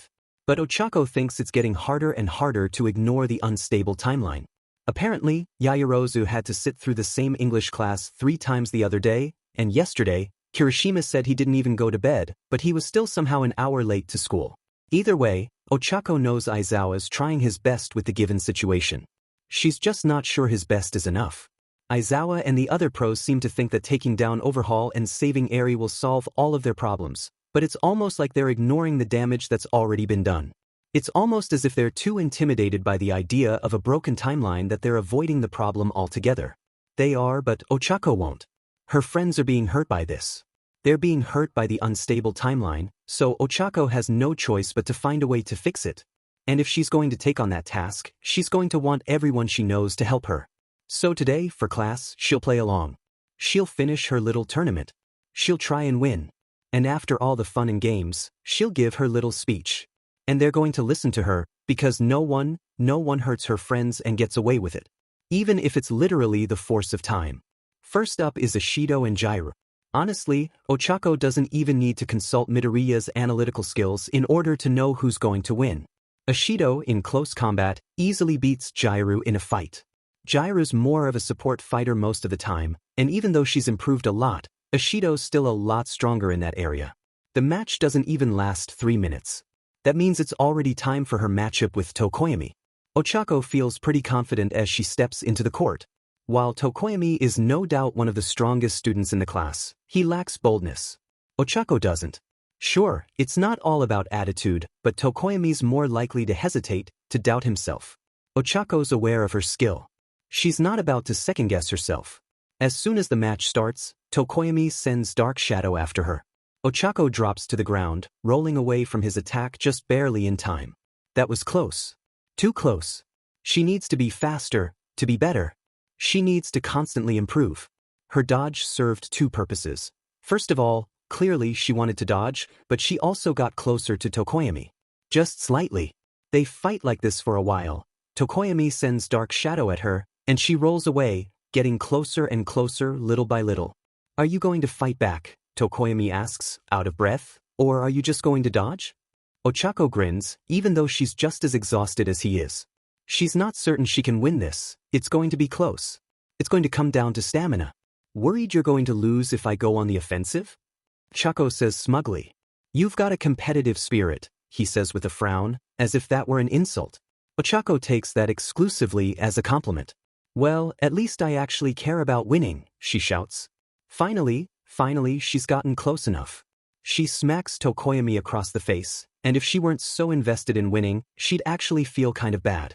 Tokoyami floats off of the ground, and in losing his balance, loses control of Dark Shadow. Ochako kicks him in the stomach, throwing him out of the court.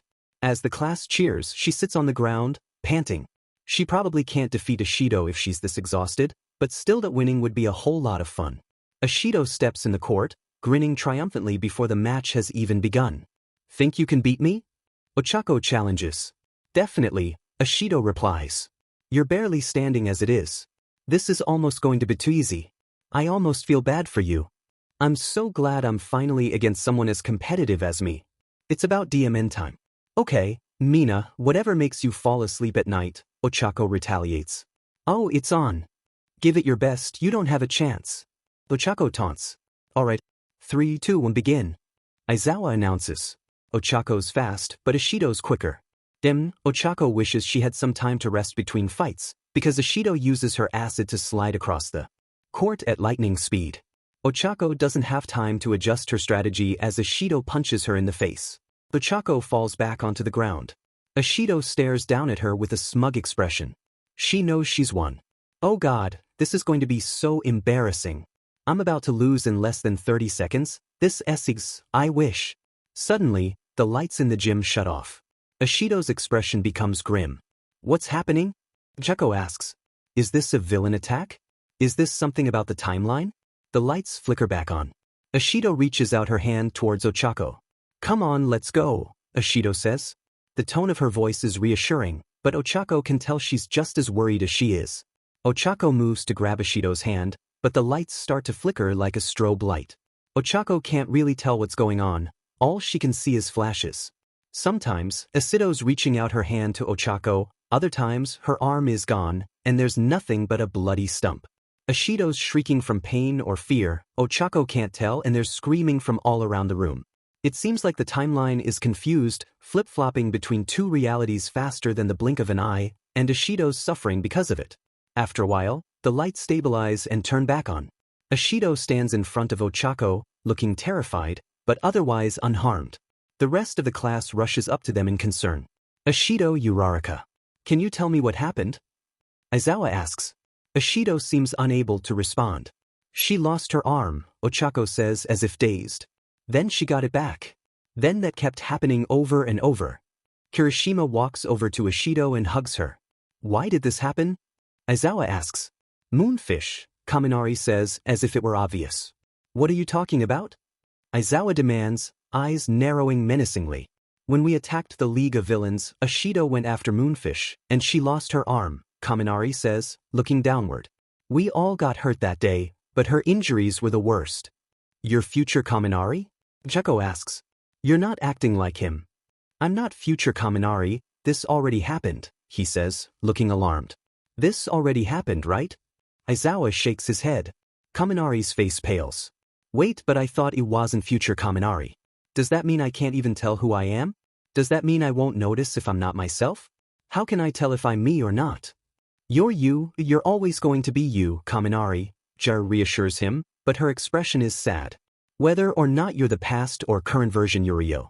You're not the sum of two people, remember that, you idiot. Kaminari smiles weakly back at her, but he doesn't seem much better. Aizawa-sensei, Ochako says. Are you alright? Aizawa responds. She shakes her head briskly. Doesn't matter right now. You and the other pros need to find a solution to this part of our problem. You know that, right? Saving Eri isn't going to fix this. I'm aware, he responds. Nedzu and Nighteye are working on fixing this. That's not enough. We all need to be actively working towards fixing the timeline, Ochako argues. She gestures to the rest of the class, all of whom seem disturbed. This can't happen. This can keep happening. This cannot, and will not become our normal. We need to find a solution. Aizawa sighs. You're right. Of course I am. He laughs a little at that. His expression turns bitter again. I can't tell you how much I want there to be a way to fix this. But in my eyes, there is no solution. I can honestly say that I have no idea how to approach this problem. Ochako frowns, trying her darndest not to cry. She looks around the room, and her eyes lock on Midoriya. There's something he's figured out, she can tell. Mido, what is it? Midoriya looks at her lips trembling and eyes full of tears. I think I know how to stop the time anomalies. Kirishima grins, oblivious to the horrified expression on his face. That's great. What do we do? We can't do it. The F, are you talking about? Bakugo snarls. We can't do it, Midoriya repeats urgently. Ochako doesn't know the context, but she can tell from his tone of voice and the desperate look in his eyes that he's telling the truth. No, seriously, what are you talking about? Bakugo continues. You want us to go insane? Do you want us to lose our minds? What could possibly be so bad? Midoriya's expression is painfully blank. If we want the timeline to be stable again, you're going to have to eliminate the sources of instability. You're going to have to kill me and Kaminari. Midoriya's right, Shoyuta says before anything else can happen. Even if his theory about him and Kaminari bringing the instability is true, we are not going to let them get hurt. We won't let them die. Today's class was a mess. All of his kids are scared, all of them. Even if they try to hide it. So he needs to step up, to be strong for them. He needs to be the shoulder to cry on, if need be. He's been falling behind when it's come to his responsibilities as a teacher, and he's got to change that. He needs to, because if he doesn't, things won't get better. They'll get worse. Yaoyorozu and Tokoyami had just left the classroom to take Ashido to Recovery Girl. She doesn't have any visible injuries, but still. She's at least going to have a mental scar after what happened today. Kaminari raises a hand, unsure of himself. Yes. I think Midoriya's right. About the two of us. We're the ones causing all of these weird things. All the memories and everything. But I don't want to die, Kaminari says, getting choked up. I don't, but I think he's right. I can't see a way out of this without Dash. We're not going to kill you, Shoyuta assures him. I know that. I was just going to say I think I can add to his theory. I love my kids, but Kaminari's not always the brightest. Still, he deserves to be heard out. What is it? I don't know if you've noticed, but the whole world isn't falling apart. That's it? And? Our world is falling apart, but not the entire world.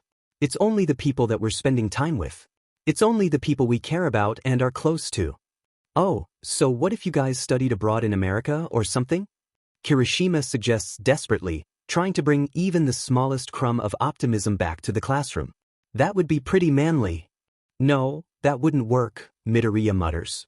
I think Kaminari's right. If we go somewhere else, we're going to still have to interact with those people and mess them up too. We need to be isolated from everyone. Else in some other way, I just dash. No, Shoyuta says. I'm not going to seal you away from everyone else. I'm not going to punish you because you've done nothing wrong. What about the dorms? What if we slept somewhere else? Kaminari suggests. That would be a splendid idea. Netsu's voice exclaims from the speaker. Kaminari flinches. I'll have something figured out by the end of the day. In the meantime, you'd better get used to your new friend. Alarm bells vaguely sound in Shuta's mind. Who could be talking about? The doors to the gymnasium open, and Vlad King enters. And Himiko Toga follows close behind. Can? Shoyuta asks. He chuckles. Don't worry, she's on our side. Toga's been a great teacher's assistant for the past couple of weeks, and she's made a lot of progress. Toga runs up to Class 1A excitedly. Shoyuta notices they're all a little awkward. Either they're still recovering from everything that happened with Ishido, or they're still wary of Toga. Both of those things are valid. But Uraraka, ever the people-pleaser, ever the friendly face, is the first to greet her. Hello. My name's Uraraka, nice to meet you, she says, holding out a hand to Toga. Toga shakes her hand. Thanks. It's really nice to meet you, Dash. Good so far, but I've got a bad feeling. And you smell so nice, I can't wait to taste your yummy blood. Oh dear. Ken puts a head in his hands. Toga, we talked about this. Toga's face drops the maniacal grin, and she looks a bit ashamed. Oh, sorry, it's a force of habit, Toga says with a frown, staring at her shoes. It's fine. Uraraka says, looking a bit alarmed. I guess we're not going to be friends then, Toga says. What? Of course we are. Uraraka says. Whether or not Toga realized it, she just made a challenge of it. And Uraraka was a friendly face first and a competitor second. I don't always make the greatest first impression either, it's all right. What are you here for? Todoroki asks, addressing Vlad King. This isn't ideal, but we need to train today. For the raid on Overhaul. It's tomorrow. And the mood drops down to 0.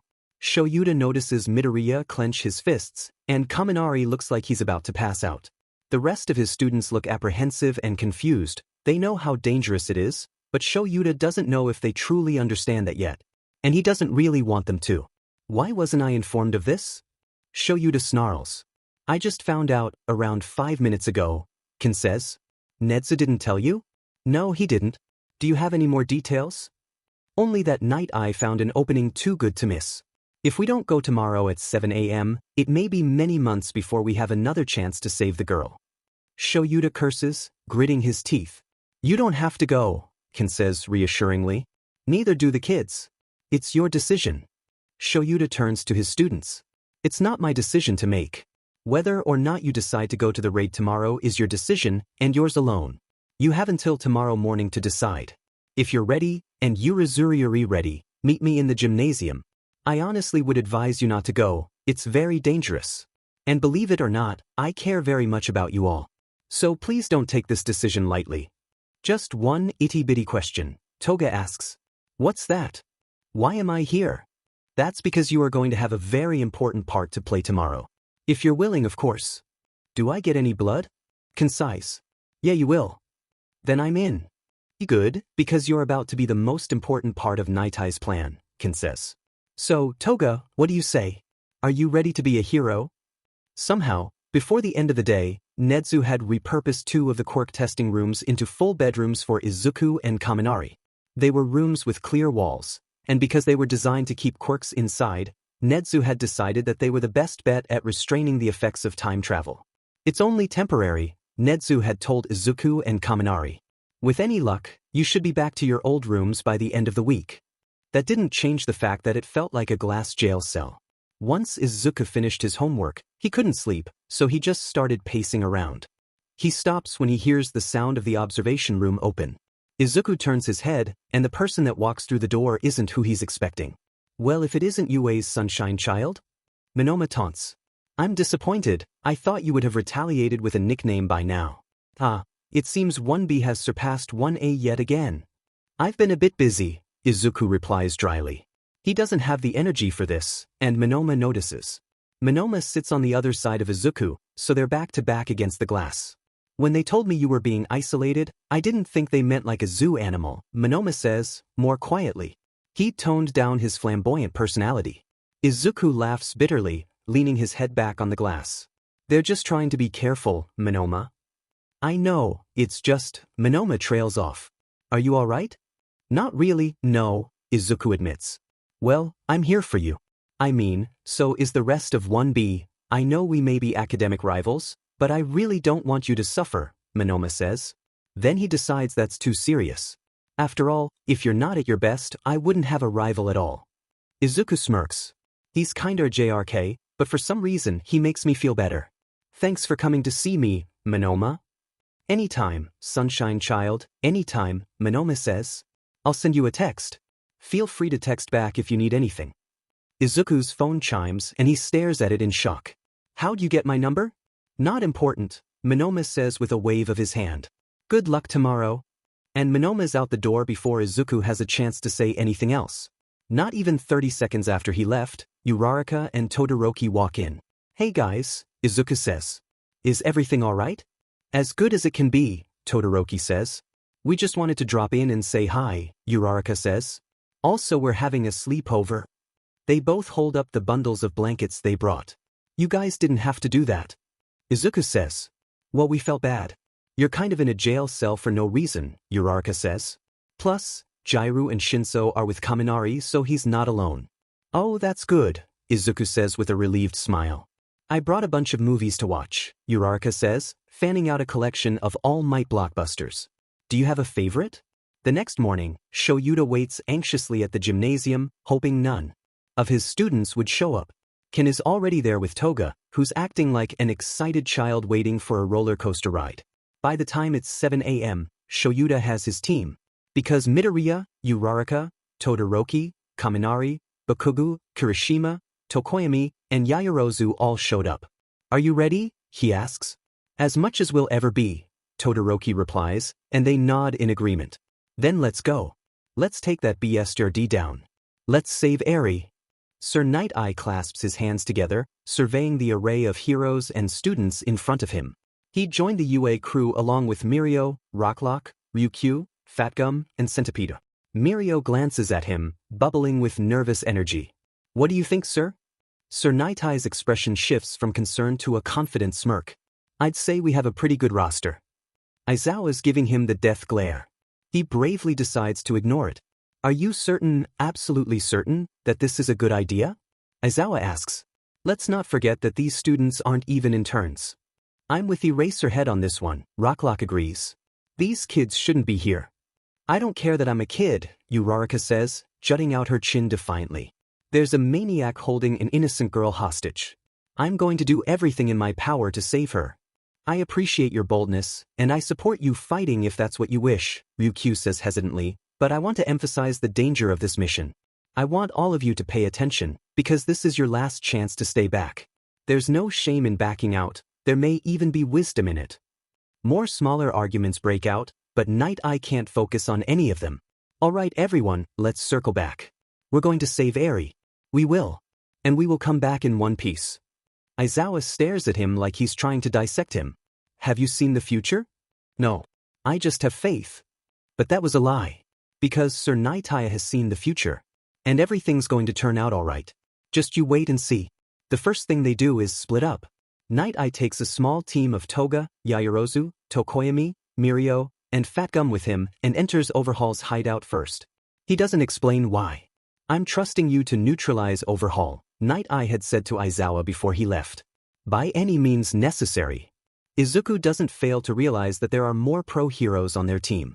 He has a lot of reasons to dislike or even hate Sir Nighteye, but one thing's for sure, he'd listen to Izuku about how dangerous Overhaul is. He'd at least trusted him enough on that front.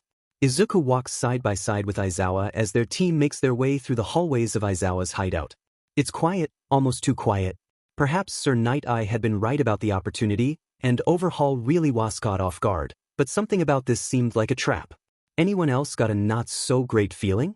Kaminari whispers. He's so anxious he's visibly shivering. Yeah, me too, bud, Kirishima says. Everyone stay alert, Rocklock orders. Something seems off. They enter a larger room, and Overhaul's already there. Waiting. He'd been expecting them. Chrono! Overhaul shouts. Nothing happens. Chrono, you idiot, where are you? Take Eri away. I've got some heroes stinking up the place. Chronostasis stumbles into the room awkwardly. Sorry boss, he says out of breath. I had a few heroes to deal with myself. Luckily, you don't have to worry about them. Izuku exchanges a worried look with Aizawa. It's clear they're both thinking the same thing. If Chronostasis was able to take down that many heroes, he might be just as dangerous as Overhaul. Take Eri out of here, Overhaul says. Don't make me ask a second time. Chronostasis gently holds Eri in his arms. He slowly walks out of the room, taking care to hold her in a way that doesn't agitate her injuries. Does he actually care about her? Why would he be so careful with her? But Izuku can't think about that right now. He's got to have faith that Nighteye's team made it out alright, that Yaoyorozu and Tokoyami are okay. That they're not dead. He turns his focus towards Overhaul and his lackeys. Ryukyu, Rocklock, and Centipeder focus on fighting Overhaul. Ryukyu's on offense as Rocklock and Centipeder defend her from Overhaul's attacks. Kaminari, Izuku, Bakugo, and Kirishima work through the gunmen in order to get Aizawa close enough to Overhaul in order to erase his quirk. It's starting to get hard to see as the lights flicker. It's like they're fighting under strobe lights. Still, everything's moving smoothly. They fight in pairs, where Kirishima blocks the bullets so Bakugo can attack them, and Izuku throws away guns with Black Whip and restrains henchmen as Kaminari shocks them. Slowly but surely, more and more of the gunmen until they finally get close to Overhaul. Aizawa turns to his students. Trust me on this. Stay back. Overhaul is shifting. He's some sort of monster made of rocks and stray bullets. Aizawa throws his capture tape around him and activates his quirk. The rocks and rubble fall away, and it's just Overhaul left. I can't believe we actually did it. Kirishima cheers. It's not over, Bakugo says. We still need to save Eri. Overhaul seems totally unfazed. The fact that he was just defeated doesn't seem to bother him in the slightest. Don't get too excited, Aizawa warns. Something's up. Overhaul chuckles. I can't believe you actually thought you won. You see, today I discovered something really interesting about Eri's quirk. You already ambushed us, but Eri got so stressed out she accidentally activated her quirk. No, whispers Izuku. So I already knew you were coming. I already knew. Because I lived through it already. She sent me back. A sharp pain rings through Izuku's head, and he screams, falling to the ground. Kaminari rushes over to him. What did you do? Aizawa growls, pulling his scarf tighter. Believe me or not, that wasn't me, Overhaul says with a shrug. Get out of my head, Izuku murmurs, clutching his head. Midoriya, tell me what's happening. Kaminari cries. He's in my head. Izuku shouts, grabbing Kaminari's shoulders desperately. He's in my head and he won't leave me alone. Who is it? Izuku falls to the ground, unconscious, as the wall crumbles to dust. Just in time, Overhaul says with a grin. Shigaraki and Dabi enter the room. Behind them is all four. WHYAREYOUH. ERE. WEYLOS. T. Shoyuta doesn't know what's happening, except the timeline's officially gone to sheet, and there's about a 0.0037% success rate of the mission at this point. But he knows he's got to act fast. Overhaul is still wrapped in his capture weapon, so that's where he starts. He launches Overhaul at the wall, hard enough to knock him out. That's one problem solved. He looks over at Kaminari, who's guarding Midoriya's unconscious body, looking equally frightened and determined to fight as the electricity races up his arms. Shoyuta glances towards the League, but he only sees Dabi and Shigaraki as Ryukyu, Centipeder and Rocklock attack them. He got distracted when he knocked out Overhaul. He'd lost track of all for one. Aizawa-sensei, watch out. Kirishima warns. But he's too late. All for One's hand is around Shuta's neck. You're smart, I'll give you that, All for One praises. It's starting to get hard to breathe. He helplessly claws at All for One's arm, but it's like the man is made of steel. He doesn't even react. Erasure will be quite the useful quirk. No, shouts Bakugo. He blasts over to All for One, staring him down. UBSTRD. If you're going to take someone's quirk, take mine. Don't you dare hurt him or dash. Or what? All for One says. You'll kill me? You're DMN right. Ah, how sweet, All for One says with a chuckle. He tightens the grip around Shuta's neck. Shuta's vision starts to blur. But you're so weak that you simply pose no threat. You're a sheep threatening the wolf. And your quirk is worthless as well, especially next to something as rare as erasure. Just when it seems like all hope is lost, tendrils of black whip wrap around All for One's hand and wrench it away. All for One is thrown across the room into a pile of rubble. Midoriya, you're awake. Kaminari cheers, grateful. Midoriya appears to be struggling to keep Black Whip in control, but that doesn't make sense. He's made so much progress. Midoriya's been handling Black Whip well for months now, and throwing someone across the room isn't the most difficult thing he's done with the quirk. Not by a long shot. He's still in my head, Midoriya says with difficulty. His jaw is clenched and his hand movements are jerky and irregular as he pulls Black Whip back towards him. I don't know how much longer I can keep this up. I don't know how much longer I can hold him back. All for One? Does he have a mind control quirk or something? Shoyuda asks, watching as All for One stands up, brushing the rubble off of his suit. Shoyuda massages his throat. It's sore from where All for One grabbed him. No, it's not him, Midoriya says through gritted teeth. No, it's Dash. He trails off, clutching his head. He falls to his knees, and Kaminari grabs him by the shoulders, steadying him. Midoriya Dash. I'm sorry, Midoriya whispers. What can we do? Kaminari asks. The only thing you can, Midoriya says, eyes glowing electric green. You have to run. I'm not leaving you. Kaminari shouts, tears in his eyes. You're my friend and I won't let you get hurt. Please, Midoriya begs. His eyes roll back and he slumps forward. Kaminari, keep an eye on him, Shoyuda orders. All for One is far from done.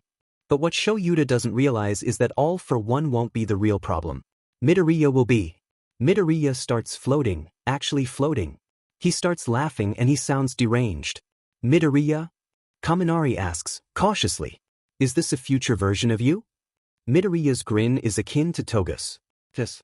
And the fact that you're not running means that you're not future you. Doesn't matter which version of me I am, Kaminari says with surety. I'm still going to save you. Then you're a fool. Because I can never be saved. I can never fail either, don't you see? Midoriya says, grabbing Kaminari by his jacket. His voice has become hysterical. I'm a paradox, unable to live, unable to die. My life is non-existent, constantly being overwritten. I don't know what's real or not, and it doesn't matter. I don't exist, yet I affect existence. I control existence. But there is one way to fix this, old friend. To do that, I need to kill you. All for One walks towards Shoyuda, and this time, Shuta's ready. He hasn't been distracted. But that's when something strange happens. Midoriya shoots Black Whip at All for One so fast that if Shoyuda had blinked, he wouldn't have seen it. All for One stands still for one moment. Then, his arms fall from his shoulders, completely sliced off. All for One turns towards Midoriya, shocked. Midoriya still hasn't looked away from Kaminari. His back is to All for One. I'd suggest you leave All for One, Midoriya says. Today isn't your day to die, and you're outmatched. All for One's arms start to grow back. First the bones start to grow, then the muscles fill in the empty space, and his skin wraps around that. You caught me off guard, I'll give you that, All for One says, sounding oddly proud of Midoriya. But your ego fails you. You're no match for me. I could just as easily break your mask, which you need to breathe. I could just as easily rip out your heart, or if you prefer, I could even remove your head. It would take some of the weight off of your shoulders, Midoriya continues casually. He chuckles. He's still turned towards Kaminari, staring into his eyes with the expression of a madman. But I suggest you take Tuya Todoroki and Tenko Shimura and you get out of here. Today's not your day, All for One. Dabi, who was fighting Rocklock, freezes in place. Rocklock punches him in the jaw, knocking him to the ground. Well played, All for One says.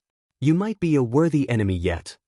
All for One activates his portal quirk, and within seconds, the League of Villains is gone. But now is not the time to celebrate. If anything, they're in a worse situation without the League to distract Midoriya. Deku, what the F are you doing? Bakugo demands. Kirishima sends him a warning glance, but Bakugo ignores that. He's never been much for caution. You can't kill Kaminari. Yes, I can. And I will. And I'll kill Overhaul, and I'll kill myself. And the timeline will go back to normal, and the day will be saved. And if you get in my way, I'll have to kill you too. And believe it or not, I don't want to. Midoriya winces. What, is your conscience finally coming back? Bakugo says snarkily. We won't let you do this. He's fighting back, Midoriya says with grit teeth. Present Midoriya can do that? Kaminari asks. I never was able to do that when future me took over. It's because that fucker over there time traveled, Midoriya growls, nodding towards Overhaul's unconscious body. Time's even more unstable. The rules get fuzzier with every ripple in the timeline. Remember when you took over Uraraka's mind? It's like that. Kind of. Chronostasis enters the room, out of breath, beaten and bloodied up. Maybe Nighteye's team had finally gotten to him. Kaminari's face lights up. He's got an idea. Hey, future me, if you're in there, Kaminari says to himself. Are we thinking the same thing? Midoriya laughs at him, but winces again. Shut up. Midoriya screams. Get out of my head. What the f happened? Chronostasis asks Overhaul's unconscious body. It's almost hilariously pathetic. In other circumstances, Shoyuda may even laugh. I was supposed to get airy, I was supposed to meet you here. What the f did you do? Chronostasis faints. Or at least he seems to. He stands up, almost immediately, staring at his hands, flexing them. Old me, he says, looking at Kaminari, you're a genius. Not bad, Midoriya admits with a grin. Chronostasis, or future Kaminari, shoots his hair and strikes Midoriya with it. Midoriya shakes his head in slow motion. Not bad at all, Midoriya repeats. But two can play at that game. Midoriya falls to the ground. And Overhaul stands up. So, Kaminari, Overhaul says, are you ready to die? Ejiro watches as Overhaul and Chronostasis or future Midoriya and future Kaminari stare each other down. He glances at Bakugo, who's standing next to him. Bakugo appears equally as confused. Equally as worried. Ejiro just needs to think about this logically. Assess the situation. Analyze all the elements, and make a plan. Or two. Or three. Or four. Yeah, he needs to make a plan. Then everything won't seem so impossible. Everything won't seem so scary. He just needs to think about this logically, just like Midoriya. Well, not future Midoriya, but real Midoriya. The one that would save his life no matter what, not the one that would kill him for convenience. He's probably going to kill Kaminari. Or Chronostasis, who's also Kaminari. Or both Kaminaris. Bakugo's hand grips his, snapping him from his spiraling thoughts. Stop freaking out, shitty hair, Bakugo says angrily. You're such an idiot. Ejiro doesn't know what he'd do without Bakugo. He wouldn't be able to keep it together, that's for sure. So, Bakugo continues, less gruff now. He's also analyzing the situation. He's also trying to plan. He can't focus so hard on sounding angry all of the time. What are you thinking? We've got to stop Overhaul. Or Midoriya. Well, not Midoriya, he's passed out, so future Midoriya who's also Overhaul dash. Geez, I get it. We gotta go for evil Midoriya. Yeah. He's definitely more powerful. I don't even know how we could fight him with such an overpowered quirk. So we need Aizawa. Ejiro looks Bakugo in the eyes. You're a genius. Bakugo turns away. For someone who's been praised too much in his life, he sure doesn't know how to handle a compliment when it comes from Ejiro. Whatever, he grumbles. He snaps back into focus. But evil Midoriya's definitely figured that out already. He's definitely a better strategist than me. I wouldn't be surprised if he tries to kill Aizawa just to get what he wants. So we have to get Aizawa far enough from Midoriya so that he can activate his quirk, Ejiro suggests. No. I'll distract him, and you have to get him closer, Bakugo argues. Ejiro shakes his head. I won't let you do that, he says, putting a hand on Bakugo's face. Bakugo freezes up. It's as if he thinks he doesn't deserve Ejiro's kindness. I have to. I may be the only one to get to him. I can hate it as much as I want, but I'm a big reason why he's so effed up. Current and future Deku. I'm not the only one to blame for sure, but I'm not innocent either. Just, Kirishima? What? Don't die or I'll kill you. Ejiro, in spite of everything, smiles. Overhaul uses walls of rubble to block Chronostasis's attacks. Slowly he gets closer. Ejiro creeps forward, trying to find Aizawa in the piles of rubble. He sees Kaminari guarding Midoriya's unconscious body, fists drawn in a weak fighting stance. It's like he lacks any confidence that he can actually accomplish anything. Ejiro knows that's a lie. He's seen how strong Kaminari's gotten lately. Actually, Kaminari's probably the only person who doesn't see it. But Overhaul's just getting closer and closer to Chronostasis, who can't keep up. Overhaul grins and all hell breaks loose. Black whip shoots from his hands, flying around the room. Ejiro freezes in terror. How does he have Overhaul's superpower? How does he have both quirks? Chronostasis bows his head, as if he knows what's coming. Black whip flies like daggers towards Chronostasis, stabbing him once, twice. No, Ejiro can't watch this. He turns his head away and shuts his eyes. Chronostasis coughs, blood dripping from his mouth. He turns towards Kaminari. You can still do the right thing. You can still save him. Chronostasis's head droops down, and he stops moving. Itches. Didida. You sick bastard, Bakugo whispers, frozen in place. Overhaul chuckles with a shake of his head. I'm just doing what has to be done. Trust me, I don't enjoy this. I don't want to be doing this, Booty have no other choice, he says, grinning maniacally. Ejiro can't tell if he's laughing or crying. Overhaul turns to the Kaminari, who's standing in front of Midoriya, electricity racing up his arms. Kaminari's shivering, and his costume is splattered with Chronostasis's blood. Overhaul wipes some of the blood off of his face, looking at Kaminari with a mixture of pity and disappointment. Your quirk is far too weak to hurt me.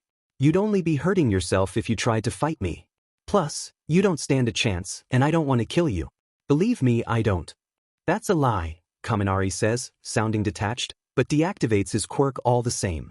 He tries to look Overhaul in the eyes, but his gaze keeps drifting to Chronostasis's bloody body. To his dead body. Overhaul throws something at Kaminari, and he catches it instinctively. It's a gun. Brings back memories? Overhaul asks. He chuckles. Oh wait, I just killed that version of you. I still remember, Kaminari mutters. I'm not going to kill you. Are you sure about that? I'm about to kill your Midoriya. Do you not care enough about him to get revenge?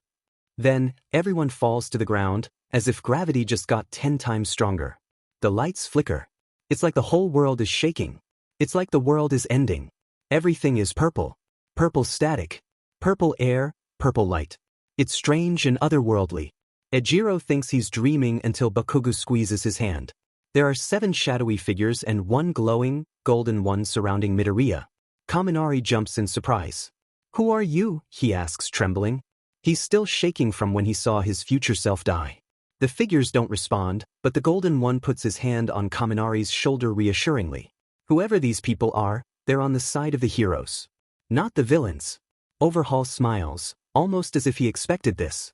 Step aside. You know what I'm doing is right. The shadows don't respond, but one steps forward. You're as merciless as my brother, the shadow says. You've lost all sense of heroism, you're just an empty shell. You need to be stopped. No matter the cost. Overhaul's face pales, and he seems almost regretful. Aizawa stands up, activating erasure, and the shadows and the purple world fade away as if there was never anything there. Overhaul's face morphs into a snarl. You don't understand. I need to kill the old me and I need to die. Otherwise the timeline will never be fixed. People will continue to die and go insane and suffer memories they shouldn't, and it's all going to be your fault. Kaminari raises the gun with trembling hands. Kaminari, no, Ejiro says. We can fix this, we can figure something out. Kaminari looks into Ejiro's eyes, and he looks terrified. He's going to kill Midoriya. Hey's Midoriya. Kaminari turns back to Overhaul that Vestigages. What did you do? Kirishima asks, horrified. Kaminari's hands are shaking so much he drops the gun. Even Bakugo appears at a loss. Overhaul lies in a pool of his blood in front of them, 4 bullets in his chest. Shoyuta knows he should comfort his students, but he also feels frozen, unable to snap himself out of the shock of watching one of his students kill another. Kirishima grabs Kaminari by the collar of his jacket. You killed him. Kirishima screams. You killed Midoriya. I was trying to save him, Kaminari murmurs. His eyes look wide and unfocused. Kirishima punches him in the face, hard. Kaminari's face is bleeding. He's probably got a broken nose. You killed my friend. Kirishima shouts, tears streaming down his face. Bakugo puts a hand on his shoulder. Leave him alone. But Dash. Leave him alone. You know this was more complicated than that, Bakugo says. But he killed him. I know. And you're just all right with that? Kirishima presses. Of course I'm not. Bakugo snaps. But what else could he have done? Did he really have a choice? There's always a choice. Dash. Kirishima stops talking abruptly. Some of the rubble falls down near the entrance of the room. Someone else is here. Kirishima throws Kaminari to the ground, preparing to fight. Nighteye's team walks in, and he relaxes. They all look relatively unharmed. Behind them, Toga holds a peacefully sleeping Eri in her arms. Tokoyami, Mirio, Toga, get Eri out of here and to a hospital, Fat Gum orders. Tokoyami nods, leading the way. Yaoyorozu steps into the room. Her eyes widen as she surveys the state of everything. All of the rubble, the bruises, and the blood. The bodies. What happened here? She whispers, almost as if she doesn't want to know the answer. Kaminari killed Overhaul, Kirishima says, who happened to have future Midoriya's consciousness. Iida killed him? She asks. Not only that, Shoyuta says, finally bringing himself to speak. That version of Midoriya killed the future version of Kaminari. Yaoyorozu's face gets pale. I don't understand why you're so upset, Nighteye says, turning to Shoyuta. The fact that he sounds genuine makes it even more infuriating. We won. We defeated the villains, we saved Eri, and none of your students died. Isn't that everything you wanted? That's not true, Kaminari says, shaking his head. There's still blood on his face. That's not true and you know it. Is it? I killed Midoriya, I shot him. Kaminari screams, pointing to Overhaul's body. I'm a murderer, I killed him, don't you see? Can't you see that? You didn't kill Midoriya. Look at him, he's just unconscious. No, I killed him, he's dead, he's dead. Kaminari shouts. There were 2 Midoriyas and a murdered one. All I see is a hero that had no choice but to kill the villain, Nighteye says. Midoriya's unconscious, but he's still quite alive. Literally, all that happened today was that we took out the villain. It'd tell you to stop Overhaul by all means necessary. And suddenly, it all hits Shoyuta. He pulls Nighteye towards him with his scarf. You lying piece of shit, he growls. He's angry at how unfazed Nighteye seems. You looked into the future. You knew this would happen. You knew, you little bee, and you didn't warn any of us. Are you forgetting my students are kids? I don't see why you're so upset, Nighteye says. All things considered, this ended pretty well. Don't f with me, Shoyuta says. Nighteye's calm facade starts to crack. What would you have done? Spared him? Would you have spared him and let the timeline collapse? Would you have let those students you care so much about go insane because you prioritized the psychotic alternate version of your student over them? No answer? Just as I expected. I would have killed him, Shoyuta says, ashamed of the words coming out of his mouth. I would have killed him because I care about my students. I would never force any one of them to kill a classmate. Oh, so you're upset that you weren't the one to pull the trigger? Nighteye says tiredly, as if Shuta's reasoning were frivolous. Of course I am, Shoyuta snaps. Did you even consider the mental toll this would take on Kaminari? On all of them? I'd rather take the fire for doing what had to be done than them. It doesn't matter. Choose to hate me if you must, but I was right. This is the only way it could have ended. Even future Midoriya knew this. Alright, I choose to hate you, Shoyuta says. But the important thing right now is getting these kids out of here. For once, I agree with you. Bakugo and Kirishima pick up Midoriya, carrying him out of the room. Kaminari's still staring at Overhaul and Chronostasis's bodies. Shoyuta walks over to him, and he shrinks away. I'm not going to hit you, Shoyuta says. He knows that Kaminari's got a hero's heart. He'd seen it, back when he had some memories from the timeline where he'd sacrificed himself to save Koda from Muscular. He knows Kaminari never wanted to pull the trigger. I wouldn't blame you if you did, Kaminari murmurs, avoiding eye contact. I would if I were you. Shoyuta sighs, putting a hand on his shoulder. Kaminari doesn't react. You made a really difficult decision today, Shoyuta says. No, I didn't. Shoyuta doesn't respond, letting him elaborate for himself. It was an impulse. Kaminari sobs, choking on his words. It was an instinct. I didn't want him to kill Midoriya. I didn't want him to kill me. I killed him because I didn't want to die. What hero does something so selfish? Shoyuta hugs him. Kaminari freezes up, surprised. You're just a kid. You shouldn't have had to be in that situation in the first place. But I could have figured out some other way to save him, Kaminari says. I could have saved him, but I never gave him that chance. I think you made the right decision, Shoyuta says. I hate to say it, but Nighteye was right about one thing: the timeline was collapsing. If you'd spared him, more people would have been hurt. Kaminari just shakes his head. Come on, let's get you out of here. Kaminari nods, looking pale. He falls forward onto Shuta's shoulder. Shoyuta puts a hand on his back to steady him. Kaminari, are you? Shoyuta trails off. He takes his hand away, and it's covered with blood. Enough that it had soaked through his shirt and jacket. Kaminari had gotten hurt, and no one had noticed. Shoyuta holds him tight, getting out of there as carefully and quickly as possible. He'd watched Kaminari nearly die in another timeline. He wouldn't let that happen again. They'd stayed up all night. They started in the common room, decorating the windows with banners and streamers. Ochako had asked Sato to bake a cake, because who doesn't love a cake after a long day's work? Jairu curated a playlist. Mina and Koda set up some party lights. Ochako hoped that it would cheer them up after what was no doubt a stressful day. She hears footsteps. They're back, she exclaims. The door opens. Congratulations, the class of 1A shouts. What kind of sick joke is this? Kirishima asks. The smile falls off Ochako's face. Did something happen? Kirishima laughs darkly. Since he's such a positive person normally, that's beyond concerning. Something did, all right, he says. The rest of the classmates that went on the raid follow him into the common room, looking different amounts dazed and exhausted. All but two. Where's Midoriya? Ochako asks. Hospital, Bakugo says. We think he's got a concussion, but he'll be fine. And Kaminari? Todoroki asks. Kirishima laughs sharply. What? Ochako says.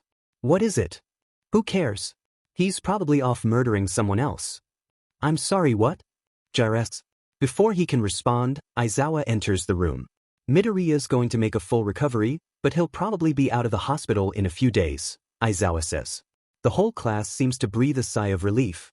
And Kaminari, what about him? Ochako asks. She doesn't know what Kirishima's talking about, and right now, she's just worried about her friend. It's looking a little worse for him, Aizawa says. He got injured during the fight, and he didn't tell anyone. He lost a lot of blood, and he's in surgery now. Surgery? Kirishima asks, bitterness making way for concern. As of right now, the doctors aren't sure if he's going to make it. When Izuku opens his eyes, the first thing he notices is his dead body. He sees himself lying in a pool of blood with bullets in his chest. There's an eerie smile on his face. Izuku scrambles backwards, and that's when he notices the second thing. He's not awake. He's in the one-for-all dream world. Whoa, calm down, kid. That was the Black Whip user. What was his name again? Izuku's blanking on it. Right now he's too freaked out at seeing his dead body. It's going to be all right, Nana says, but there's a trace of worry in her voice. What happened? Izuku asks. He's shocked to hear his own voice. He hopes that doesn't mean he's already dead. Please tell me, please. What happened? Izuku flinches when Nana puts a hand on his shoulder. So he's dead then, right? If he's this tangible in the dream world, he's got to be dead, right? Calm down, little one, she says.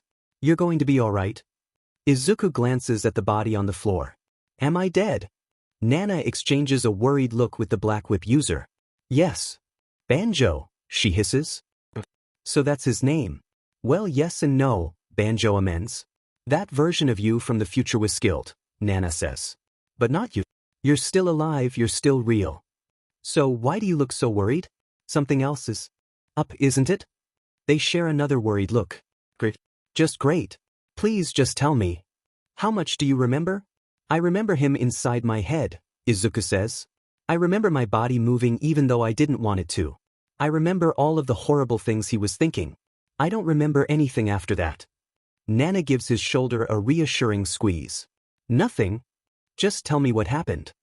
That version of you was trying to fix the timeline, Banjo says. And to him, that meant killing the future version of Kaminari and you. And himself. Izuku stares wide-eyed at the body on the floor and its haunting smile. Did he kill the future version of Kaminari?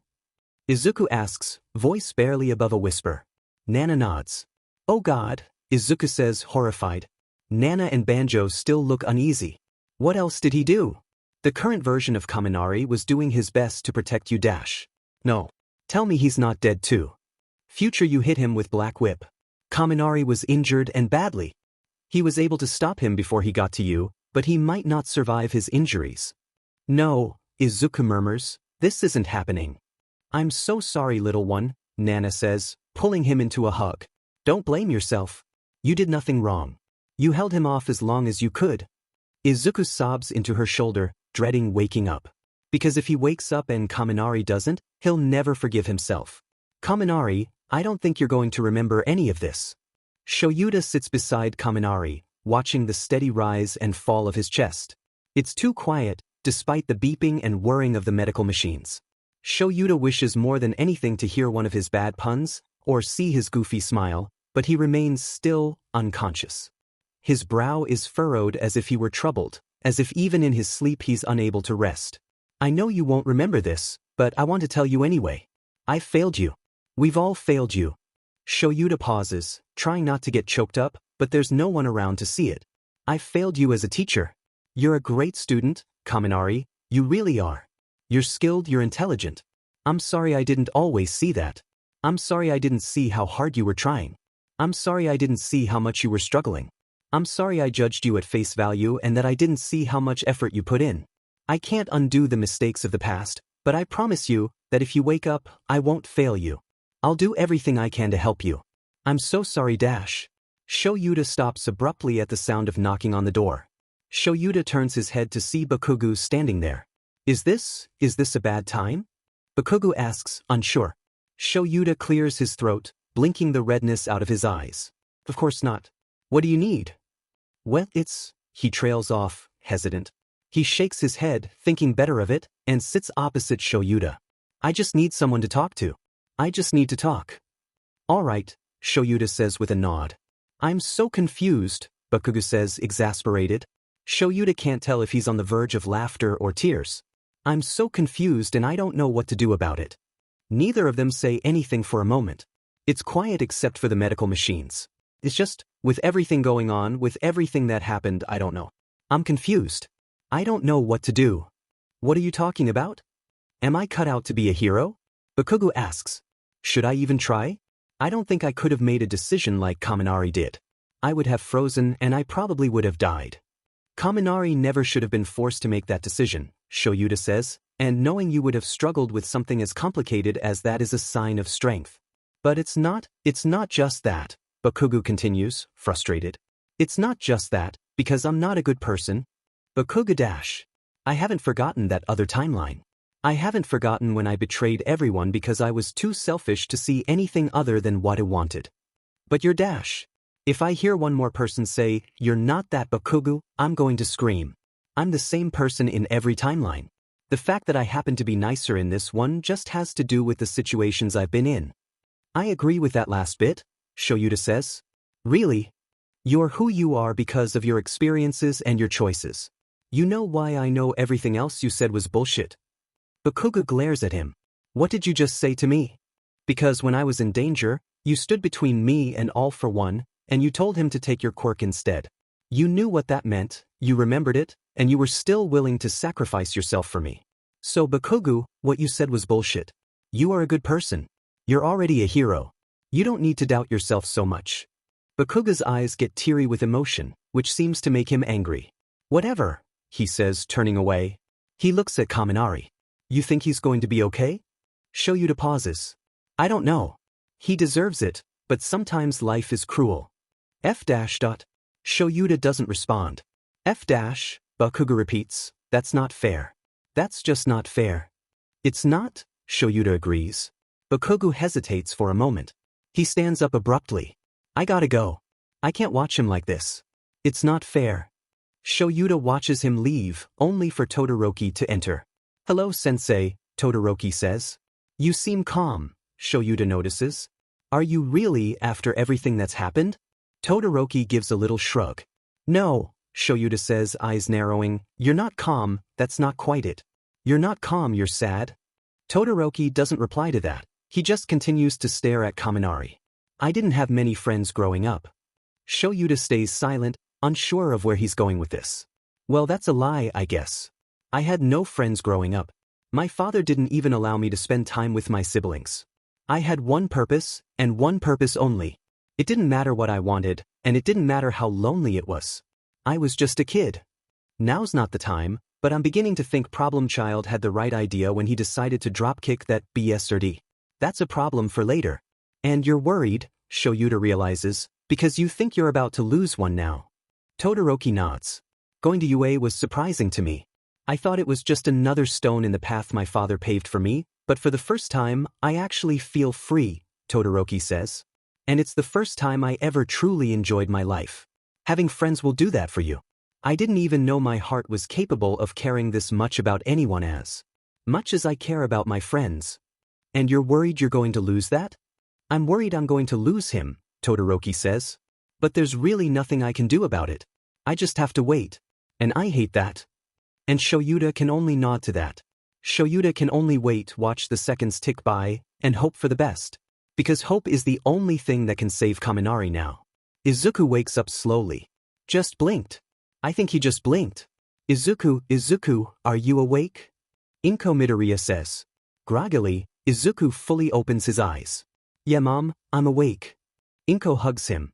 I was so worried, she says, smoothing his hair out of his face.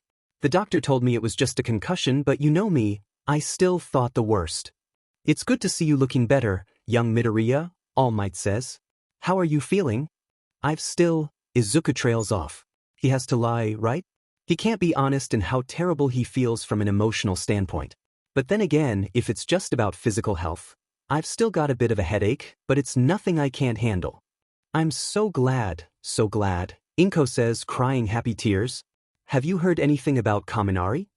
Izuku asks.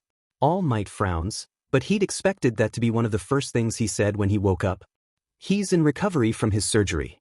And? The doctors don't know. Not yet. Don't know what? Izuku snaps. Whether or not he's going to live or die?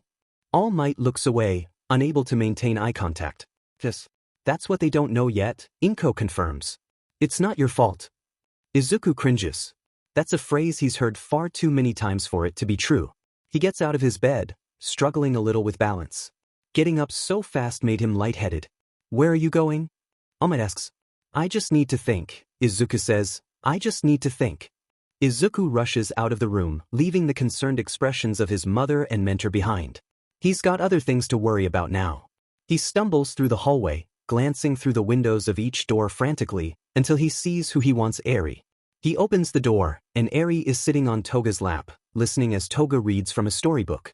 Izuku, you're awake. Toga says. It's story time for Eri, want to join? No. I hope you're not trying to time travel again, Toga says with a smile, but something in the look of her eyes makes it clear she's making a threat. No, never again. But here, sit next to me, she says, patting the floor next to her. Izuku hesitates, before deciding to take her up on the offer. Seems like she's really latched onto you, Izuku says, and he's not exaggerating. Eri's quite literally clutching Toga's clothes. Yeah, ever since I was able to impersonate Chronostasis and get her away, she's called me her hero, Toga says with a giggle. Eri's eyes light up when Toga laughs. That's not something I ever expected to be called. You always had the potential. What you did for her proved that you had the heart too. Ah, you're too nice, Toga says, grinning. Her expression falls abruptly. But why are you really here? It's about Kaminari. He's really badly injured. Because of me. No, not me. It's my fault. And it isn't. I hurt him, and I didn't. My fault. But it's not. But it is. But I thought you said no more time travel? I did. You were lying? No. Eri's quirk isn't only time travel. Rewind can work in different ways. If we can dash. The door opens and Sir Nighteye stares down at them. A word, Midoriya, Nighteye says. In private. Izuku and Sir Nighteye don't say anything to each other until they get to an empty meeting room. What were you doing? Nighteye asks. I was thinking maybe Eri could save Kaminari. Foolish is too kind a word for you, Nighteye hisses, grabbing Izuku by the chin. Izuku tries to swat away his hand, but Nighteye's grip is too tight. Have you learned nothing? I need to save him dash. You can't be serious. I'm dead serious. You should know by now that nothing good can come from time travel, Nighteye continues. I shouldn't have to spell it out for you, but here we are. Are you forgetting the fact that Aries' quirk has multiple uses? I was never intending to use time travel. I'll never time travel again. But we can still save him if we rewind his body to where there were no injuries. Nighteye finally lets go of Izuku. It's too dangerous. But dash. It's too dangerous, Midoriya. Izuku pauses for a moment. He's worried that if he says the wrong thing, he'll cause Nighteye to snap. He's scared of what that would mean for him. Would you say the same thing if it was Mirio in that hospital bed? I would, Nighteye says, turning towards Izuku. Something about his expression softens, but Izuku doesn't feel any less uneasy. This is something we need to leave up to fate. You saw the future, Izuku remembers. Do you know if Kaminari survives? Sir Nighteye stares at Izuku with a carefully vague expression. I want you to remember two things. Eri is not a tool, and we must surrender certain parts of our lives to the hands of fate. Nighteye leaves Izuku alone. He called me to ya. He knew. I don't know how, but he knew who I was. How is that possible? Shigaraki doesn't respond, swirling around the straw in his drink, and Spinner is lounging by the bar. Twice hasn't been around since Toga left. The league is looking a bit lacking as of late. Dabi's pacing the room anxiously. I just don't know how he knew about it. Like how? There's no possible way dash. Shigaraki slams his glass onto the bar. Oh my god, do you ever stop talking? He hisses. And you, Dabi continues, unfazed, he knew your Uriel name too. Doesn't that concern you? Even a little? I don't give a DMN about the brat. But don't you? Dabi presses. He did get all for one to retreat after all. No he didn't. Yes he did. What do you think happened back there? Shigaraki doesn't have a response. What do you think that did? Dabi continues. Now every villain in Japan knows that the once all-powerful all for one ran from a high schooler. They're going to think he's weak. Sensei's not weak, Dabi, Shigaraki continues. You know that. But will anyone else? Dabi continues. Then I suppose there's only one option left. And that is. Shigaraki turns to Dabi with a smile so wide, Dabi can see it despite the hand on his face. We're going to kill Izuku Midoriya. 2 days, 13 hours, 23 minutes, and 42 seconds after the heroes completed their mission and saved. Eri, Kaminari's heart rate monitor flatlines. 2 minutes and 3 charges of a defibrillator after that, Kaminari wakes up. Sir Nighteye was not surprised in the slightest. Come on, Midoriya, it's been almost a whole day, Uraraka says. She's lying next to him on his hospital bed, eating a bag of chips. She tosses one at Izuku, but he's not paying attention, so it just bounces off of his head. You should check on Kaminari. I know you're right, Izuku says. Of course I am, she says with a smirk. Her expression turns more serious. But honestly, you should talk to him. He was really quiet when I checked on him. I heard he's barely said a thing all day. I think he really needs to talk to you. It's just. You'd better not be about to blame yourself, Uraraka threatens. No, actually. I'm just worried if he's the one that's going to blame me, Izuku says. I'm honestly kind of scared that he's going to hate me. Come on, Mito, use your brain, Uraraka says. You don't seriously think he'd hate you. It's Kaminari we're talking about. He's not the type to hold a grudge. But still, it's not like nothing happened. That other version of me killed the other version of him. Uraraka pauses. Boys, I'm sure both of you are going to need a lot of time to even process that, she says. But you need to talk it out. That's the first step of healing. You have to admit what happened. Izuku sighs. Yeah, I know. I'm just scared. Yeah, I'm honestly scared. Stressing about all of the ways your conversation is going to go isn't going to help anyone. Talk to him. I'll even walk with you if you want, but I think you and him need to talk alone. Izuku nods. Uraraka grabs his arm and leads him to Kaminari's door. She gives him a reassuring squeeze on the shoulder before leaving him to talk to Kaminari alone. Izuku takes a deep breath, though his heart beats out of control. He steps into the doorframe and has to hold back a gasp. Kaminari's on the hospital bed, and his torso is covered in bandages. But the thing that really worries Izuku is his body language.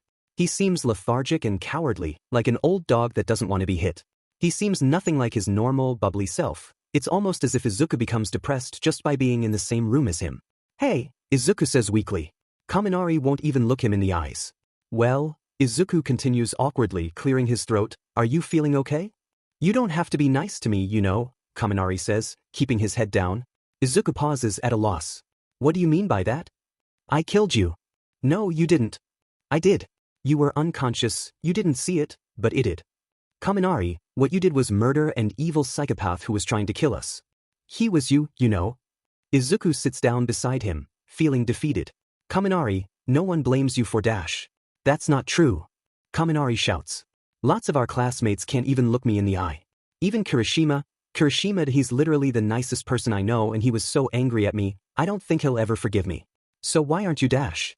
I'm not mad at you, Izuku says simply. Are you not listening? Kaminari continues, exasperated. Don't you understand? Why aren't you mad at me? You're like my best friend and I still murdered you like it was nothing. Fine, you killed me. But that doesn't worry me, that doesn't scare me, because you still made the right choice, Izuku says. What scares me is that in our darkest timeline, I became this horrible monster of a person. I completely lost my morality, my sense of self. You were still you. Kaminari doesn't respond to that. Maybe he's at a loss, maybe he just knows there's nothing he can say to make any of this better. What am I going to do? Kaminari whispers, more to himself than Izuku. I can't just go back to living my life the way it used to be. That's actually impossible. I can't go back to school, all of our classmates will just see the blood on my hands. I can't just go back and pretend nothing's happened. You shouldn't, Izuku says, shaking his head. You shouldn't pretend, because that wouldn't be fair to you. Kaminari stays silent. I also came here to apologize, Izuku begins. Well, apologize on behalf of, well, me. I'm so sorry. I'm sorry that he hurt you. And that he killed you. You know it wasn't your fault, Kaminari says. He looks away in a half-hearted attempt to hide the tears in his eyes. Just like you know killing him wasn't the wrong choice. Look, we can play the blame game on ourselves all we want, but our conversation is just going in circles. Listen, it's clear we forgive each other. Now we need to start forgiving ourselves. Thank you, Midoriya, Kaminari says after a pause. But I think you and I both know that's not going to be easy. Come on, Shigaraki. We need an actual plan if we're going to go after the UA students. Not just dramatic threats, Dabi says, rolling his eyes. We're at a disadvantage now that Toga's left us, Shigaraki says. He chuckles, but he's not laughing at something funny. It's more like he's laughing at how unlucky he feels. But that's not an issue. They have a weak point, the summer camp. We'll be able to scope out where they are and attack them there. That won't be enough. Dabi nearly jumps in the air from the sound of All for One's voice. He turns and sees him lounging in the corner of the room. How long had he been there? How many conversations had he listened to before speaking up? Master, what is it that we're missing? It's the boy. Izuku Midoriya, the one you want to kill. You're underestimating him. Underestimating him? That kid's so weak it makes me sick. Are you forgetting how he took you down after Overhaul called for our aid? All for One continues. Shigaraki scratches grooves into the bar top with his fingernails. Dabi can't see his face, but he's probably gritting his teeth. The current holder of One for All should not be underestimated. Frankly, in my current state, I may have trouble facing him. Dabi freezes. All for One isn't stupid, but he's never heard him admit defeat. He's never heard him admit to being weak. What are you suggesting? Dabi asks. We need the girl. Overhaul told us her quirk is rewind, correct? You clever BSRD, Dabi says with a chuckle. You want her to remove your injuries. All for One gives a hearty laugh in return. Then I will truly be unstoppable. Shudo takes a deep breath before heading into his father's office. Endeavor stops mid-pace, staring at Shudo's face with an expression of mild shock. And I'll have to continue this conversation later, he says into his earpiece. Something just came up. He ends the call, never breaking. Eye contact with his son. Shudo, NG says, what's the meaning of this? Why you here? You know I'm working. Shudo doesn't respond at first. He leisurely walks to one of the office chairs, twirling one of the pens in his hands casually. Shudo, Endeavor repeats. Shudo slams the pen onto the desk. I knew you were heartless, but I didn't know you were a monster. NG blinks, icy blue eyes full of shock. What are you talking about? Tuya. What are you saying? He died, it was a tragedy. Are you insinuating something else happened? Shudo chuckles darkly. I'm talking about Dabi. Heard of him? No, I haven't. What does this have to do with your brother? Dabi is Tuya. He's working with the League of Villains. Shudo watches a myriad of expressions flash across his father's face. Fear, anger, regret, hatred. He doesn't care. You're saying he's alive? This is your fault. The reason he's with the villains. It's your fault. How dare you? Endeavor bellows. If what you're saying is true, and he's really alive, he's a traitor. Shudo stares at his fingernails indifferently. You know, I really don't see it that way. Excuse me? You see, me and Tuya weren't really raised all that differently. You wanted both of us to be the strongest, the one better than All Might. You stripped us of childhoods and relationships of any kind. The only difference between us was that you decided I was a success and he was deemed a failure. Shudo dash. Do you know that his body is scarred? It's from burn marks. They never healed right. Did you know he's got those scars all over his arms? His face. I don't see dash. It happens to me sometimes when I overuse my quirk. So you see, it's simple. You made my brother feel like he was nothing, like he was worthless. So he destroyed himself in an effort to be enough, to be something. And he found comfort in the only place that had the same hatred towards frauds like you. Shudo dash. I'm leaving now. Don't call me, don't try to contact me in any way. I'm going to save my brother, Shudo says. He leans towards his father's ear. And you Ren Virgoing to see him again. Denki's not doing great, but that's not a surprise to anyone. Not really, And this isn't about the wounds on his torso, though in truth, they do cause him pain, and they will become scars. This is about the state of his mind, which isn't a very stable place at the moment, and is already far more scarred than his body ever will be. Every time Denki sees anyone else, he has to assume the worst. He has to expect the worst. He expects them to yell at him, to hate him, to attack him for what he's done. So when Kirishima enters the room, Denki feels a wave of anxiety smack him in the face. Hey, Kirishima says weakly. Denki can't bring himself to respond. He grips the starchy hospital blanket with white knuckles.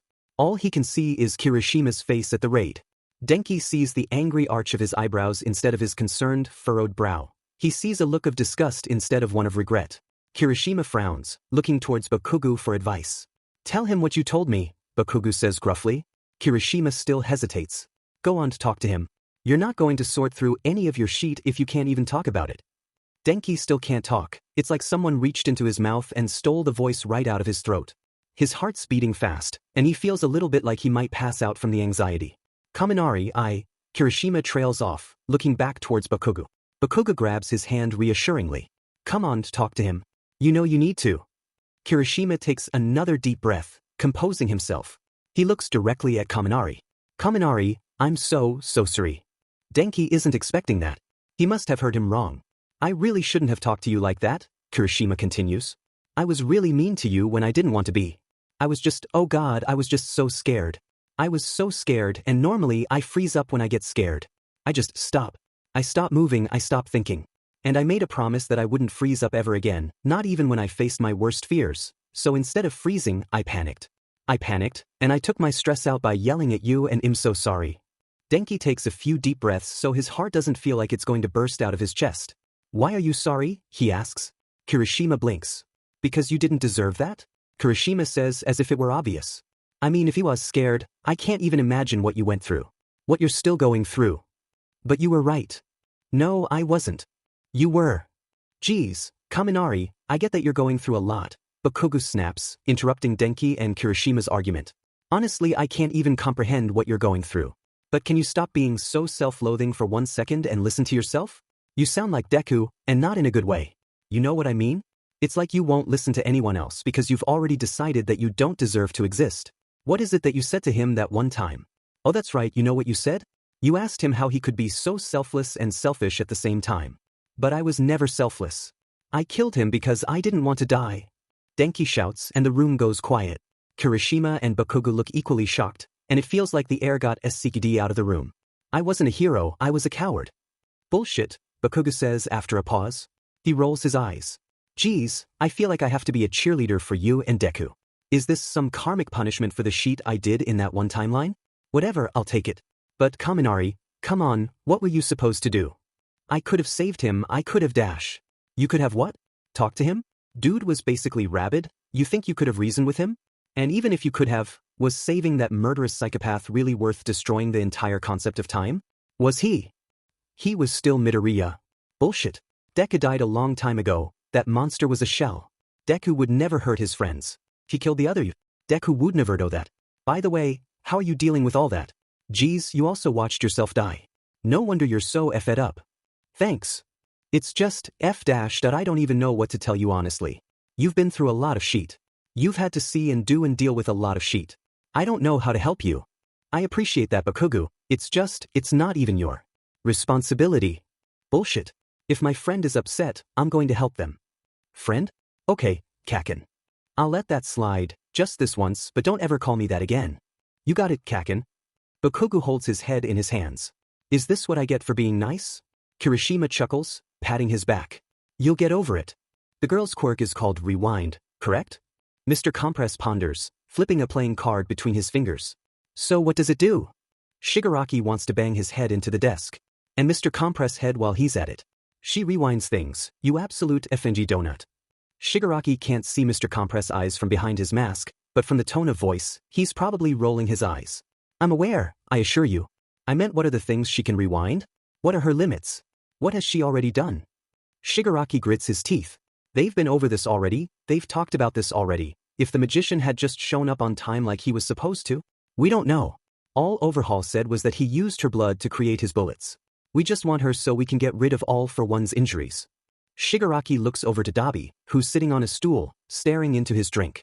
He's lost in thought, and Shigaraki hates when people are lost in thought, because he doesn't know what they're thinking, and what if Dabi's plotting against him? What if he's going to betray him like Toga? What if he's going to abandon him like Twice and Magna? What if he's going to hate him and… Something on your mind, or are those ice cubes particularly interesting? Shigaraki asks, deliberately cutting off his own train of thought.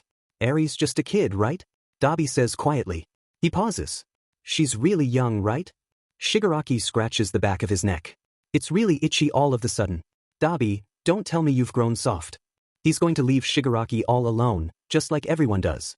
Everybody leaves him, everybody hates him, everybody wishes he was dead, everybody. You're paranoid, Dabi says.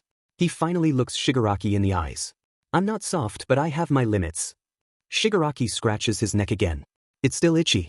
What are you talking about? You know what I'm talking about. Endeavor. I want nothing more than to bring him down. I want nothing more than to bring Hero Society down, but if that means we're about to do to Eri what was done to me we won't hurt her. That's not good enough. Dabi says. He starts pacing. That's not good enough. She's more than a means to an end, she's a child. We can't just use her as a weapon because she deserves She deserves what you didn't have, All for One says.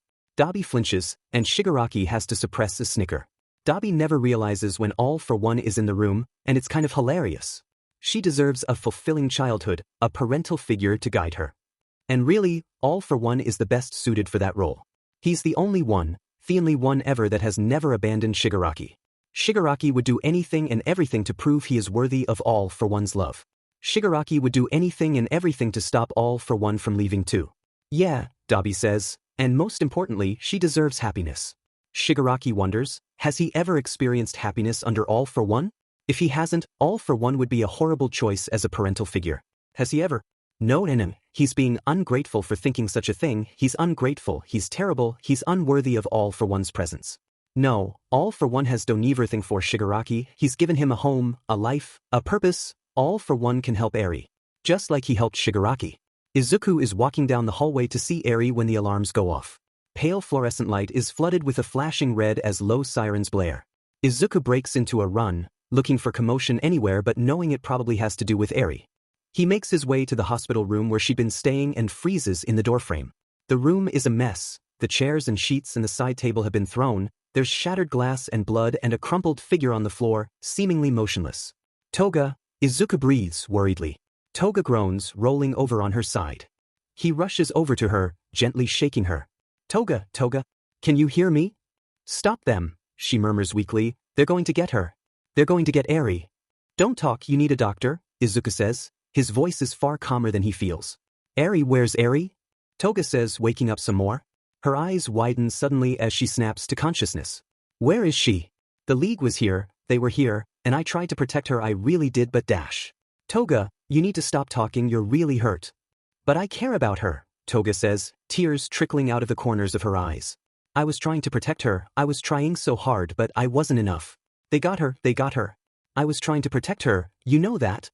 I do, Izuku says, struggling to hold back his own tears.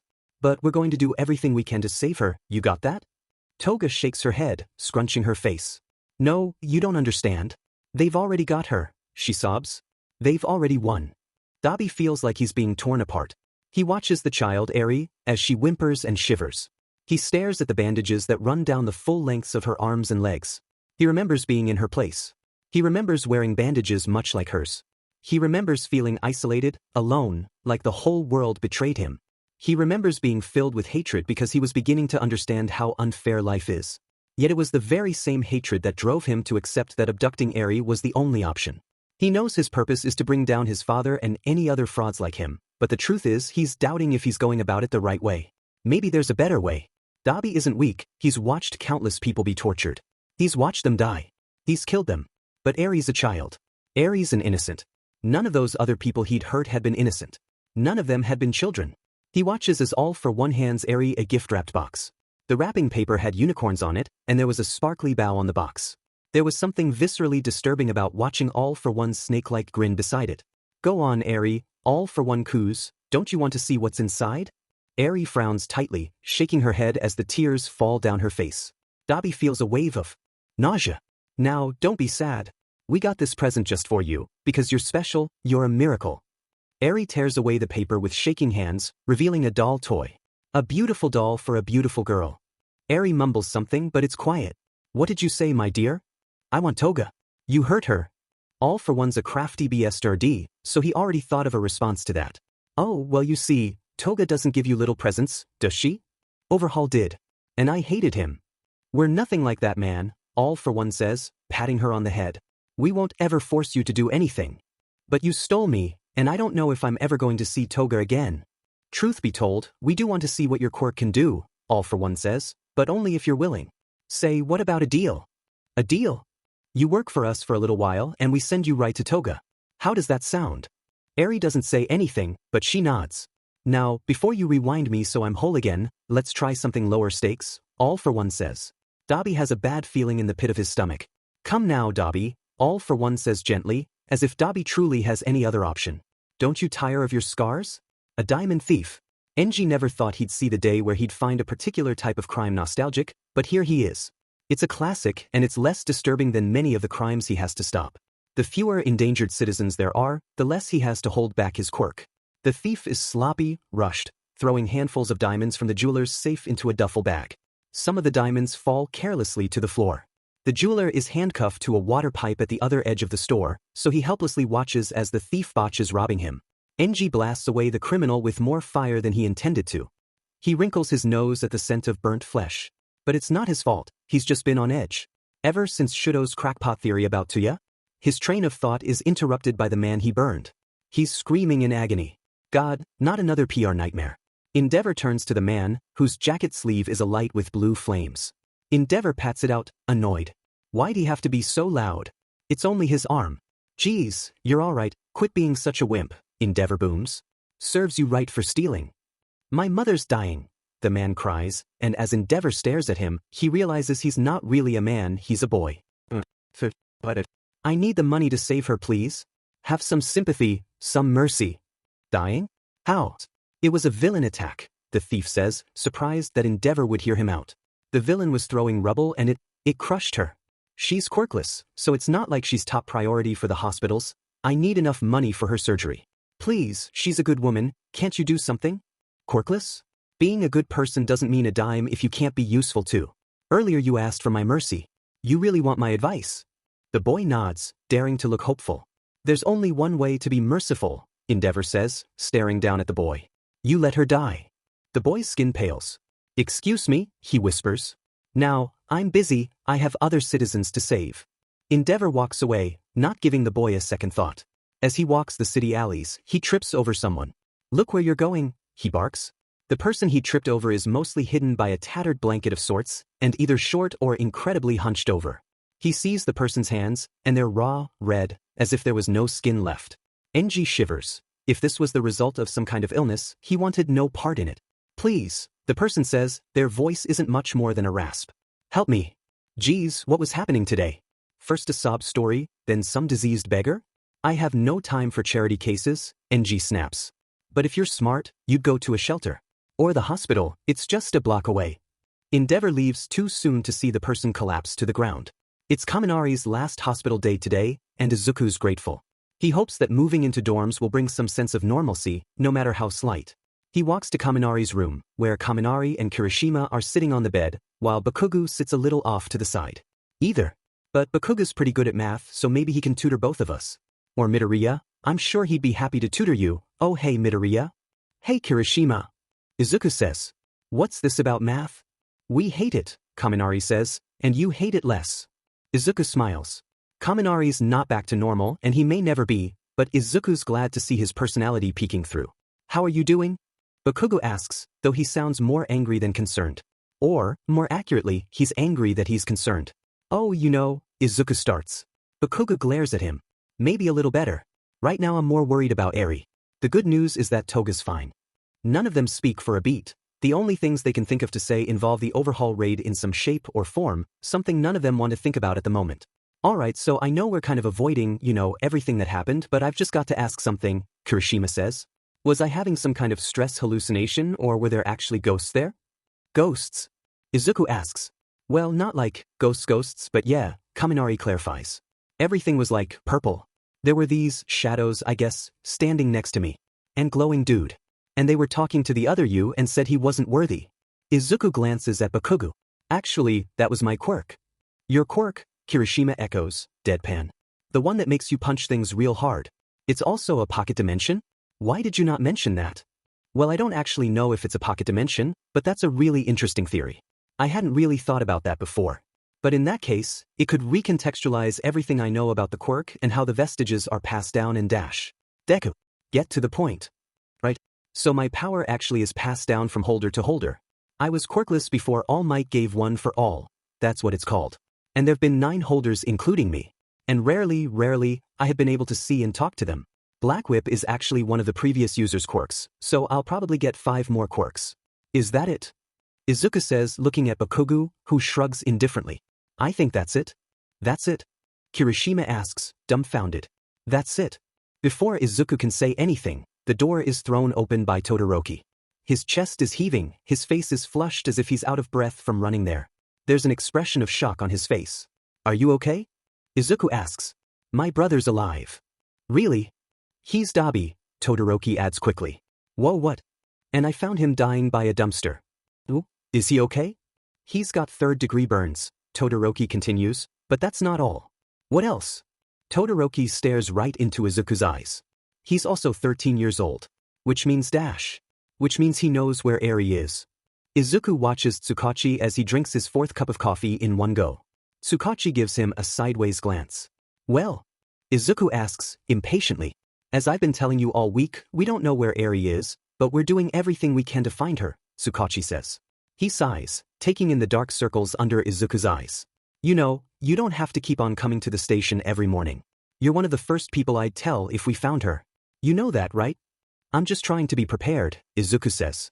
Does being prepared include being late to school nearly every day?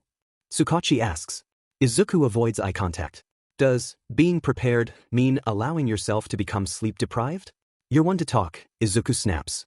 He winces. Sorry, that was harsh. Tsukachi puts a hand on Izuku's shoulder.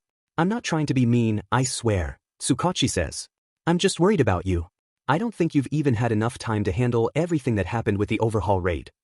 But Dash, I'm just saying don't overwork yourself, got it? Tsukachi says. Now, get yourself to school. And if you insist on coming every morning, that's fine. Just make sure you're getting enough sleep. All right, detective. Try to sleep. Fail to sleep. Go over to the police station at 6:30 a.m. Try to get back to school before it starts. Exchange details with Todoroki. Classes. Classes. Dinner. Repeat. Ever since Eri was kidnapped, Izuku's life has become a repetitive cycle. It's been a whole week and nothing's changed. He sees Todoroki lounging by the entrance of the school, so he waves. Todoroki nods his head in response, watching as Izuku jogs to catch up with him. Any news today? Todoroki asks.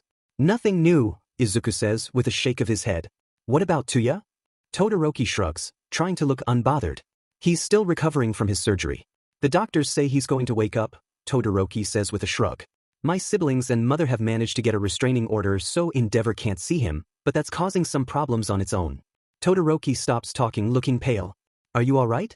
Izuku asks, raising a brow in concern. It's just so strange seeing him like that, Todoroki says with a shudder.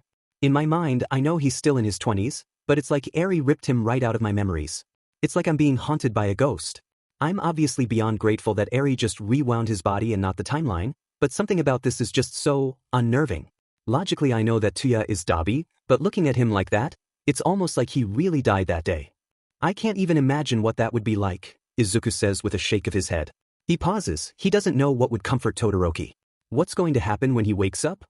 We'll see if he knows where Eri's being held. And then? I don't know, Todoroki says, pursing his lips. We can't ignore the fact that he's a fugitive and murderer, but it's just, I feel like he deserves a second chance. Does that make sense, or am I just totally crazy? Izuku's seen the results of multiple timelines. He's watched himself and his classmates become murderers. He's learned that it's not always so black and white. You're not crazy, Todoroki. He's your brother. Todoroki gives a small smile. Denki's trying to remember how to derive a cubed variable. All of the formulas he'd written in class are swimming around aimlessly in his head. He chews on his pencil, shutting his eyes, trying to focus. Kaminari, someone asks, snapping him out of it. He blinks a couple times, looking at Jairu. She looks worried. Jairu being worried was never a good sign. Of course, she's not the only one, everyone's treating him like he's made of glass.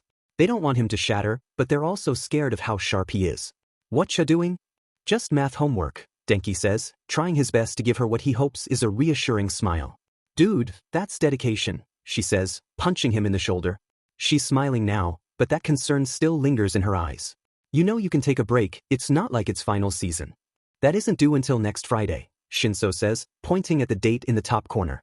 It's Monday today. I'm just trying to get ahead. Maybe if everyone stopped talking, he'd be able to get his work done. All right. Shinso says, putting his hands up. No need to get snappy with me. Denki frowns. He wasn't trying to be mean, was he? Or do they all just have a bad idea of him after what he's done? He doesn't know how they're able to look at him after what he's done. Kaminari, you know you can talk to us, Midoriya says. He's so frustratingly kind and forgiving that it makes Denki want to throw up. Yeah, Kaminari says, laughing weakly. I know, but I'm alright really. I'm just trying to do better in school. It helps. It helps to distract you. But you're still not addressing what's bothering you, Todoroki says. Kaminari looks back to his math, hoping that his friends don't see the tears that gather in his eyes. Geez, this kid iceless. First, she ruins Dabi. Hate it as much as he wants, Shigaraki can't deny that Dabi was sort of like a friend. Sort of. But Shigaraki kind of misses having the guy around. It's a pity that he's probably dead. But back to the main problem, Eri. Jesus Christ, the kid is hopeless. After failing to correctly rewind about a dozen burn victims, amputees, and other visibly injured individuals, Shigaraki's lost faith that she's ever going to be able to rewind all for one's injuries. Well, at least Dr. Tsubasa's got some new body parts to play with in his science experiments. Oh yeah, about Tsubasa. The mad scientist thinks he's created the perfect Nomu. Huh, as if Shigaraki hasn't heard that 1,000 times already. Tsubasa keeps managing to find new ways to disappoint Shigaraki, and yet, something about the doctor's enthusiasm is promising. Perhaps he really has created some superior being. That would be the best case scenario because then, maybe they could find a way to create a new body for all for one, and they can leave this rewind bullshit in the past. The woman's scream snaps him out of his thoughts. Shigaraki rolls his eyes. Kamiyan, he's trying to think. He glares at the woman, annoyed. She's missing her left arm. Please, Eri says through tears, just let her go. I don't want to hurt anyone else. But you're not going to hurt her, All for One says smoothly, you're going to help her. But that's not true, Eri sniffles, the other one's got hurt. But this one will be different. You do still want to see Toga? Yes. Eri nods. Good. Then you'll heal this woman, isn't that right? The room is filled with a burst of yellow light. Shigaraki blinks, letting his eyes adjust. He's expecting anything from a baby to someone horrifically disfigured, given Eri's track record, but when he looks at the woman, she has both of her arms. Eri really did it, clever brat. She really figured out how to use her quirk. You healed me, the woman exclaims in wonder. Why? All for One ignores her, walking over to Shigaraki. He leans over to his ear. You know what to do. Shigaraki grins. I came here as fast as I could, Izuku says, out of breath. He used full cowling at 20%, and that still felt too slow. What's happening? He's in an alleyway flooded with forensic scientists and police officers. Detective Tsukachi regards him with an unreadable, yet tense expression. A lead. Izuku follows Tsukachi as he walks, hoping he'll elaborate. They stop by a body bag. You're sure about this? Tsukachi says, raising an eyebrow. I don't want this to be too much for you. If it helps us save Eri, I can handle anything. Tsukachi grimaces, unzipping the body bag. The woman inside was definitely killed with Shigaraki's quirk. Most of her neck and chest is dissolved. Izuku turns his head away in disgust. So we know Shigaraki did this, Izuku says, willing his nausea to stop. What does that tell us? Well, first off, the League can't be hiding out too far away, Tsukachi says methodically, as if he isn't currently staring at the world's most horrifying corpse. But the most interesting thing about this woman isn't how she died. The victim's identity shed new light onto the situation. Izuku tries not to growl in frustration. Black whip simmers under his skin. Tsukachi just needs to get to the point sometimes.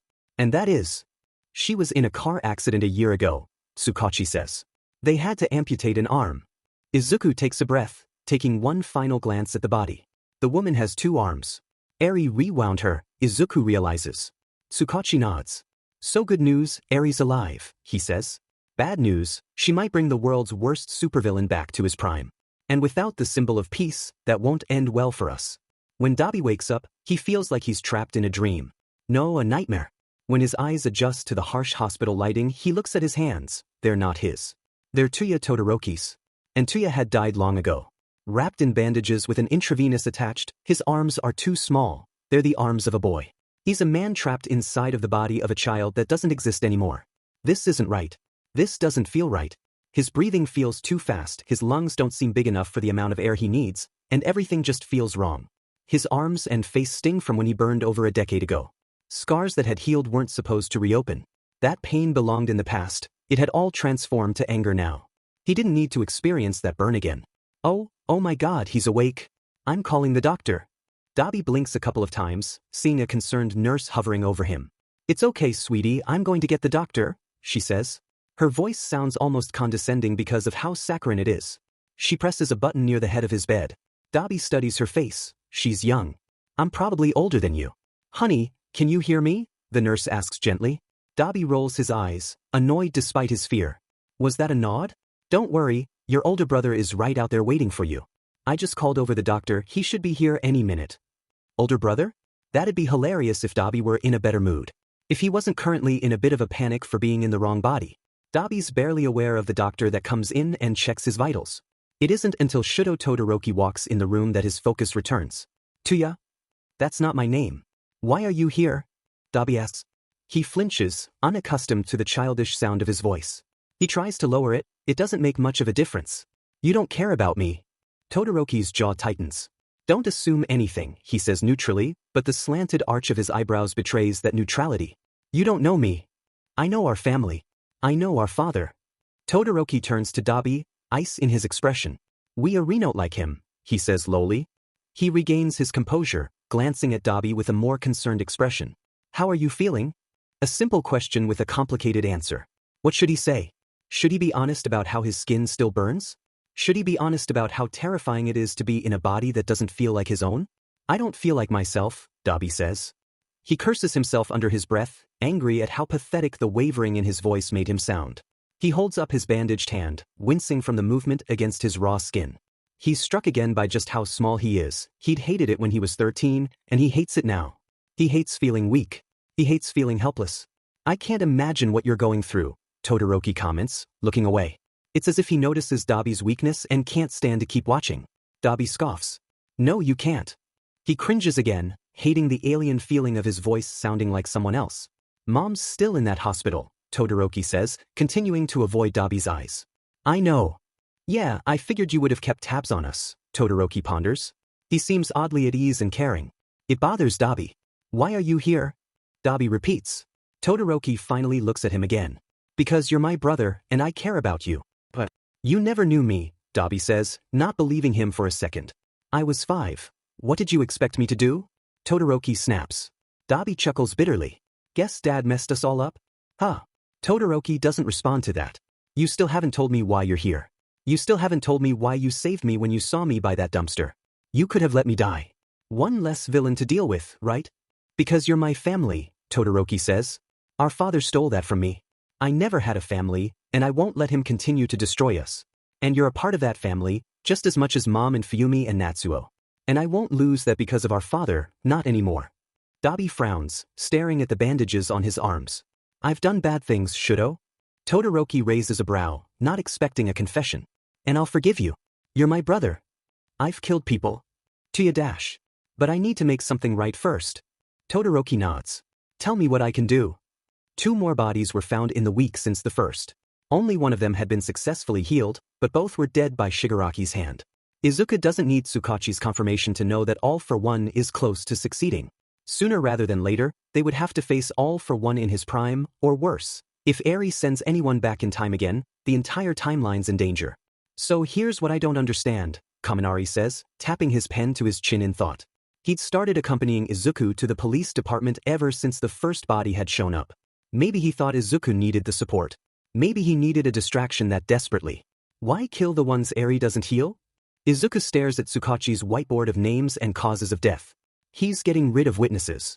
If they escaped with their lives, even for a short while, they'd be able to tell the heroes where their hideout was, Izuku replies. Tsukachi regards them with a frown on his face. You should go, Tsukachi says. You're spending too much time with this case. It's not good for either of you. Are you firing us? Kaminari says with a mock pout, trying to bring some levity. Tsukachi chuckles. That implies I actually wanted you here in the first place, he says good-naturedly. His face shifts back to solemn. But you're just kids. I know you've been through a lot and you're close to this case, but still, I think it's too much. I think for your benefit, you should step away. There's a knock on the door. Todoroki waves awkwardly. Hey Todoroki? What are you doing here? Izuku asks. I brought someone you might want to see. Dabi follows Todoroki, only about as tall as Todoroki's shoulder. With his white hair and bandaged arms, he looks oddly like Eri. Dabi, Tsukachi says with a nod. His voice is carefully neutral with an edge. He's already distrusting of him. Dabi nods in return. You're in quite a few of my files. Many heroes died by your flames. You have multiple accounts of arson and murder. Please tell me that's not why you're in my office. Dabi laughs bitterly. Izuku watches him warily. Don't worry, you're not on my list. You're good at your job.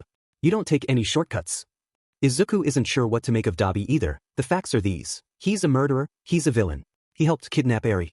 But if the raid on Overhaul has taught him anything, it's that morality is no simple thing. He watches Dabi flip a coin between his fingers. Dabi notices him watching him. Just something I picked up from Mr. Compress, he says, dropping the coin to Tsukachi's desk. How did you know who I was? Why are you here? Izuku asks, ignoring his question. Tsukachi's told you some of the things I've done. I don't regret those things, Dabi says, eyes glittering. But I'm not a monster, and I made a mistake. A mistake? Kaminari asks. I let my revenge cloud my morals. I shouldn't have let Eri be taken. Unlike the people I've hurt, she was innocent. Tsukachi leans forward in his chair. You know where she is. Dabi shrugs. I may have some ideas. Tell us. We may have our differences, but we're on the same side here. Dabi raises a brow, skeptical. I have 2 conditions. Tsukachi curses under his breath. Of course you do. First, I need you to look into my mom Rei Todoroki, make sure she's getting the care she needs and isn't being wrongfully held against her will. Tsukachi's eyes widen with surprise. Done. And your second condition? I'm telling you, only you. I trust you enough to trust your judgment on which heroes you'll recruit. You're almost painfully straight-laced. But leave my brother and his friends out of this, Dabi says. Don't be like the fools that allowed them to join the heroes and ambush Overhaul. Hero society is flawed, but it's almost funny how blatantly evil recruiting child soldiers is. Almost. Don't let children be dragged into your war. Tsukachi nods, looking grateful. Wait dash, Izuku starts. We're not done, I still need to talk to you, Dabi says, staring directly at him. But we're done today. The detective and I need to speak in private. Todoroki, Izuku, and Kaminari don't move. Go! Dabi shouts. I won't let any more innocent people be dragged into this mess. It's partially my fault it got this bad, so do me this one favor and get out. Denki stares at the ceiling tiles. He'd already done his homework for tomorrow. He'd already done his homework for the week. He read ahead in his textbook. He'd done everything he could think of that didn't involve thinking about everything that happened. His chest hurts. He pretends that it's because of the scars that haven't finished healing from Black Whip, and not the beginnings of another anxiety attack. He sighs, rolling over on his bed. He puts on his headphones and blasts some of the music Jairu had recommended for him. It helps. A little. God, it would be better if everyone just said what they were thinking. Everyone's acting so normal and it's frustrating. Even Todoroki in his bluntness acts like Denki's the same old Denki. Do they not see how much has changed? Or are they just too afraid to admit it? He nearly jumps through the ceiling when someone knocks on his door. Whoa, Kaminari, didn't mean to surprise you, Shinso says with an amused grin. I was listening to music, Denki says. I did know fear you coming. Shinso chuckles. Clearly. So, why are you here? I bet he's here to check on me. I'm just here to check on you, see how you're holding up. Denki laughs bitterly, and Shinso frowns, confused. Everybody is these days, Denki says, plopping back down on the bed. Yeah, I can see how that would be annoying, Shinso says, realization settling on his face. Denki arches in. Bro. Really? Shinso sits next to him. Well, yeah, he responds as if it were obvious. When you've grown up with a villain's quirk, lots of people talk to you like you're about to explode. They act nice, but it just seems like a formality because they're scared. And it builds up over time, gets on your nerves. Sound familiar? Yeah, actually. Shinso lies down. You ever baked a cake? Denki blinks, confused. Huh, what? Hey, like to eat. I've, helped my mom with a box mix before, Denki says, still confused. Shinso snickers at him. What? Shinso grabs his hand, pulling him up. I'm going to steal Sada's recipe. And we're going to bake a cake. From scratch. Denki laughs. Why? Sadness flickers across Shinso's face. Because it's a good distraction. And I think that's what you need right now, he says genuinely, before he grins again. Also, I'm hungry, and I could go for a good cake right now. So don't mess it up, alright? You're going to be my sous chef, and I can't have you messing up. Denki smiles. Dabi picks up a figurine, staring at it with a frown. He glances around the room at the posters, the newspaper clippings, and all of the other All Might memorabilia. Geez, what are you, 5 years old? Izuku feels awkward. And a little called out. Dabi finally got back from talking to Detective Tsukachi, and he had questions. But he isn't the most direct person in the world. I'm just a big fan? Dabi scoffs, sitting on Izuku's desk. He stares at him like he's some kind of scientific specimen. How did you know who I was? At the Overhaul raid you said my name. My old name. Izuku doesn't respond. He's not sure what he can say to Dabi. He's not sure what he can say at all. He was unconscious through most of that ordeal which, in all honesty, was probably the best case scenario. You're not the same person that fought all for one during the Overhaul raid. A statement, not a question. No, he reaffirms with a shake of his head. That wasn't you. It's a bit complicated dash. Dabi throws the action figure onto the desk with a slam. Damn it, he curses. He won't look Izuku in the eye. We don't have a chance. Against all for one? Izuku guesses. He's trying to be as careful as possible, because Dabi seems like a bomb about to detonate. Almost like Bakugo used to be, but Dabi seems far more self-destructive. He was scared of you. Or whoever that was. And I've never seen him scared. I've never seen all for one scared, but you're not that person, so we're going to lose. Diaminute. And even if that was you, you shouldn't be fighting. Diaminute. It was Eri. Dabi turns to Izuku again. Eri was controlling you? No, that's not what I meant. Her quirk is more powerful than you realize. Than all for one realizes. It doesn't only rewind objects or people, Dabi. It can also rewind time. Dabi is silent for a moment. Time? Yeah. She sent me back twice. She's saved my life twice. But it's not good. There are consequences. Such as time as a whole collapsing. Nightmares, hallucinations, insanity. Even people's consciousnesses jumping from body to body. Really? Yeah. Dabi stares straight ahead, lost in thought. So who was it at the raid? It was me. From a timeline sometime in the future, where Kaminari had been sent from, Izuku continues, voice small. That wasn't me.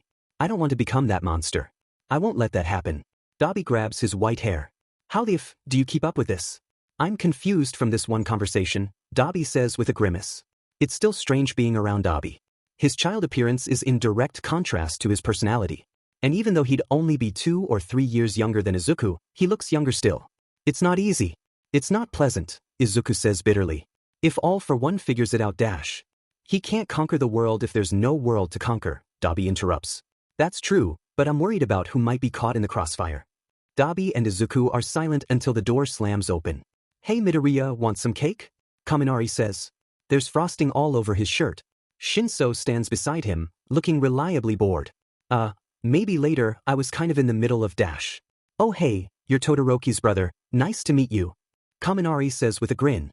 I'm Kaminari. The Aizawa clone next to me is Shinso. Do you want cake? I'm good thanks. Oh okay. Well there's plenty of it in the kitchen if you change your mind. Kaminari shuts the door, and Dabi looks confused. What is it? He's afraid of you. Izuku's mouth feels dry. Kaminari? I don't know, the blonde one. I'm no good with names. He's so scared he can barely stand it, and I don't even think he realizes it. Dabi studies Izuku's expression. You're not surprised, Dabi notices. He doesn't seem sympathetic, he seems intrigued, like Izuku's some kind of puzzle to solve.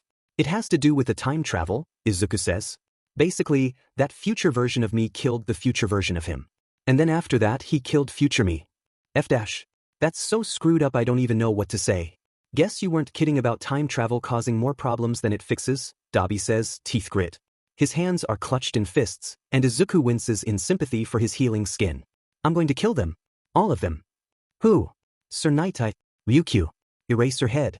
Whoever else was there and let you become casualties to a war you didn't belong in. I'm going to kill them all.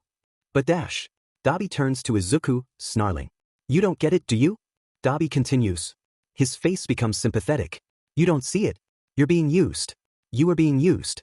Because you're powerful, they're using you like a weapon. Just like All for One is using Eri. That's not the same. Isn't it? That is not the same thing. Tell me why. Because we're heroes, we're saving people, we're still exploiting children? Still treating them like weapons to win a war they should have no part in. No, I'm training to be a hero, I want to do this . Do you? Are you 100% sure? I've wanted to be a hero since I was 4. Do you really think I wasn't willing to risk my life to save Eri? Dabi doesn't respond. Nothing to say to that, huh? No. Nothing I'm going to say is going to change your mind, Dabi says solemnly. Izuku's surprised to see tears in his blue eyes, but his expression is more angry than sad. There's nothing I can do to make you listen. You're a lost cause. His face still stings from where his father had hit. No, this isn't right. He's leaning against the wooden fence of his backyard. His tears are cool against the bruise on his cheek. He can hear muffled yelling from inside of the house, but he doesn't pay attention to that. Tomura doesn't remember this. Tomura doesn't remember anything about his past. This isn't right, this isn't right. But he hears his mother call his name. Tenko, come in, dinner's ready, she yells, and he can hear the worry in her voice. Tenko. That's not Tomura's name. And yet, he smooths down the fur of his dog, crying into his full coat of fur. This isn't happening, this isn't right. This isn't real. Tomura wakes up in a cold sweat, unaccustomed to the nightmare. It was a nightmare, it had to be, which was strange because Tomura never dreams. Tomura Shigaraki doesn't have a past. He only has a future. He scratches his neck. Is he losing his mind? He's already lost it, that can't be it. What about Sensei, could he be testing him? That was more likely. And Tomura needed to show that he was worthy. Go back to sleep. Don't dream. Don't remember. That's not what sleep is for. Tomura doesn't want to be weak. Sensei doesn't tolerate weakness, he cuts it out. Tomura doesn't want to be cut out. Tomura shuts his eyes, expecting the normal blackness of sleep. That isn't what he gets. Izuku wakes to the sound of someone knocking on his door. His glances at the clock. 2:47 a.m. He jumps up in alarm. If someone was there that early, that could only mean something was terribly wrong. His pajamas cling to his clammy skin and he hesitates before grabbing the doorknob. His heart feels like it's beating too fast, and black whip simmers restlessly under his skin. He opens the door to see Kaminari, shivering in the doorframe. What's wrong? Izuku asks. Kaminari looks impossibly tired. The circles under his eyes make the whites of his eyes stand out more than usual, and he generally seems shaken. I just need to talk to someone, he says. His speech pattern is choppy, as if he'd just been crying. I didn't think anyone else could understand. Not like you do. Not like us. I guess I shouldn't have woken you up, but I didn't know what else I could do. I'm sorry, I shouldn't have come . No, wait, Izuku says. He hopes Kaminari doesn't see the panic on his face. He's never seen his friend so distraught, and it's unsettling. What happened? Nothing happened, it's just getting to be too much to deal with. What is? Izuku asks. I just had a panic attack, Kaminari says, talking quickly. I've been having them a lot lately because of guilt and paranoia and anxiety and basically anything else you can think of. But tonight I just was so convinced. I don't know, doesn't everything just feel wrong to you? Or am I just completely insane? You're not insane, Izuku says. There's a flicker of relief in Kaminari's eyes. All for One was rewound, wasn't he? Kaminari says, voice wavering. But not his body. Eri sent his consciousness through time, didn't she? I wish I could tell you that wasn't true, Izuku says, but I don't know. The truth is he may have, but I wouldn't know. None of us would know, not unless we were in close proximity to him. Kaminari nods, but he's still got that wide-eyed look of panic on his face. This sounds silly, but he trails off, too afraid to look embarrassed. Do you mind if I sleep in here tonight? I'm scared of being alone. I'm having really bad nightmares lately, and I don't know what to do. Kaminari, you don't even have to ask. I have a sleeping bag in my closet. Izuku waits until Kaminari's asleep before trying to sleep himself. But those words keep ringing through his head. Doesn't everything just feel wrong to you? Don't worry, you're right to feel hopeless.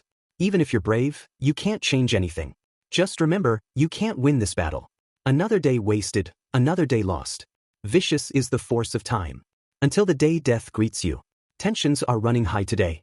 The students wait in their rooms, anxiously waiting for even the smallest bit of news. Because today is the day that changes everything. For better or for worse. A team of Japan's greatest heroes plan to ambush All for One and the League of Villains due to Dabi's intel. All Might, Nighteye, Eraserhead, Endeavor, the list goes on and on. There should be no possible way All for One gets out of this unharmed. There's not one flaw in the plan. So why does Denki feel like his heart's about to implode? Something's off about today. I don't know what, but something's definitely wrong. Some of the students gather in the common rooms, in the cafeteria, or just stay in their rooms. But there's a sense of anxiety permeating through the air. It's not only Denki that's worried. Come on Denki, relax. Everything's going to be fine, you're just paranoid. Everything's going to be fine, you're just anxious. Everything's going to be fine. You're fooling yourself. Denki, Jiru, Shinso, Midoriya, Uraraka, Todoroki, Bakugo and Kirishima are sitting in the common rooms, trying to pay attention to a movie and not the possibility of impending doom. He's noticed that Midoriya seems more unnerved than usual, furiously scribbling notes in his hero analysis books as if his life depended on it. Something's wrong. Shut up. You're just fooling yourself. Hello 1A. Midoriya jumps into the air. When he sees who shouted, his face relaxes. Monoma, you shouldn't sneak up on me like that. Monoma chuckles, and Denki feels a pang of jealousy at how calm he is. Something's wrong, I can't put my finger on it. I feel like I'm losing my mind. You're fooling yourself. Sorry Sunshine Child, I'll keep that in mind for next time, Monoma says softly. He snaps back to his arrogant voice. I had to see what our rivals were up to. I'll never pass up an opportunity to prove why 1BS the best. Ha. Kirishima's glaring at Monoma, and Denki has to stifle a laugh. Something about Kirishima's hatred of Monoma is hilarious. Jiru looks at Monoma from behind Denki's shoulder. You're a piece of work, she says bluntly. Are you sure you didn't just want to check in with us? Or hang out with us?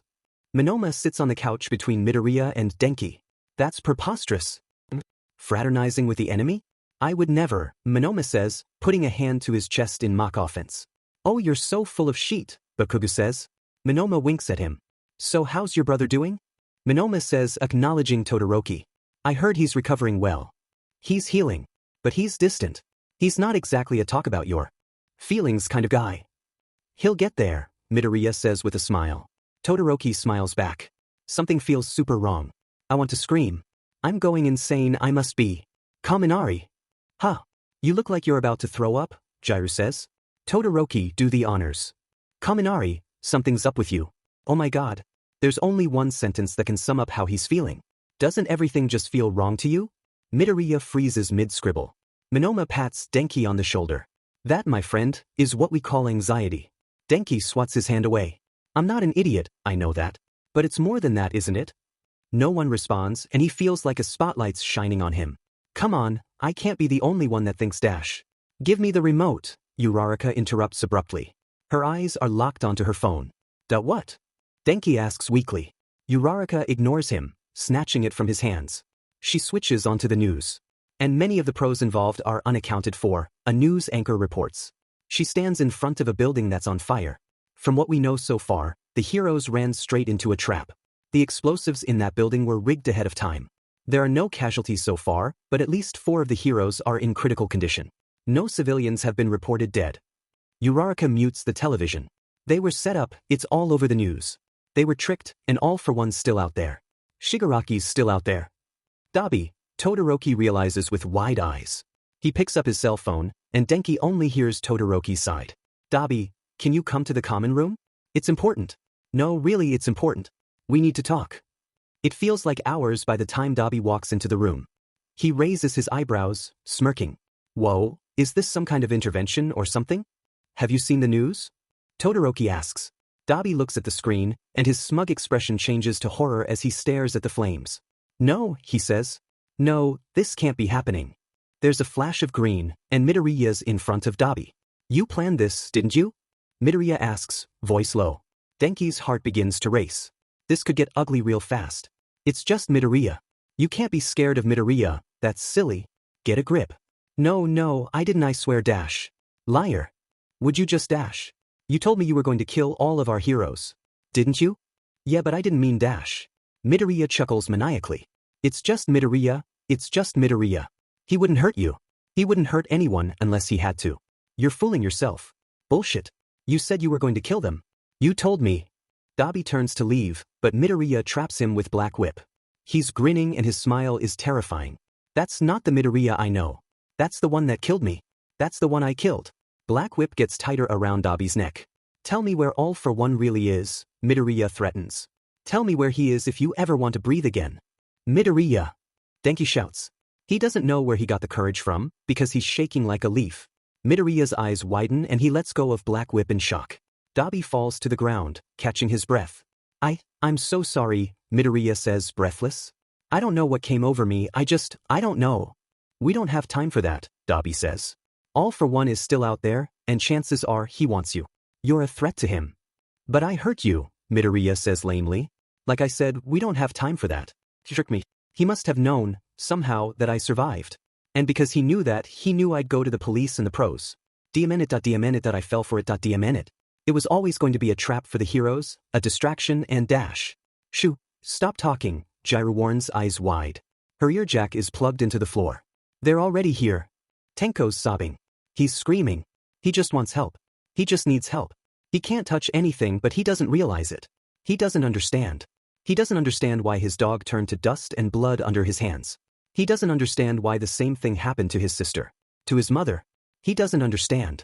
It's not fair. He doesn't understand how All for One finds him. He doesn't understand why All for One told him that he'd help him. He doesn't understand why All for One lied about that. He loses himself. Shoyuta breathes. He breathes, but it's painful. There's something wrong with his ribs. They must have broken when he was thrown backwards from the explosion. He winces, unable to get up. He stares at the sky orange and gray from the smoke and watches the ash flutter down like snow. He can't get up, but he manages to turn to his side and it hurts, but his ribs are the least of his worries at the moment. Nighteye lies on the ground behind him. He hadn't been as lucky as Shoyuta. There's a piece of shrapnel sticking from his chest. If it's not already at his heart, it's too close. Nighteye isn't leaving this alive. It was a trap, Nighteye hisses. He coughs up blood. Maybe it had pierced his lung instead. That wouldn't be much better than the heart. Don't talk. I'm going to die. Let me tell you what you need to know. Stubborn BSTRD. You have something you want to tell me? Shoyuta asks. He groans, gritting his teeth through the pain and sitting up. It was a trap, Nighteye repeats. And the fact that all of us aren't dead means it's not over. Goddamn it. You think something else is coming. It wasn't just the explosion. It was never just the explosion. Keep your eyes open. Nighteye coughs up more blood. If I had to guess, All for One is heading over to the school. Shuta's heart feels like it stops. No. All of his students, his kids, all of them could be in danger. All of them could die. All because Shoyuta and the rest of the pros were too stupid and left them practically defenseless. Don't waste time feeling sorry for yourself, Nighteye scolds, and if he weren't about to die, Shoyuta would strangle him just to shut him up. Fight off whatever threat is left here, then save your kids. I know you care about them. Shuta's ribs still hurt when he breathes. You're going to die, Shoyuta says. Is there anything you need off of your chest? Other than the shrapnel, that is. Shoyuta may hate the man, but he knows Nighteye only ever tried to help. Nighteye may be an annoying prick, but he doesn't deserve to die. Not like this. The least Shoyuta can do is offer him the chance to not leave words unsaid. Nighteye laughs bitterly. I've written down almost everything in the case that I died prematurely. But there's one person I want you to apologize to on my behalf. Who? Your student. Midoriya. I'm afraid that I was quite cruel to him in one of the timelines. In this one it's clear that he's collapsing under the pressure of everything he's gone through, and I contributed to that. Shoyuta nods. I'll relay the message. Shuta's cut off by a horrifying scream. No, a howl. Shoyuta turns around, and there's a Nomu in the rubble, crawling towards the pros. Some of them are doing better than Shoyuta. Others are already dead. Shoyuta gathers his scarf and begins heading towards the Nomu, but he takes one last glance at Nighteye. He'd already passed away. Fear isn't adequate enough a word for the way the students of 1A feel. After Jiru confirmed that the League of Villains was already in the dorms, Class 1A isn't afraid, they aren't scared, they aren't frightened. The emotion they're suffering is something far more intense. Unprepared and absolutely terrified, they try to hide behind couches and in closets, but they know hiding isn't really going to mean that much. they need to strategize. But in order to strategize, they need time, and time isn't a luxury they have. The door opens and All for One walks through. Shigaraki follows, along with Eri. I thought we were going to see Toga today, Eri says, biting her lip. No one's here. You lied to me, I knew you would. All for One chuckles and Izuku watches himself fighting All for One. He's staring at Kaminari instead, and All for One isn't even in his line of sight, yet Izuku still uses Black Whip to slice his arms off with ease. I'd suggest you leave, All for One. Today isn't your day to die, and you're outmatched. Izuku gasps, catching his breath. The vision had come out of nowhere. When he opens his eyes, All for One is right in front of his face. Ah, taking a trip down memory lane, I see, All for One muses. Izuku scrambles backwards, but All for One just laughs at him. You see, I didn't know Eri's quirk was so special. I wouldn't know for a few months from now that she could send a man through time. Now whereas you have suffered at the hands of her quirk, I've learned to wield it. I've learned to target it. Want another memory? All for One puts his hands on Izuku's temples. Kaminari no! Kirishima shouts. Kaminari's facing Izuku, trembling as he aims a gun. His hands are shaking so much it's a wonder he can even hold on to the DMN thing. He's going to kill Midoriya. Kaminari cries desperately. His eyes are wide and filled with tears. Haze Midoriya. Kaminari pulls the trigger. All for One is still laughing when he lets go of Izuku's head. Having a bad time, are we? All for One muses. Remembering things we don't want to remember? Stop talking, Izuku mumbles. His thoughts feel cloudy. Leave them out of this. You can kill me if you want, but leave them out of this. How noble, but I'm afraid I've come here for a quite different purpose. In fact, I want to leave you entirely unharmed. He's lying, Dabi whispers. No sheet, Bakugo grumbles back. If you give yourself up, I will let your friends live. All for One puts his hands to Izuku's head again. Todoroki lies on the ground, neck snapped. All for One smiles. Uraraka screams from inside a burning building. All for One continues laughing. Bakugo reaches out to Izuku, crushed under rubble. You've seen those futures. I'm not making an empty threat, but I don't make empty promises either. If you go with me, none of those things will happen. You can prevent that, young Midoriya. Izuku is gasping for air, sobbing. His head feels like it was on the wrong side of an axe and he can't get the images All for One showed him out of his head. He can't ignore the fact that what he saw was real.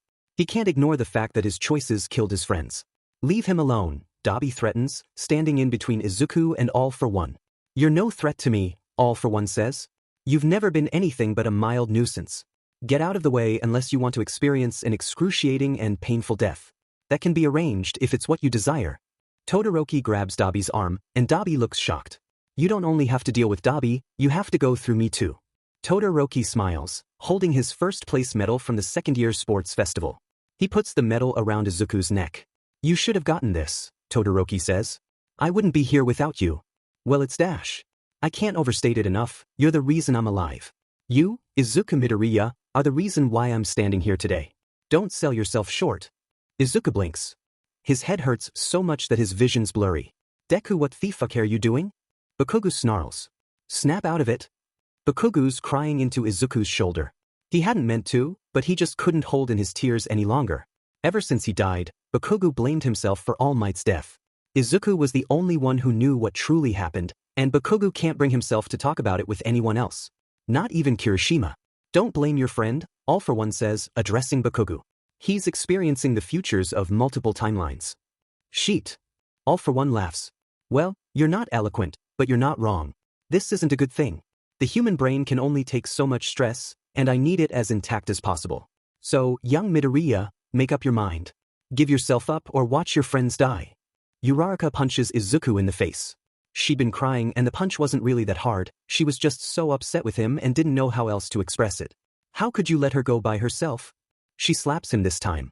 She's hurt and she might not recover, what do you think about that? Do you even care about her? Or was she always a villain to you too? Izuku shakes his head. It was Toga's choice to go alone. I had nothing to do with it. Izuku falls to the ground, and blood runs out of his nose. All for One clucks his tongue, disappointed. What a shame. I'm going to start killing your friends if you don't make a decision soon. What do you even want with him? Jiraiya shouts. Well, I'm glad you asked. Izuku sits on Dagoba Beach next to Shigaraki. They don't talk. They're not friends, they never were, and they never will be, but they're enemies no more. They're peace. They will go their separate ways, and won't stand in the way of the other ever again. As you can see, my body is damaged. I'm in need of a new one. And what better option is there than one that holds my brother's power? You're going to possess him? Minoma says, horrified. All for one nods. I'll put my consciousness into his body and kill my body, which will still have me, the future consciousness, thus ending the time anomaly. Kaminari and Jiru hug Izuku. The rain is falling hard today, fitting for a funeral. Izuku Midoriya had been driving home from work when a drunk driver hit her car off the side of the road. Izuku had never experienced such a devastating loss before, but having his friends by his side is what kept him alive. Izuku coughs, spitting out blood. Tick-tock, I'm about to kill one of them. Who should I choose? All for one says delightfully. Oh, this will be much better than my original plan. Shigaraki wouldn't have been as fitting a host. Izuku glances at Shigaraki, who freezes. No way. No way they actually did it, the mad lads.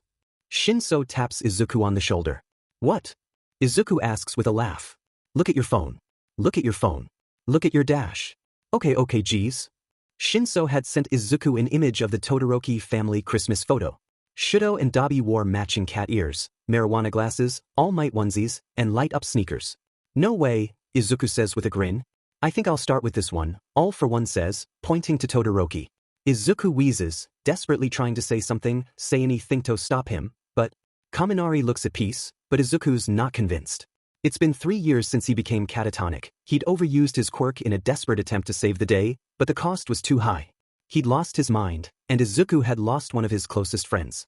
Izuku replaces the vase of wildflowers he'd brought last week, sitting next to Kaminari and telling him everything he'd missed that week. The doctor said to give up hope, but Izuku always. All for one twitches as bright yellow electricity races up his body. He spasms, falling forward, as Kaminari stands behind him. Shigaraki hesitates, before reaching down to All for one's arm and laying down all 10 fingers. Aizawa's chest heaves, and with each breath, the soreness of his ribs gets worse. You've got to get out of here, Ryukyu whispers. She doesn't look much better. There's a gash on the side of her head. She definitely has a concussion. Same to you. I'm staying. I think if I can erase the shock absorption quirk, and Endeavor wears away its healing factor, then maybe dash. None of us are strong enough to keep him restrained, Ryukyu continues, looking towards Rocklock, who's struggling to keep the Nomo from causing more damage. None of us are strong enough to deliver the final blow. There's a gust of wind, and All Might stands beside them. You took your pretty time in getting here, Aizawa growls. Maybe you should consider telling the other pros about your condition. All Might isn't smiling, only staring at the Nomo. Your plan will stick to it, he says. He turns to Aizawa. I'll be the one to end him. It'll be my last day as All Might. I don't have much power left. Aizawa frowns. He wasn't expecting that. After that, I'm trusting you to get every pro you can and head over to the school, All Might says. He begins to walk towards the Nomu, but shoots one last glance towards Aizawa. The most important thing is saving our kids. We've lost enough friends today. This isn't over. Everyone's staring at All for one. They're too focused on the fact that his arm is decayed down to the bone to look at anything else. His breathing is slow. He's not dead. Shigaraki stays in the corner, hugging his knees to his chest, murmuring to himself. This isn't over, Midoriya repeats. He's not dead. We need to be prepared. Everyone remains frozen in their places, too shocked to move. Nito feels like he's about to lose his mind after everything he's seen. And maybe his lunch too, if he stares at All for one's body too long. Think this through, don't panic. Don't panic. Think this through. You need to save them. You care about them. You care about Midoriya. What do you know? All for one is evil. He broke the timeline using Eri. He's immortal, he steals quirks, so he's got dozens of quirks. He's basically unkillable because of said quirks. He's going to win. No, he won't. He can't win. We need to be prepared in case he. Midoriya's voice falters. He takes a breath. We need to be prepared in case he takes over me. He sounds defeated. I need to help, I just don't know how. No, Kaminari says, snapping out of his daze. No, we're not going to let that happen.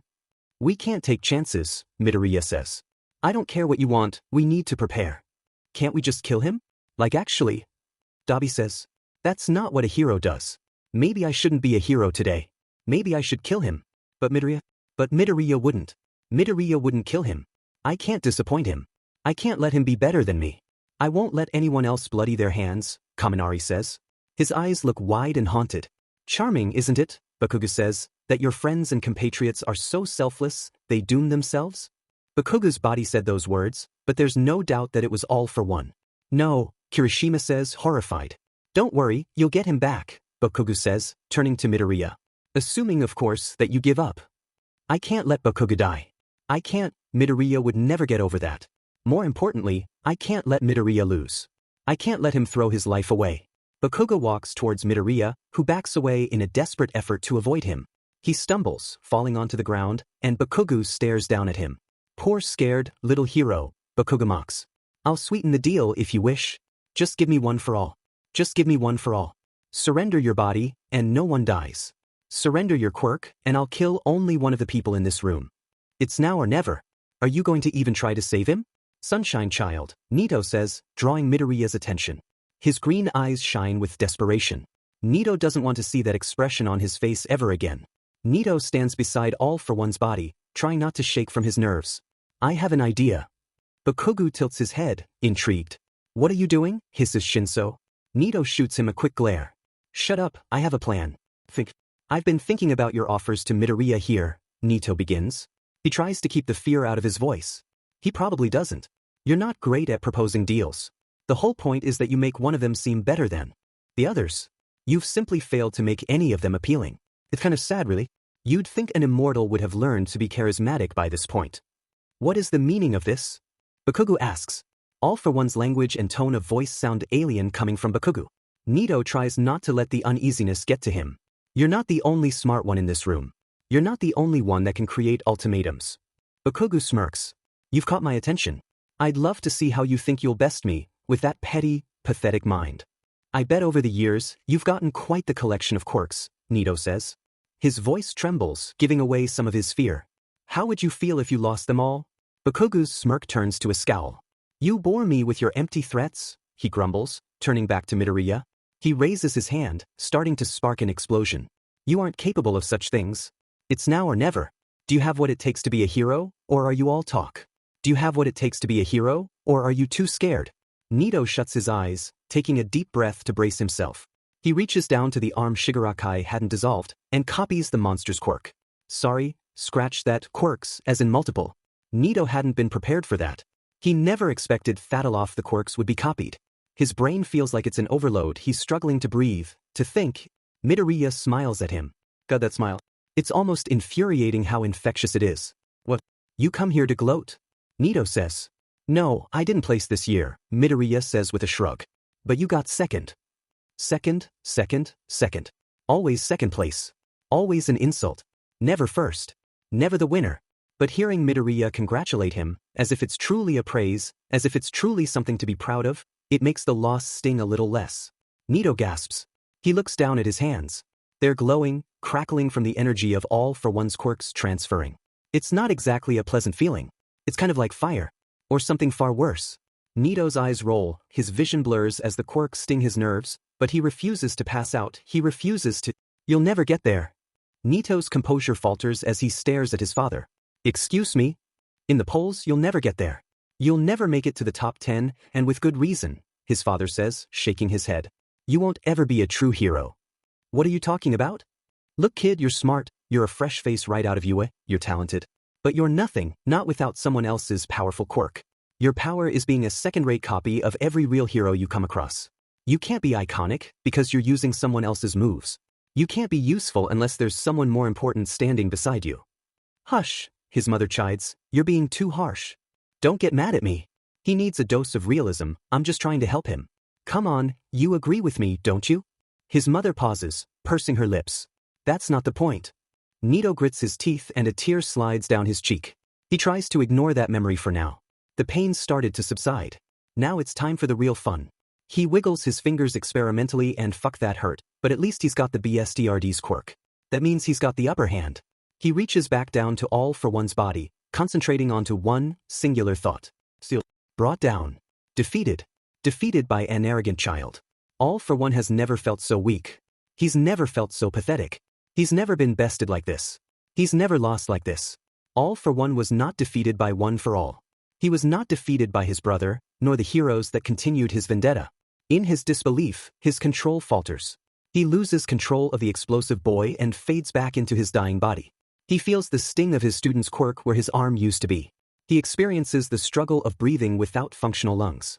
He experiences the pain of losing quirk after quirk after quirk after quirk after. Katsuki gasps, clutching his head. He doesn't know what's happening. There's a lot of screaming, but nothing makes sense anymore and he doesn't know if anyone's leaving today alive. He doesn't know if the timeline's already collapsed. He doesn't know if anyone's died yet. His eyes start to adjust to the light in the room and Deku's in front of him. He looks terrified and exhausted, and there's dried blood trailing from his nose and ears. He's backed against a wall, but he still tries to back away from Katsuki. Deku has the audacity to look relieved. Kakin, you're back. Back? Deku raises his eyebrows quickly. He's surprised about something. Katsuki's head feels cloudy, like it's stuffed with cotton. He feels like he's looking through someone's glasses with the wrong prescription. Never mind, it's not important right now. Obviously it's important. Tell me. Deku looks conflicted. All for one took over your body. Now he's that, Deku says, glancing at the man screaming in the center of the room. He was controlling my mind and I didn't even notice? Katsuki, oh my god, Kirishima whispers. He rushes up to Katsuki, hugging him tight. He kisses him on the cheek. I thought I lost you. I thought I lost you, and I can't handle the thought of losing you, I can't. Katsuki nuzzles his head against Kirishima's shoulder, shutting his eyes as he tries to think. Key word being tries. The loud screaming makes it hard to concentrate. He looks towards whatever the F is going on with All for One, but his vision's still blurry. Perhaps that's a good thing. What's happening there? Monoma.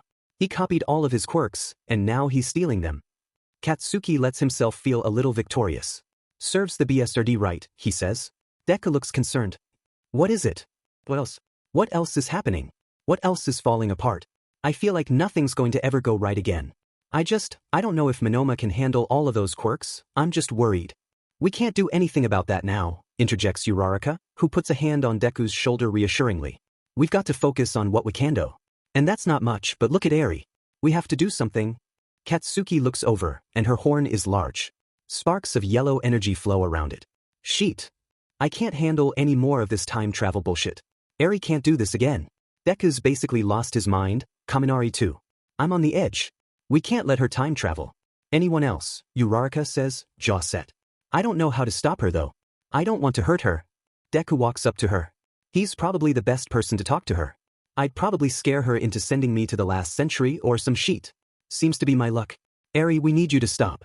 You can't use your quirk right now, he says gently. Eri shakes her head. It's because I'm cursed, isn't it? Eri says, scrunching her face. That's what he always told me. No, you're not cursed, Deku says. Don't ever trust a thing Overhaul said to you, you got it? But we'd need you to stop for now. You've been so brave, and Toga's been so worried about you. We just need to get you out safe, alright? I'm trying, but I can't stop. It's okay, Eri, it's Dash. The room is filled with light, and all hopes Katsuki may have had about surviving die with the darkness. Shoyuta can barely walk. He can barely walk, but he runs. He runs because he knows his kids are in danger. He runs because he doesn't know if he's too late to save them. He runs because he can't stand to see them hurt.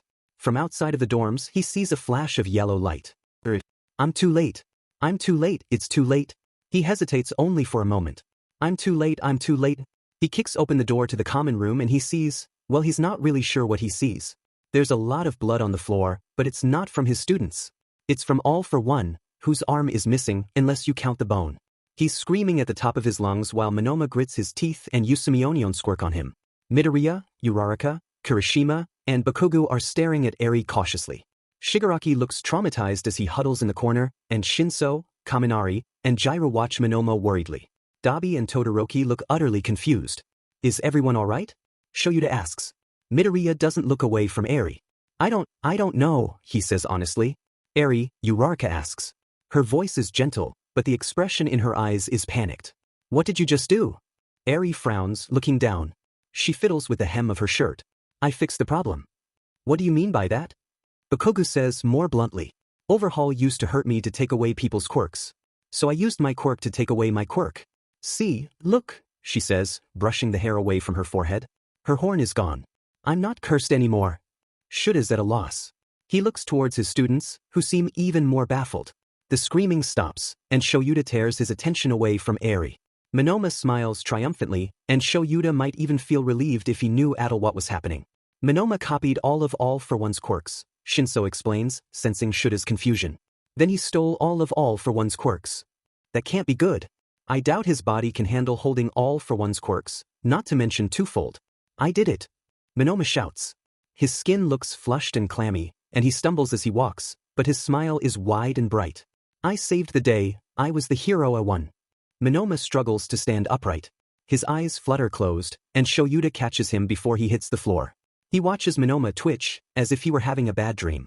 He puts a hand to his forehead, and he's burning up. That's not surprising, Shoyuta was expecting quirk exhaustion, but at this level of intensity. I need to get him to the hospital right now, I hope we can still save him, but we're probably too late. Aren't we forgetting something? Dabi asks. All eyes turn to him. He seems fairly nonchalant, given all of the chaos unfolding around him. All for one. Isn't he still breaking the timeline by, existing? He's not dead dash. All for one groans in pain. Well, I mean he's not dead yet. Want me to kill him for you? Shoyuta feels like he has whiplash. Everything's crazy, everything's crazy, and he hasn't even processed Dabi's sentence yet. No, we don't kill, Midoriya says. We don't kill unless there's no other option dash. Shoyuta looks back at All for One. Kaminari's hands are on both sides of his head. It's clear the neck was snapped. Kaminari rests All for One's head on the ground, before sitting next to the body. Shoyuta feels a wave of shock and adrenaline. But there's nothing left for him to do. Kaminari can't even bring himself to cry. There was no other option, he says, quiet as a whisper. His expression looks impossibly haunted for just his student, and it makes Shuta's heart break. There was no other option, and I've already got blood on my hands. It's finally over. It's finally over. Ochako feels like she'd been deprived of oxygen and she can finally breathe again. She feels like she's been drowning for months and finally broke to the surface. It's over. It's finally fucking over. Only it's not. Sure, there's no chance of time collapsing. None of her friends died. But there's still some serious damage. Monoma, well, she never particularly liked the guy, but he's in a coma now. He's in a coma because he saved them. And that's not to mention the mental states of, well, to be honest, everyone. But especially Kaminari. It's been a day since everything happened, and he refuses to leave his room. He hasn't talked to anyone. She was worried before, but now she's beyond worried. Sensei? Uraraka. Are you holding up all right? Ochako lets her head drop down. I'm really worried about Kaminari. Aizawa frowns. Me too. I'm going to talk to him later today. He already agreed to meet, but moving forward, I'm going to have to do so much more. Yeah, you will, Ochako says. Aizawa looks surprised. But I know you'll do your best. Just like you always do. Izuku shuts his eyes, taking a deep breath. He knocks on the doorframe. Who's there? Izuku walks into the hospital room, and Shigaraki looks absolutely shocked to see him. How are you feeling? Why are you here? Izuku sighs. This isn't going to be easy. He's still afraid of Shigaraki. In his first timeline, Izuku had watched Shigaraki nearly kill Aizawa, send Nomis after him in Hosu, and he was held hostage by him in the mall. Izuku has watched himself snap and become just as much of a monster as him. He's watched his own ideals twist and rot into nothing. And with that perspective, maybe, I think you deserve to have the chance to redeem yourself. Shigaraki stares at Izuku for a beat before responding. Bullshit. At the very least, you deserve help. Real help. Shigaraki scoffs, turning away. I deserve nothing. I've done nothing but hurt and kill people for a man who was only ever using me. I'm what he made me. I'm nothing. You're not nothing, Izuku says earnestly. Speaking to Shigaraki and having a real, honest conversation with him makes Izuku less afraid. He feels like he understands him better already. You were manipulated. I should have known better. I should have thought for myself. Because I didn't, I bloodied my hands in the name of a man who didn't give a shit about me. Izuku pauses for a moment, letting that sink in. He feels comfortable enough to finally sit next to him. How old were you when you started working for him? I don't know. I don't remember. I was young. I definitely wasn't as old as you are. Izuku feels a pang of sympathy. You deserve the chance to redeem yourself, he repeats, standing. But I have to leave you now. I need to visit someone else. Izuku exits Shigaraki's hospital room, wary of his gaze on his back. He walks down the hall to another room. Monoma looks like he's sleeping, which is the smallest bit of consolation. But the oxygen mask and heart rate monitors are reminders that it's more than just sleep. Midoriya, the nurse says with a smile. Back again? Yeah, I'm just worried. The nurse smiles, patting him on the shoulder. There's been no change since last time. Izuku's mouth feels dry. Is that bad? Well, he's stable and that's always good. But if I could be honest with you for a moment, we simply haven't seen this level of quirk exhaustion. We don't know what to expect. Oh, that's bad, Izuku says simply. He puts a hand to his chin in thought. What if we could get a specialist to come to the hospital? Someone who has dealt with this before. The nurse's smile falters. Midoriya, you misunderstand me. There's never been quirk exhaustion like this. Frankly, it's a medical anomaly. Oh. That's bad. The nurse frowns this time. I'll let you be. It might be helpful to talk to him. It's not like we can have a conversation, Izuku snaps. He winces, regretting that instantly. Sorry. No, you can't. But you'll still be giving him support, even if he doesn't know it. The nurse walks out of the room, so Izuku sits by Monoma's side. So, you finally did it. You finally beat me, Izuku says. He watches Monoma breathe silently, and imagines him bragging instead. I just wanted to say thank you. Thank you for saving us, you saved all of us. But even before that, I knew you were going to be a great hero. Izuku feels the tears rise to his eyes. If Monoma were awake, he'd be smug, and he'd be annoying. Izuku misses that. There was something definitively entertaining about Monoma, even when he wasn't being the nicest. Oddly enough, it was endearing. There were times that you went out of your way to comfort me, even though we didn't know each other that well yet. You always had the instinct of helping people. You wanted to win, but I think that compassion always came first. Izuku stands to leave, but looks back one last time. So wake up for your own sake. You deserve to enjoy the victory. Denki doesn't feel awake, not exactly. He feels disconnected and numb. He fidgets with a pencil nervously, but everything feels foggy. He waits, staring at the ceiling tiles in the teacher's lounge. The door opens and he flinches at the sound. Relax, it's just me, Aizawa says. He sits in one of the chairs across from Denki. Denki can't bear to look him in the eyes. He doesn't want to see whatever expression is on his face. He doesn't want Aizawa's disappointment or pity or disgust or hatred. He stares at his hands instead. I'm going to withdraw from you today, Denki says quietly. His voice is hoarse from crying. He's been doing a lot of that. He notices Aizawa's shoulders tense. That's understandable, given the year you've had, Aizawa says, but Denki still hears the surprise in his voice. If you don't mind me asking, why specifically are you leaving? Denki's hand twitches, remembering the weight of a gun in it. He holds it still with his other hand. Isn't it obvious, sensei? I can never, ever be a hero. It's all I wanted, all Eva wanted. But I ruined my chances. I ruined myself. Denki wipes frustrated tears from his face. Kaminari, can I make a deal with you? A deal? Yeah. Stay at UA for the rest of the year, and decide then.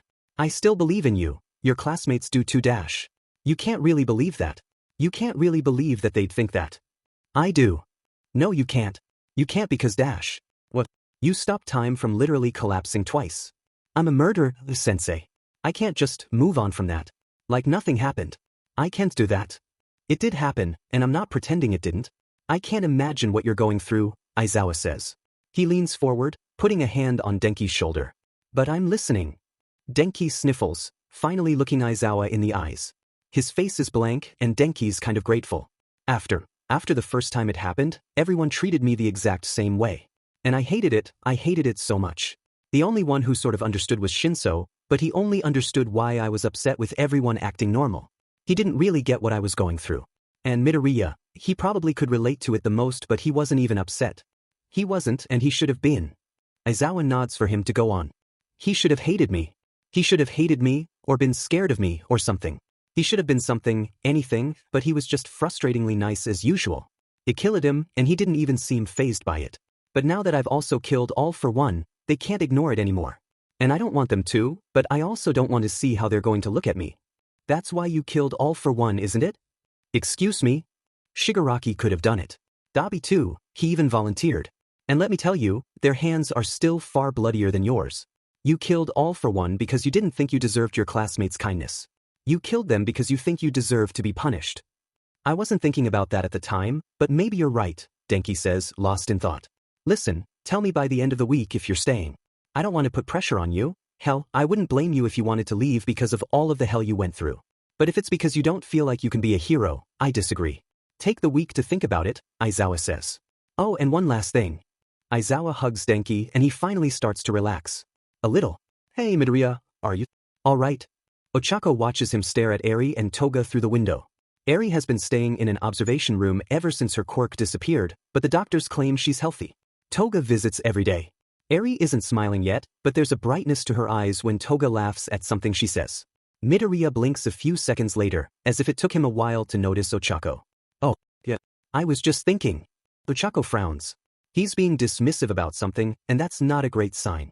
Between Kaminari refusing to interact with anyone and Midoriya pretending nothing's wrong, she feels like she can't help her friends. It's incredibly frustrating. What about? Eri.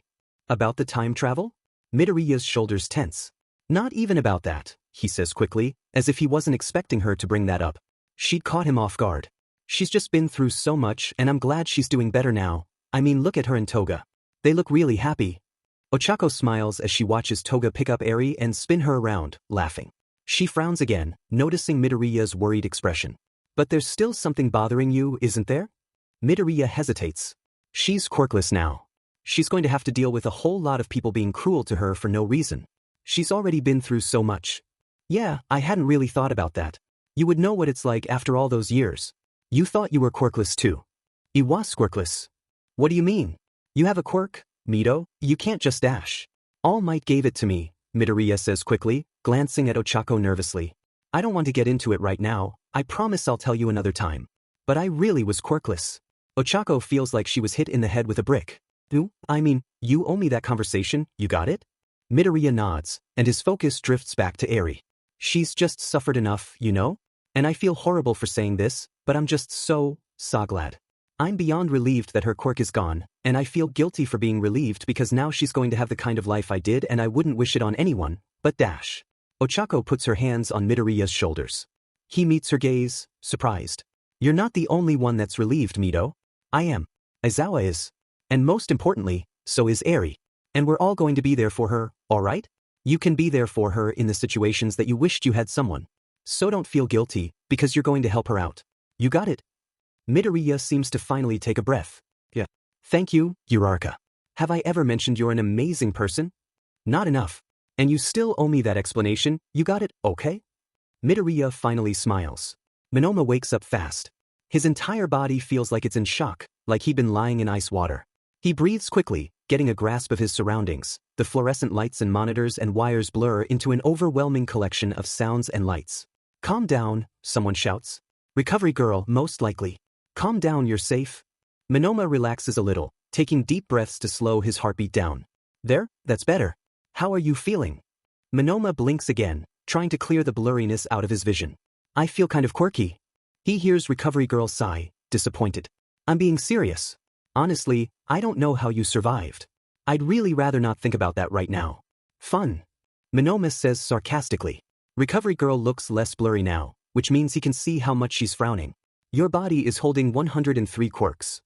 That's a lot. Do you know what that means? She continues. Monoma shakes his head, too stunned to think of a clever response. You have about 100 more quirks than anyone should be able to handle. What does that mean? You know the Nomo? They're the only other people I know of that have ever had more than one quirk. If they ever got to 3, their minds would break. Yet here you are with 103. Monoma takes a second to process that. So how am I alright? Recovery Girl grimaces, and Monoma notices, for the first time, how concerned she is. Probably because of that stealing quirk. I bet it lets you hold them without dying, but even so, you had the worst quirk exhaustion I've ever seen. So you say I have 103 quirks. What are they? We have no idea.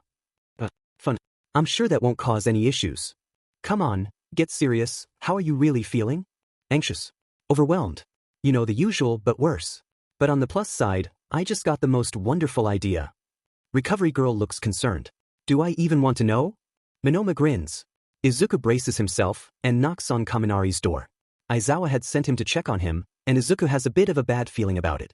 Aizawa told me what you said. Are you really thinking about leaving? The door opens a crack, just enough to see Kaminari's face in the doorframe. He pauses a moment, and Izuku and actually see him working through some kind of internal conflict. He opens the door and motions for Izuku to come in. Kaminari definitely looks like he's not sure if he just made the right choice. Yeah, I am. Did he send you to convince me not to? Izuku can tell he's trying to go for the flat, emotionless tone. It's not really for Kaminari. Izuku can read his expression like an open book, and he can identify every emotion in his voice. No. But that's why I'm here anyway. Kaminari sighs, sitting on his bed. Izuku glances around the room, which is almost concerningly tidy. I clean when I'm stressed. I see. Izuku sits next to Kaminari. You can't really believe I could ever be a hero, Kaminari says, not even meeting Izuku's eyes. It's not phrased as a question. Izuku tries to ignore the thinly veiled heartbreak. I do believe that, Kaminari. You shouldn't be holding that strong of a grudge against yourself. Kaminari scoffs. You're one to talk. Ever since Eri sent you back, even that first time, you've been non-stop hating yourself. I'm working on it, Izuku says coldly. Kaminari frowns, looking a little anxious now. Sorry, I was a little too harsh. But you get it, right? You know what I'm getting at?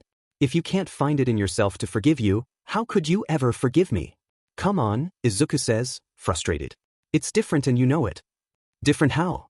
When you killed me, that was about self-preservation. It was also about saving everyone else. And when you killed all four, it was the same thing.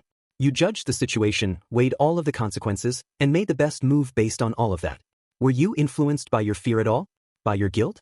Yeah, sure, but when it comes down to it, you weren't out of line. You weren't out of control, or selfish, or impulsive, or volatile. That's where you and I differ, Kaminari. But you're none of those things, Midoriya. Not at all. You're the kindest, most heroic person I know. Izuku frowns. Maybe I give off that impression, but it's not exactly true, is it? Ever since I saw that version of me from that other timeline, I saw his darkness. I saw his darkness and I was afraid. Not because it was surprising. I was afraid because I know I still have that darkness inside of me. I see that darkness every day. I see it when I react with anger. I saw it when I attacked Dabi. Hell, even before the time travel, even before having a quirk, I saw that darkness when I made my notebooks. Your analysis books? Kaminari asks, too surprised to argue with that one. You know what's in those books? Not just an analysis of skills and aspects of quirks. It's also how to take down and kill those heroes. Midoriya. So you see, that's the difference. Deep down, you've always been a good person. You're always going to make the right choices. But me? I'm still undecided. I wouldn't say that Midoriya dash. But I've been questioning everything. I've no idea what's right and wrong anymore. It's like my moral compass is gone, it's broken. It's like I've completely lost who I was to the darkness inside of me. I'm all monster now. Kaminari throws his arms around Izuku tight. Don't you say that. Don't say that. But it's true, Izuku says, matter of fact. He doesn't even shed any tears. No, it's not. If you really lost yourself so bad, you wouldn't even be worried about it. You just need to heal. We both do. We all do. We need to heal from this, okay? We need to make it out of this, all right? We need to, got it? Izuku nods. He wonders if Aizawa had known they'd help each other, and that's when he sent Izuku to talk to Kaminari. That thought brings the slightest smile to his face. Nito looks at the sheet of paper Aizawa handed him, frowning. That's it. 37 isn't nothing. Nito rolls his eyes. 37 is nowhere close to 100. Look, I don't know what you were expecting dash. More than 37. I was expecting more than 37. Whatever. Listen kid, you're doing a good thing here. You know that, right? Nito raises a brow.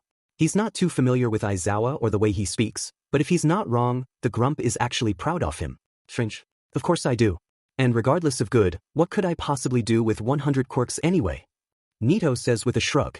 The least I can do is try and give back the ones I can. I'm actually surprised, Aizawa said. I had no idea so many people had their quirks stolen by All for One. I can't imagine what that was like. I feel like it'd be like losing a part of your soul. Nito grimaces. Now, I'm capable of that too. Along with all the other quirks that are a mystery to me. I heard you gave Recovery Girl quite the scare earlier, Aizawa says conversationally. Nito can tell it's more of an interrogation than a conversation, but he can't exactly blame him. If he were Aizawa, he'd have questions too. Yeah. Apparently I have a quirk that makes me invisible when I sneeze, Nito explains. Aizawa raises an eyebrow, disbelieving. Well, I guess I don't really know how I triggered it. But whatever, I was still invisible for a little while. Aizawa hesitates, and if pondering something. Monoma, I wanted to ask you something. And it's not something you have to tell me now, but I have a feeling you're kind of concerned about the amount of quirks you have. Kind of concerned is an understatement. Yeah, and what about it? I have a feeling that's why you wanted to find the pros who lost their quirks. That's why you were disappointed it was low. Sure, you wanted to right some of All for One's wrongs, but you also wanted to make it easier for you. Am I right in assuming that? Geez, this man can read me like a goddamn book? I'm not sure I'm a fan of that. Maybe. Still, why does it matter? What are you really asking me? I've spoken to Vlad King, and he agreed to let you transfer to my class if that would make you more comfortable. Let me finish. I'd understand if you didn't want to leave your classmates you've spent the year with, but on the other hand, I feel like having me as a teacher might ease some of your worries. I think my erasure quirk might give you some peace of mind. But I'm not about to process all of that just yet. Won't you have too many students in your class? Aizawa grimaces, looking a bit pained. Unfortunately, that's not true. Iida walks in front of the television, drawing everyone's attention to him. Denki watches with mild amusement, expecting some kind of lecture about the school policy or something. It would be kind of comforting to hear something that normal. Unfortunately, Iida has something else in mind. I have an announcement to make. The common room goes silent real fast. Effective immediately, I'm going to leave this school. I'll be attending Shiketsu Academy next year. Instantly, rumors and chatter break out. Iida raises a hand, silencing them. It's become clear to me the type of people you are. It's become clear to me of the type of people you want to protect. I look around the room, and you know what I see? I see a bunch of cowards. Cowards too afraid to call out the villain's dash. He glares at Dabi. The murderer's dash. He looks towards Denki, before pointing at Midoriya. And psychopaths among you. Denki feels like his heart just noped the F out of his chest. He doesn't know if he's about to faint or hyperventilate, but it doesn't matter. Iida's just confirmed his worst fear. Iida's just confirmed that he'll only ever be seen as a murderer. And honestly, Denki can barely stand to let himself be lost in his fear. Because in the same breath, Iida had also singled out Midoriya. He actually had the audacity to insult Midoriya after everything he's been through. And no one hurts Denki's friends. You know what? F you, Midoriya responds. Denki glances at him nervously. He knows better than anyone what Midoriya's going through, and he also knows Midoriya currently thinks he's a monster. Denki's worried he's going to snap again. I understand what you lost, trust me, I do, Iida. But I've been dealing with some really traumatic shit and I don't need you hating on me constantly. Or hating on my friends, because trust me, that makes me really angry. And you don't want to see me really angry. Midoriya, Denki trails off. He doesn't even know what he could say to help him, and he's still reeling from the look of disgust on Iida's face. Why couldn't you just leave? Why insult us? Why make us feel worse than we already do? Iida locks eyes with Midoriya. Because someone has to call you out. You've been treated like something delicate, like you're worth being protected. What if other people need to be protected from you? It's time for you to leave, Ochako says coldly. Get out of here. We don't want your toxicity. My toxicity? Look around. I'm not the one going around killing people. I exhibit only heroic qualities. Uraraka's jaw clenches. Get out. Iida walks out of the room, head held high, and the rest of 1A can only watch in stunned silence. Rei looks pale. She nearly drops the mug of tea she's holding. Tuya? She asks, voice barely above a whisper. Her panicked eyes flit over to Shudo. You see him too, right? Shudo nods. It's kind of complicated, Dabi says, but we'd be happy to explain it to you. So you see dash. Dabi doesn't finish the sentence before Rei hugs both of her sons. I can't believe I finally have my boys back, Rei says through tears. Oh, my boys, my beautiful, beautiful boys. Shudo glances at Dabi, who seems angry at the tears in his eyes. I'm sorry I haven't been visiting, Shudo says plainly. Rei pulls away from the hug, looking him in the eyes. You have nothing to apologize for. Nothing, you understand? Shudo nods. Rei looks towards Dabi, eyebrows drawing together in concern when she sees the bandages. Tuya, what happened to you? I'm living the worst part of my life for a second time, Dabi says, grimacing. He notices Rei's horrified expression and tries to make her feel better. At least this time, I have both of you to help me through it. Shudo nods. You've been through so much. Everything that your father dash. He doesn't deserve that title, Dabi snarls. Rei looked shocked for a moment. No, she agrees, he doesn't. He doesn't deserve that. And he didn't deserve you. Mom, it's not your fault, Shudo says. I'm not innocent here, she says, avoiding looking at Shudo's face. At his scar. Don't make the mistake of assuming I am. Shudo grabs one of her hands. I forgive you. Rei breaks down into tears again, but this time, it feels good. They've just taken the first of many steps towards healing their broken family. Young Midoriya, how are you feeling today? Toshinori's voice is a comfort Izuku hasn't had in a while. They're still not as close as they were in the first timeline, but Toshinori's always had that fatherly presence Izuku wanted. Izuku feels safe with him, and even though Toshinori's permanently in his skeletal form now, he still feels larger than life. As well as can be expected, Kaminari and I are trying to work through our issues the best we can. Aizawa stands in the corner, looking uncomfortable. Aizawa and All Might's dislike for each other has become pretty clear over the course of the year, and there's no use in pretending everything's sunshine and rainbows. After the Nomu attack, though, it seems Aizawa's less critical of Toshinori. Aizawa seems to value the sacrifice All Might made. That's good, Aizawa says, short and to the point. I have something kind of difficult to tell you. Izuku tries to feel relaxed. He's been expecting this. I know, Nighteye died, I know that already. I think you know I have complicated feelings about him already. All Might nods, understanding. Aizawa's expression remains blank. Nighteye had already prepared for his death. He'd written letters, sectioned off his will, you get the gist. He was a strategist, after all. But there was one thing he didn't do. One thing that he told me right before he was killed. The breath hitches in his chest. What happened? He wanted to apologize to you. Oh. I don't really feel one way or another about that. Is that a bad sign? Why does that make me feel hollow? Are you doing alright? Toshinori checks. Not sure. I don't really feel anything.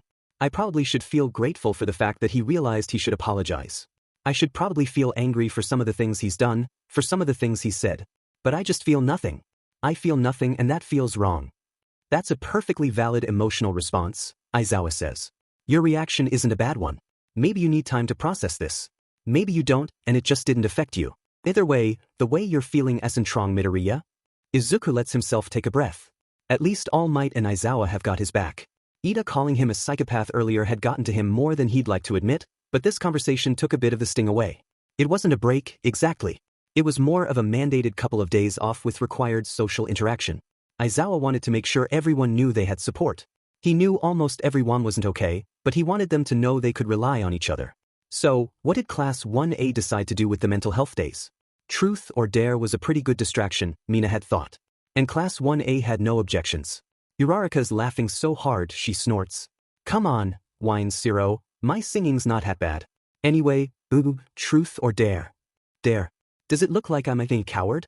I dare you to stop swearing for the rest of the night. Fuck you. Done. Kirishima snickers. Alright, quit laughing at me, sure dash. Bakugo stops his swear in the nick of time. New York hair. Shiny hair. Fork you, Zero, I already hate this. Zero blows an air kiss at Bakugo mockingly. Alright, round cheeks, truth or dare? Truth. What's the worst grade you ever got on one of Aizawa's tests? Uraraka mumbles something. Sorry, that was too quiet. What was it? Bakugo asks. He's grinning, already knowing it must have been pretty bad. I said I got a 27%. Her face flushes red when some of the class laughs. The door slams open, and Monoma struts in. Uraraka looks relieved. What are you doing here? Izuku says, struggling not to laugh at how dramatic his friend is. Sunshine child, will you never learn? There's simply no party until I walk in the room. Alright, I guess. But actually, all of you listen up. I'm going to be joining your class. Haha, I'll have to make sure we beat 1B now, what an ironic turn of events. Whoa, really? Kirishima asks. He's trying to be nice, but his dislike of Monoma is clear to everyone except, well, Monoma. Yeah. I can't quite believe it myself. We're glad to have you here, Izuku says with a smile. Uraraka's eyes narrow on Monoma, who looks slightly frightened of her. Monoma, she says, grinning evilly, truth or dare? Dare. She smirks. Enji is having the worst time of his life. His hero ranking went down the drain with his publicity. After his wife released information to the press about how their marriage was, Enji's felt like he's been drowning. The ironclad restraining order his entire family got isn't helping matters. He feels isolated, alone, and targeted. He waits on patrol, scanning the streets for anything that would give him even just a crumb of his credibility back. His phone rings. Hello? The voice on the other end asks. Enji frowns. He doesn't recognize this voice, but the person sounds kind of dramatic and a little refined. Hopefully, this is someone in the media that can help smooth out his reputation if it's not already too late. This is Endeavor. Ah, just the man I was looking for. Do you have time for a call, or are you too preoccupied with work? No, I can talk now. What do you want to ask me? Well, you see, we've been trying to reach you about your car's extended warranty dash.